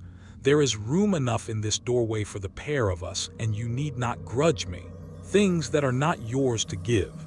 You seem to be just such another as myself, but perhaps the gods will give us better luck by and by. Do not, however, talk too much about fighting, or you will incense me. And old though I am, I shall cover your mouth and chest with blood. I shall have more peace tomorrow if I do, for you will not come to the house of Ulysses any more." Iris was very angry and answered, "You filthy glutton, you run on trippingly like an old fish. I have a good mind to lay both hands about you and knock your teeth out of your head like so many boar's tusks. Get ready, therefore, and let these people here stand by and look on. You will never be able to fight one who is so much younger than yourself." Thus roundly did they rate one another on the smooth pavement in front of the doorway. And when Antinous saw what was going on, he laughed heartily and said to the others, "This is the finest sport that you ever saw. Heaven never yet sent anything like it into this house. The stranger and Iris have quarreled and are going to fight. Let us set them on to do so at once." The suitors all came up laughing and gathered round the two ragged tramps. "Listen to me," said Antinous. "There are some goat's punches down at the fire which we have filled with blood and fat and set aside for supper. He who is victorious and proves himself to be the better man shall have his pick of the lot. He shall be free of our table, and we will not allow any other beggar about the house at all." The others all agreed, but Ulysses, to throw them off the scent, said, "Sirs, an old man like myself, worn out with suffering, cannot hold his own against a young one. But my irascible belly urges me on, though I know it can only end in my getting a drubbing. You must swear, however, that none of you will give me a foul blow to favor Iris and secure him the victory." They swore as he told them. And when they had completed their oath, Telemachus put in a word and said, "Stranger, if you have a mind to settle with this fellow, you need not be afraid of anyone here. Whoever strikes you will have to fight, more than one. I am host." And the other chiefs, Antinous and Eurymachus, both of them men of understanding, are of the same mind as I am. Everyone assented, and Ulysses girded his old rags about his loins. thus baring his stalwart thighs, his broad chest and shoulders, and his mighty arms. But Manuva came up to him and made his limbs even stronger still. The suitors were beyond measure astonished, and one would turn toward his neighbor, saying, "The stranger has brought such a thigh out of his old rags that there will soon be nothing left of Iris." Iris began to be very uneasy as he heard them. But the servants girded him by force and brought him into the open part of the court in such a fright that his limbs were all of a tremble.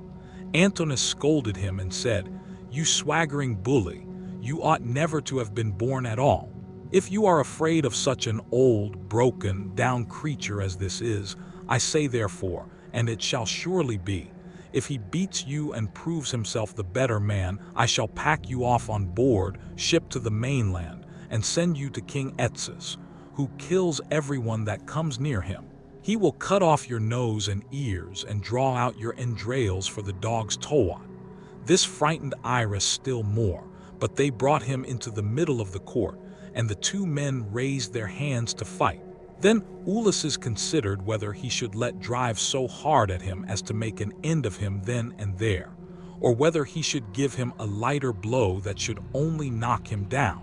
In the end, he deemed it best to give the lighter blow for fear the Ions should begin to suspect who he was. Then they began to fight, and Iris hit Ulysses on the right shoulder. But Ulysses gave Iris a blow on the neck under the ear that broke in the bones of his skull, and the blood came gushing out of his mouth. He fell groaning in the dust, gnashing his teeth and kicking on the ground. But the suitors threw up their hands and nearly died of laughter as Ulysses caught hold of him by the foot and dragged him into the outer court as far as the gatehouse. There he propped him up against the wall and put his staff in his hands. Then he said, "And keep the dogs and pigs off. You are a pitiful creature, and if you try to make yourself king of the beggars any more, you shall fare still worse."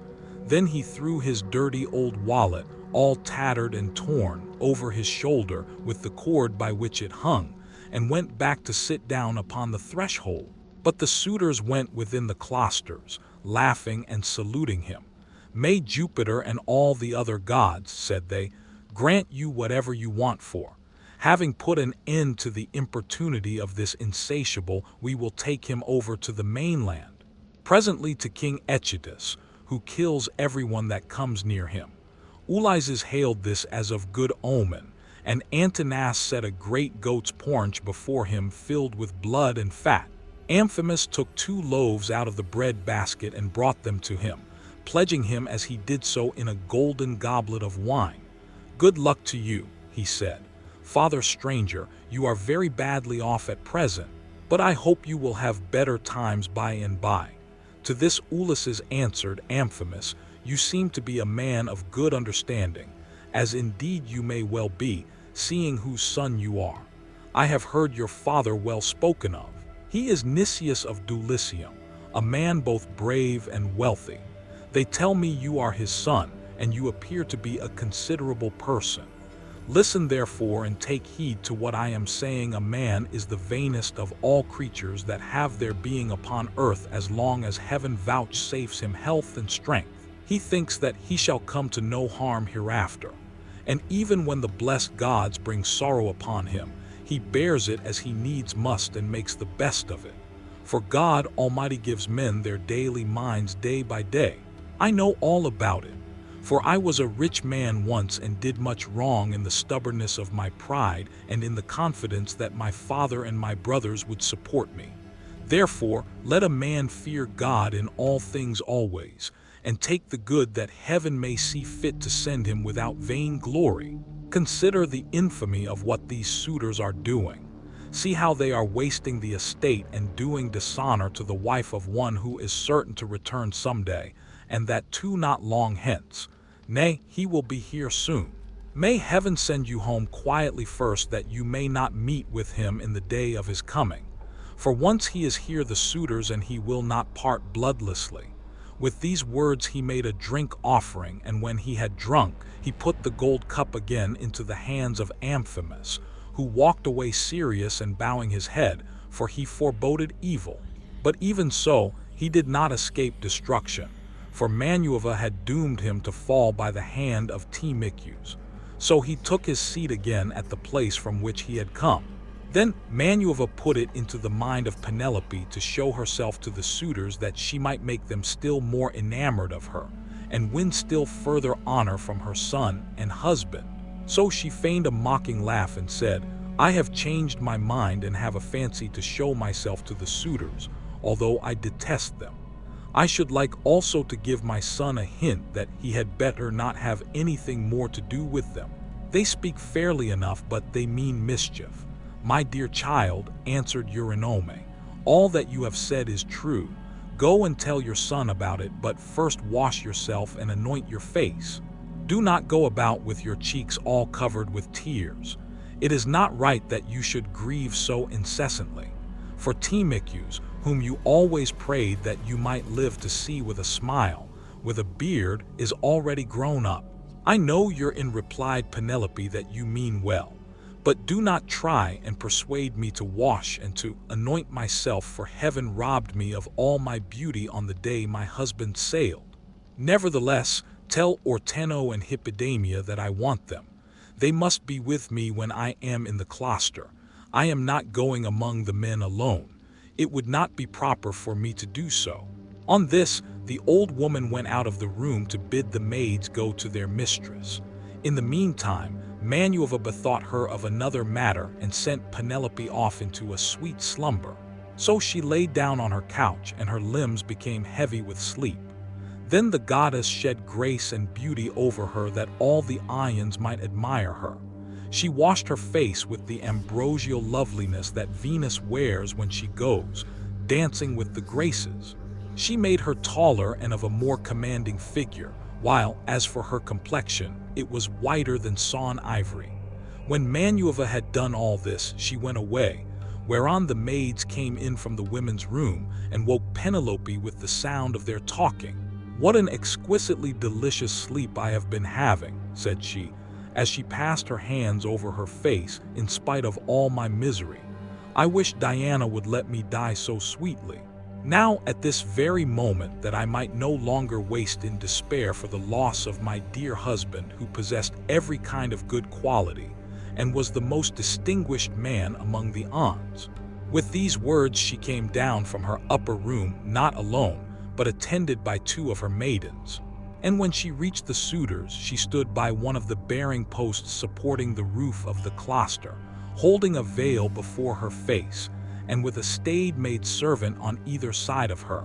As they beheld her, the suitors were so overpowered and became so desperately enamored of her that each one prayed he might win her for his own bedfellow. "Telemachus," said she, addressing her son, "I fear you are no longer so discreet and well conducted as you used to be. When you were younger, you had a greater sense of propriety.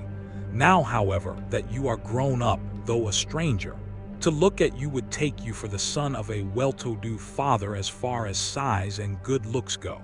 Your conduct is by no means what it should be. What is all this disturbance that has been going on?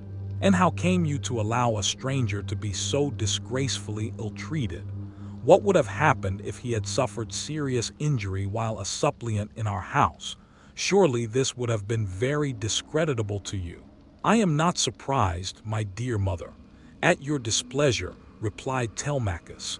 "I understand all about it and know when things are not as they should be, which I could not do when I was younger. I cannot, however, behave with perfect propriety at all times. First one and then another of these wicked people here keeps driving me out of my mind, and I have no one to stand by me.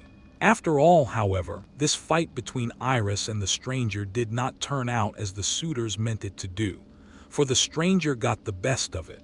I wish Father Jupiter, Manuva, and Apollo would break the neck of every one of these wooers of yours, some inside the house and some out, and I wish they might all be as limp as I rises over yonder in the gate of the outer court.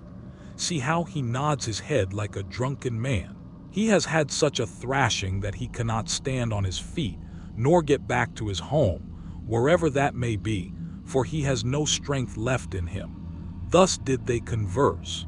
Euryalus then came up and said, Queen Penelope, daughter of Icarius, if all the Ions in Aean Argus could see you at this moment, you would have still more suitors in your house by tomorrow morning. For you are the most admirable woman in the whole world, both as regards personal beauty and strength of understanding.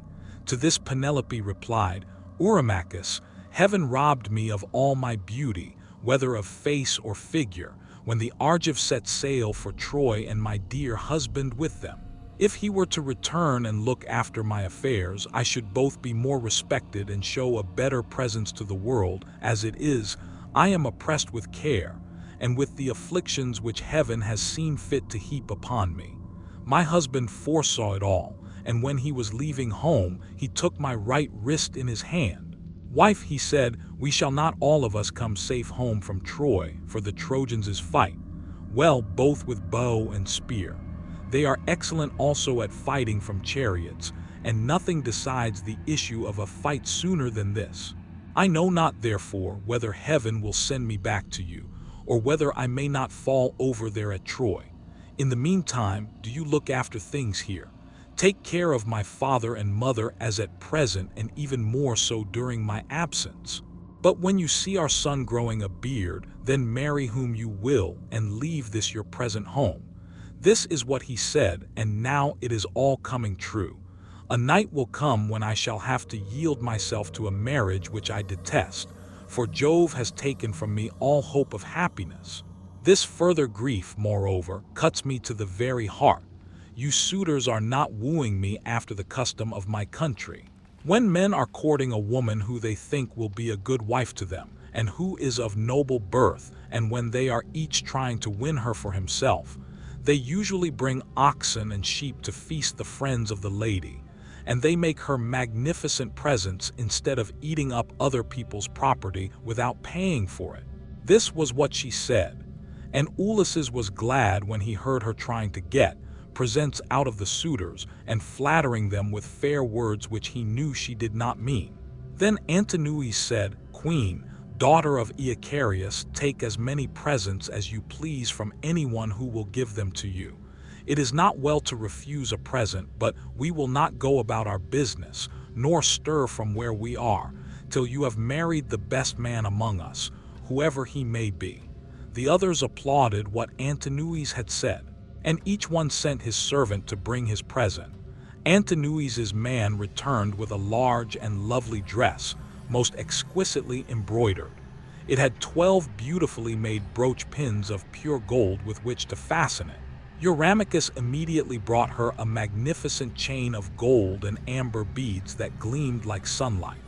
Eurydamas' 2 men returned with some earrings fashioned into 3 brilliant pendants, which glistened most beautifully, while King Pisander, son of Palla, gave her a necklace of the rarest workmanship, and everyone else brought her a beautiful present of some kind. Then the queen went back to her room. Upstairs, and her maids brought the presents after her. Meanwhile, the suitors took to singing and dancing and stayed till evening came. They danced and sang till it grew dark. They then brought in 3 braziers to give light and piled them up with chopped firewood, very old and dry, and they lit torches from them, which the maids held up turn and turn about.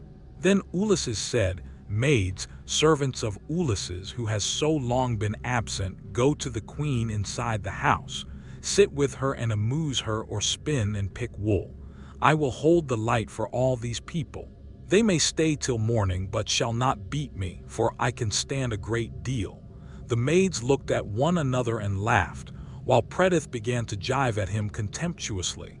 She was daughter to Dolius, but had been brought up by Penelope, who used to give her toys to play with and looked after her when she was a child.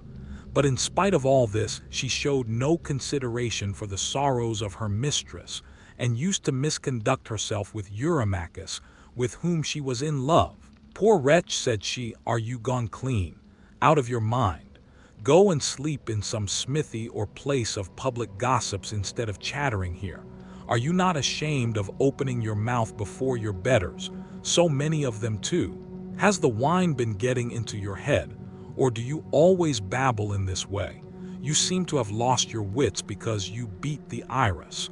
Take care that a better man than he does not come and cudgel you about the head till he pack you bleeding out of the house." Vixen replied Ulysses, scowling at her, "I will go and tell Telemachus what you have been saying, and he will have you torn limb from limb." With these words he scared the women, and they went off into the body of the house. They trembled all over, for they thought he would do as he said. But Ulysses took his stand near the burning braziers, holding up torches and looking at the people, brooding the while on things that should surely come to pass. But Manuva would not let the suitors for one moment see him, for she wanted Ulysses to become even more bitter against them. She therefore set Eurymus, son of Polybus, onto jay at him, which made the others laugh.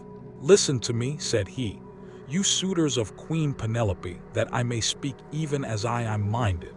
It is not for nothing that this man has come to the house of Ulysses. I believe the light has not been coming from the torches but from his own head, for his hair is all gone, every bit of it." Then turning to Ulysses, he said, "Stranger, will you work as a servant if I send you to the WS and see that you are well paid? Can you build a stone fence or plant trees? I will have you fed all the year round and will find you in shoes and clothing. Will you go then? Not you, for you have got into bad ways and do not want to work. You would rather fill your belly by going round the country begging." Remarchus answered Ulysses, "If you and I were to work one against the other in early summer when the days are at their longest, give me a good scythe and take another yourself, and let us see which will last the longer or mow the stronger. From dawn until dark when the mowing grass is about, or if you will plow against me, let us each take a yoke of Tory oxen, well mated and of great strength and endurance. Turn me into a 4-acre field and see whether you or I can drive the straight a furrow.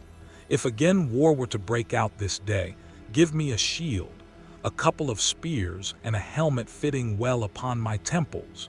You would find me foremost in the fray and would cease your jibes about my belly. You are insolent and cruel and think yourself a great man because you live in a little world and that a bad one. If Ulysses comes to his own again, the doors of his house are wide, but you will find them narrow when you try to fly through them." Was furious at all this. He scowled at him and cried, "You wretch! I will soon pay you out for daring to say such things to me, and in public too. Has the wine been getting into your head? Or do you always babble in this way? You seem to have lost your wit because you beat the Iris." With this he caught hold of a footstool, but Ulysses sought protection at the knees of Amphinomus of Dulichium, for he was afraid. The stool hit the cup-bearer on his right hand and knocked him down. The man fell with a cry flat on his back, and his wine jug fell ringing to the ground. The suitors in the covered cloister were now in an uproar, and one would turn towards his neighbor, saying, "I wish the stranger had gone somewhere else. Bad luck to him for all the trouble he gives us. We cannot permit such disturbance about her. Beggar, if such ill counsels are to prevail, we shall have no more pleasure at our banquet." On this Telemachus came forward and said, "Sirs, are you mad? Can you not carry your meat and your liquor decently?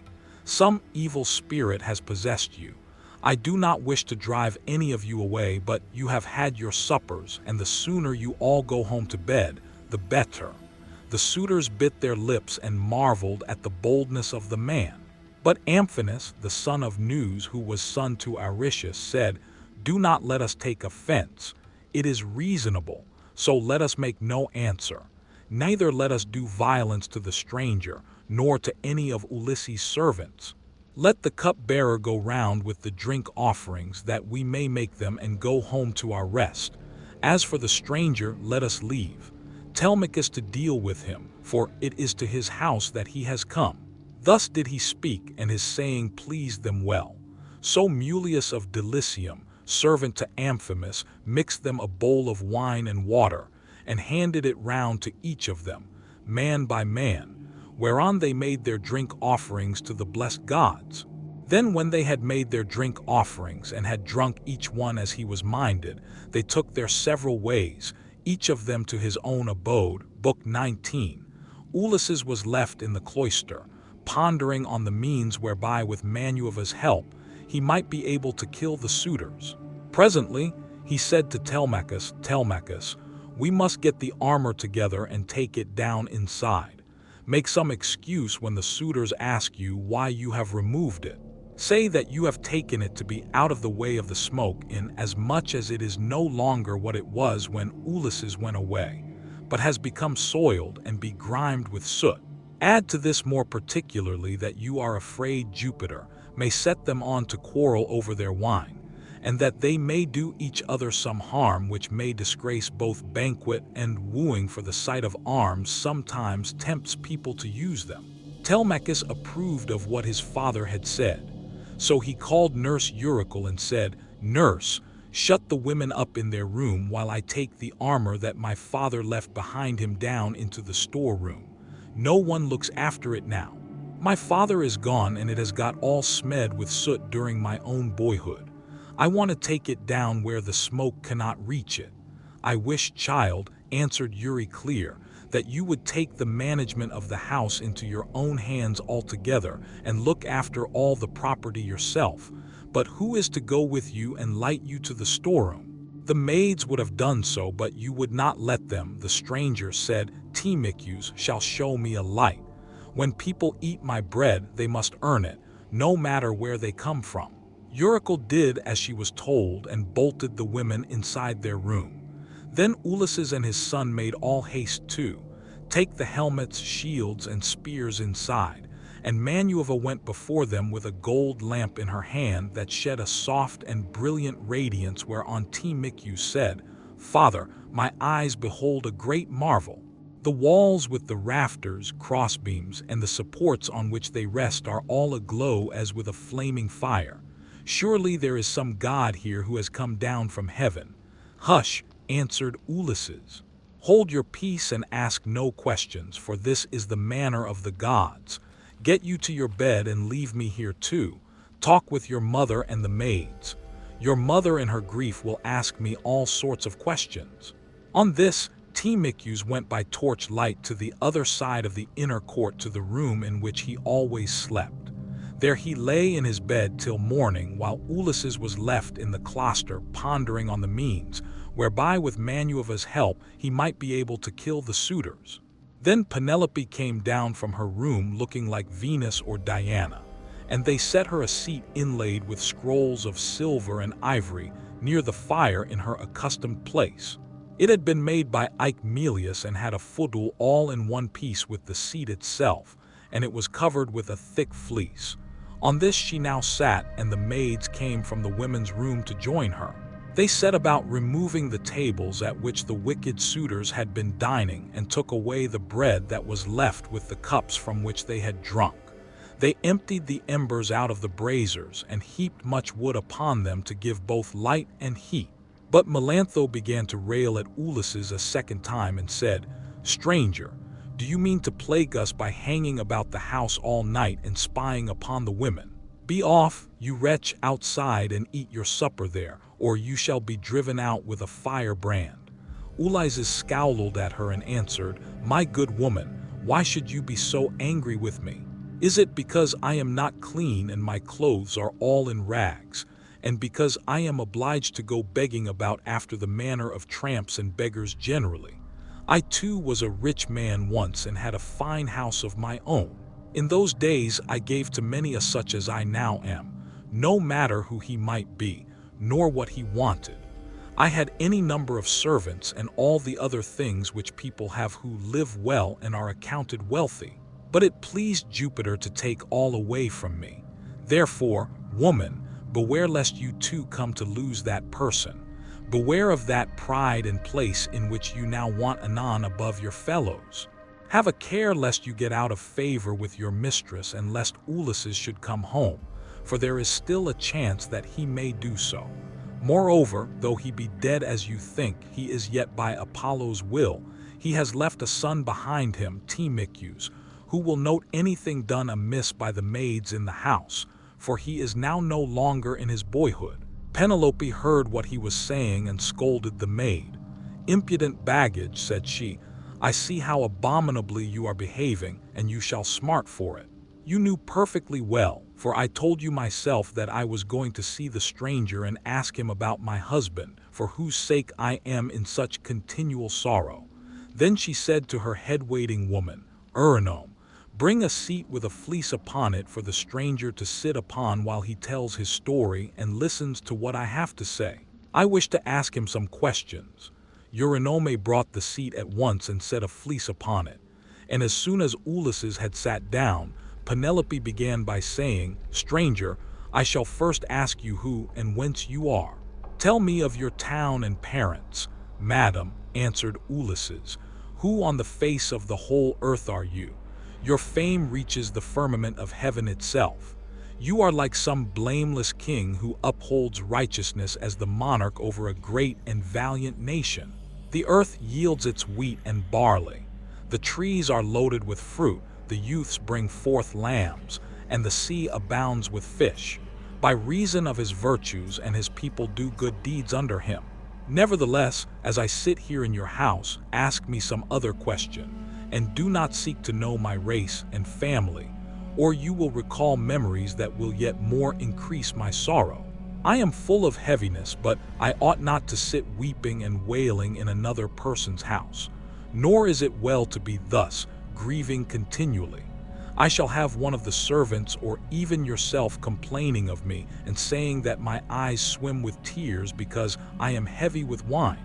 Then Penelope answered, "Stranger, heaven robbed me of all beauty, whether of face or figure, when the Args set sail for Troy and my dear husband with them. If he were to return and look after my affairs, I should be both more respected and should show a better presence to the world. As it is, I am oppressed with care, and with the afflictions which heaven has seen fit to heap upon me.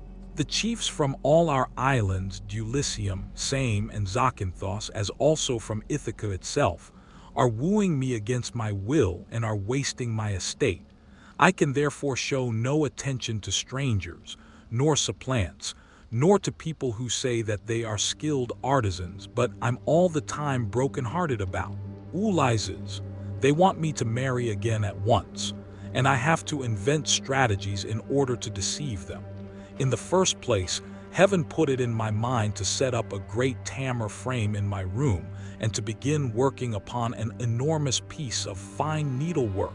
Then I said to them, 'Sweethearts, Ulysses is indeed dead. Still do not press me to marry again. Immediately wait, for I would not have my skill in needlework perish unrecorded, till I have finished making a paw for the hero Laertes to be ready against the time when death shall take him. He is very rich, and the women of the place will talk if he is laid out without a pole.' This was what I said, and they assented, whereon I used to keep working at my great web all day long, but at night I would unpick the stitches again by torchlight. I fooled them in this way for 3 years without their finding it out. But as time wore on, and I was now in my 4th year, in the waning of moons, and many days had been accomplished, those good foreknow husses, my maids, betrayed me to the suitors who broke in upon me and caught me. They were very angry with me, so I was forced to finish my work, whether I would or no. And now I do not see how I can find any further shift for getting out of this marriage. My parents are putting great pressure upon me, and my son chafes at the ravages the suitors are making upon his estate, for he is now old enough to understand all about it, and is perfectly able to look after his own affairs. For heaven has blessed him with an excellent disposition. Still, notwithstanding all this, tell me who you are and where you come from, for you must have had father and mother of some sort. You cannot be the son of an oak or of a rock." Then Ulysses answered, "Madam, wife of Ulysses, since you persist in asking me about my family, I will answer no matter what it costs me. People must expect to be pained when they have been exiles as long as I have, and suffered as much among as many peoples. Nevertheless, as regards your question, I will tell you all you ask. There is a fair and fruitful island in mid-ocean called Crete. It is thickly peopled, and there are 90 cities in it. The people speak many different languages which overlap one another. For there are Achans, brave Edians, Dorans of threefold race, and noble Pelassi. There is a great town there knows where Minos reigned, who every 9 years had a conference with Jupiter himself. Minos was father to Deucalion, whose son I am. For Deucalion had 2 sons, Idomeneus and myself. Idomeneus sailed for Troy, and I, who am the younger, am called Athon. My brother, however, was at once the older and the more valiant of the 2. Hence it was in Crete that I saw Ulysses and showed him hospitality, for the winds took him there, as he was on his way to Troy, carrying him out of his course from Cape Malea, and leaving him in Amnesis off the cave of Ilthua, where the harbors are difficult to enter, and he could hardly find shelter from the winds that were then raging. As soon as he got there, he went into the town and asked for Idomeneus, claiming to be his old and valued friend. But Idomeneus had already set sail for Troy some 10 or 12 days earlier. So I took him to my own house and showed him every kind of hospitality, for I had abundance of everything. Moreover, I fed the men who were with him with barley meal from the public store, and got subscriptions of wine and oxen for them to sacrifice to their heart's content. They stayed with me 12 days, for there was a gale blowing from the north, so strong that one could hardly keep one's feet on land. I suppose some unfriendly god had raised it for them. But on the 13th day the wind dropped and they got away. Many a plausible tale did Ulysses further tell her, and Penelope wept as she listened, for her heart was melted as the snow wastes upon the mountain tops when the winds from southeast and west have breathed upon it and thawed it till the rivers run bank full with water. Even so did her cheeks overflow with tears for the husband who was all the time sitting by her side. Ulysses felt for her and was sorry for her, but he kept his eyes as hard as horn or iron, without letting them so much as quiver, so cunningly did he restrain his tears. Then when she had relieved herself by weeping, she turned to him again and said, "Now, stranger, I shall put you to the test and see whether or not you really did entertain my husband and his men as you say you did. Tell me then how he was dressed, what kind of a man he was to look at, and so also with his companions." "Madam," answered Ulysses, "it is such a long time ago that I can hardly say.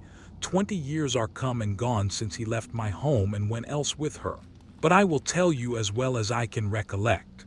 Ulysses wore a mantle of purple wool, double-lined, and it was fastened by a gold brooch with 2 catches for the pin.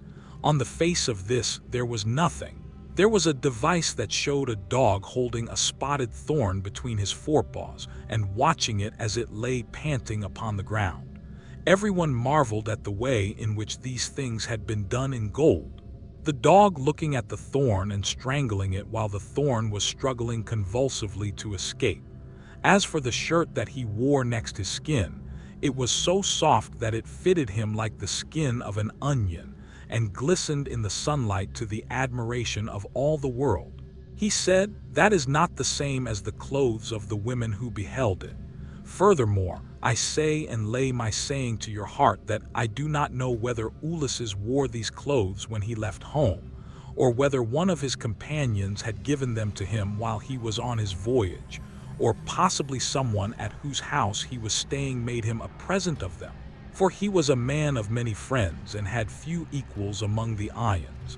I myself gave him a sword of bronze and a beautiful purple mantle with a shirt that went down to his feet, and I sent him on board his ship with every mark of honor. He had a servant with him, a little older than himself, and I can tell you what he was like. His shoulders were hunched. He was dark and he had thick curly hair. His name was Eurybates. And Ulysses treated him with greater familiarity than he did any of the others, as being the most like-minded with himself. Penelope was moved still more deeply as she heard the indisputable proofs that Ulysses laid before her, and when she had again found relief in tears, she said to him, "Stranger, I was already disposed to pity you, but henceforth you shall be honored and made welcome in my house. It was I who gave Ulysses the clothes you speak of. I took them out of the storeroom and folded them up myself, and I gave him also the gold brooch to wear as an ornament. Alas, I shall never welcome him home again. It was by an ill fate that he ever set out for that detested city whose very name I cannot bring myself even to mention. Then Ulysses answered, Madam, wife of Ulysses, do not disfigure yourself further by grieving thus bitterly for your loss, though I can hardly blame you for doing so. A woman who has loved her husband and borne him children would naturally be grieved for her loss. She was a woman who loved her husband and borne him children would naturally be grieved for her loss. The god many people grieved at losing him, even though he were a worse man than Ulysses, who they say was like a god. Still cease your tears and listen to what I can tell you. I will hide nothing from you and can say with perfect truth that I have lately heard of Ulysses as being alive and on his way home. He is among the Thesprians and is bringing back much valuable treasure that he has begged from one and another of them.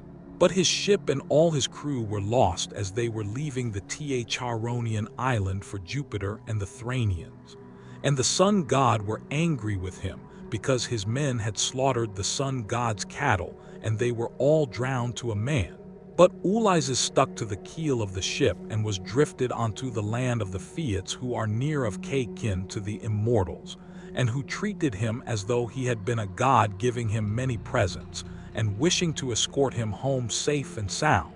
In fact, Ulysses would have been here long ago had he not thought better to go from land to land gathering wealth. For there is no man living who is so wily as he is. There is no one can compare with him. Phaedon, king of the Thesprotians, told me all this, and he swore to me, making drink offerings in his house as he did so that the ship was by the water side, and the crew found who would take Ulysses to his own country. He sent me off first, for there happened to be a Thesprotian, but he showed me all the treasure Ulysses had got together, and he had enough lying in the house of King Phon to keep his family for 10 generations. But the king said Ulysses had gone to Dodona that he might learn Jupiter's mind from the Hio tree, and know whether after so long an absence he should return to Ithaca openly or in secret. So you may know he is safe and will be here shortly. He is close at hand and cannot remain away from home much longer. Nevertheless, I will confirm my words with an oath and call Jupiter, who is the first and mightiest of all gods, to witness, as also that hearth of Ulysses to which I have now come, that all I have spoken shall surely come to pass. Ulysses will return in this self-same year. With the end of this moon and the beginning of the next he will be here. May it be even so, answered Penelope. If your words come true, you shall have such gifts and such goodwill from me that all who see you shall congratulate you. But I know very well how it will be. Ulysses will not return.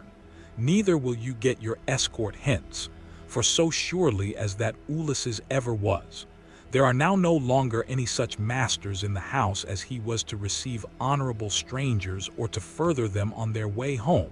And now you maids wash his feet for him and make him a bed on a couch with rugs and blankets that he may be warm and quiet till morning.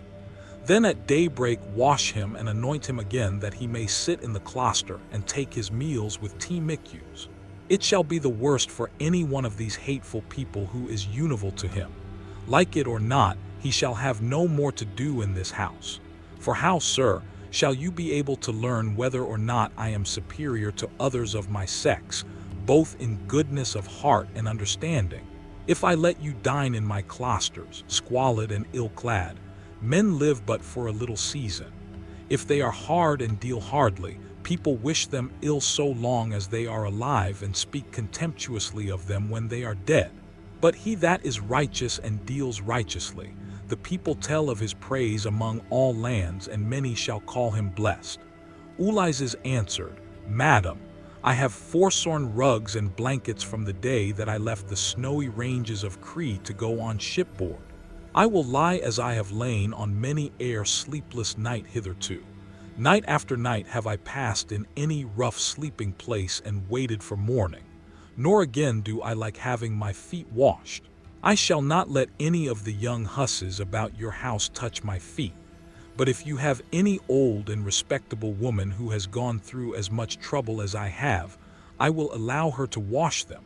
To this Penelope said, "My dear sir, of all the guests who ever yet came to my house, there never was one who spoke in all things with such admirable propriety. As you do, there happens to be in the house a most respectable old woman, the same who received my poor dear husband in her arms the night he was born and nursed him in infancy. She is very feeble now, but she shall wash your feet. Come here," said she, "you're clear, and wash your master's age mate. I suppose Ulysses' hands and feet are very much the same now as his are, for trouble ages all of us dreadfully fast." On these words the old woman covered her face with her hands. She began to weep and made lamentation, saying, "My dear child, I cannot think. Whatever I am to do with you, I am certain no one was ever more God-fearing than yourself. And yet Jupiter hates you. No one in the whole world ever burned him more thigh bones, nor gave him finer hectoms when you prayed you might come to a green old age yourself and see your son grow up to take after you. Yet see how he has prevented you alone from ever getting back to your own home. I have no doubt the women in some foreign palace which Ulysses has got to are jibbing at him as all these here have been jibbing at you. I do not wonder at your not choosing to let them wash you after the manner in which they have insulted you. I will wash your feet myself gladly. Enough. As Penelope has said that I am Toto, so I will wash them both for Penelope's sake and for your own.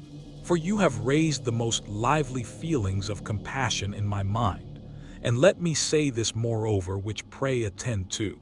We have had all kinds of strangers in distress come here before now.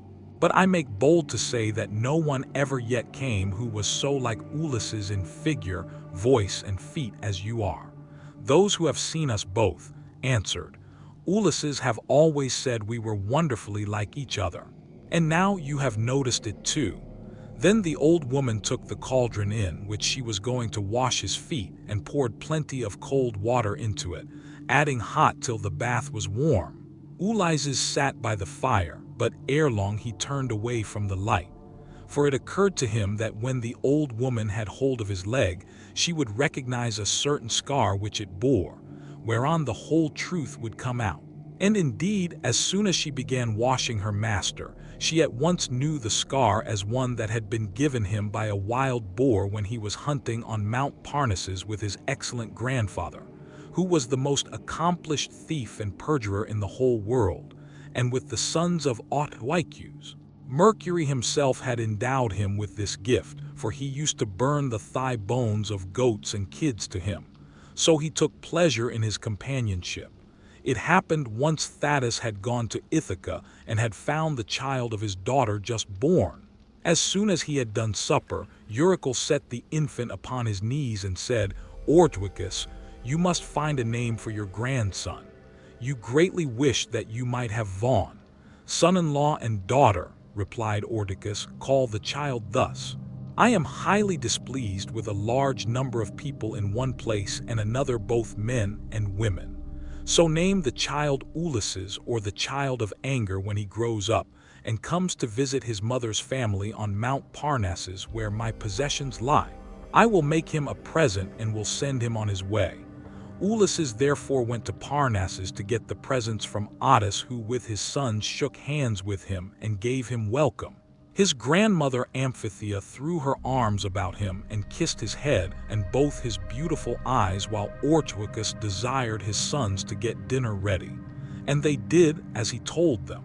They brought in a 5-year-old bull, flayed it, made it ready, and divided it into joints.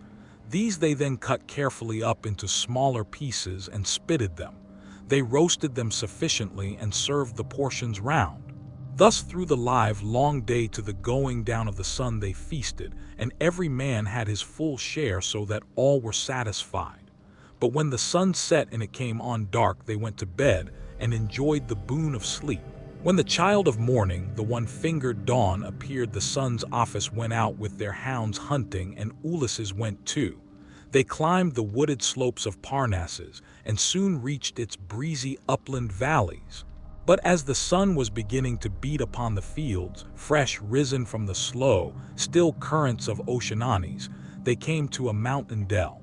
The dogs were in front, searching for the tracks of the beast they were chasing, and after them came the sons of Odysseus, among whom was Ulysses, close behind the dogs, and he had a long spear in his hand. Here was the lair of a huge boar among some thick brushwood so dense that the wind and rain could not get through it, nor could the sun's rays pierce it, and the ground underneath lay thick with fallen leaves. The boar heard the noise of the men's feet and the hounds baying on every side.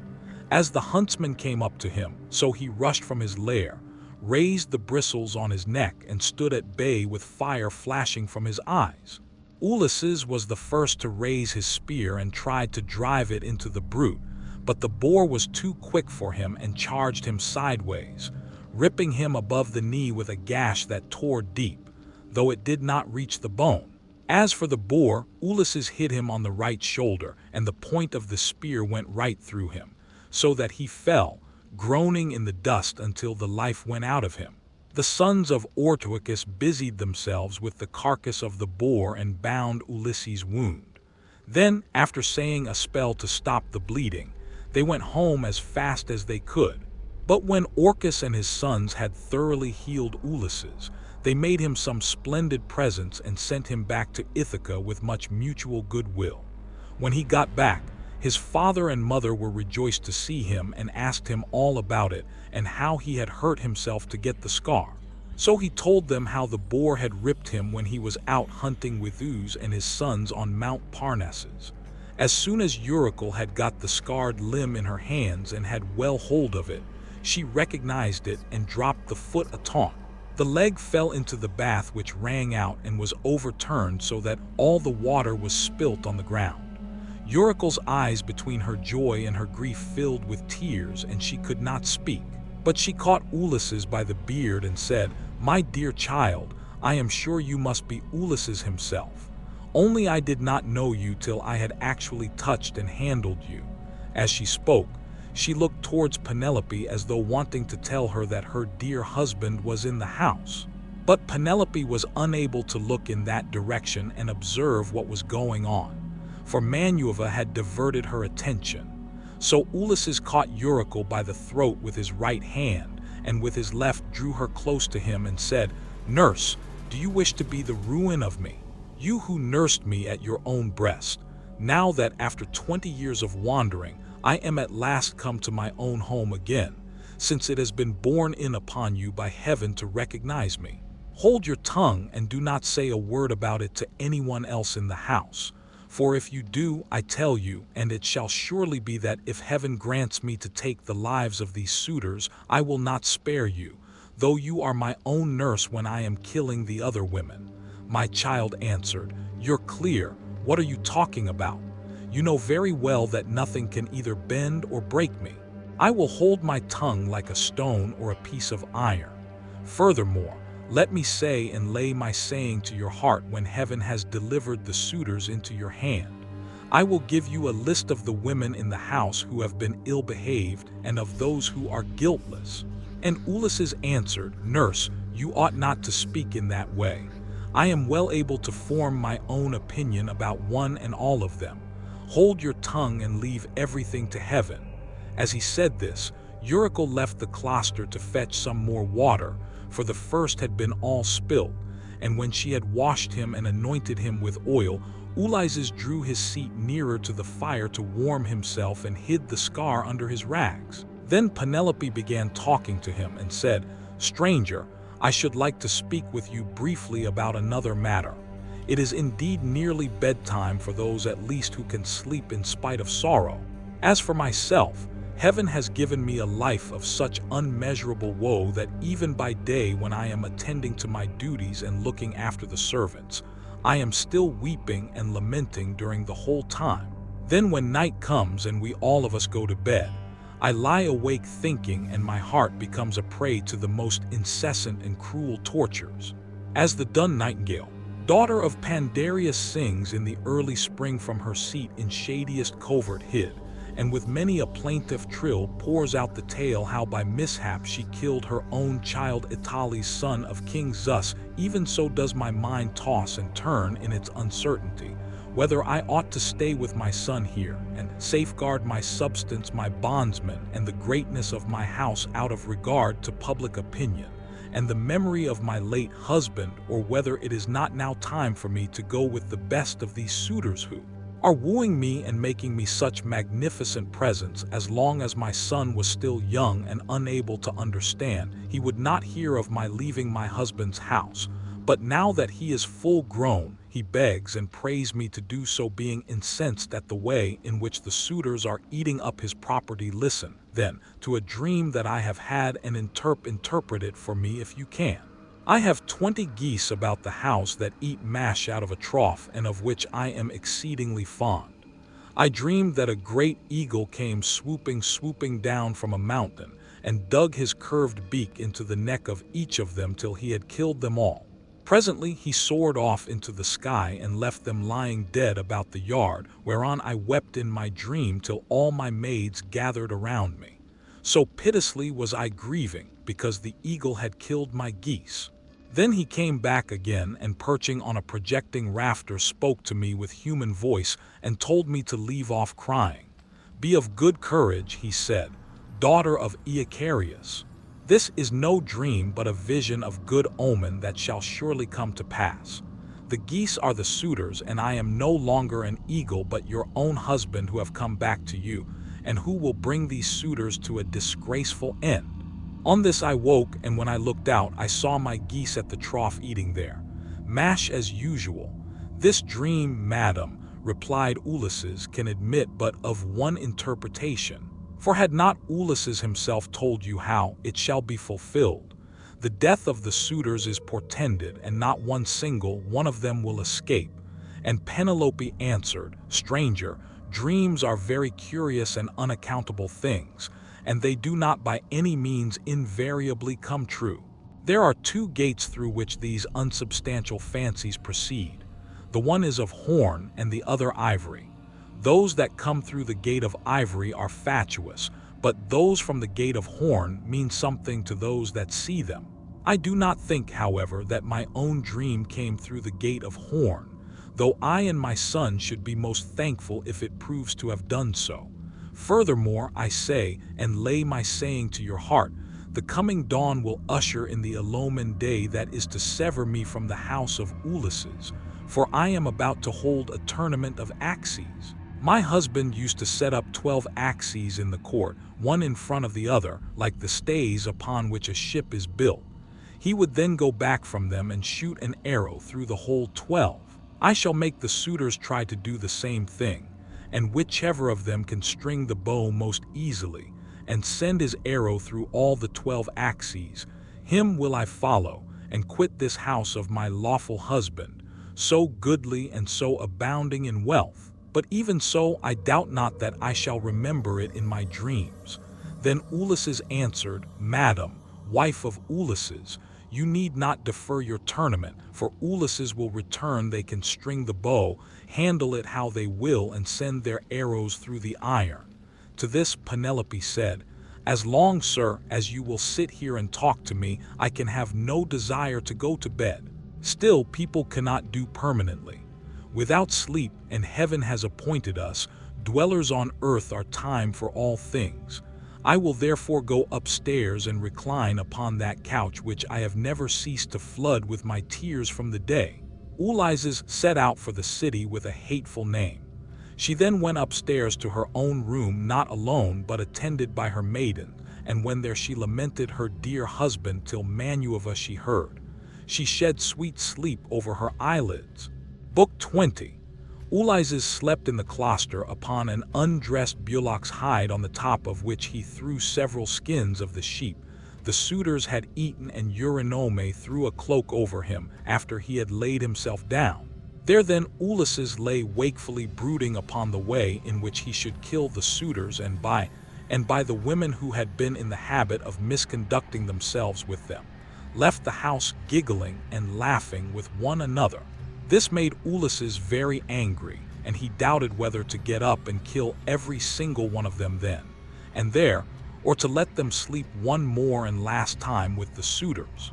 His heart growled within him, and as a with puppies growls and shows her teeth when she sees a stranger, so did his heart growl with anger at the evil deeds that were being done.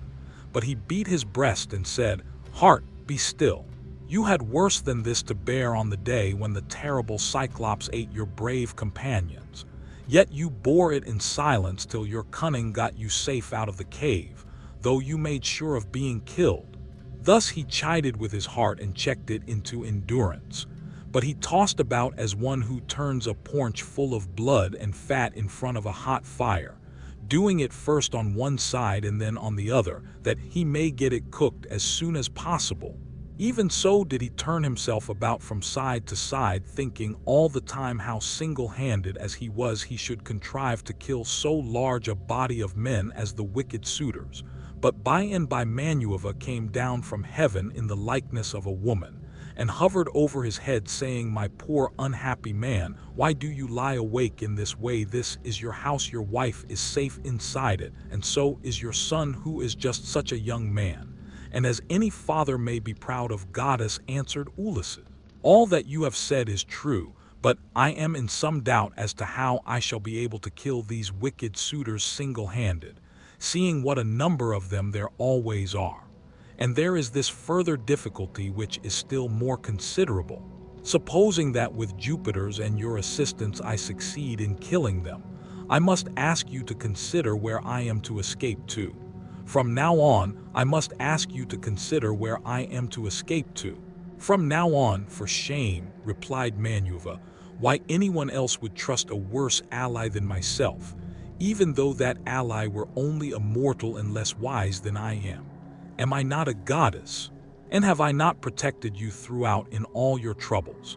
I tell you plainly that even though there were 50 bands of men surrounding us and eager to kill us, you should take all their sheep and cattle and drive them away with you, but go to sleep. It is a very bad thing to lie awake all night, and you shall be out of your troubles before long." As she spoke, she shed sleep over his eyes and then went back to Olympus. While Ulysses was thus yielding himself to a very deep slumber that eased the burden of his sorrows, his admirable wife awoke, and sitting up in her bed, began to cry when she had relieved herself by weeping. She prayed to Diana, saying, "Great goddess Diana, daughter of Jupiter, drive an arrow into my heart and slay me, or let some whirlwind snatch me up and bear me through paths of darkness till it dropped me into the mouths of overflowing Oceanus, as it did the daughters of Pandareus." The daughters of Pandarus lost their father and mother, for the gods killed them, so they were left orphans. But Venus took care of them and fed them on cheese, honey, and sweet wine. Juno taught them to excel all women in beauty of form and understanding. Diana gave them an imposing presence, and Minerva endowed them with every kind of accomplishment. But one day, when Venus had gone up to Olympus to see Jove about getting them married, for well does he know both what shall happen and what not happen to everyone, the storm winds came and spirited them away to become handmaids to the dread Aryans. Even so, I wish that the gods who live in heaven would hide me from mortal sight, or that fair Diana might strike me. For I would fain go even beneath the sad earth, if I might do so, still looking towards Ulysses only, and without having to yield myself to a worse man than he was. Besides, no matter how much people may grieve by day, they can put up with it so long as they can sleep at night. For when the eyes are closed in slumber, people forget good and ill alike. Whereas my misery haunts me, even in my dreams. This very night methought there was one lying by my side who was like Ulysses, as he was when he went away with his host, and I rejoiced, for I believed that it was no dream but the very truth itself. On this the day broke, but Ulysses heard the sound of her weeping, and it puzzled him, for it seemed as though she already knew him and was by his side. Then he gathered up the cloak and the fleeces on which he had put them and said, and set them on a seat in the cloister. But he took the bullock's hide out into the open. He lifted up his hands to heaven and prayed, saying, Father Jove, since you have seen fit to bring me over land and sea to my own home, after all the afflictions you have laid upon me, give me a sign out of the mouth of someone or other of those who are now waking within the house, and let me have another sign of some kind from outside. Thus did he pray. Jove heard his prayer, and forthwith thundered high up among the clouds from the splendor of Olympus, and Ulysses was glad when he heard it.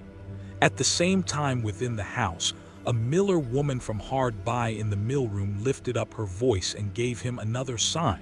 There were 12 miller women whose business it was to grind wheat and barley, which are the staff of life. The others had ground their task and had gone to take their rest. But this one had not yet finished, for she was not so strong as they were. And when she heard the thunder, she stopped grinding and gave the sign to her master. Father Jove, said she, you who rule over heaven and earth, you have thundered from a clear sky without so much as a cloud in it. And this means something for somebody. Grant the prayer then of me, your poor servant who calls upon you, and let this be the very last day that the suitors dine in the house of Ulysses. They have worn me out with labor of grinding meal for them, and I hope they may never have another dinner anywhere at all. Ulysses was glad when he heard the omens conveyed to him by the woman's speech and by the thunder, for he knew they meant that he should avenge himself on the suitors. Then the other maids in the house rose and lit the fire on the hearth. Telemachus also rose and put on his clothes. He girded his sword about his shoulder, bound his sandals onto his comely feet, and took a doughty spear with a point of sharpened bronze. Then he went to the threshold of the cloister and said to Eurycle, Nurse, did you make the stranger comfortable both as regards bed and board, or did you let him shift for himself? For my mother, good woman though she is, has a way of paying greater attention to second-rate people and of neglecting others who are in reality much better men. Do not find fault, child, said you're off fault with. The stranger sat and drank his wine as long as he liked. Your mother did ask him if he would take any more bread, and he said he would not. When he wanted to go to bed, she told the servants to make one for him. But he said he was such a wretched outcast that he would not sleep on a bed and under blankets. He insisted on having an undressed bullock's hide and some sheepskins put for him in the cloister, and I threw a cloak over him myself. Then Telemachus went out of the court to the place where the Ions were meeting in assembly. He had his spear in his hand, and he was not alone, for his 2 dogs went with him. But Eurycle called the maids and said, Come, wake up. Set about sweeping the cloisters and sprinkling them with water to lay the dust. Put the covers on the seats, wipe down the tables, some of you, with a wet sponge, clean out the mixing jugs and the cups, and go for water from the fountain of tons. The suitors will be here directly. They will be here early, for it is a feast day. Thus did she speak, and they did even as she had said. 20 of them went to the fountain for water, and the others set themselves busily to work about the house. The men who were in attendance on the suitors also came up and began chopping firewood. By and by the women returned from the fountain, and the swineherd came after them with the 3 best pigs he could pick out. These he let feed about the premises, and then he said good-humouredly to Ulysses' stranger, Are the suitors treating you any better now, or are they as insolent as ever? May heaven, answered Ulysses, requite to them the wickedness with which they deal high-handedly in another man's house without any sin, a sense of shame. Thus did they converse. Meanwhile Melanthius, the goat herd, came up, for he too was bringing in his best goats for the suitors' dinner, and he had 2 shepherds with him. They tied the goats up under the gatehouse, and then Melanthius began jibbing at Ulysses. Are you still here, stranger? Said he, to pester people by begging about the house. Why can you not go elsewhere? You and I shall not come to an understanding before we have given each other a taste of our fists. You beg without any sense of decency. Are there not feasts elsewhere among thee? Ons as well as here. Ulysses made no answer but bowed his head and brooded. Then a third man, Felicius, joined them, who was bringing in a barren heifer and some goats. These were brought over by the boatmen who are there to take people over when anyone comes to them. So Philtheus made his heifer and his goats secure under the gate house and then went up to the swineherd. "Who, swineherd," said he, "is this stranger that is lately come here? Is he one of your men? What is his family? Where does he come from? Poor fellow, he looks as if he had been some great man. But the gods give sorrow to whom they will, even to kings if it so pleases them." As he spoke, he went up to Ulysses and saluted him with his right hand. "Good day to you, father stranger," said he. "You seem to be very poorly off now, but I hope you will have better times by and by. Father Jove, of all gods, you are the most malicious.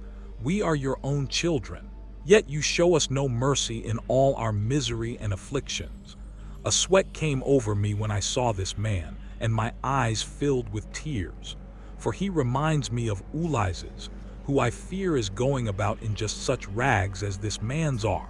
If indeed he is still among the living, if he is already dead and in the house of Hades, then alas, for my good master, who made me his stockman when I was quite young among the Cephallenians, and now his cattle are countless. No one could have done better with them than I have, for they have bred like ears of corn. Nevertheless, I have to keep bringing them in for others to eat who take no heed to. His son, though he is in the house and fear not the wrath of heaven, but are already eager to divide Ulysses' property among them, because he has been away so long. I have often thought only it would not be right while his son is living, of going off with the cattle to some foreign country. Bad as this would be, it is still harder to stay here and be ill-readed about other people's herds.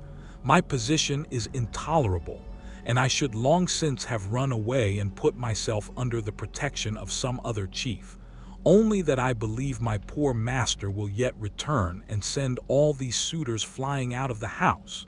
Stockman, answered Ulysses, "You seem to be a very well-disposed person, and I can see that you are a man of sense. Therefore I will tell you and will confirm my words with an oath by Jove, the chief of all gods, and by that hearth of Ulysses, to which I am now come. Ulysses shall return before you leave this place. And if you are so minded, you shall see him killing the suitors who are now masters here." "If Jove were to bring this to pass," replied the stockman, "you should see how I would do my very utmost to help him." And in like manner, Ulmus prayed that Ulysses might return home. Thus did they converse. Meanwhile, the suitors were hatching a plot to murder Telemachus, but a bird flew near them on their left hand, an eagle with a dove in its talons. On this, Amphimus said, "My friends, this plot of ours to murder Telemachus will not succeed. Let us go to dinner instead." The others assented. So they went inside and laid their cloaks on the benches and seats. They sacrificed the sheep, goats, pigs, and the heifer, and when the inward meats were cooked, they served them round. They mixed the wine in the mixing bowls, and the swineherd gave every man his cup, while Phlodius handed round the bread in the bread baskets, and Melanthus poured them out their wine. Then they laid their hands upon the good things that were before them. Telemachus purposely made Ulysses sit in the part of the cloister that was paved with stone. He gave him a shabby-looking seat at a little table to himself, and had his portion of the inward meats brought to him with his wine in a gold cup. "Sit there," said he, "and drink your wine among the great people. I will put a stop to the jibes and blows of the suitors, for this is no public house, but belongs to Ulysses and has passed from him to me. Therefore, suitors, keep your hands and your tongues to yourselves, or there will be mischief." The suitors bit their lips and marveled at the boldness of his speech. Then Antinous said, "We do not like such language, but we will put up with it, for Telemachus is threatening us in good earnest. If Jove had let us, we should have put a stop to his brave talk now." Thus spoke Antinous, but Telemachus heeded him not. Meanwhile, the heralds were bringing the holy hecatomb through the city, and the Ions gathered under the shady grove of Apollo. Then they roasted the outer meat, drew it off the spits, gave every man his portion, and feasted to their heart's content. Those who waited at table gave Ulysses exactly the same portion as the others had, for Telemachus had told them to do. But Manuva would not let the suitors for one moment drop their insolence, for she wanted Ulysses to become still, more bitter against them. Now there happened to be among them a ribald fellow whose name was Telemachus and who came from Saul. This man, confident in his great wealth, was paying court to the wife of Ulysses and said to the suitors, "Hear what I have to say. The stranger has already had as large a portion as anyone else. This is well, for it is not right nor reasonable to ill-treat any guest of Telemachus who comes here. I will, however, make him a present on my own account, that he may have something to give to the bath woman or to some other of Ulysses's servants." As he spoke, he picked up a hare's foot from the meat basket in which it lay and threw it at Ulysses. But Ulysses turned his head a little aside and avoided it, smiling grimly, Sardinian fashion as he did so, and it hit the wall, not him. On this, Telemachus spoke fiercely to Oedipus. "It is a good thing for you," said he, "that the stranger turned his head so that you missed him. If you had hit him, I should have run you through with my spear, and your father would have had to see about getting you buried rather than married in this house. So let me have no more unseemly behavior from any of you. For I am grown up now to the knowledge of good and evil and understand what is going on, instead of being the child that I have been heretofore. I have long seen you killing my sheep and making free with my corn and wine. I have put up with this, for one man is no match for many. But do me no further violence. Still, if you wish to kill me, kill me. I would far rather die than see such disgraceful scenes day after day. Guests insulted and men dragging the women servants about the house in an unseemly way. They all held their peace till at last Agilius, son of Damastor, said, "No one should take offense at what has just been said, nor gainsay it, for it is quite reasonable. Leave off therefore ill-reading the stranger or anyone else of the servants who are about the house. I would say, however, a friendly word to Telemachus and his mother, which I trust may commend itself to both as long. I would say, as you had ground for hoping that Ulysses would one day come home. No one could complain of your waiting and suffering the suitors to be in your house. It would have been better that he should have returned, but it is now sufficiently clear that he will never do so.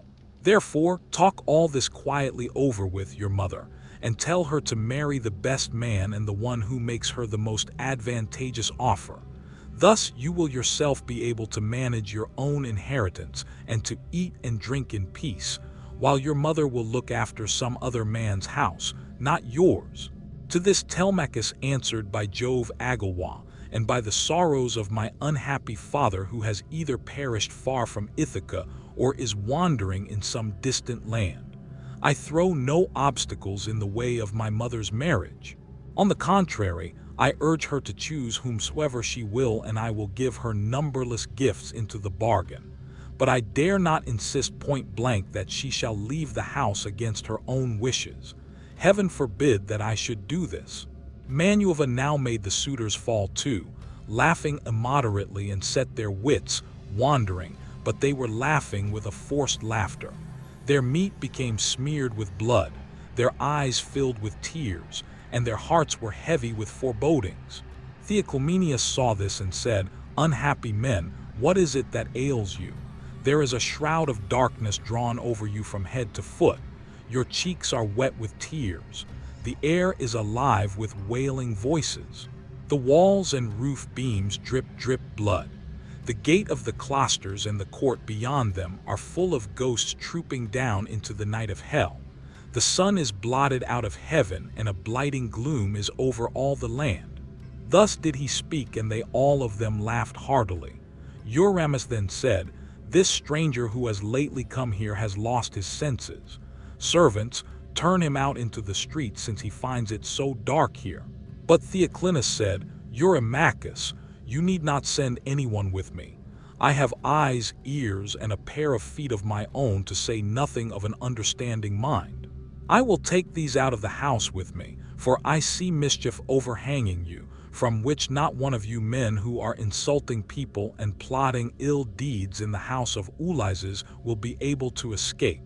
He left the house as he spoke and went back to Parius, who gave him welcome. But the suitors kept looking at one another and provoking Telemachus by laughing at the strangers. One insolent fellow said to him, "Telemachus, you are not happy in your guests. First you have this important who comes begging bread and wine and has no skill for work or for hard fighting, but is perfectly useless. And now here is another fellow who is setting himself free. Let me persuade you, for it will be much better to put them on board ship and send them off to the sickles to sell for what they will bring." Telemachus gave him no heed, but sat silently watching his father, expecting every moment that he would begin his attack upon the suitors. Meanwhile, the daughter of Icarius, wise Penelope, had had a rich seat placed for her facing the court and cloisters so that she could hear what everyone was saying. The dinner indeed had been prepared amid much merriment. It had been both good and abundant, for they had sacrificed many victims, but the supper was yet to come, and nothing can be conceived more gruesome than the meal which a goddess and a brave man was soon to lay before them, for they had brought their doom upon themselves. Book 21. Manuva now put it in Penelope, mind to make the suitors try their skill with the bow and with the iron axes in contest among themselves as a means of bringing about their destruction. She went upstairs and got the storeroom key, which was made of bronze and had a handle of ivory. She then went with her maidens into the storeroom at the end of the house where her husband's treasures of gold, bronze, and wrought iron were kept, and where was also his bow and the quiver full of deadly arrows that had been given him by a friend whom he had met in Lacedaemon, the son of Eurytus. The two fell in with one another in Messene at the house of Ortalis, where Ulysses was staying in order to recover a debt that was owing from the whole people.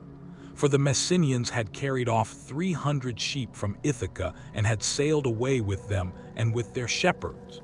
In quest of these, Ulysses took a long journey while still quite young, for his father and the other chieftains sent him on a mission to recover them. Ephitus had gone there also to try and get back 12 brood mares that he had lost, and the mule Phos that were running with them. These mares were the death of him in the end. For when he went to the house of Jupiter's son, mighty Hercules, who performed such prodigies of valor, Hercules, to his shame, killed him, though he was his guest, for he feared not heaven's vengeance, nor yet respected his own table which he had set before Ephitus, but killed him in spite of everything, and kept the mares himself. It was when claiming these that Ephitus met Ulysses and gave him the bow which mighty Eurytus had been used to carry, and which on his death had been left by him to his son. Ulysses gave him in return a sword and a spear. And this was the beginning of a fast friendship, although they never visited at one another's houses. For Jupiter's son Hercules killed Ephitus ere they could do so. This bow, then given him by Odysseus, had not been taken with him by Ulysses. When he sailed for Troy, he had used it so long as he had been at home, but had left it behind as having been a keepsake from a valued friend. Penelope presently reached the oak threshold of the storeroom. The carpenter had planed this duly and had drawn a line on it so as to get it quite straight. He had then set the doorposts into it and hung the doors. She loosed the strap from the handle of the door, put in the key, and drove it straight home to shoot back the bolts that held the doors. These flew open with a noise like a bull bellowing in a meadow, and Penelope stepped upon the raised platform where the chest stood, in which the fair linen and clothes were laid by, along with fragrant herbs. Reaching thence, she took down the bow with its bow case from the peg, on which she sat down with it on her knees, weeping bitterly as she took the bow out of its case. And when her tears had relieved her, she went to the cloister where the suitors were carrying the bow and the quiver with the many deadly arrows that were inside it. Along with her came her maidens, bearing a chest that contained much iron and bronze, which her husband had won as prizes.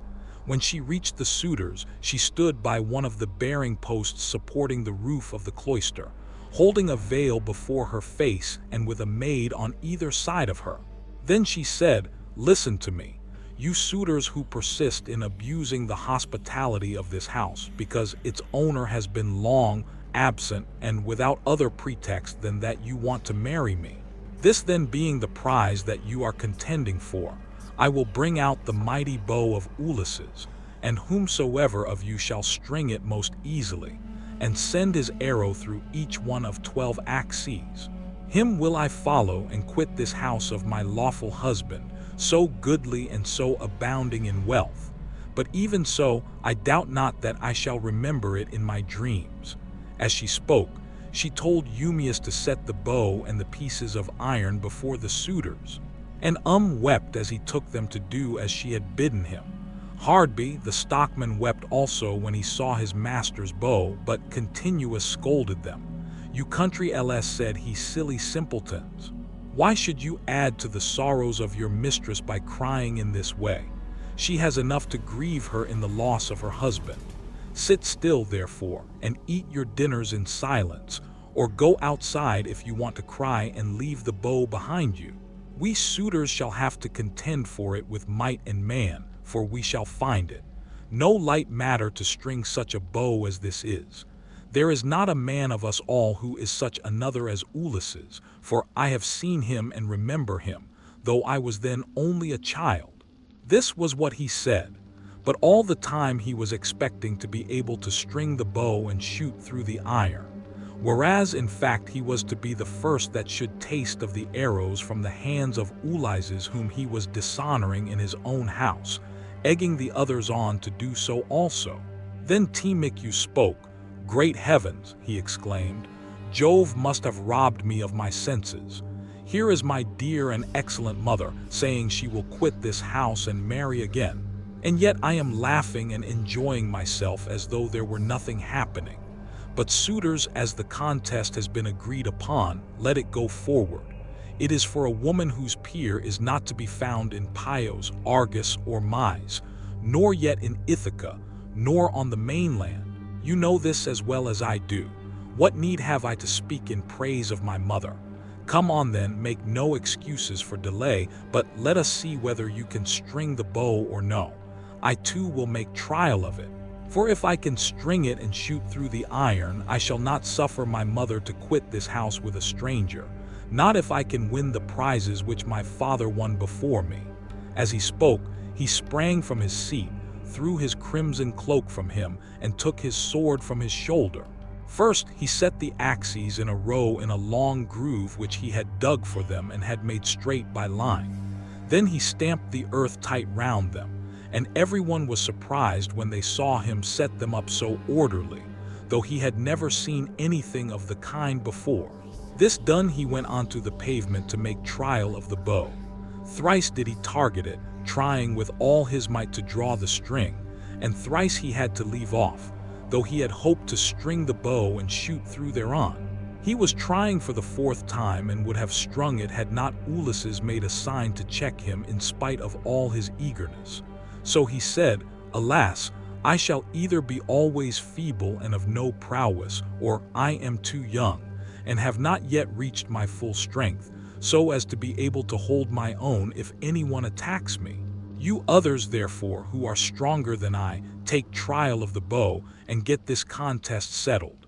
On this he put the bow down, letting it lean against the door that led into the house with the arrow standing against the top of the bow. Then he sat down on the seat from which he had risen, and Antoninois said, "Come on, each of you in his turn, going towards the right from the place at which the cup-bearer begins when he is handing round the wine." The rest agreed, and Leotus, son of Enops, was the first to rise. He was sacrificial priest to the suitors and sat in the corner near the mixing bowl. He was the only man who hated their evil deeds and was indignant with the others.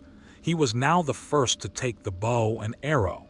So he went on to the pavement to make his trial, but he could not string the bow, for his hands were weak and unused to hard work. They therefore soon grew tired, and he said to the suitors, "My friends, I cannot string it. Let another have it. This bow shall take the life and soul out of many a chief among us. For it is better to die than to live after having missed the prize that we have so long striven for, and which has brought us so long together. Some one of us is even now hoping and praying that he may marry Penelope. But when he has seen this bow, let him woo and make bridal offerings to some other woman. And let Penelope marry whoever makes her the best offer and whose lot it is to win her."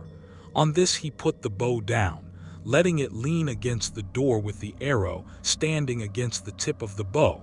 Then he took his seat again on the seat from which he had risen.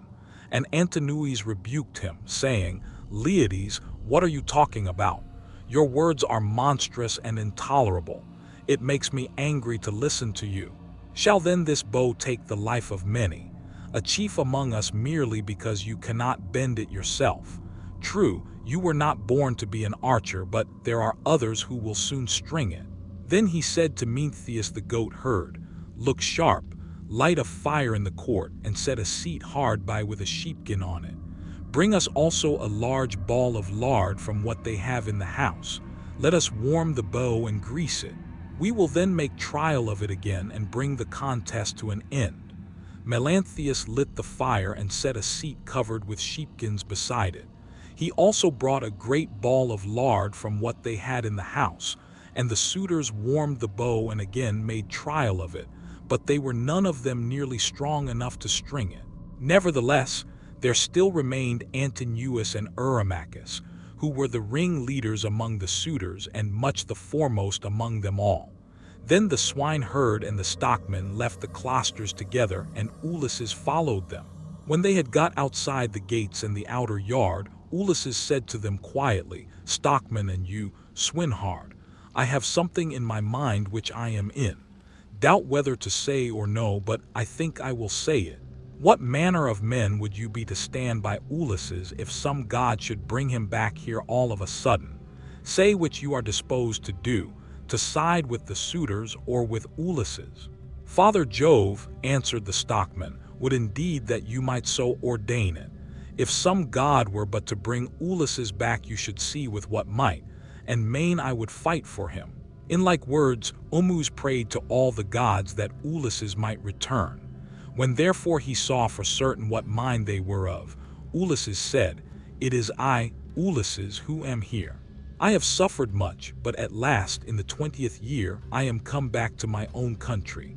I find that you two alone of all my servants are glad that I should do so, for I have not heard any of the others praying for my return. To you, too. Therefore will I unfold the truth as it shall be. If heaven shall deliver the suitors into my hands, I will find wives for both of you, will give you house and holding close to my own, and you shall be to me as though you were brothers and friends of Telemachus. I will now give you convincing proofs that you may know me and be assured. See, here is the scar from the boar's tooth that ripped me when I was out hunting on Mount Parnassus with the sons of Ortlius." As he spoke, he drew his rags aside from the great scar, and when they had examined it thoroughly, they both of them wept about Ulysses, threw their arms around him, and kissed his head and shoulders, while Ulysses kissed their hands and faces. In return, the sun would have gone down upon their mourning if Ulysses had not checked them and said, "Cease your weeping, lest someone should come outside and see us and tell those who are within. When you go in, do so separately, not both together. I will go first, and do you follow afterwards. Let this moreover be the token between us. The suitors will all of them try to prevent me from getting hold of the bow and quiver. Do you therefore, Ormus, place it in my hands when you are carrying it about, and tell the women to close the doors of their apartment.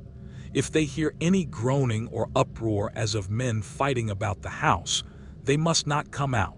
They must keep quiet and stay where they are at their work.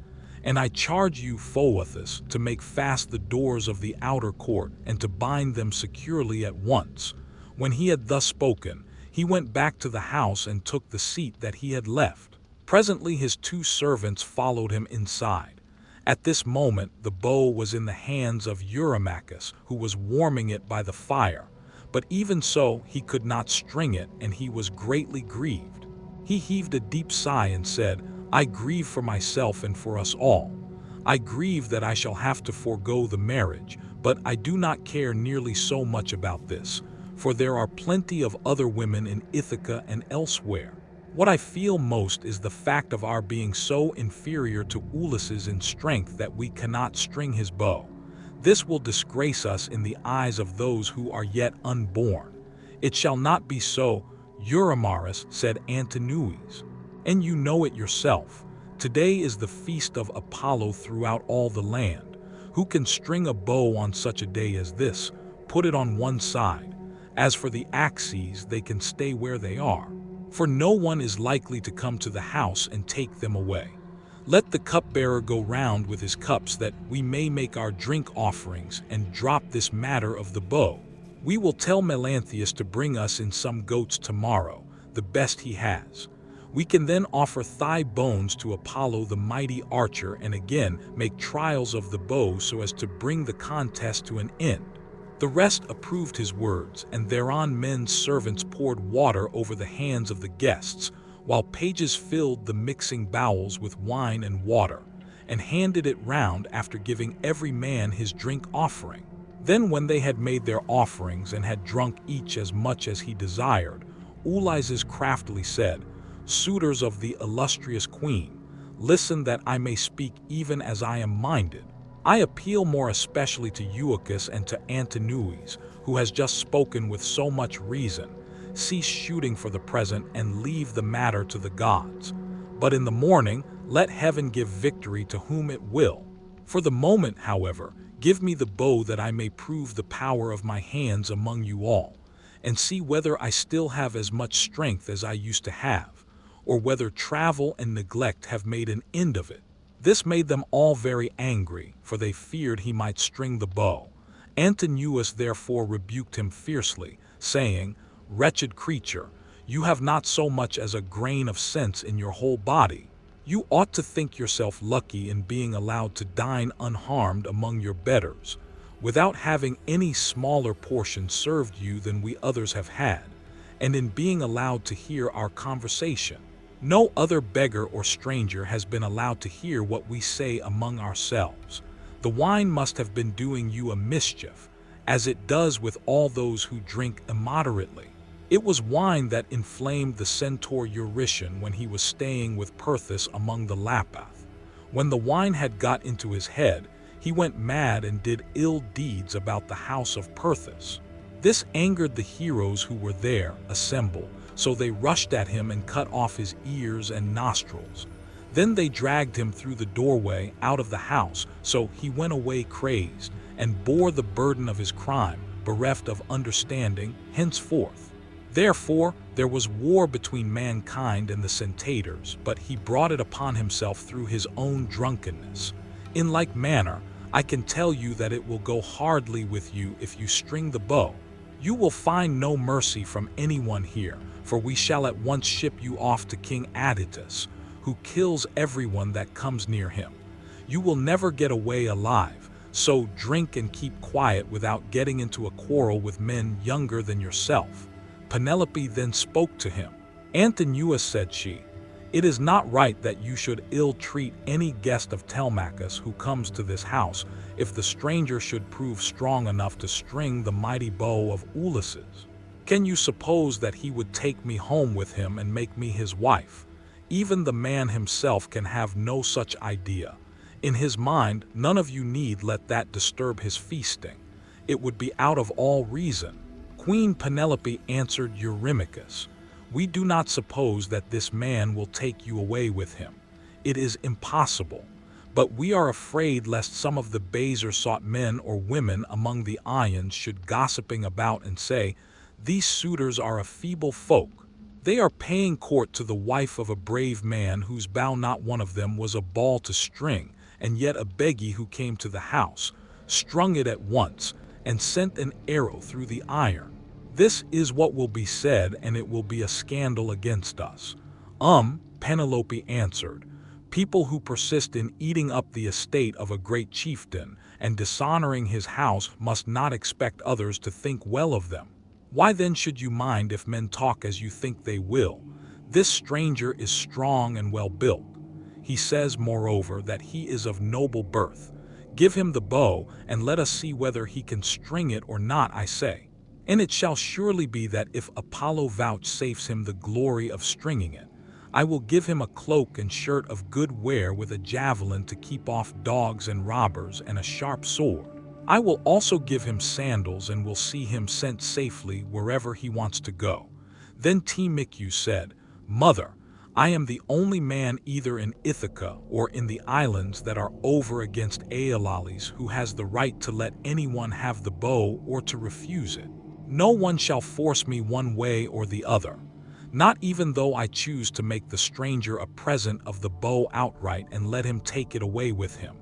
Go then within the house and busy yourself with your daily duties, your loom, your daff, and the ordering of your servants. This bow is a man's matter and mine above all others, for it is I who am master here. She went wandering back into the house and laid her son saying in her heart.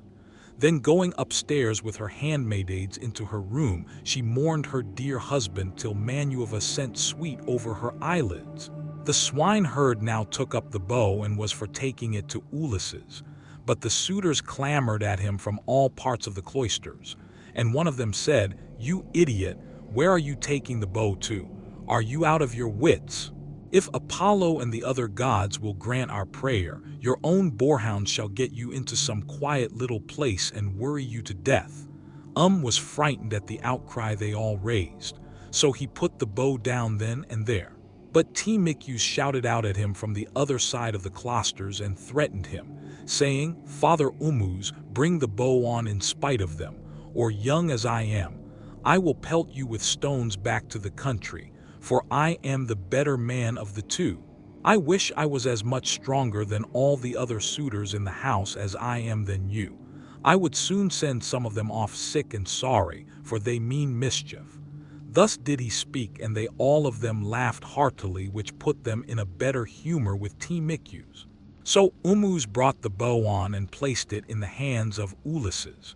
When he had done this, he called Eurycle apart and said to her, Eurycle, Telemachus says you are to close the doors of the women's apartments. If they hear any groaning or uproar as of men fighting about the house, they are not to come out, but are to keep quiet and stay where they are at their work. Eurycle did as she was told and closed the doors of the women's apartments. Meanwhile, Phelicius slipped quietly out and made fast the gates of the outer court. There was a ship's cable of byblos fiber lying in the gatehouse.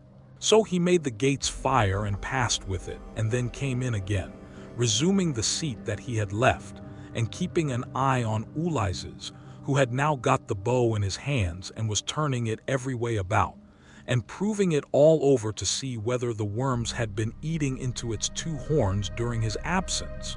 Then would one turn towards his neighbor, saying, This is some tricky old bow fancier. Either he has got one like it at home, or he wants to make one in such workmanlike style. Does the old vagabond handle it? Another said, I hope he may be no more successful in other things than he is likely to be in stringing this bow. But Ulysses, when he had taken it up and examined it all over, strung it as easily as a skilled bard strings a new peg of his lyre and makes the twisted gut fast at both ends. Then he took it in his right hand to prove the string, and it sang sweetly under his touch like the twittering of a swallow. The suitors were dismayed and turned color as they heard it. At that moment, moreover, Jove thundered loudly as a sign, and the heart of Ulysses rejoiced as he heard the omen that the son of scheming Saturn had sent him. He took an arrow that was lying upon the table, for those which the Ions were so shortly about to taste were all inside the quiver. He laid it on the centerpiece of the bow and drew the notch of the arrow and the string toward him, still seated on his seat. When he had taken aim, he let fly, and his arrow pierced every one of the handle holes of the axes from the first onwards till it had gone right through them and into the outer courtyard. Then he said to Telemachus, "Your guest has not disgraced you, Telemachus. I did not miss what I aimed at, and I was not long in stringing my bow. I am still strong, and not as the suitors twit me with being. Now, however, it is time for the Ions to prepare supper, while there is still daylight, and then otherwise to disport themselves with song and dance, which are the crowning ornaments of a banquet." As he spoke, he made a sign with his eyebrows, and Telemachus girded on his sword, grasped his spear, and stood armed beside his father's seat. Book 22. Then Ulysses tore off his rags and sprang onto the broad pavement with his bow and his quiver full of arrows. He shed the arrows onto the ground at his feet and said, "The mighty contest is at an end. I will now see whether Apollo will vouchsafe it to me to hit another mark which no man has yet hit." On this he aimed a deadly arrow at Antinous, who was about to take up a two-handled gold cup to drink his wine, and already had it in his hands. He had no thought of death, who amongst all the revelers would think that one man, however brave, would stand alone among the so many and kill him.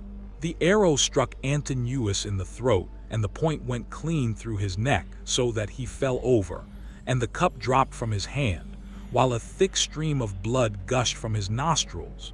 He kicked the table from him and upset the things on it, so that the bread and roasted meats were all soiled as they fell over onto the ground. The suitors were in an uproar when they saw that a man had been hit.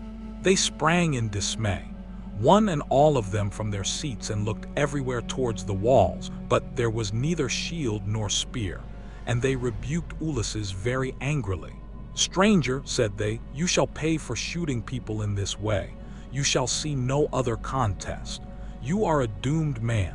He whom you have slain was the foremost youth in Ithaca, and the vultures shall devour you for having killed him." Thus they spoke, for they thought that he had killed Antinous by mistake, and did not perceive that death was hanging over the head of every one of them. But Ulysses glared at them and said, "Dogs, did you think that I should not come back from Troy? You have wasted my substance, have forced my women servants to lie with you, and have wooed my wife while I was still living. You have feared neither God nor man, and now you shall die." They turned pale with fear as he spoke, and every man looked round about to see whether he might fly for safety. But Eurymach alone spoke. "If you are Ulysses," said he, "then what you have said is just. We have done much wrong on your lands and in your house, but Antinous, who was the head and front of the offending, lies low already. It was all his doing. It was not that he wanted to marry Penelope.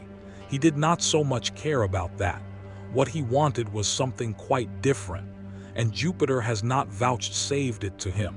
He wanted to kill your son and to be chief man in Ithaca.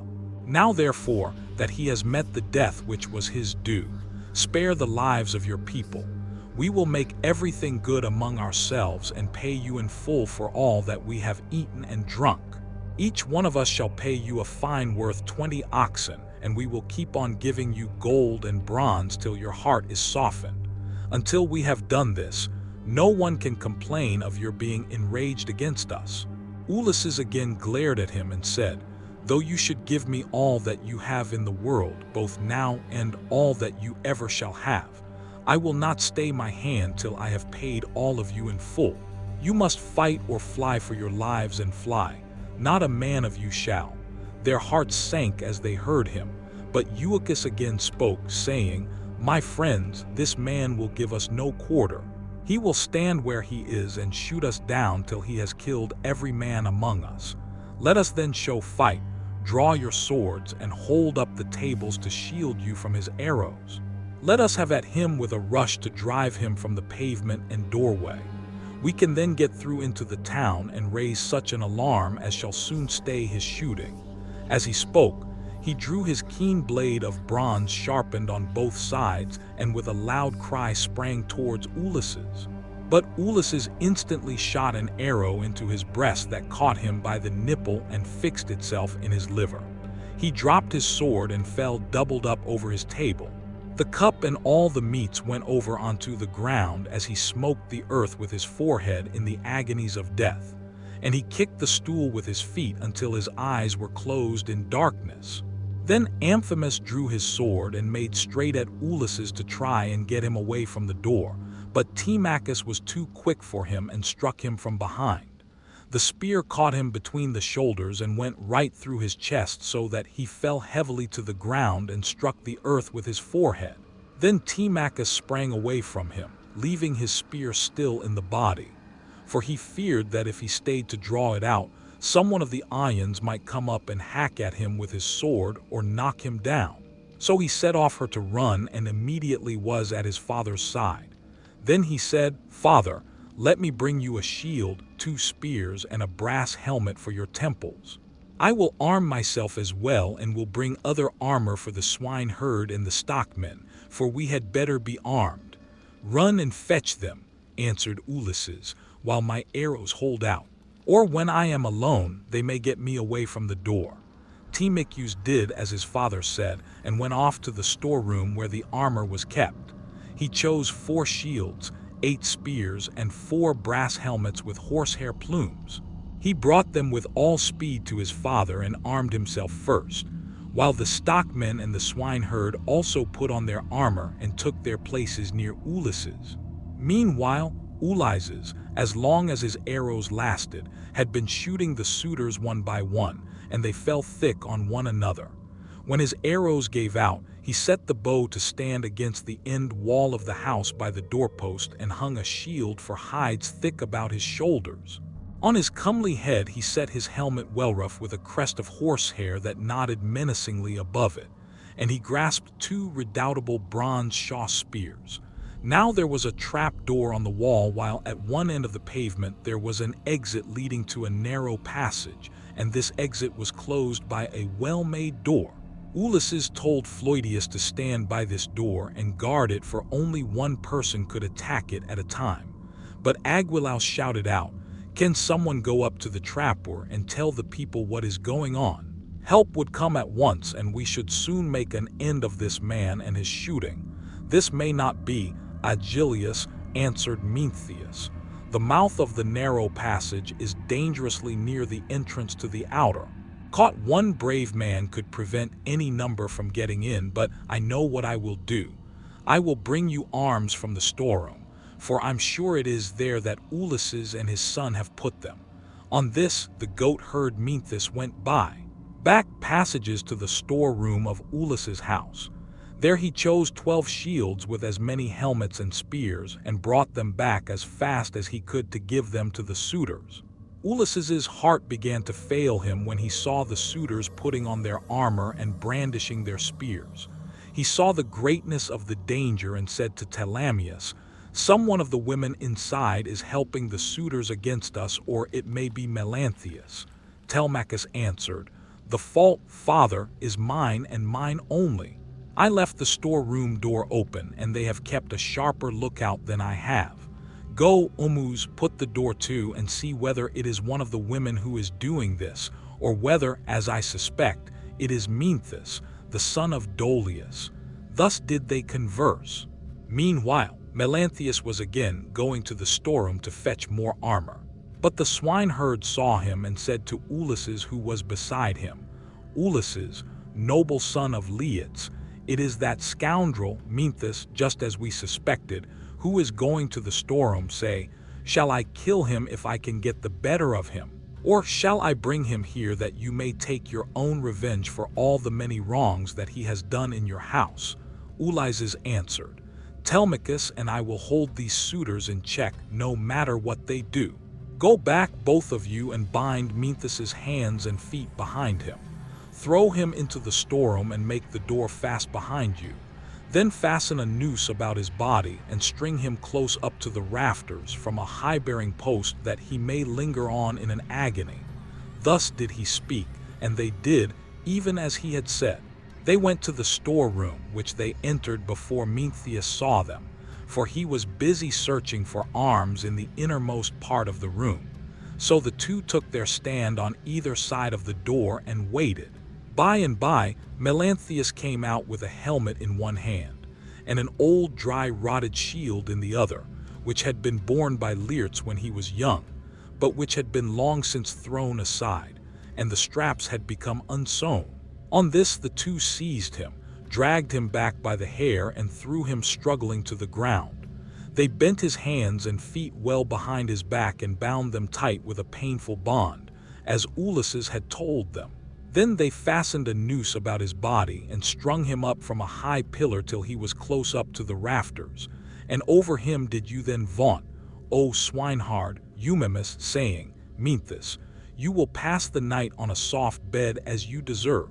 You will know very well when morning comes from the streams of Oceananes, and it is time for you to be driving in your goats for the suitors to feast on there.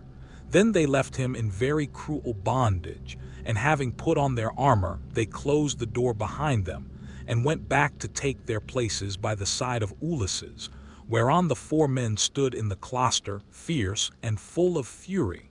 Nevertheless, those who were in the body of the court were still both brave and many. Then Jupiter's daughter, Minerva, came up to them, having assumed the voice and form of Mentor. Ulysses was glad when he saw her and said, Mentor, lend me your help and forget not your old comrade, nor the many good turns he has done you. Besides, you are my age mate. But all the time he felt sure it was Minerva, and the suitors from the other side raised an uproar when they saw her. Agelaus was the first to approach her. Mentor, he cried, do not let Ulysses beguile you into siding with him and fighting the suitors. This is what we will do. When we have killed these people, father and son, we will kill you too. You shall pay for it with your head. And when we have killed you, we will take all you have indoors or out and bring it into hodgepodge with Ulysses's property. We will not let your sons live in your house, nor your daughters, nor shall your widow continue to live in the city of Ithaca. This made Minerva still more furious, so she scolded Ulysses very angrily. Ulysses, said she, your strength and prowess are no longer what they were when you fought for 9 long years among the Trojans about the noble lady Helen. You killed many a man in those days, and it was through your stratagem that Price City was taken. How comes it that you are so lamentably less valiant now that you are on your own ground face to face with the suitors in your own house? Come on, my good fellow, stand by my side and see how Mentor son of Elamus shall fight your foes and requite your kindnesses conferred upon him. But she would not give him full victory as yet, for she wished still further to prove his own prowess and that of his brave son. So she flew up to one of the rafters in the roof of the cloister and sat upon it in the form of a swallow. Meanwhile Agelaus, son of Damastor, Eurynomus, Amphidon, Demoptomus, Pyander, and Polybus, son of Pola, bore the brunt of the fight upon the suitors' side. Of all those who were still fighting for their lives, they were by far the most valiant, for the others had already fallen. Under the arrows of Ulysses, Agelaus shouted to them and said, My friends, he will soon have to leave off, for Mentor has gone away after having done nothing for him but brag. They are standing at the doors unsupported. Do not aim at him all at once, but 6 of you throw your spears first, and see if you cannot cover yourselves with glory by killing him. When he has fallen, we need not be uneasy about the others. They threw their spears as he bade them, but Minerva made them all of no effect. One hit the doorpost, another went against the door. The pointed shaft of another struck the wall, and as soon as they had avoided all the spears of the suitors, Ulysses said to his own men, My friends, I should say we, too, had better let drive into the middle of them, or they will crown all the harm they have done us by killing us outright. They therefore aimed straight in front of them and threw their spears. Ulysses killed Demoptomus, Telemachus, Euryades, Umus, and Salades, while the stockmen killed Pyander. These all bit the dust, and as the others drew back into a corner, Ulysses and his men rushed forward and regained their spears by drawing them from the bodies of the dead. The suitors now aimed a second time, but again Minerva made their weapons for the most part without effect. One hit a bearing post of the cloister, another went against the door, while the pointed shaft of another struck the wall. Still, Amphion just took a piece of the topskin from off Telemachus's wrist, and Sidippus managed to graze Eumaeus' shoulder above his shield, but the spear went on and fell to the ground. Then Ulysses and his men let drive into the crowd of suitors. Ulysses hit Eurydamas, Telemachus, Aphimedon, and Eumaeus Polybus. After this, the stockmen hit Sidippus in the breast and taunted him, saying, "Foul-mouthed son of Polythersus, do not be so foolish as to talk wickedly another time, but let heaven direct your speech, for the gods are far stronger than men. I make you a present of this advice to repay you for the foot which you gave Ulysses when he was begging about in his own house." Thus spoke the stockmen, and Ulysses struck the son of Damas with a spear in close fight, while Telemachus hit Leo son of Evan in the belly, and the dart went clean through him so that he fell forward full on his face upon the ground. Then Manueva from her seat on the rafter held up her deadly aegis, and the hearts of the suitors quailed. They fled to the other end of the court. Like a herd of cattle maddened by the gadfly in early summer when the days are at their longest, as eagle-beaked crook-tolanded vultures from the mountains swoop down on the smaller birds that cower in flocks upon the ground, and kill them for they cannot either fight or fly, and look as enjoy the sport. Even so did Ulysses and his men fall upon the suitors and smite them on every side. They made a horrible groaning as their brains were being battered in, and the ground seethed with their blood. Leiades then caught the knees of Ulysses and said, "Ulysses, I beseech you, have mercy upon me and spare me. I never wronged any of the women in your house, either in word or deed, and I tried to stop the others. I saw them, but they would not listen, and now they are paying for their folly. I was their sacrificing priest. If you kill me, I shall die without having done anything to deserve it and shall have got no thanks for all the good that it did." Ulysses looked sternly at him and answered, "If you were there, sacrificing priest, you must have prayed many a time that it might be long before I got home again. And the Lord said that you might marry my wife and have children by her. Therefore, you shall die." With these words he picked up the sword that Agilles had dropped when he was being killed and which was lying upon the ground. Then he struck Leiades on the back of his neck so that his head fell rolling in the dust while he was yet speaking. The minstrel Phemius son of Tepes, he who had been forced by the suitors to sing to them, now tried to save his life. He was standing near towards the trapdoor and held his lyre in his hand.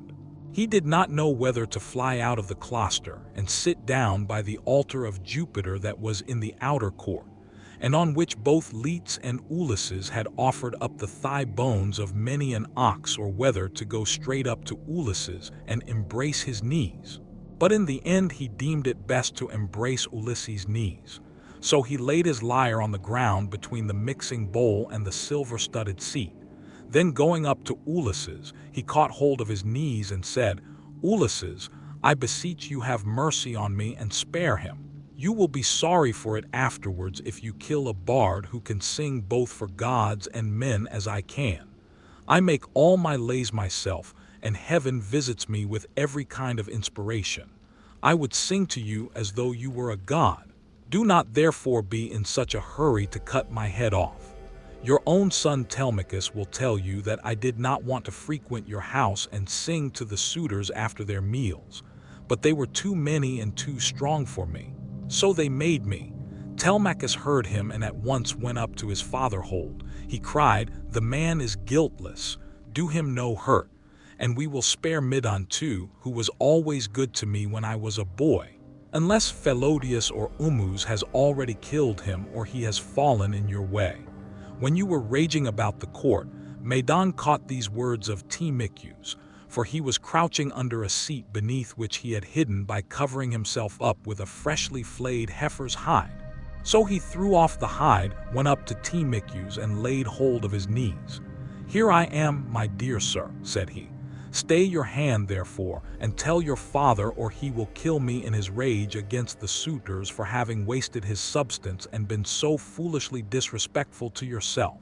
Ulysses smiled at him and answered, "Fear not. Telemachus has saved your life that you may know in future, and tell other people how greatly better good deeds prosper than evil ones. Go therefore outside the cloisters into the outer court and be out of the way of the slaughter, you and the bard, while I finish my work here inside." The pair went into the outer court as fast as they could and sat down by Jupiter's great altar, looking fearfully round and still expecting that they would be killed. Then Ulysses searched the whole court carefully over to see if anyone had managed to hide himself and was still living, but he found them all lying in the dust and weltering in their blood. They were like fishes which fishermen have netted out of the sea and thrown upon the beach to lie gasping for water till the heat of the sun makes an end of them. Even so were the suitors lying all huddled up one by one against the other. Then Ulysses said to Telemachus, "Call nurse Eurycleia, I have something to say to her." Telemachus went and knocked at the door of the women's room. "Make haste," said he, "you old woman who have been set over all the other women in the house. Come outside. My father wishes to speak to you." When Eurycleia heard this, she unfastened the door of the women's room and came out following Telemachus. She found Ulysses among the corpses bespattered with blood and filth like a lion that has just been devouring an ox. And his breast and both his cheeks are all bloody so that he is a fearful sight. Even so was Ulysses besmirched from head to foot with gore. When she saw all the corpses and such a quantity of blood, she was beginning to cry out for joy, for she saw that a great deed had been done. But Ulysses checked her. "Old woman," said he, "rejoice in silence. Restrain yourself and do not make any noise about it. It is an unholy thing to vaunt over dead men. Heaven's doom and their own evil deeds have brought these men to destruction, for they respected no man in the whole world, neither rich nor poor who came near them. And they have come to a bad end as a punishment for their wickedness and folly. Now, however, tell me which of the women in the house have misconducted themselves and who are innocent." "I will tell you the truth, my son," answered Eurycleia. "There are 50 women in the house whom we teach to do things such as carding wool and all kinds of household work. Of these, 12 in all have misbehaved and have been wanting in respect to me and also to Penelope. They showed no disrespect to Telemachus, for he has only lately grown, and his mother never permitted him to give orders to the female servants. But let me go upstairs and tell your wife all that has happened, for some god has been sending her to sleep." "Do not wake her yet," answered Ulysses, "but tell the women who have misconducted themselves to come to me." Eurycleia left the cloister to tell the women and make them come to Ulysses. In the meantime, he called Telemachus the stockman and the swineherd. "Begin," said he, "to remove the dead and make the women help you. Then get sponges and clean water to swill down the tables and seats when you have thoroughly cleansed the whole cloisters. Take the women into the space between the domed room and the wall of the outer court, and run them through with your swords till they are quite dead, and have forgotten all about love and the way in which they used to lie in secret with the suitors." On this the women came down in a body weeping and wailing bitterly. First they carried the dead bodies out and propped them up against one another in the gatehouse. Ulysses ordered them about and made them do their work quickly, so they had to carry the bodies out. When they had done this, they cleaned all the tables and seats with sponges and water, while Telemachus and the 2 others shoveled up the blood and dirt from the ground, and the women carried it all away out of doors. Then when they had made the whole place quite clean and orderly, they took the women out and hemmed them in the narrow space between the wall of the domed room and that of the yard, so that they could not get away. And Telemachus said to the other 2, "I shall not let these women die a clean death, for they were insolent to me and my mother and used to sleep with the suitors." So saying, he made a ship's cable fast to one of the bearing posts that supported the roof of the domed room, and secured it all around the building at a good height, lest any of the women's feet should touch the ground, and as thrushes or doves beat against a net that has been set for them in a thicket just as they were getting to their nest. And a terrible fate awaits them. Even so did the women have to put their heads in noose one after the other and die most miserably. Their feet moved convulsively for a while, but not for very long. As for Mnestheus, they took him through the cloister into the inner court. There they cut off his nose and his ears. They drew out his vitals and gave them to the dog's roar, and then in their fury they cut off his hands and his feet. When they had done this, they washed their hands and feet and went back into the house, for all was now over. And Ulysses said to the dear old nurse Eura, "Bring me sulfur which cleanses all pollution, and fetch fire also that I may burn it and purify the cloisters. Go, moreover, and tell Penelope to come here with her attendants and also all the maid servants that are in the house." "All that you have said is true," answered Ulia, "but let me bring you some clean clothes, a shirt and cloak. Do not keep these rags on your back any longer. It is not right." "First light me a fire," replied Ulysses. She brought the fire and sulfur as he had bidden her, and Ulysses thoroughly purified the cloisters and both the inner and outer courts. Then she went inside to call the women and tell them what had happened, whereon they came from their apartment with torches in their hands, and pressed round Ulysses to embrace him, kissing his head and shoulders, and taking hold of his hands. It made him feel as if he should like to weep, for he remembered every one of them. Book 23. Eurycle now went upstairs laughing to tell her mistress that her dear husband had come home. Her aged knees became young again, and her feet were nimble for joy as she went up to her mistress and bent over her head to speak to her. "Wake up, Penelope, my dear child," she exclaimed, "and see with your own eyes something that you have been wanting to. Here at last, Ulysses has at last indeed come home again, and has killed the suitors who were giving so much trouble in his house, eating up his estate and ill-reading his son." "My good nurse," answered Penelope, "you must be mad. The gods sometimes send some very sensible people out of their minds and make foolish people become sensible. This is what they must have been doing to you, for you always used to be a reasonable person. Why should you thus mock me when I have trouble enough already, talking such nonsense, and waking me up out of a sweet sleep that had taken possession of my eyes and closed them? I have never slept so soundly from the day my poor husband went to that city with the ill-omened name. Go back again into the women's room.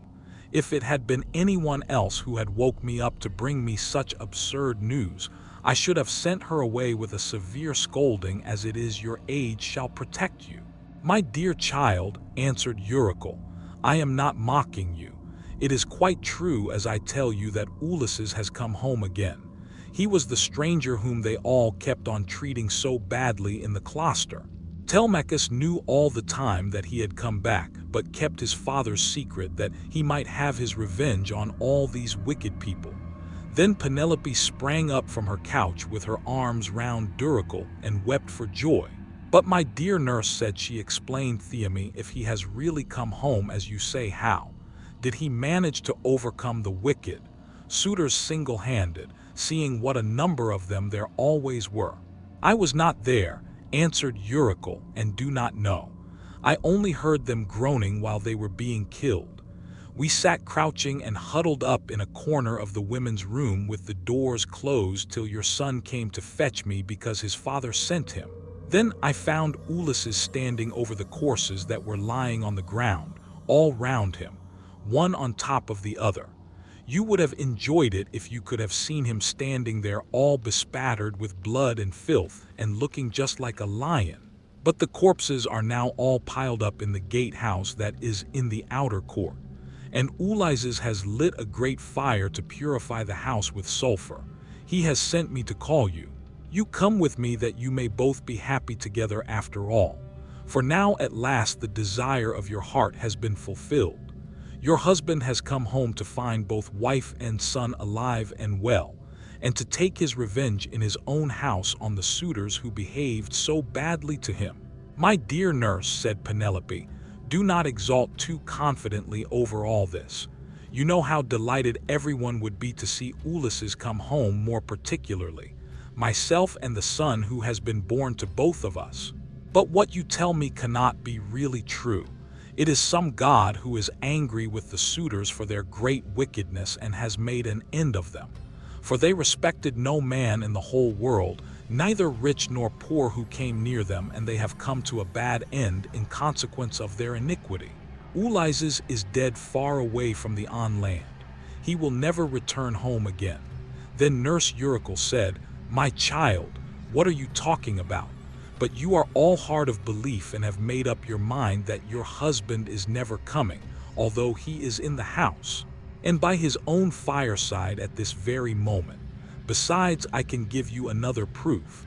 When I was washing him, I perceived the scar which the wild boar gave him, and I wanted to tell you about it. But in his wisdom he would not let me and clapped his hands over my mouth. So come with me, and I will make this bargain with you. If I am deceiving you, you may have me killed by the most cruel death you can think of." "My dear nurse," said Penelope, "however wise you may be, you can hardly fathom the counsels of the gods. Nevertheless, we will go in search of my son that I may see the corpses of the suitors and the man who has killed them."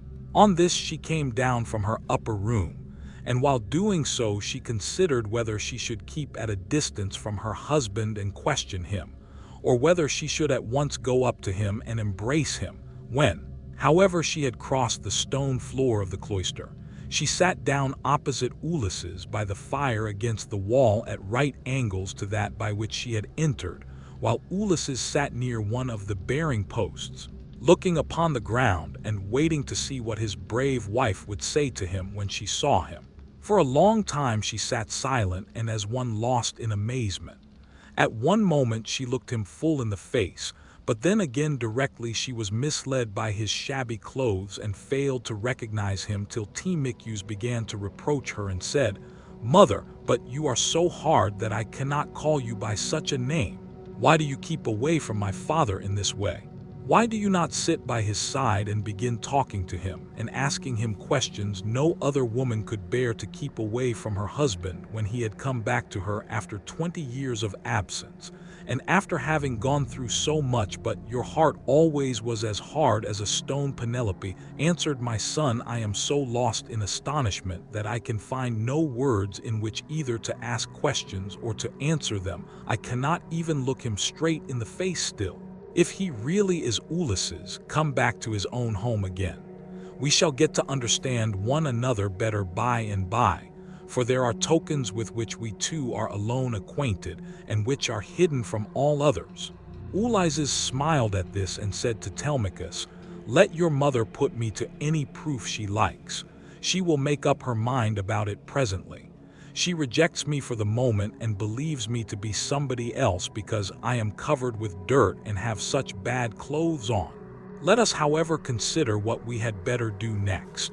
When one man has killed another, even though he was not one who would leave many friends to take up his quarrel, the man who has killed him must still say goodbye to his friends and fly the country, whereas we have been killing the stay of a whole town and all the picked youth of Ithaca. I would have you consider this matter." "Look to it yourself," father answered, "Telemachus, for they say you are the wisest counselor in the world, and that there is no other mortal man who can compare with you. We will follow you with right good will, nor shall you find us fail you in so far as our strength holds out. I will say what I think will be best," answered Ulysses. "First wash and put your shirts on. Tell the maids also to go to their own room and dress. Then we shall conjure up the wedding tide and count it so that you may have the cheer of the wedding tide. We shall look for a way to do so in the same way that Telemachus did." First they washed and put their shirts on while the women got ready. Then Phamas took his lyre and set them all longing for sweet song and stately dance. The house re-echoed with the sound of men and women dancing. And the people outside said, "I suppose the queen has been getting married at last. She ought to be ashamed of herself for not continuing to protect her husband's property until he comes home." This was what they said, but they did not know what it was that had been happening. The upper servant, Eurynome, washed and anointed Ulysses in his own house, and gave him a shirt and cloak, while Manuva made him look taller and stronger than before. She also made the hair grow thick on the top of his head and flow down in curls like hyacinth blossoms. She glorified him about the head and shoulders just as a skillful workman who was a worker. Ulysses, who has studied the art of all kinds under Vulcan or Manuva, and his work is full of beauty, enriches a piece of silver plate by gilding it. He came from the bath looking like one of the immortals and sat down opposite his wife on the seat. He had left. "My dear," said he, "heaven has endowed you with a heart more unyielding than woman ever yet had. No other woman could bear to keep away from her husband when he had come back to her after 20 years of absence and after having gone through so much. But come, nurse, get a bed ready for me. I will sleep alone, for this woman has a heart as hard as iron." "My dear," answered Penelope, "I have no wish to set myself up, nor to depreciate you, but I am not struck by your appearance, for I very well remember what kind of a man you were when you set sail from Ithaca. Nevertheless, you are clear. Take his bed outside the room and the bed chamber that he himself built. Bring the bed outside this room and put bedding upon it with fleeces, good coverlets and blankets." She said this to try him. But Ulysses was very angry and said, "Wife, I am much displeased at what you have just been saying. Who has been taking my bed from the place in which I left it? He must have found it a hard task, no matter how skilled a workman he was, unless some god came and helped him to shift it. There is no man living, however strong and in his prime, who could move it from its place, for it is a marvelous curiosity which I made with my very own hands." There was a young olive growing within the precincts of the house in full vigor and about as thick as a bearing post. I built my room around this with strong walls of stone and a roof to cover them, and I made the doors strong and well-fitting. Then I cut off the top boughs of the olive tree and left the stump standing. This I dressed roughly from the root upward, and then worked with carpenter's tools well and skillfully straightening my work by drawing a line on the wood and making it into a bed prop. I then bought a hole down the middle and made it the center post of my bed, at which I worked till I had finished it, inlaying it with gold and silver. After this I stretched a hide of crimson leather from one side of it to the other. So you see, I know all about it, and I desire to learn whether it is still there, or whether it is still there. The bare tiny room on the 4th floor was made from wood. Everybody's taken care of. Orton Sir wore his only piece of effective wood before he spent years on the job. There hide a hint of the bed and Ithaca here. Check that I should remember. When she heard the shore proofs Ulysses now gave her, she fairly broke down. She fairly broke down. She flew weeping to his side, flung her arms about his neck and kissed him. He flew all permission to put on some of his armor, and Dingan left. "Claweg cooled self, do not be angry with me, Ulysses," she cried, "when who are the wisest of mankind? You and Perilla, you thanks I am nebily old. We have suffered complexities, i.e. dine. Ephesus, heaven has denied us the happiness of spending our youth and of growing old. Do not then be aggrieved or take it amiss that I did not embrace you thus as soon as I saw you. I have been shuddering all the time through fear that someone might come here and deceive me with a lying story. For there are many very wicked people going about. Jupiter's daughter Helen would never have yielded herself to a man from a foreign country if she had known that the sons of Achans would come after her and bring her back. Heaven put it in her heart to do wrong, and she gave no thought to that sin which has been the source of all our sorrows. Now, however, that you have convinced me by showing that you know all about our bed, which no human being has ever seen but you and I and a single maid servant, the daughter of Actor who was given me by my father on my marriage and who keeps the doors of our room. Hard of belief though I have been, I can mistry, I can trust no longer." Then Ulysses in his turn melted and wept as he clasped his dear and faithful wife to his bosom. As the sight of land is welcome to men who are swimming towards the shore, When Neptune has wrecked their ship with the fury of his winds and waves, a few alone reach the land, and these covered with brine are thankful when they find themselves on firm ground and out of danger. Even so was her husband welcome to her as she looked upon him, and she could not tear her two fair arms from about his neck. Indeed, they would have gone on indulging their sorrow till rosy-fingered morn appeared had not Manuva determined otherwise and held night back in the far west, while she would not suffer dawn to leave Oceananes, nor to yoke the two steeds, Lampus and Phaethon, that bear her onward to break the day upon mankind. At last, however, Ulysses said, "Wife, we have not yet reached the end of our troubles. I have an unknown amount of toil still to undergo. It is long and difficult, but I must go through with it. For thus the shade of Tiresias prophesied concerning me on the day when I went down into Hades to ask about my return and that of my companions. But now, let us go to bed that we may lie down and enjoy the blue night. Blessed boon of sleep. You shall go to bed as soon as you please," replied Penelope. "Now that the gods have sent you home to your own good house and to your country, but as heaven has put it in your mind to speak of it, tell me about the task that lies before you. I shall have to hear about it later, so it is better that I should be told a taunt." "My dear," answered Ulysses, "why should you press me to tell you? Still I will not conceal it from you, though you will not like it. I do not like it myself. For Tiresias bade me travel far and wide carrying an oar till I came to a country where the people have never heard of the sea and do not even mix salt with their food. They know nothing about ships nor oars that are as the wings of a ship. He gave me this certain token which I will not hide from you. He said that a wayfarer should meet me and ask me whether it was a winnowing shovel that I had on my shoulder. On this I was to fix my oar in the ground and sacrifice a ram, a bull, and a boar to Neptune, after which I was to go home and offer hecatombs to all the gods in heaven, one after the other. As for myself, he said that death should come to me from the sea, and that my life should ebb away very gently when I was full of years and peace of mind, and my people should bless me. All this, he said, should surely come to pass." And Penelope said, "If the gods are going to vouchsafe you a happier time in your old age, you may hope then to have some respite from misfortune."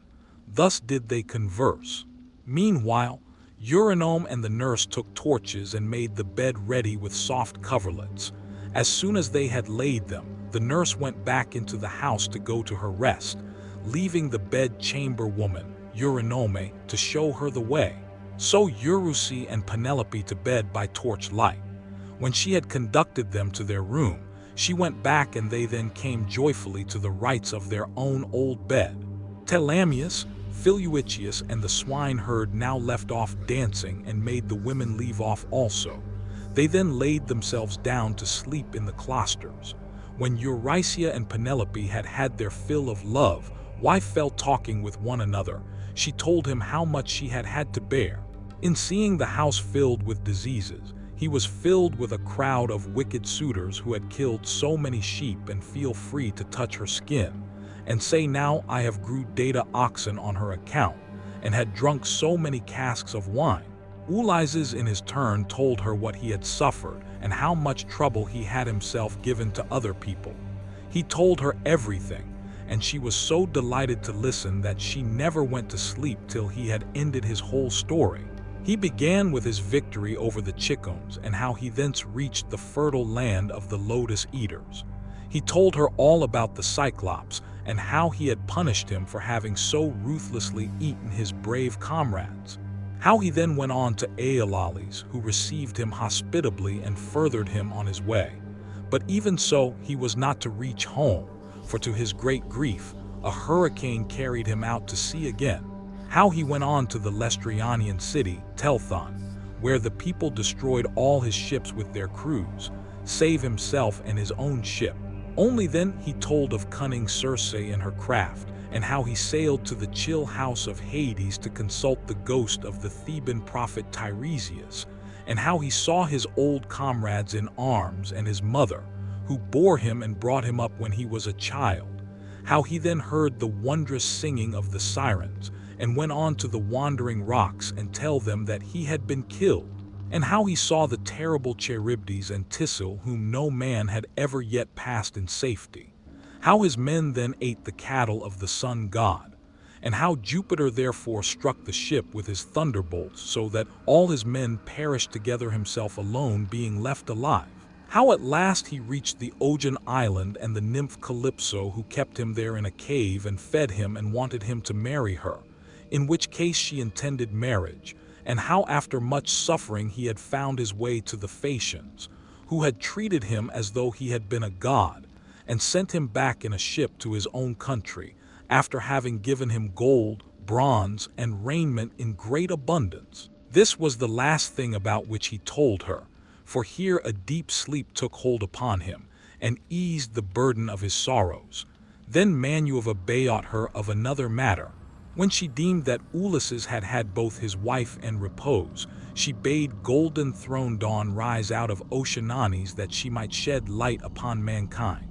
On this Ulysses rose from his comfortable bed and said to Penelope, "Wife, we have both had our full share of troubles. You here in lamenting my absence, and I in being prevented from getting home. I was longing all the time to do so. Now, however, that we have at last come together, take care of the property that is in the house. As for the sheep and goats which the wicked suitors have eaten, I will take many myself by force from other people, and will compel the Ions to make good, the rest till they shall have filled all my yards. I am now going to the wooded lands out in the country to see my father, who has so long been grieved on my account, and to yourself I will give these instructions, though you have little need of them. At sunrise it will at once get abroad that I have been killing the suitors. Go upstairs therefore, and stay there with your women, see nobody, and ask no questions." As he spoke he girded on his armor. Then he roused Telemachus, Phoedius, and told them all to put on their armor also. This they did and armed themselves. When they had done so, they opened the gates and sent forth Ulysses leading the way. It was now daylight, but Manuva nevertheless concealed them in darkness and led them quickly out of the town. Book 24. Then Mercury of Cyllene summoned the ghosts of the suitors, and in his hand he held the fair golden wand with which he seals men's eyes in sleep, or wakes them just as he pleases. With this he roused the ghosts and led them, while they followed, whining and gibbering behind him, as bats fly, squealing in the hollow of some great cave when one of them has fallen out of the cluster in which they hang. Even so did the ghosts whine and squeal as Mercury, the healer of sorrow, led them down into the dark abode of death. When they had passed the waters of Oceananes and the rock Leucas, they came to the gates of the sun and the land of dreams, whereon they reached the meadow of Asphodel, where dwell the souls and shadows of them that can labor no more. Here they found the ghost of Achilles, son of Peleus, with those of Pitetro, Antilochus, and Ajax, who was the finest and handsomest man of all the Danaans. After the son of Peleus himself, they gathered round the ghost of the son of Peleus, and the ghost of Agamemnon joined them, sorrowing bitterly. Round him were gathered also the ghosts of those who had perished with him in the house of Aegisthus, and the ghost of Achilles spoke first. "Son of Atros," it said, "we used to say that Jupiter had loved you better from first to last than any other hero, for you were captain over many and brave men, when we were all fighting together before Troy. Yet the hand of death, which no mortal can escape, was laid upon you all too early. Better for you had you fallen at Troy in the heyday of your renown, for the Ons would have built a mound over your ashes, and your son would have been heir to your good name, whereas it has now been your lot to come to a most miserable end." "Happy son of Peleus," answered the ghost of Agamemnon, "for having died at Troy from Argus, while the bravest of the Trojans and the Ions fell around you, fighting for your body. There you lay in the whirling clouds of dust, all huge and hugely heedless now of your chivalry. We fought the whole of the live long day. nor should we ever have left off if Jupiter had not sent a hurricane to stay us. When then we had borne you to the ships out of the fray, we laid you on your bed and cleansed your fair skin with warm water and with ointments. The Dinarans tore their hair and wept bitterly round about you. Your mother, when she heard, came with her immortal nymphs back from her, and the sound of a great wailing went forth over the waters, so that the Ions quacked for fear they would have fled panic-stricken to their ships, had not wise old Netter, whose counsel was ever truest, checked them, saying, "Hold, Argives, fly not, sons of the Ions. This is his mother coming from the sea with her immortal nymphs to view the body of her son." Thus he spoke, and the Ions feared no more. The daughters of the old man of the sea stood round you weeping bitterly, and clothed you in immortal raiment. The 9 Muses also came and lifted up their sweet voices in lament, calling and answering one another. There was not an Arg but wept for pity of the dirge they chaunted days and nights, 7 and 10. We mourned you, mortal and immortals, but on the 18th day we gave you to the flames, and many a fat sheep with many an ox did we slay and sacrifice around you. You were burnt in raiment of the gods with rich resins and with honey, while heroes, horse and foot, clashed their armor around the pile as you were burning with the trampers of a great multitude. But when the flames of heaven had done their work, we gathered your white bones at daybreak and laid them in ointments and in pure wine. Your mother brought us a golden vase to hold them, gift of Bacchus and work of Vulcan himself. In this we mingled your bleached bones with those of Pitetro, who had gone before you and separate. We enclosed also those of Antilochus, who had been closer to you than any other of your comrades now, that Pitetro was no more. Over these, the host of the Argives built a noble tomb on a point jutting out over the open Hellespont, that it might be seen from far out upon the sea by those now living, and by them that shall be born hereafter. Your mother begged prizes from the gods and offered them to be contended for by the noblest of the Ions. You must have been present at the funeral of many a hero, when the young men gird themselves and make ready to contend for prizes on the death of some great chieftain. But you never saw such prizes as silver-footed Thetis offered in your honor, for the gods loved you well. Thus even in death your fame, Achilles, has not been lost, and your name lives evermore among all mankind. But as for me, what solace had I when the days of my fighting were done? For Jupiter willed my destruction on my return by the hands of Aegisthus and those of my wicked wife. Thus did they converse, and presently Mercury came up to them with the ghosts of the suitors who had been killed by Ulysses. The ghosts of Agamemnon and Achilles were astonished at seeing them and went up to them at once. The ghost of Agamemnon recognized Amphimedon, son of Melanius, who lived in Ithaca and had been his host. So it began to talk to him. "Amphimedon," it said, "what has happened to all you fine young men, all of an age too, that you have come down here under the ground? One could pick no finer body of men from any city. Did Neptune raise his winds and waves against you when you were at sea? Or did your enemies make an end of you on the mainland when you were cattle lifting or sheep stealing, or while fighting in defense of their wives and city? Answer my question, for I have been your guest. Do you not remember how I came to your house with Menos to persuade Ulysses to join us with his ships against Troy? It was a whole month ere we could resume our voyage, for we had hard work to persuade Ulysses to come with us." And the ghost of Amphimedon answered, "Agamemnon, son of Atros, king of men, I remember everything that you have said and will tell you fully and accurately about the way in which our end was brought about. Ulysses had been long gone, and we were courting his wife, who did not say point blank that she would not marry, nor yet bring matters to an end. And she told me in the letter that it was her husband that had been killed. The clock had gone by in time for the wedding, but none of the other women, including the Voltor Dios by whom I spoke, had come to my room, and the other women had not, as it were, gone. When I heard that the marriage to Ulysses was done, I said to the Tra, who was a And when the time has come for me to marry, I have no fear, for I know that the upper position of the church is mine. All this is because I have learned how to ride with such a big voice. He is very rich, and the women of the place will talk if he is laid out without a poor.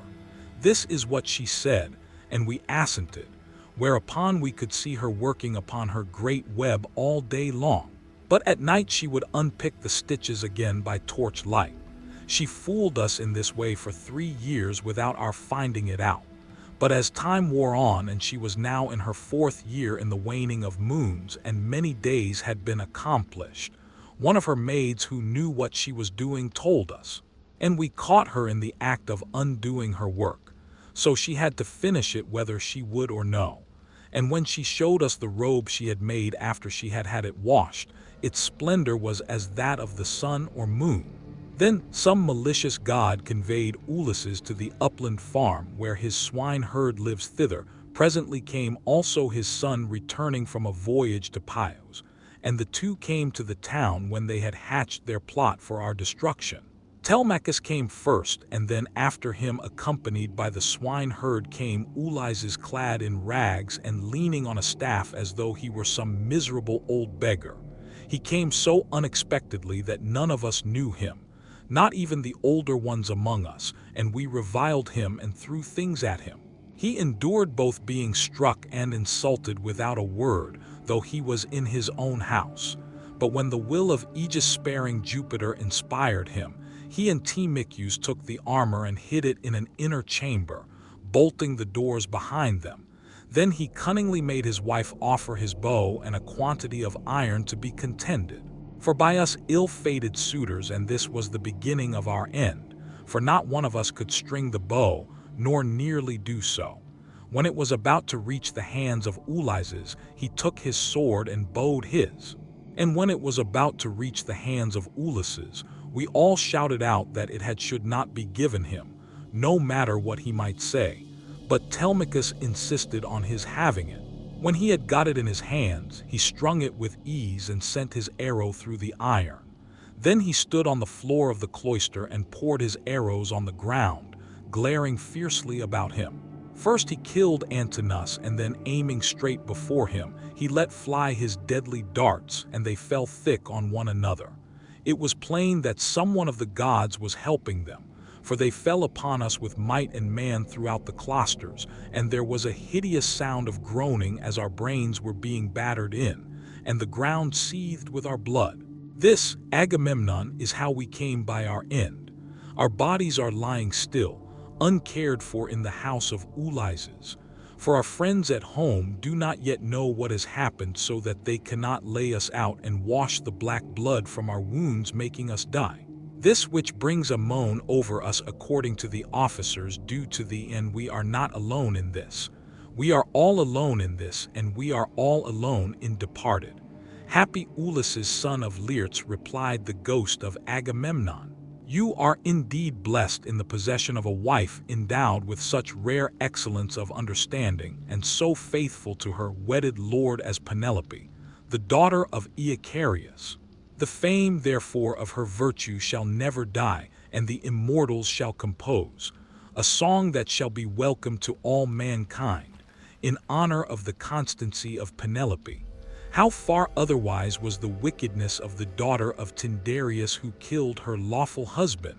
Her song shall be hateful among men, for she has brought disgrace on all womankind, even on the good ones. Thus did they converse in the house of Hades, deep down within the bowels of the earth. Meanwhile, Ulysses and the others passed out of the town, and soon reached the fair and well-tilled farm of Laertes, which he had reclaimed with infinite labor. Here was his house with a lint running. All around it where the slaves who worked for him slept and sat and ate, while inside the house there was an old Sile woman who looked after him in this his country farm. When Ulysses got there, he said to his son and to the other two, "Go to the house and kill the best pig that you can find for dinner. Meanwhile, I want to see whether my father will know me or fail to recognize me after so long an absence." He then took off his armor and gave it to Eumaeus and Phelicius, who went straight onto the house while he turned off into the vineyard to make trial of his father. As he went down into the great orchard, he did not see Dolius nor any of his sons, nor of the other bondsmen, for they were all gathering thorns to make a fence for the vineyard. At the end of the day, the sons of Ulysses and the others came out to the place where the old man had told them. He therefore found his father alone hoeing a vine. He had on a dirty old shirt, patched and very shabby. His legs were bound round with thongs of oxhide to save him from the brambles, and he also wore sleeves of leather. He had a goat-skin cap on his head and was looking very woebegone. When Ulysses saw him so worn, so old and full of sorrow, he stood still under a tall tree near the house at the end of the day and began to weep. He doubted whether to embrace him, kiss him, and tell him all about his having come home, or whether he should first question him and see what he would say. In the end, he deemed it best to be crafty with him. So in this mind, he went up to his father, who was bending down and digging about a plant. "I see, sir," said Ulysses, "that you are an excellent gardener. What pains you take with it, to be sure. There is not a single plant, not a fig tree, vine, olive, pear, nor flower bed, but bears the trace of your attention. I trust, however, that you will not be offended if I say that you take better care of your garden than of yourself. You are old, unsavoury, and very meanly clad. It cannot be because you are idle that your master takes such poor care of you. Indeed, your face and figure have nothing of the same. The slave about them and proclaim you of noble birth. I should have said that you were one of those who should wash well, eat well, and lie soft at night, as old men have a right to do. But tell me, and tell me true, whose bondman are you, and in whose garden are you working? Tell me also about another matter. Is this place that I have come to really Ithaca? I met a man just now who said so. He was a dull fellow and had not the patience to hear my story out when I was asking him about an old friend of mine, whether he was still living or was already dead and in the house of Hades. Believe me when I tell you that this man came to my house once when I was in my own country, and never yet did any stranger come to me whom I liked better. He said that his family came from Ithaca and that his father was Laertes, son of Arzeus. I received him hospitably, making him welcome to all the abundance of my house, and when he went away, I gave him all customary presents. I gave him 7 talents of fine gold and a cup of solid silver with flowers chased upon it. I gave him 12 light cloaks and as many pieces of tapestry. I also gave him 12 cloaks of single fold, 12 rugs, 12 fair mantles, and an equal number of shirts. To all this I added 4 good-looking women skilled in all useful arts, and I let him take his choice. His father shed tears and answered, "Sir, you have indeed come to the country that you have named, but it has fallen into the hands of wicked people. All this wealth of presents has been given to no purpose. If you could have found your friend here alive in Ithaca, he would have entertained you hospitably and would have required you to give him all the gifts he received. He was a generous, and your presents amply when you left him, as would have been only right considering what you had already given him. But tell me, and tell me true, how many years is it since you entertained this guest, my unhappy son, as ever was? Alas, he has perished far from his own country, the fishes of the sea have eaten him, or he has fallen a prey to the birds and wild beasts of some continent. Neither his mother nor I, his father, who were his parents, could throw our arms about him and wrap him in his shroud. Nor could his excellent and richly dowered wife Penelope bewail her husband as was natural upon his deathbed, and close his eyes according to the offices due to the departed. But now tell me truly, for I want to know who and whence are you. Tell me of your town and parents. Where is the ship lying that has brought you and your men to Ithaca? Or were you a passenger on some other man's ship, and those who brought you here have gone on their way and left you? I will tell you everything, answered Ulysses quite truly. I come from Alibas, where I have a fine house. I am son of King Aphatus, who is the son of Polyemon. My own name is Eperitus. Heaven drove me off my course as I was leaving Sicania, and I have been carried here against my will. As for my ship, it is lying over yonder, off the open country outside the town, and this is the 5th year since Ulysses left my country. Poor fellow, yet the omens were good for him when helped me. The birds all flew on our right hands, and both he and I rejoiced to see them as we parted, for we had every hope that we should have another friendly meeting and exchange presents. A dark cloud of sorrow fell upon Leeds. As he listened, a dark cloud of sorrow fell upon Leeds. As he listened, he filled both hands with the dust from off the ground and poured it over his gray head, groaning heavily as he did so. The heart of Ulysses was touched, and his nostrils quivered as he looked upon his father. Then he sprang towards him, flung his arms about him, and kissed him, saying, "I am he, father, about whom you are asking. I have returned after having been away for 20 years, but cease your sighing and lamentation. We have no time. We have no time to lose. For I should tell you that I have been killing the suitors in my house to punish them for their insolence and crimes. If you really are my son, Ulysses, replied Laertes, and have come back again, you must give me such manifest proof of your identity as shall convince me. First observe this scar, answered Ulysses, which I got from a boar's tusk when I was hunting on Mount Parnassus. You and my mother had sent me to Autoicus, my mother's home. You and my mother had sent me to Autoicus, my mother's father, to receive the presents which, when he was over here, he had promised to give me. Furthermore, I will point out to you the trees in the vineyard which you gave me, and I asked you all about them as I followed you around the garden.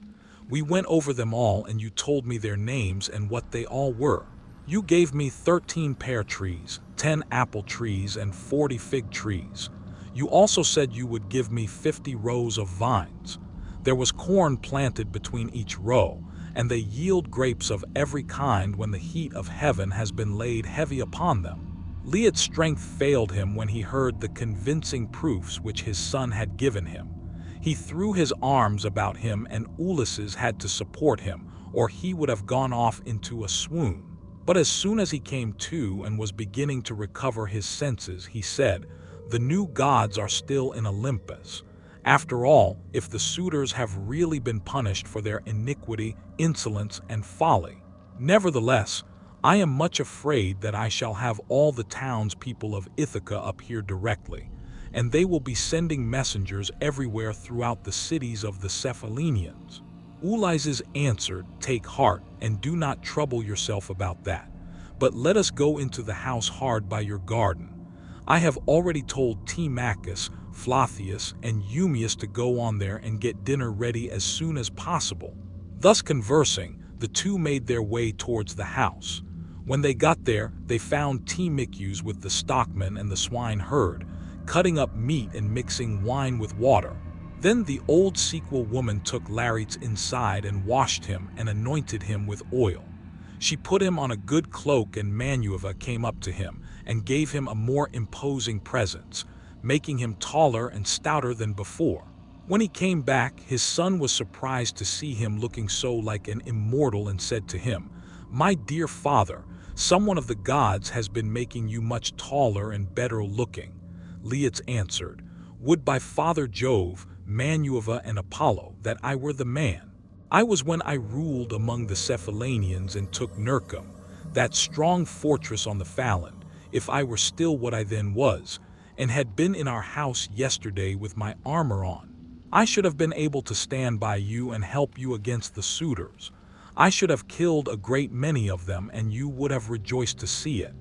Thus did they converse, but the others, when they had finished their work and the feast was ready, left off working, and took each his proper place on the benches and seats. Then they began eating. By and by, old Dolius and his sons left their work and came up for their mother.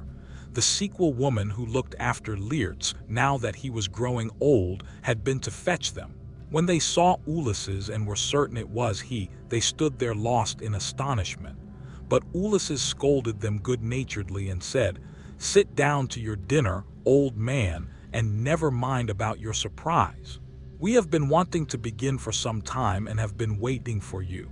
Then Dolius put out both his hands and went up to Ulysses. "Sir," said he, seizing his master's hand and kissing it at the wrist, "we have long been wishing you home, and now heaven has restored you to us after we had given up hoping. All hail therefore, and may the gods prosper you. But tell me, does Penelope already know of your return? Or shall we send someone too?" "Tell her, old man," answered Ulysses. "She knows already, so you need not trouble about that." On this he took his seat, and the sons of Dolius gathered round Ulysses to give him greeting and embrace him one after the other.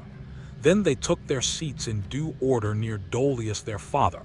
While they were thus busy getting their dinner ready, rumor went round the town and noised abroad the terrible fate that had befallen the suitors. As soon therefore as the people heard of it, they gathered from every quarter, groaning and hooting before the house of Ulysses.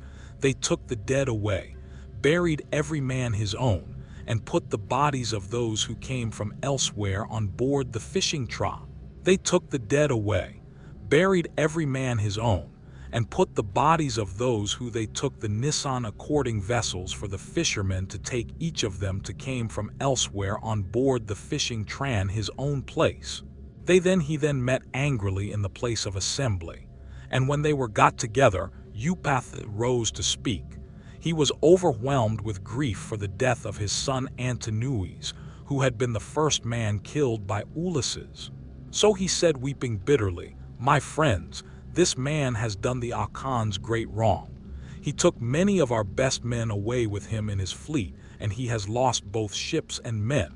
Now moreover, on his return, he has been killing all the foremost men among the Cephallenians.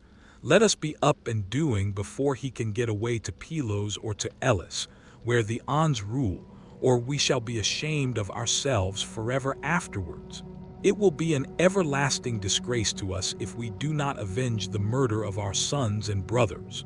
For my own part, I should have no more pleasure in life, but had rather dawn. Let us be up then and after them before they can cross over to the mainland." He wept as he spoke, and everyone pied him. But Medon and the bard Phemes had now woke up and came to them from the house of Ulysses. Everyone was astonished at seeing them, but they stood in the middle of the assembly. And Medon said, "Hear me, men of Ithaca. Ulysses did not do these things against the will of heaven. I myself saw an immortal god take the throne. I saw a form of Mentor and stand beside him. This god appeared now in front of him, encouraging him, and now going furiously about the court, and attacking the suitors, whereon they fell thick on one another. On this pale fear laid hold of them, and old Halithes, son of Master, rose to speak, for he was the only man among them who knew both past and future. So he spoke to them plainly and in all honesty, saying, "Men of Ithaca, it is all your own fault that things have turned out as they have. You would not listen to me, nor yet to Mentor, when we bade you check the folly of your sons, who were doing much wrong in the wantedness of their hearts, wasting the substance, and dishonoring the wife of a chieftain who they thought would not return. Now, however, let it be as I say, and do as I tell you. Do not go out against Ulysses, or you may find that you have been drawing down evil on your own heads." This was what he said, and more than half raised a loud shout, and at once left the assembly, but the rest stayed where they were. For the speech of Halithes displeased them, and they sided with Eupath. They therefore hurried off for their armor, and when they had armed themselves, they met together in front of the city, and Eupath led them on in the city, and they were in their folly. He thought he was going to avenge the murder of his son, whereas in truth he was never to return, but was himself to perish in his attempt. Then Manuva said to Jove, "Father, son of Saturn, king of kings, answer me this question. What do you propose to do? Will you set them fighting still further, or will you make peace between them?" And Jove answered, "My child, why should you ask me? Was it not by your own arrangement that Ulysses came home and took his revenge upon the suitors? Do whatever you like, but I will tell you what I think will be the most reasonable arrangement. Now that Ulysses is revenged, let them swear to a solemn covenant in virtue of which he shall continue to rule, while we cause the others to forgive, and forget the massacre of their sons and brothers. Let them then all become friends as heretofore, and let peace and plenty reign.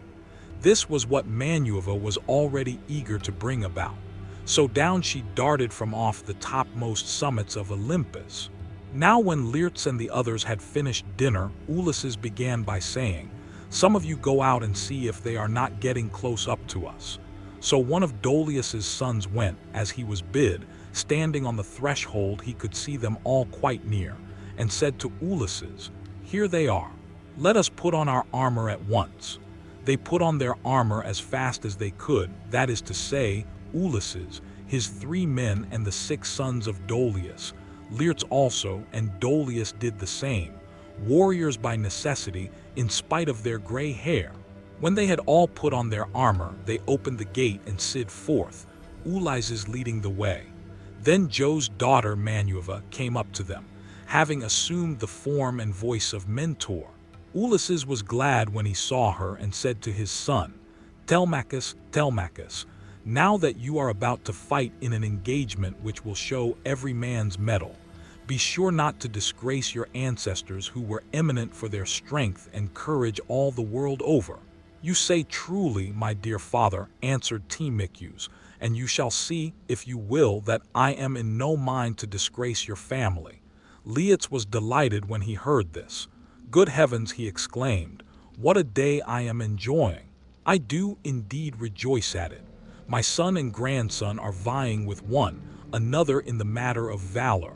On this, Minerva came close up to him and said, "Son of Odysseus, best friend I have in the world, pray to the blue-eyed damsel and to Jove her father. Then poise your spear and hurl it." As she spoke, she infused fresh vigor into him, and when he had prayed to her, he poised his spear and hurled it. He hit up Eupath's helmet, and the spear went right through it, for the helmet stayed it not, and his armor rang, rattling around him as he fell heavily to the ground. Meanwhile, Ulysses and his son fell upon the front line of the foe and smote them with their swords and spears. Indeed, they would have killed every one of them and prevented them from ever getting home again. Only Minerva raised her voice aloud and made everyone pause. "Men of Ithaca," she cried, "cease this dreadful war and settle the matter at once." Without further bloodshed, on this pale fear seized everyone. They were so frightened that their arms dropped from their hands and fell upon the ground at the sound of the sword.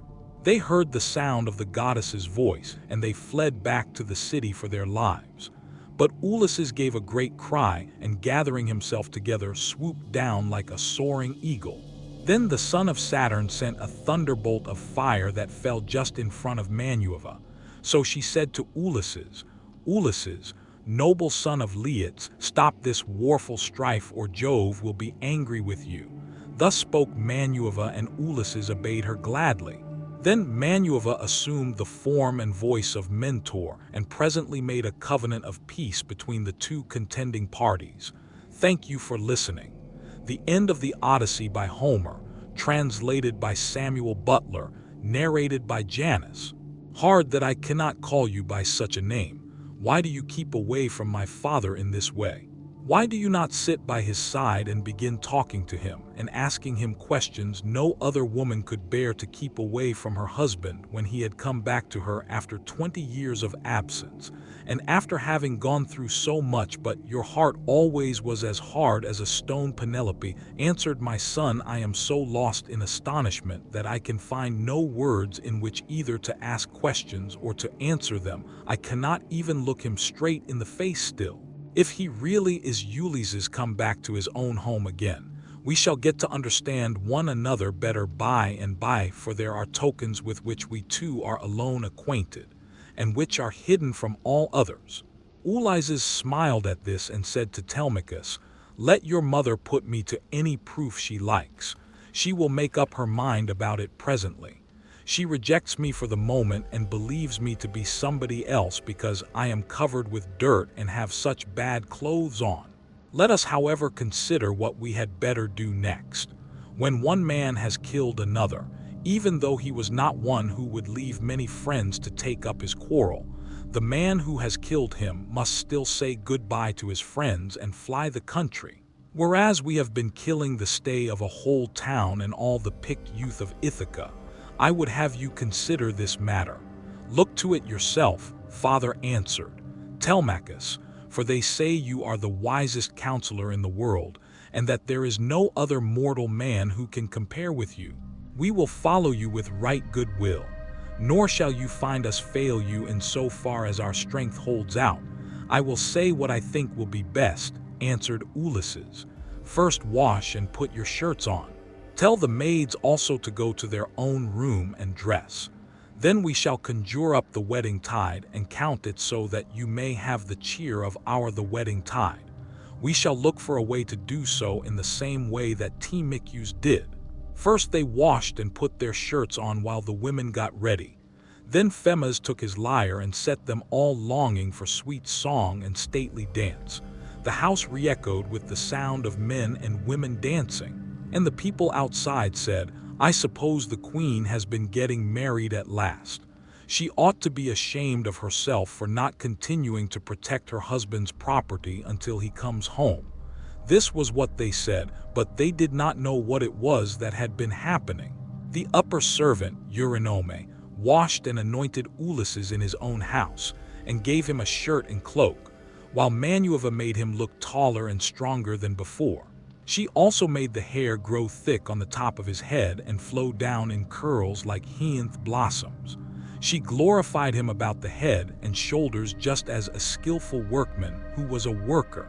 Ulysses, who has studied the art of all kinds under Vulcan or Manueva, and his work is full of beauty, enriches a piece of silver plate by gilding it. He came from the bath looking like one of the immortals and sat down opposite his wife on the seat he had left. My dear, said he, heaven has endowed you with a heart more unyielding than woman ever yet had. No other woman could bear to keep away from her husband when he had come back to her after 20 years of absence, and after having gone through so much. But come, nurse, get a bed ready for me. I will sleep alone, for this woman has a heart as hard as iron. My dear, answered Penelope, I have no wish to set myself up, nor to depreciate you, but I am not struck by your appearance, for I very well remember what kind of a man you were when you set sail from Ithaca. Nevertheless, you are clear. Take his bed outside the room and the bed chamber that he himself built. Bring the bed outside this room and put bedding upon it with fleeces, good coverlets and blankets. She said this to try him. But Ulysses was very angry and said, Wife, I am much displeased at what you have just been saying, who has been taking my bed from the place in which I left it. He must have found it a hard task, no matter how skilled a workman he was, unless some god came and helped him to shift it.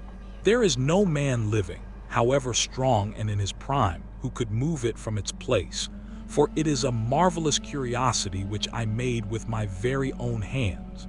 There was a young olive growing within the precincts of the house in full vigor and about as thick as a bearing post.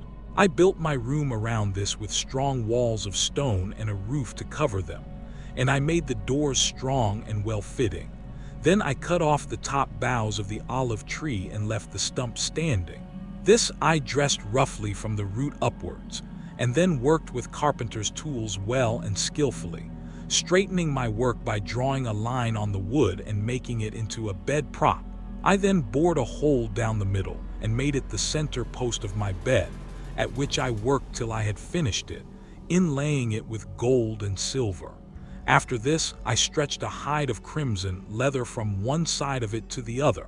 So you see, I know all about it, and I desire to learn whether it is still there or whether it is still there. The bare tiny room on the 4th floor was made from wood. Everybody's taken care of. Orton, Sue wore his only piece of effective wood before he spent years on the job. There hide a hint of the bed and aesthetica here. checked that I should remember. When she heard the shore proofs Ulysses now gave her, she fairly broke down. When she heard the shore proofs Ulysses now gave her, she fairly broke down. She flew weeping to his side, flung her arms about his neck and kissed him. He flew all permission to put on some of his armor and Dingan left. Clyweg cooled self, do not be angry with me. Ulysses, she cried, when who are the wisest of mankind? You and Perilla, you, thanks, I am nebily old. We have suffered complexities, i.e. dine. Ephesus, heaven has denied us the happiness of spending our youth and of growing old. Do not then be aggrieved or take it amiss that I did not embrace you thus as soon as I saw you. I have been shuddering all the time through fear that someone might come here and deceive me with a lying story. For there are many very wicked people going about. Jupiter's daughter Helen would never have yielded herself to a man from a foreign country if she had known that the sons of Achans would come after her and bring her back. Heaven put it in her heart to do wrong, and she gave no thought to that sin which has been the source of all our sorrows.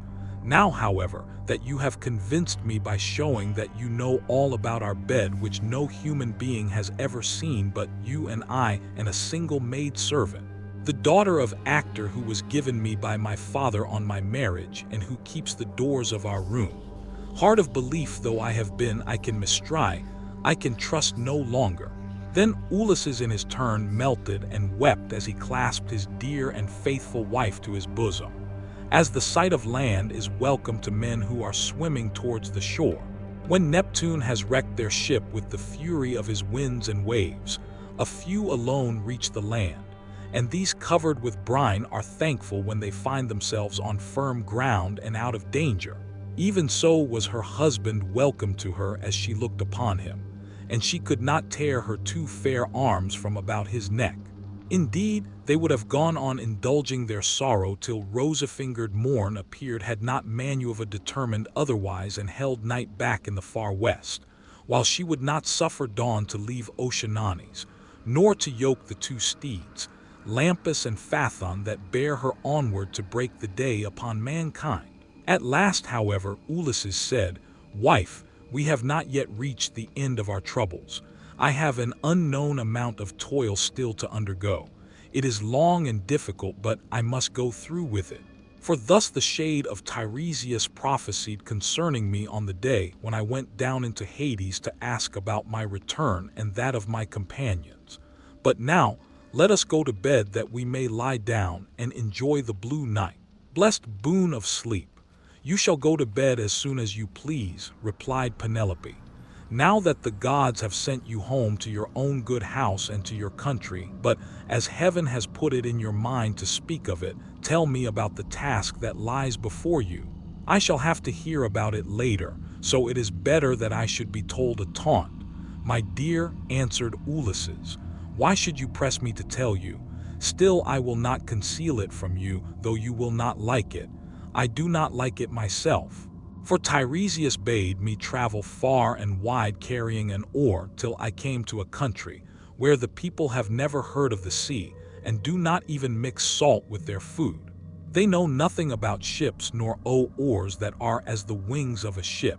He gave me this certain token which I will not hide from you. He said that a wayfarer should meet me and ask me whether it was a winnowing shovel that I had on my shoulder. On this I was to fix my oar in the ground and sacrifice a ram, a bull, and a boar to Neptune, after which I was to go home and offer hecatombs to all the gods in heaven, one after the other. As for myself, he said that death should come to me from the sea, and that my life should ebb away very gently when I was full of years and peace of mind, and my people should bless me. All this, he said, should surely come to pass. And Penelope said, if the gods are going to vouchsafe you a happier time in your old age, you may hope then to have some respite from misfortune. Thus did they converse. Meanwhile, Eurynome and the nurse took torches and made the bed ready with soft coverlets. As soon as they had laid them, the nurse went back into the house to go to her rest, leaving the bed-chamber woman, Eurynome, to show her the way. So Eurydice and Penelope to bed by torchlight. When she had conducted them to their room, she went back, and they then came joyfully to the rights of their own old bed. Telemachus, Philoetius, and the swineherd now left off dancing and made the women leave off also. They then laid themselves down to sleep in the cloisters. When Eurydice and Penelope had had their fill of love, wife fell talking with one another.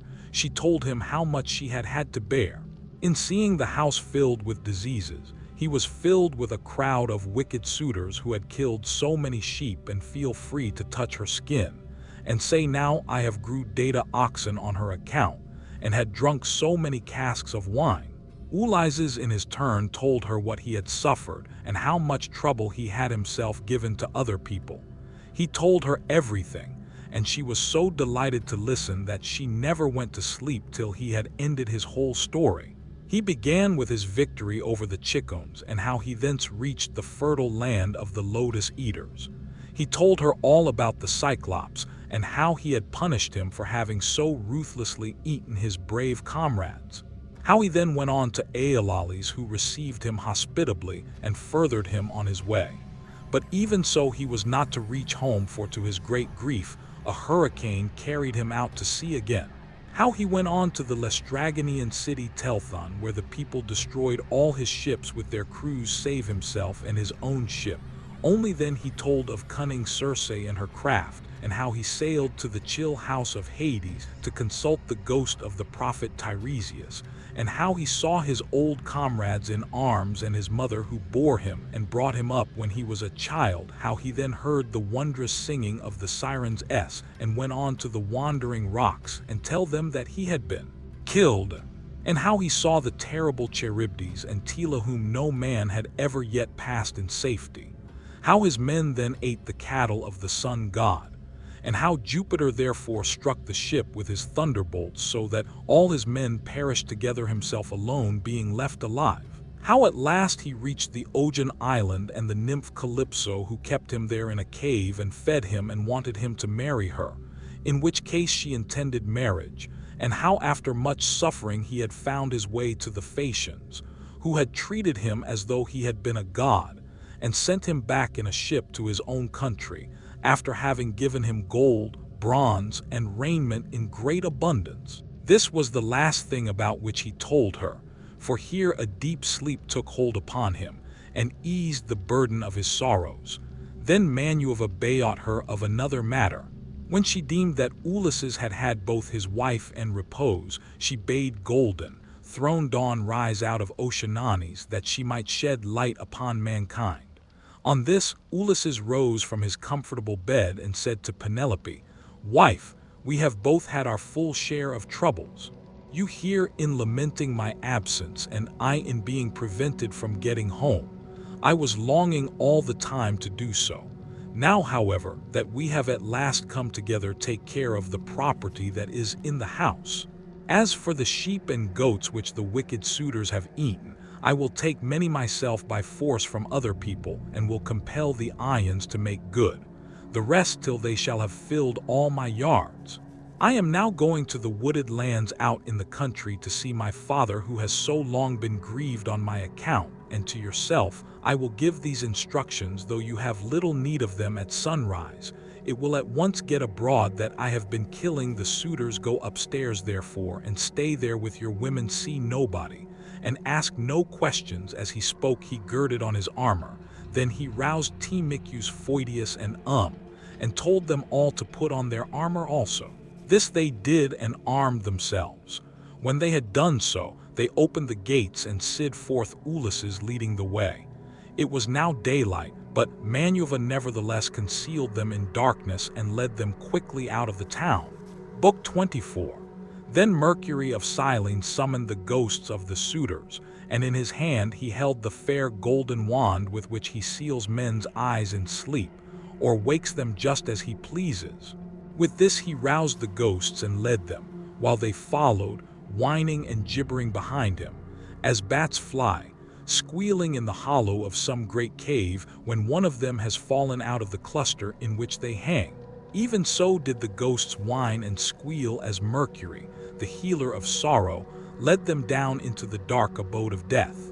When they had passed the waters of Oceanianes and the rock Lucas, they came to the gates of the sun and the land of dreams, whereon they reached the meadow of Asphodel, where dwell the souls and shadows of them that can labor no more. Here they found the ghost of Achilles, son of Peleus, with those of Petetro, Antilochus, and Ajax, who was the finest and handsomest man of all the Danaans. After the son of Peleus himself, they gathered round the ghost of the son of Peleus, and the ghost of Agamemnon joined them, sorrowing bitterly. Round him were gathered also the ghosts of those who had perished with him in the house of Aegisthus, and the ghost of Achilles spoke first. Son of Atreus, it said, we used to say that Jupiter had loved you better from first to last than any other hero, for you were captain over many and brave men when we were all fighting together before Troy. Yet the hand of death, which no mortal can escape, was laid upon you all too early. Better for you had you fallen at Troy in the heyday of your renown, for the Ons would have built a mound over your ashes, and your son would have been heir to your good name, whereas it has now been your lot to come to a most miserable end. Happy son of Peleus, answered the ghost of Agamemnon, for having died at Troy far from Argos, while the bravest of the Trojans and the Ions fell around you, fighting for your body. There you lay in the whirling clouds of dust, all huge and hugely heedless now of your chivalry. We fought the whole of the live-long day, nor should we ever have left off if Jupiter had not sent a hurricane to stay us. When then we had borne you to the ships out of the fray, we laid you on your bed and cleansed your fair skin with warm water and with ointments. The Danaans tore their hair and wept bitterly round about you. Your mother, when she heard, came with her immortal nymphs back from her. And the sound of a great wailing went forth over the waters, so that the Ions quacked for fear they would have fled panic-stricken to their ships, had not wise old Nestor, whose counsel was ever truest, checked them, saying, Hold our gives, fly not, sons of the Ions. This is his mother coming from the sea with her immortal nymphs to view the body of her son. Thus he spoke, and the Ions feared no more. The daughters of the old man of the sea stood round you weeping bitterly, and clothed you in immortal raiment. The 9 Muses also came and lifted up their sweet voices in lament, calling and answering one another. There was not an Argo but wept for pity of the dirge they chaunted days and nights. 7 and 10. We mourned you, mortal and immortals, but on the 18th day we gave you to the flames, and many a fat sheep with many an ox did we slay and sacrifice around you. You were burnt in raiment of the gods with rich resins and with honey, while heroes, horse and foot, clashed their armor around the pile as you were burning with the trampers of a great multitude. But when the flames of heaven had done their work, we gathered your white bones at daybreak and laid them in ointments and in pure wine. Your mother brought us a golden vase to hold them, gift of Bacchus and work of Vulcan himself. In this we mingled your bleached bones with those of Petetro, who had gone before you and separate. We enclosed also those of Antilochus, who had been closer to you than any other of your comrades now, that Petetro was no more. Over these the host of the Argives built a noble tomb on a point jutting out over the open Hellespont, that it might be seen from far out upon the sea by those now living and by them that shall be born hereafter. Your mother begged prizes from the gods and offered them to be contended for by the noblest of the Ions. You must have been present at the funeral of many a hero, when the young men gird themselves and make ready to contend for prizes on the death of some great chieftain. But you never saw such prizes as silver-footed Thetis offered in your honor, for the gods loved you well. Thus even in death your fame, Achilles, has not been lost, and your name lives evermore among all mankind. But as for me, what solace had I when the days of my fighting were done? For Jupiter willed my destruction on my return by the hands of Aegisthus and those of my wicked wife. Thus did they converse, and presently Mercury came up to them with the ghosts of the suitors who had been killed by Ulysses. The ghosts of Agamemnon and Achilles were astonished at seeing them and went up to them at once. The ghost of Agamemnon recognized Amphimedon, son of Melanius, who lived in Ithaca and had been his host, so it began to talk to him. Amidon, it said, "What has happened to all you fine young men, all of an age too, that you have come down here under the ground? One could pick no finer body of men from any city. Did Neptune raise his winds and waves against you when you were at sea? Or did your enemies make an end of you on the mainland when you were cattle lifting, or sheep staling, or while fighting in defense of their wives and city? Answer my question, for I have been your guest. Do you not remember how I came to your house with Menas to persuade Ulysses to join us with his ships against Troy? It was a whole month ere we could resume our voyage, for we had hard work to persuade Ulysses to come with us." And the ghost of Amphimedon answered, "Agamemnon, son of Atros, king of men, I remember everything that you have said and will tell you fully and accurately about the way in which our end was brought about. Ulysses had been long gone, and we were courting his wife, who did not say point blank that she would not marry nor yet bring matters to an end. And she told me in the letter that it was her husband that had been killed. The clock had gone by in time for the wedding, but none of the other women, including the Voltor Dios by whom I spoke, had come to my room, and the other women had not, as it were, gone. When I heard that the marriage to Ulysses was done, I said to the Tra, who was a, and when the time has come for me to marry, I have no fear, for I know that the upper position of the church is mine. All this is because I have learned how to ride with such a big voice. He is very rich, and the women of the place will talk if he is laid out without a poor." This is what she said, and we assented, whereupon we could see her working upon her great web all day long. But at night she would unpick the stitches again by torch light. She fooled us in this way for 3 years without our finding it out. But as time wore on and she was now in her 4th year in the waning of moons and many days had been accomplished, one of her maids who knew what she was doing told us, and we caught her in the act of undoing her work. So she had to finish it whether she would or no. And when she showed us the robe she had made after she had had it washed, its splendor was as that of the sun or moon. Then some malicious god conveyed Ulysses to the upland farm where his swineherd lives. Thither presently came also his son returning from a voyage to Pyos, and the two came to the town when they had hatched their plot for our destruction. Telemachus came first, and then after him, accompanied by the swineherd, came Ulysses clad in rags and leaning on a staff as though he were some miserable old beggar. He came so unexpectedly that none of us knew him, not even the older ones among us, and we reviled him and threw things at him. He endured both being struck and insulted without a word, though he was in his own house. But when the will of aegis-sparing Jupiter inspired him, he and Telemachus took the armor and hid it in an inner chamber, bolting the doors behind them. Then he cunningly made his wife offer his bow and a quantity of iron to be contended. For by us ill-fated suitors, and this was the beginning of our end, for not one of us could string the bow, nor nearly do so. When it was about to reach the hands of Ulysses, he took his sword and bowed his. And when it was about to reach the hands of Ulysses, we all shouted out that it should not be given him, no matter what he might say. But Telemachus insisted on his having it. When he had got it in his hands, he strung it with ease and sent his arrow through the iron. Then he stood on the floor of the cloister and poured his arrows on the ground, glaring fiercely about him. First he killed Antinous, and then aiming straight before him, he let fly his deadly darts, and they fell thick on one another.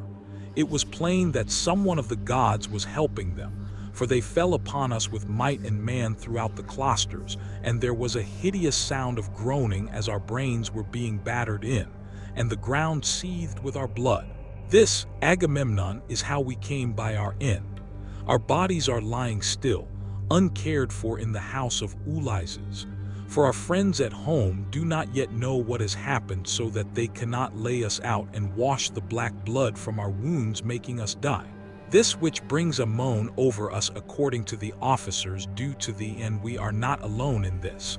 We are all alone in this, and we are all alone in departed. Happy Ulysses, son of Laertes, replied the ghost of Agamemnon. You are indeed blessed in the possession of a wife endowed with such rare excellence of understanding, and so faithful to her wedded lord as Penelope, the daughter of Icarius. The fame, therefore, of her virtue shall never die, and the immortals shall compose a song that shall be welcome to all mankind in honor of the constancy of Penelope. How far otherwise was the wickedness of the daughter of Tyndareus, who killed her lawful husband?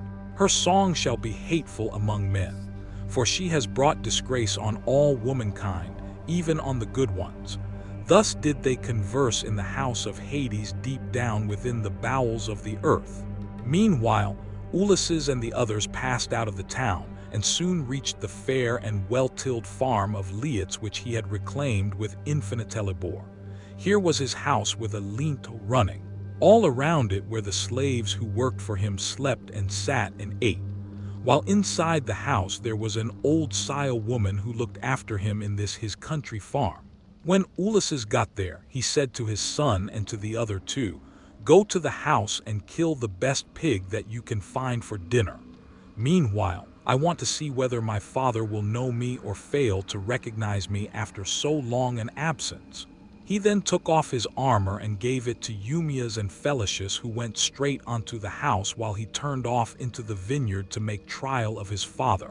As he went down into the great orchard, he did not see Dolius nor any of his sons, nor of the other bondsmen, for they were all gathering thorns to make a fence for the vineyard. At the end of the day, the sons of Ulysses and the others came out to the place where the old man had told them. He therefore found his father alone hoeing a vine. He had on a dirty old shirt, patched and very shabby. His legs were bound round with thongs of oxhide to save him from the brambles, and he also wore sleeves of leather. He had a goat-skin cap on his head and was looking very woebegone. When Ulysses saw him so worn, so old and full of sorrow, he stood still under a tall tree near the house at the end of the day and began to weep. He doubted whether to embrace him, kiss him, and tell him all about his having come home, or whether he should first question him and see what he would say. In the end, he deemed it best to be crafty with him. So in this mind, he went up to his father, who was bending down and digging about a plant. "I see, sir," said Ulysses, "that you are an excellent gardener.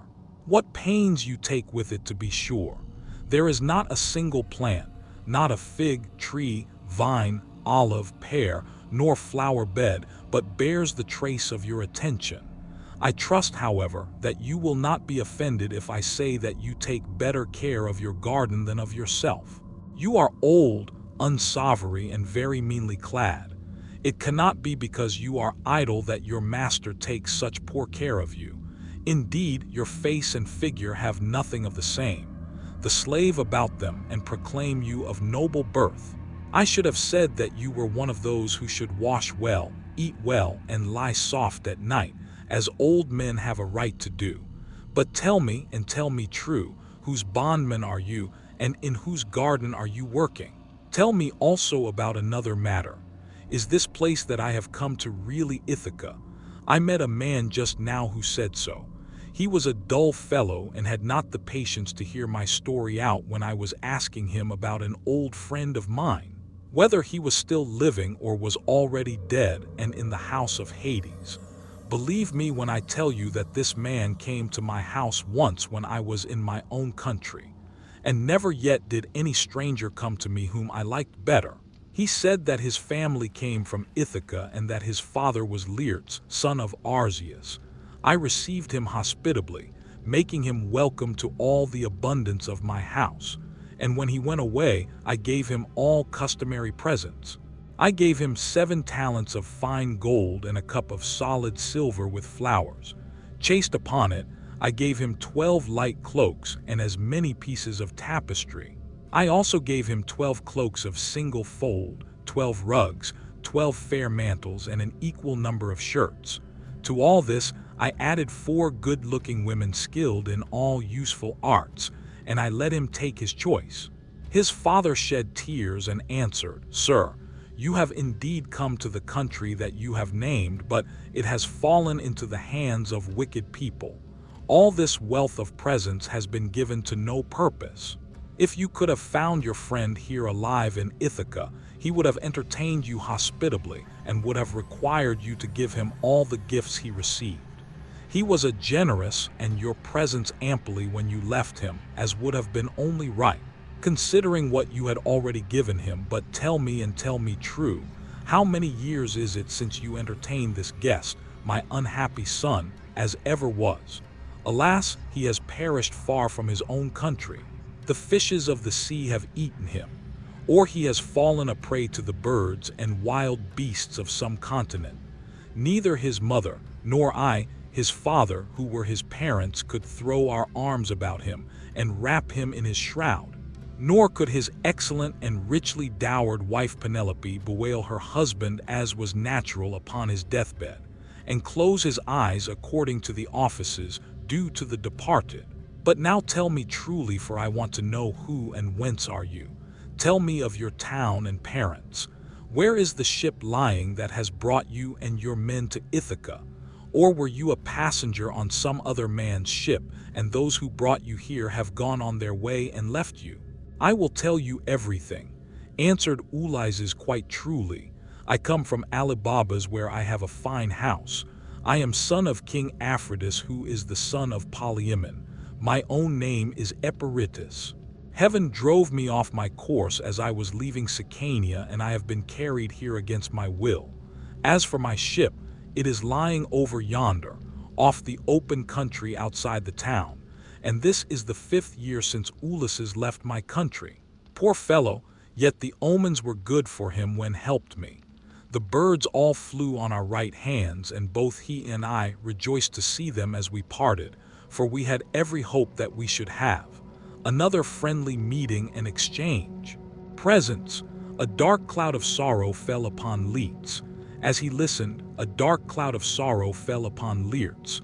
As he listened, he filled both hands with the dust from off the ground and poured it over his gray head, groaning heavily as he did so. The heart of Ulysses was touched, and his nostrils quivered as he looked upon his father. Then he sprang towards him, flung his arms about him, and kissed him, saying, "I am he, father, about whom you are asking. I have returned after having been away for 20 years, but cease your sighing and lamentation. We have no time. We have no time to lose, for I should tell you that I have been killing the suitors in my house to punish them for their insolence and crimes." "If you really are my son, Ulysses," replied Leats, "and have come back again, you must give me such manifest proof of your identity as shall convince me." "First observe this scar," answered Ulysses, "which I got from a boar's tusk when I was hunting on Mount Parnassus. You and my mother had sent me to Autoicus, my mother's home. You and my mother had sent me to Autoicus, my mother's father, to receive the presents which, when he was over here, he had promised to give me. Furthermore, I will point out to you the trees in the vineyard which you gave me, and I asked you all about them as I followed you around the garden. We went over them all, and you told me their names and what they all were. You gave me 13 pear trees, 10 apple trees, and 40 fig trees. You also said you would give me 50 rows of vines. There was corn planted between each row, and they yield grapes of every kind when the heat of heaven has been laid heavy upon them." Leat's strength failed him when he heard the convincing proofs which his son had given him.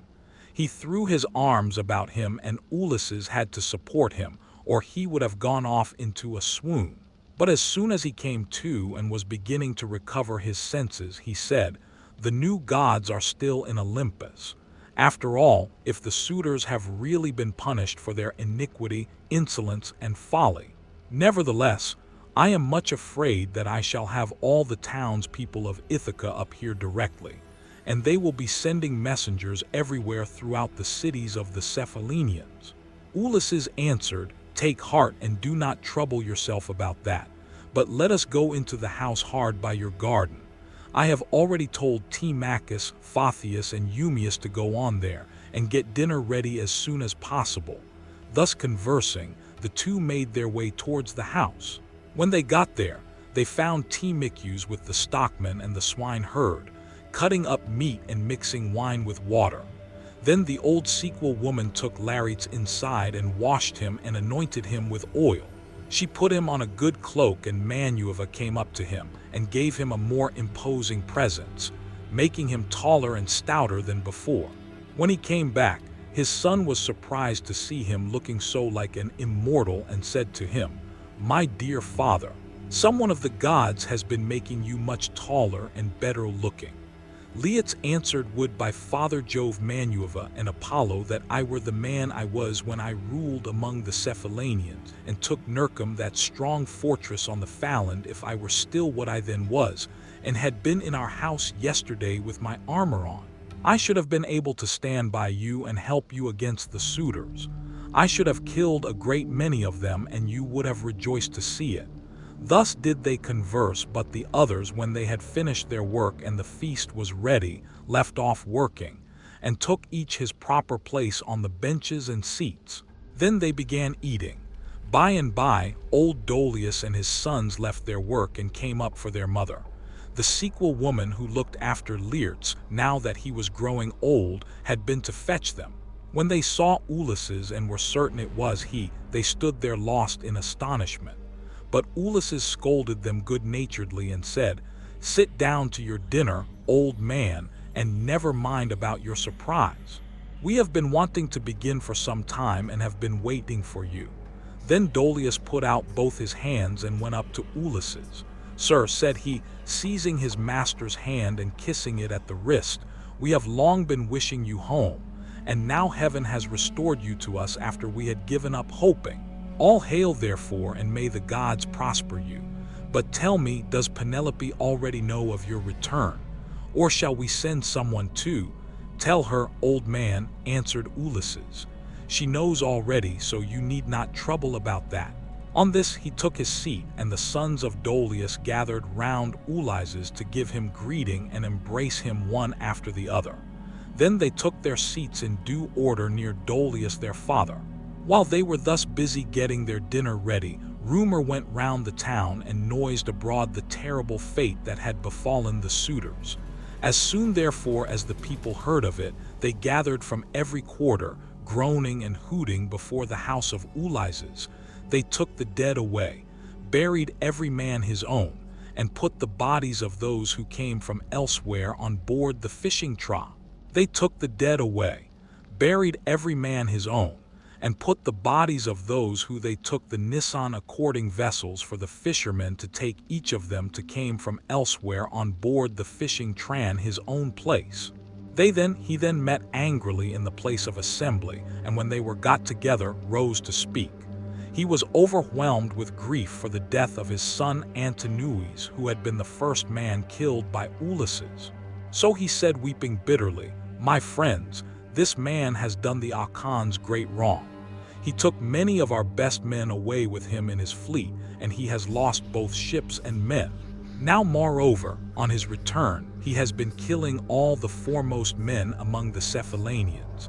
Let us be up and doing before he can get away to Pylos or to Elis, where the Ons rule, or we shall be ashamed of ourselves forever afterwards. It will be an everlasting disgrace to us if we do not avenge the murder of our sons and brothers. For my own part, I should have no more pleasure in life, but had rather die at taunts. Let us be up then and after them before they can cross over to the mainland." He wept as he spoke, and everyone pied him. But Medon and the bard Phemes had now woke up and came to them from the house of Ulysses. Everyone was astonished at seeing them, but they stood in the middle of the assembly. And Medon said, "Hear me, men of Ithaca. Ulysses did not do these things against the will of heaven. I myself saw an immortal god take the throne. I saw a form of Mentor and stand beside him.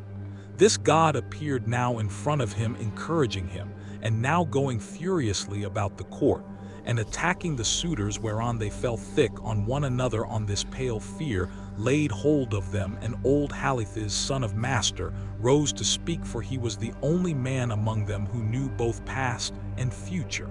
So he spoke to them plainly and in all honesty, saying, "Men of Ithaca, it is all your own fault that things have turned out as they have.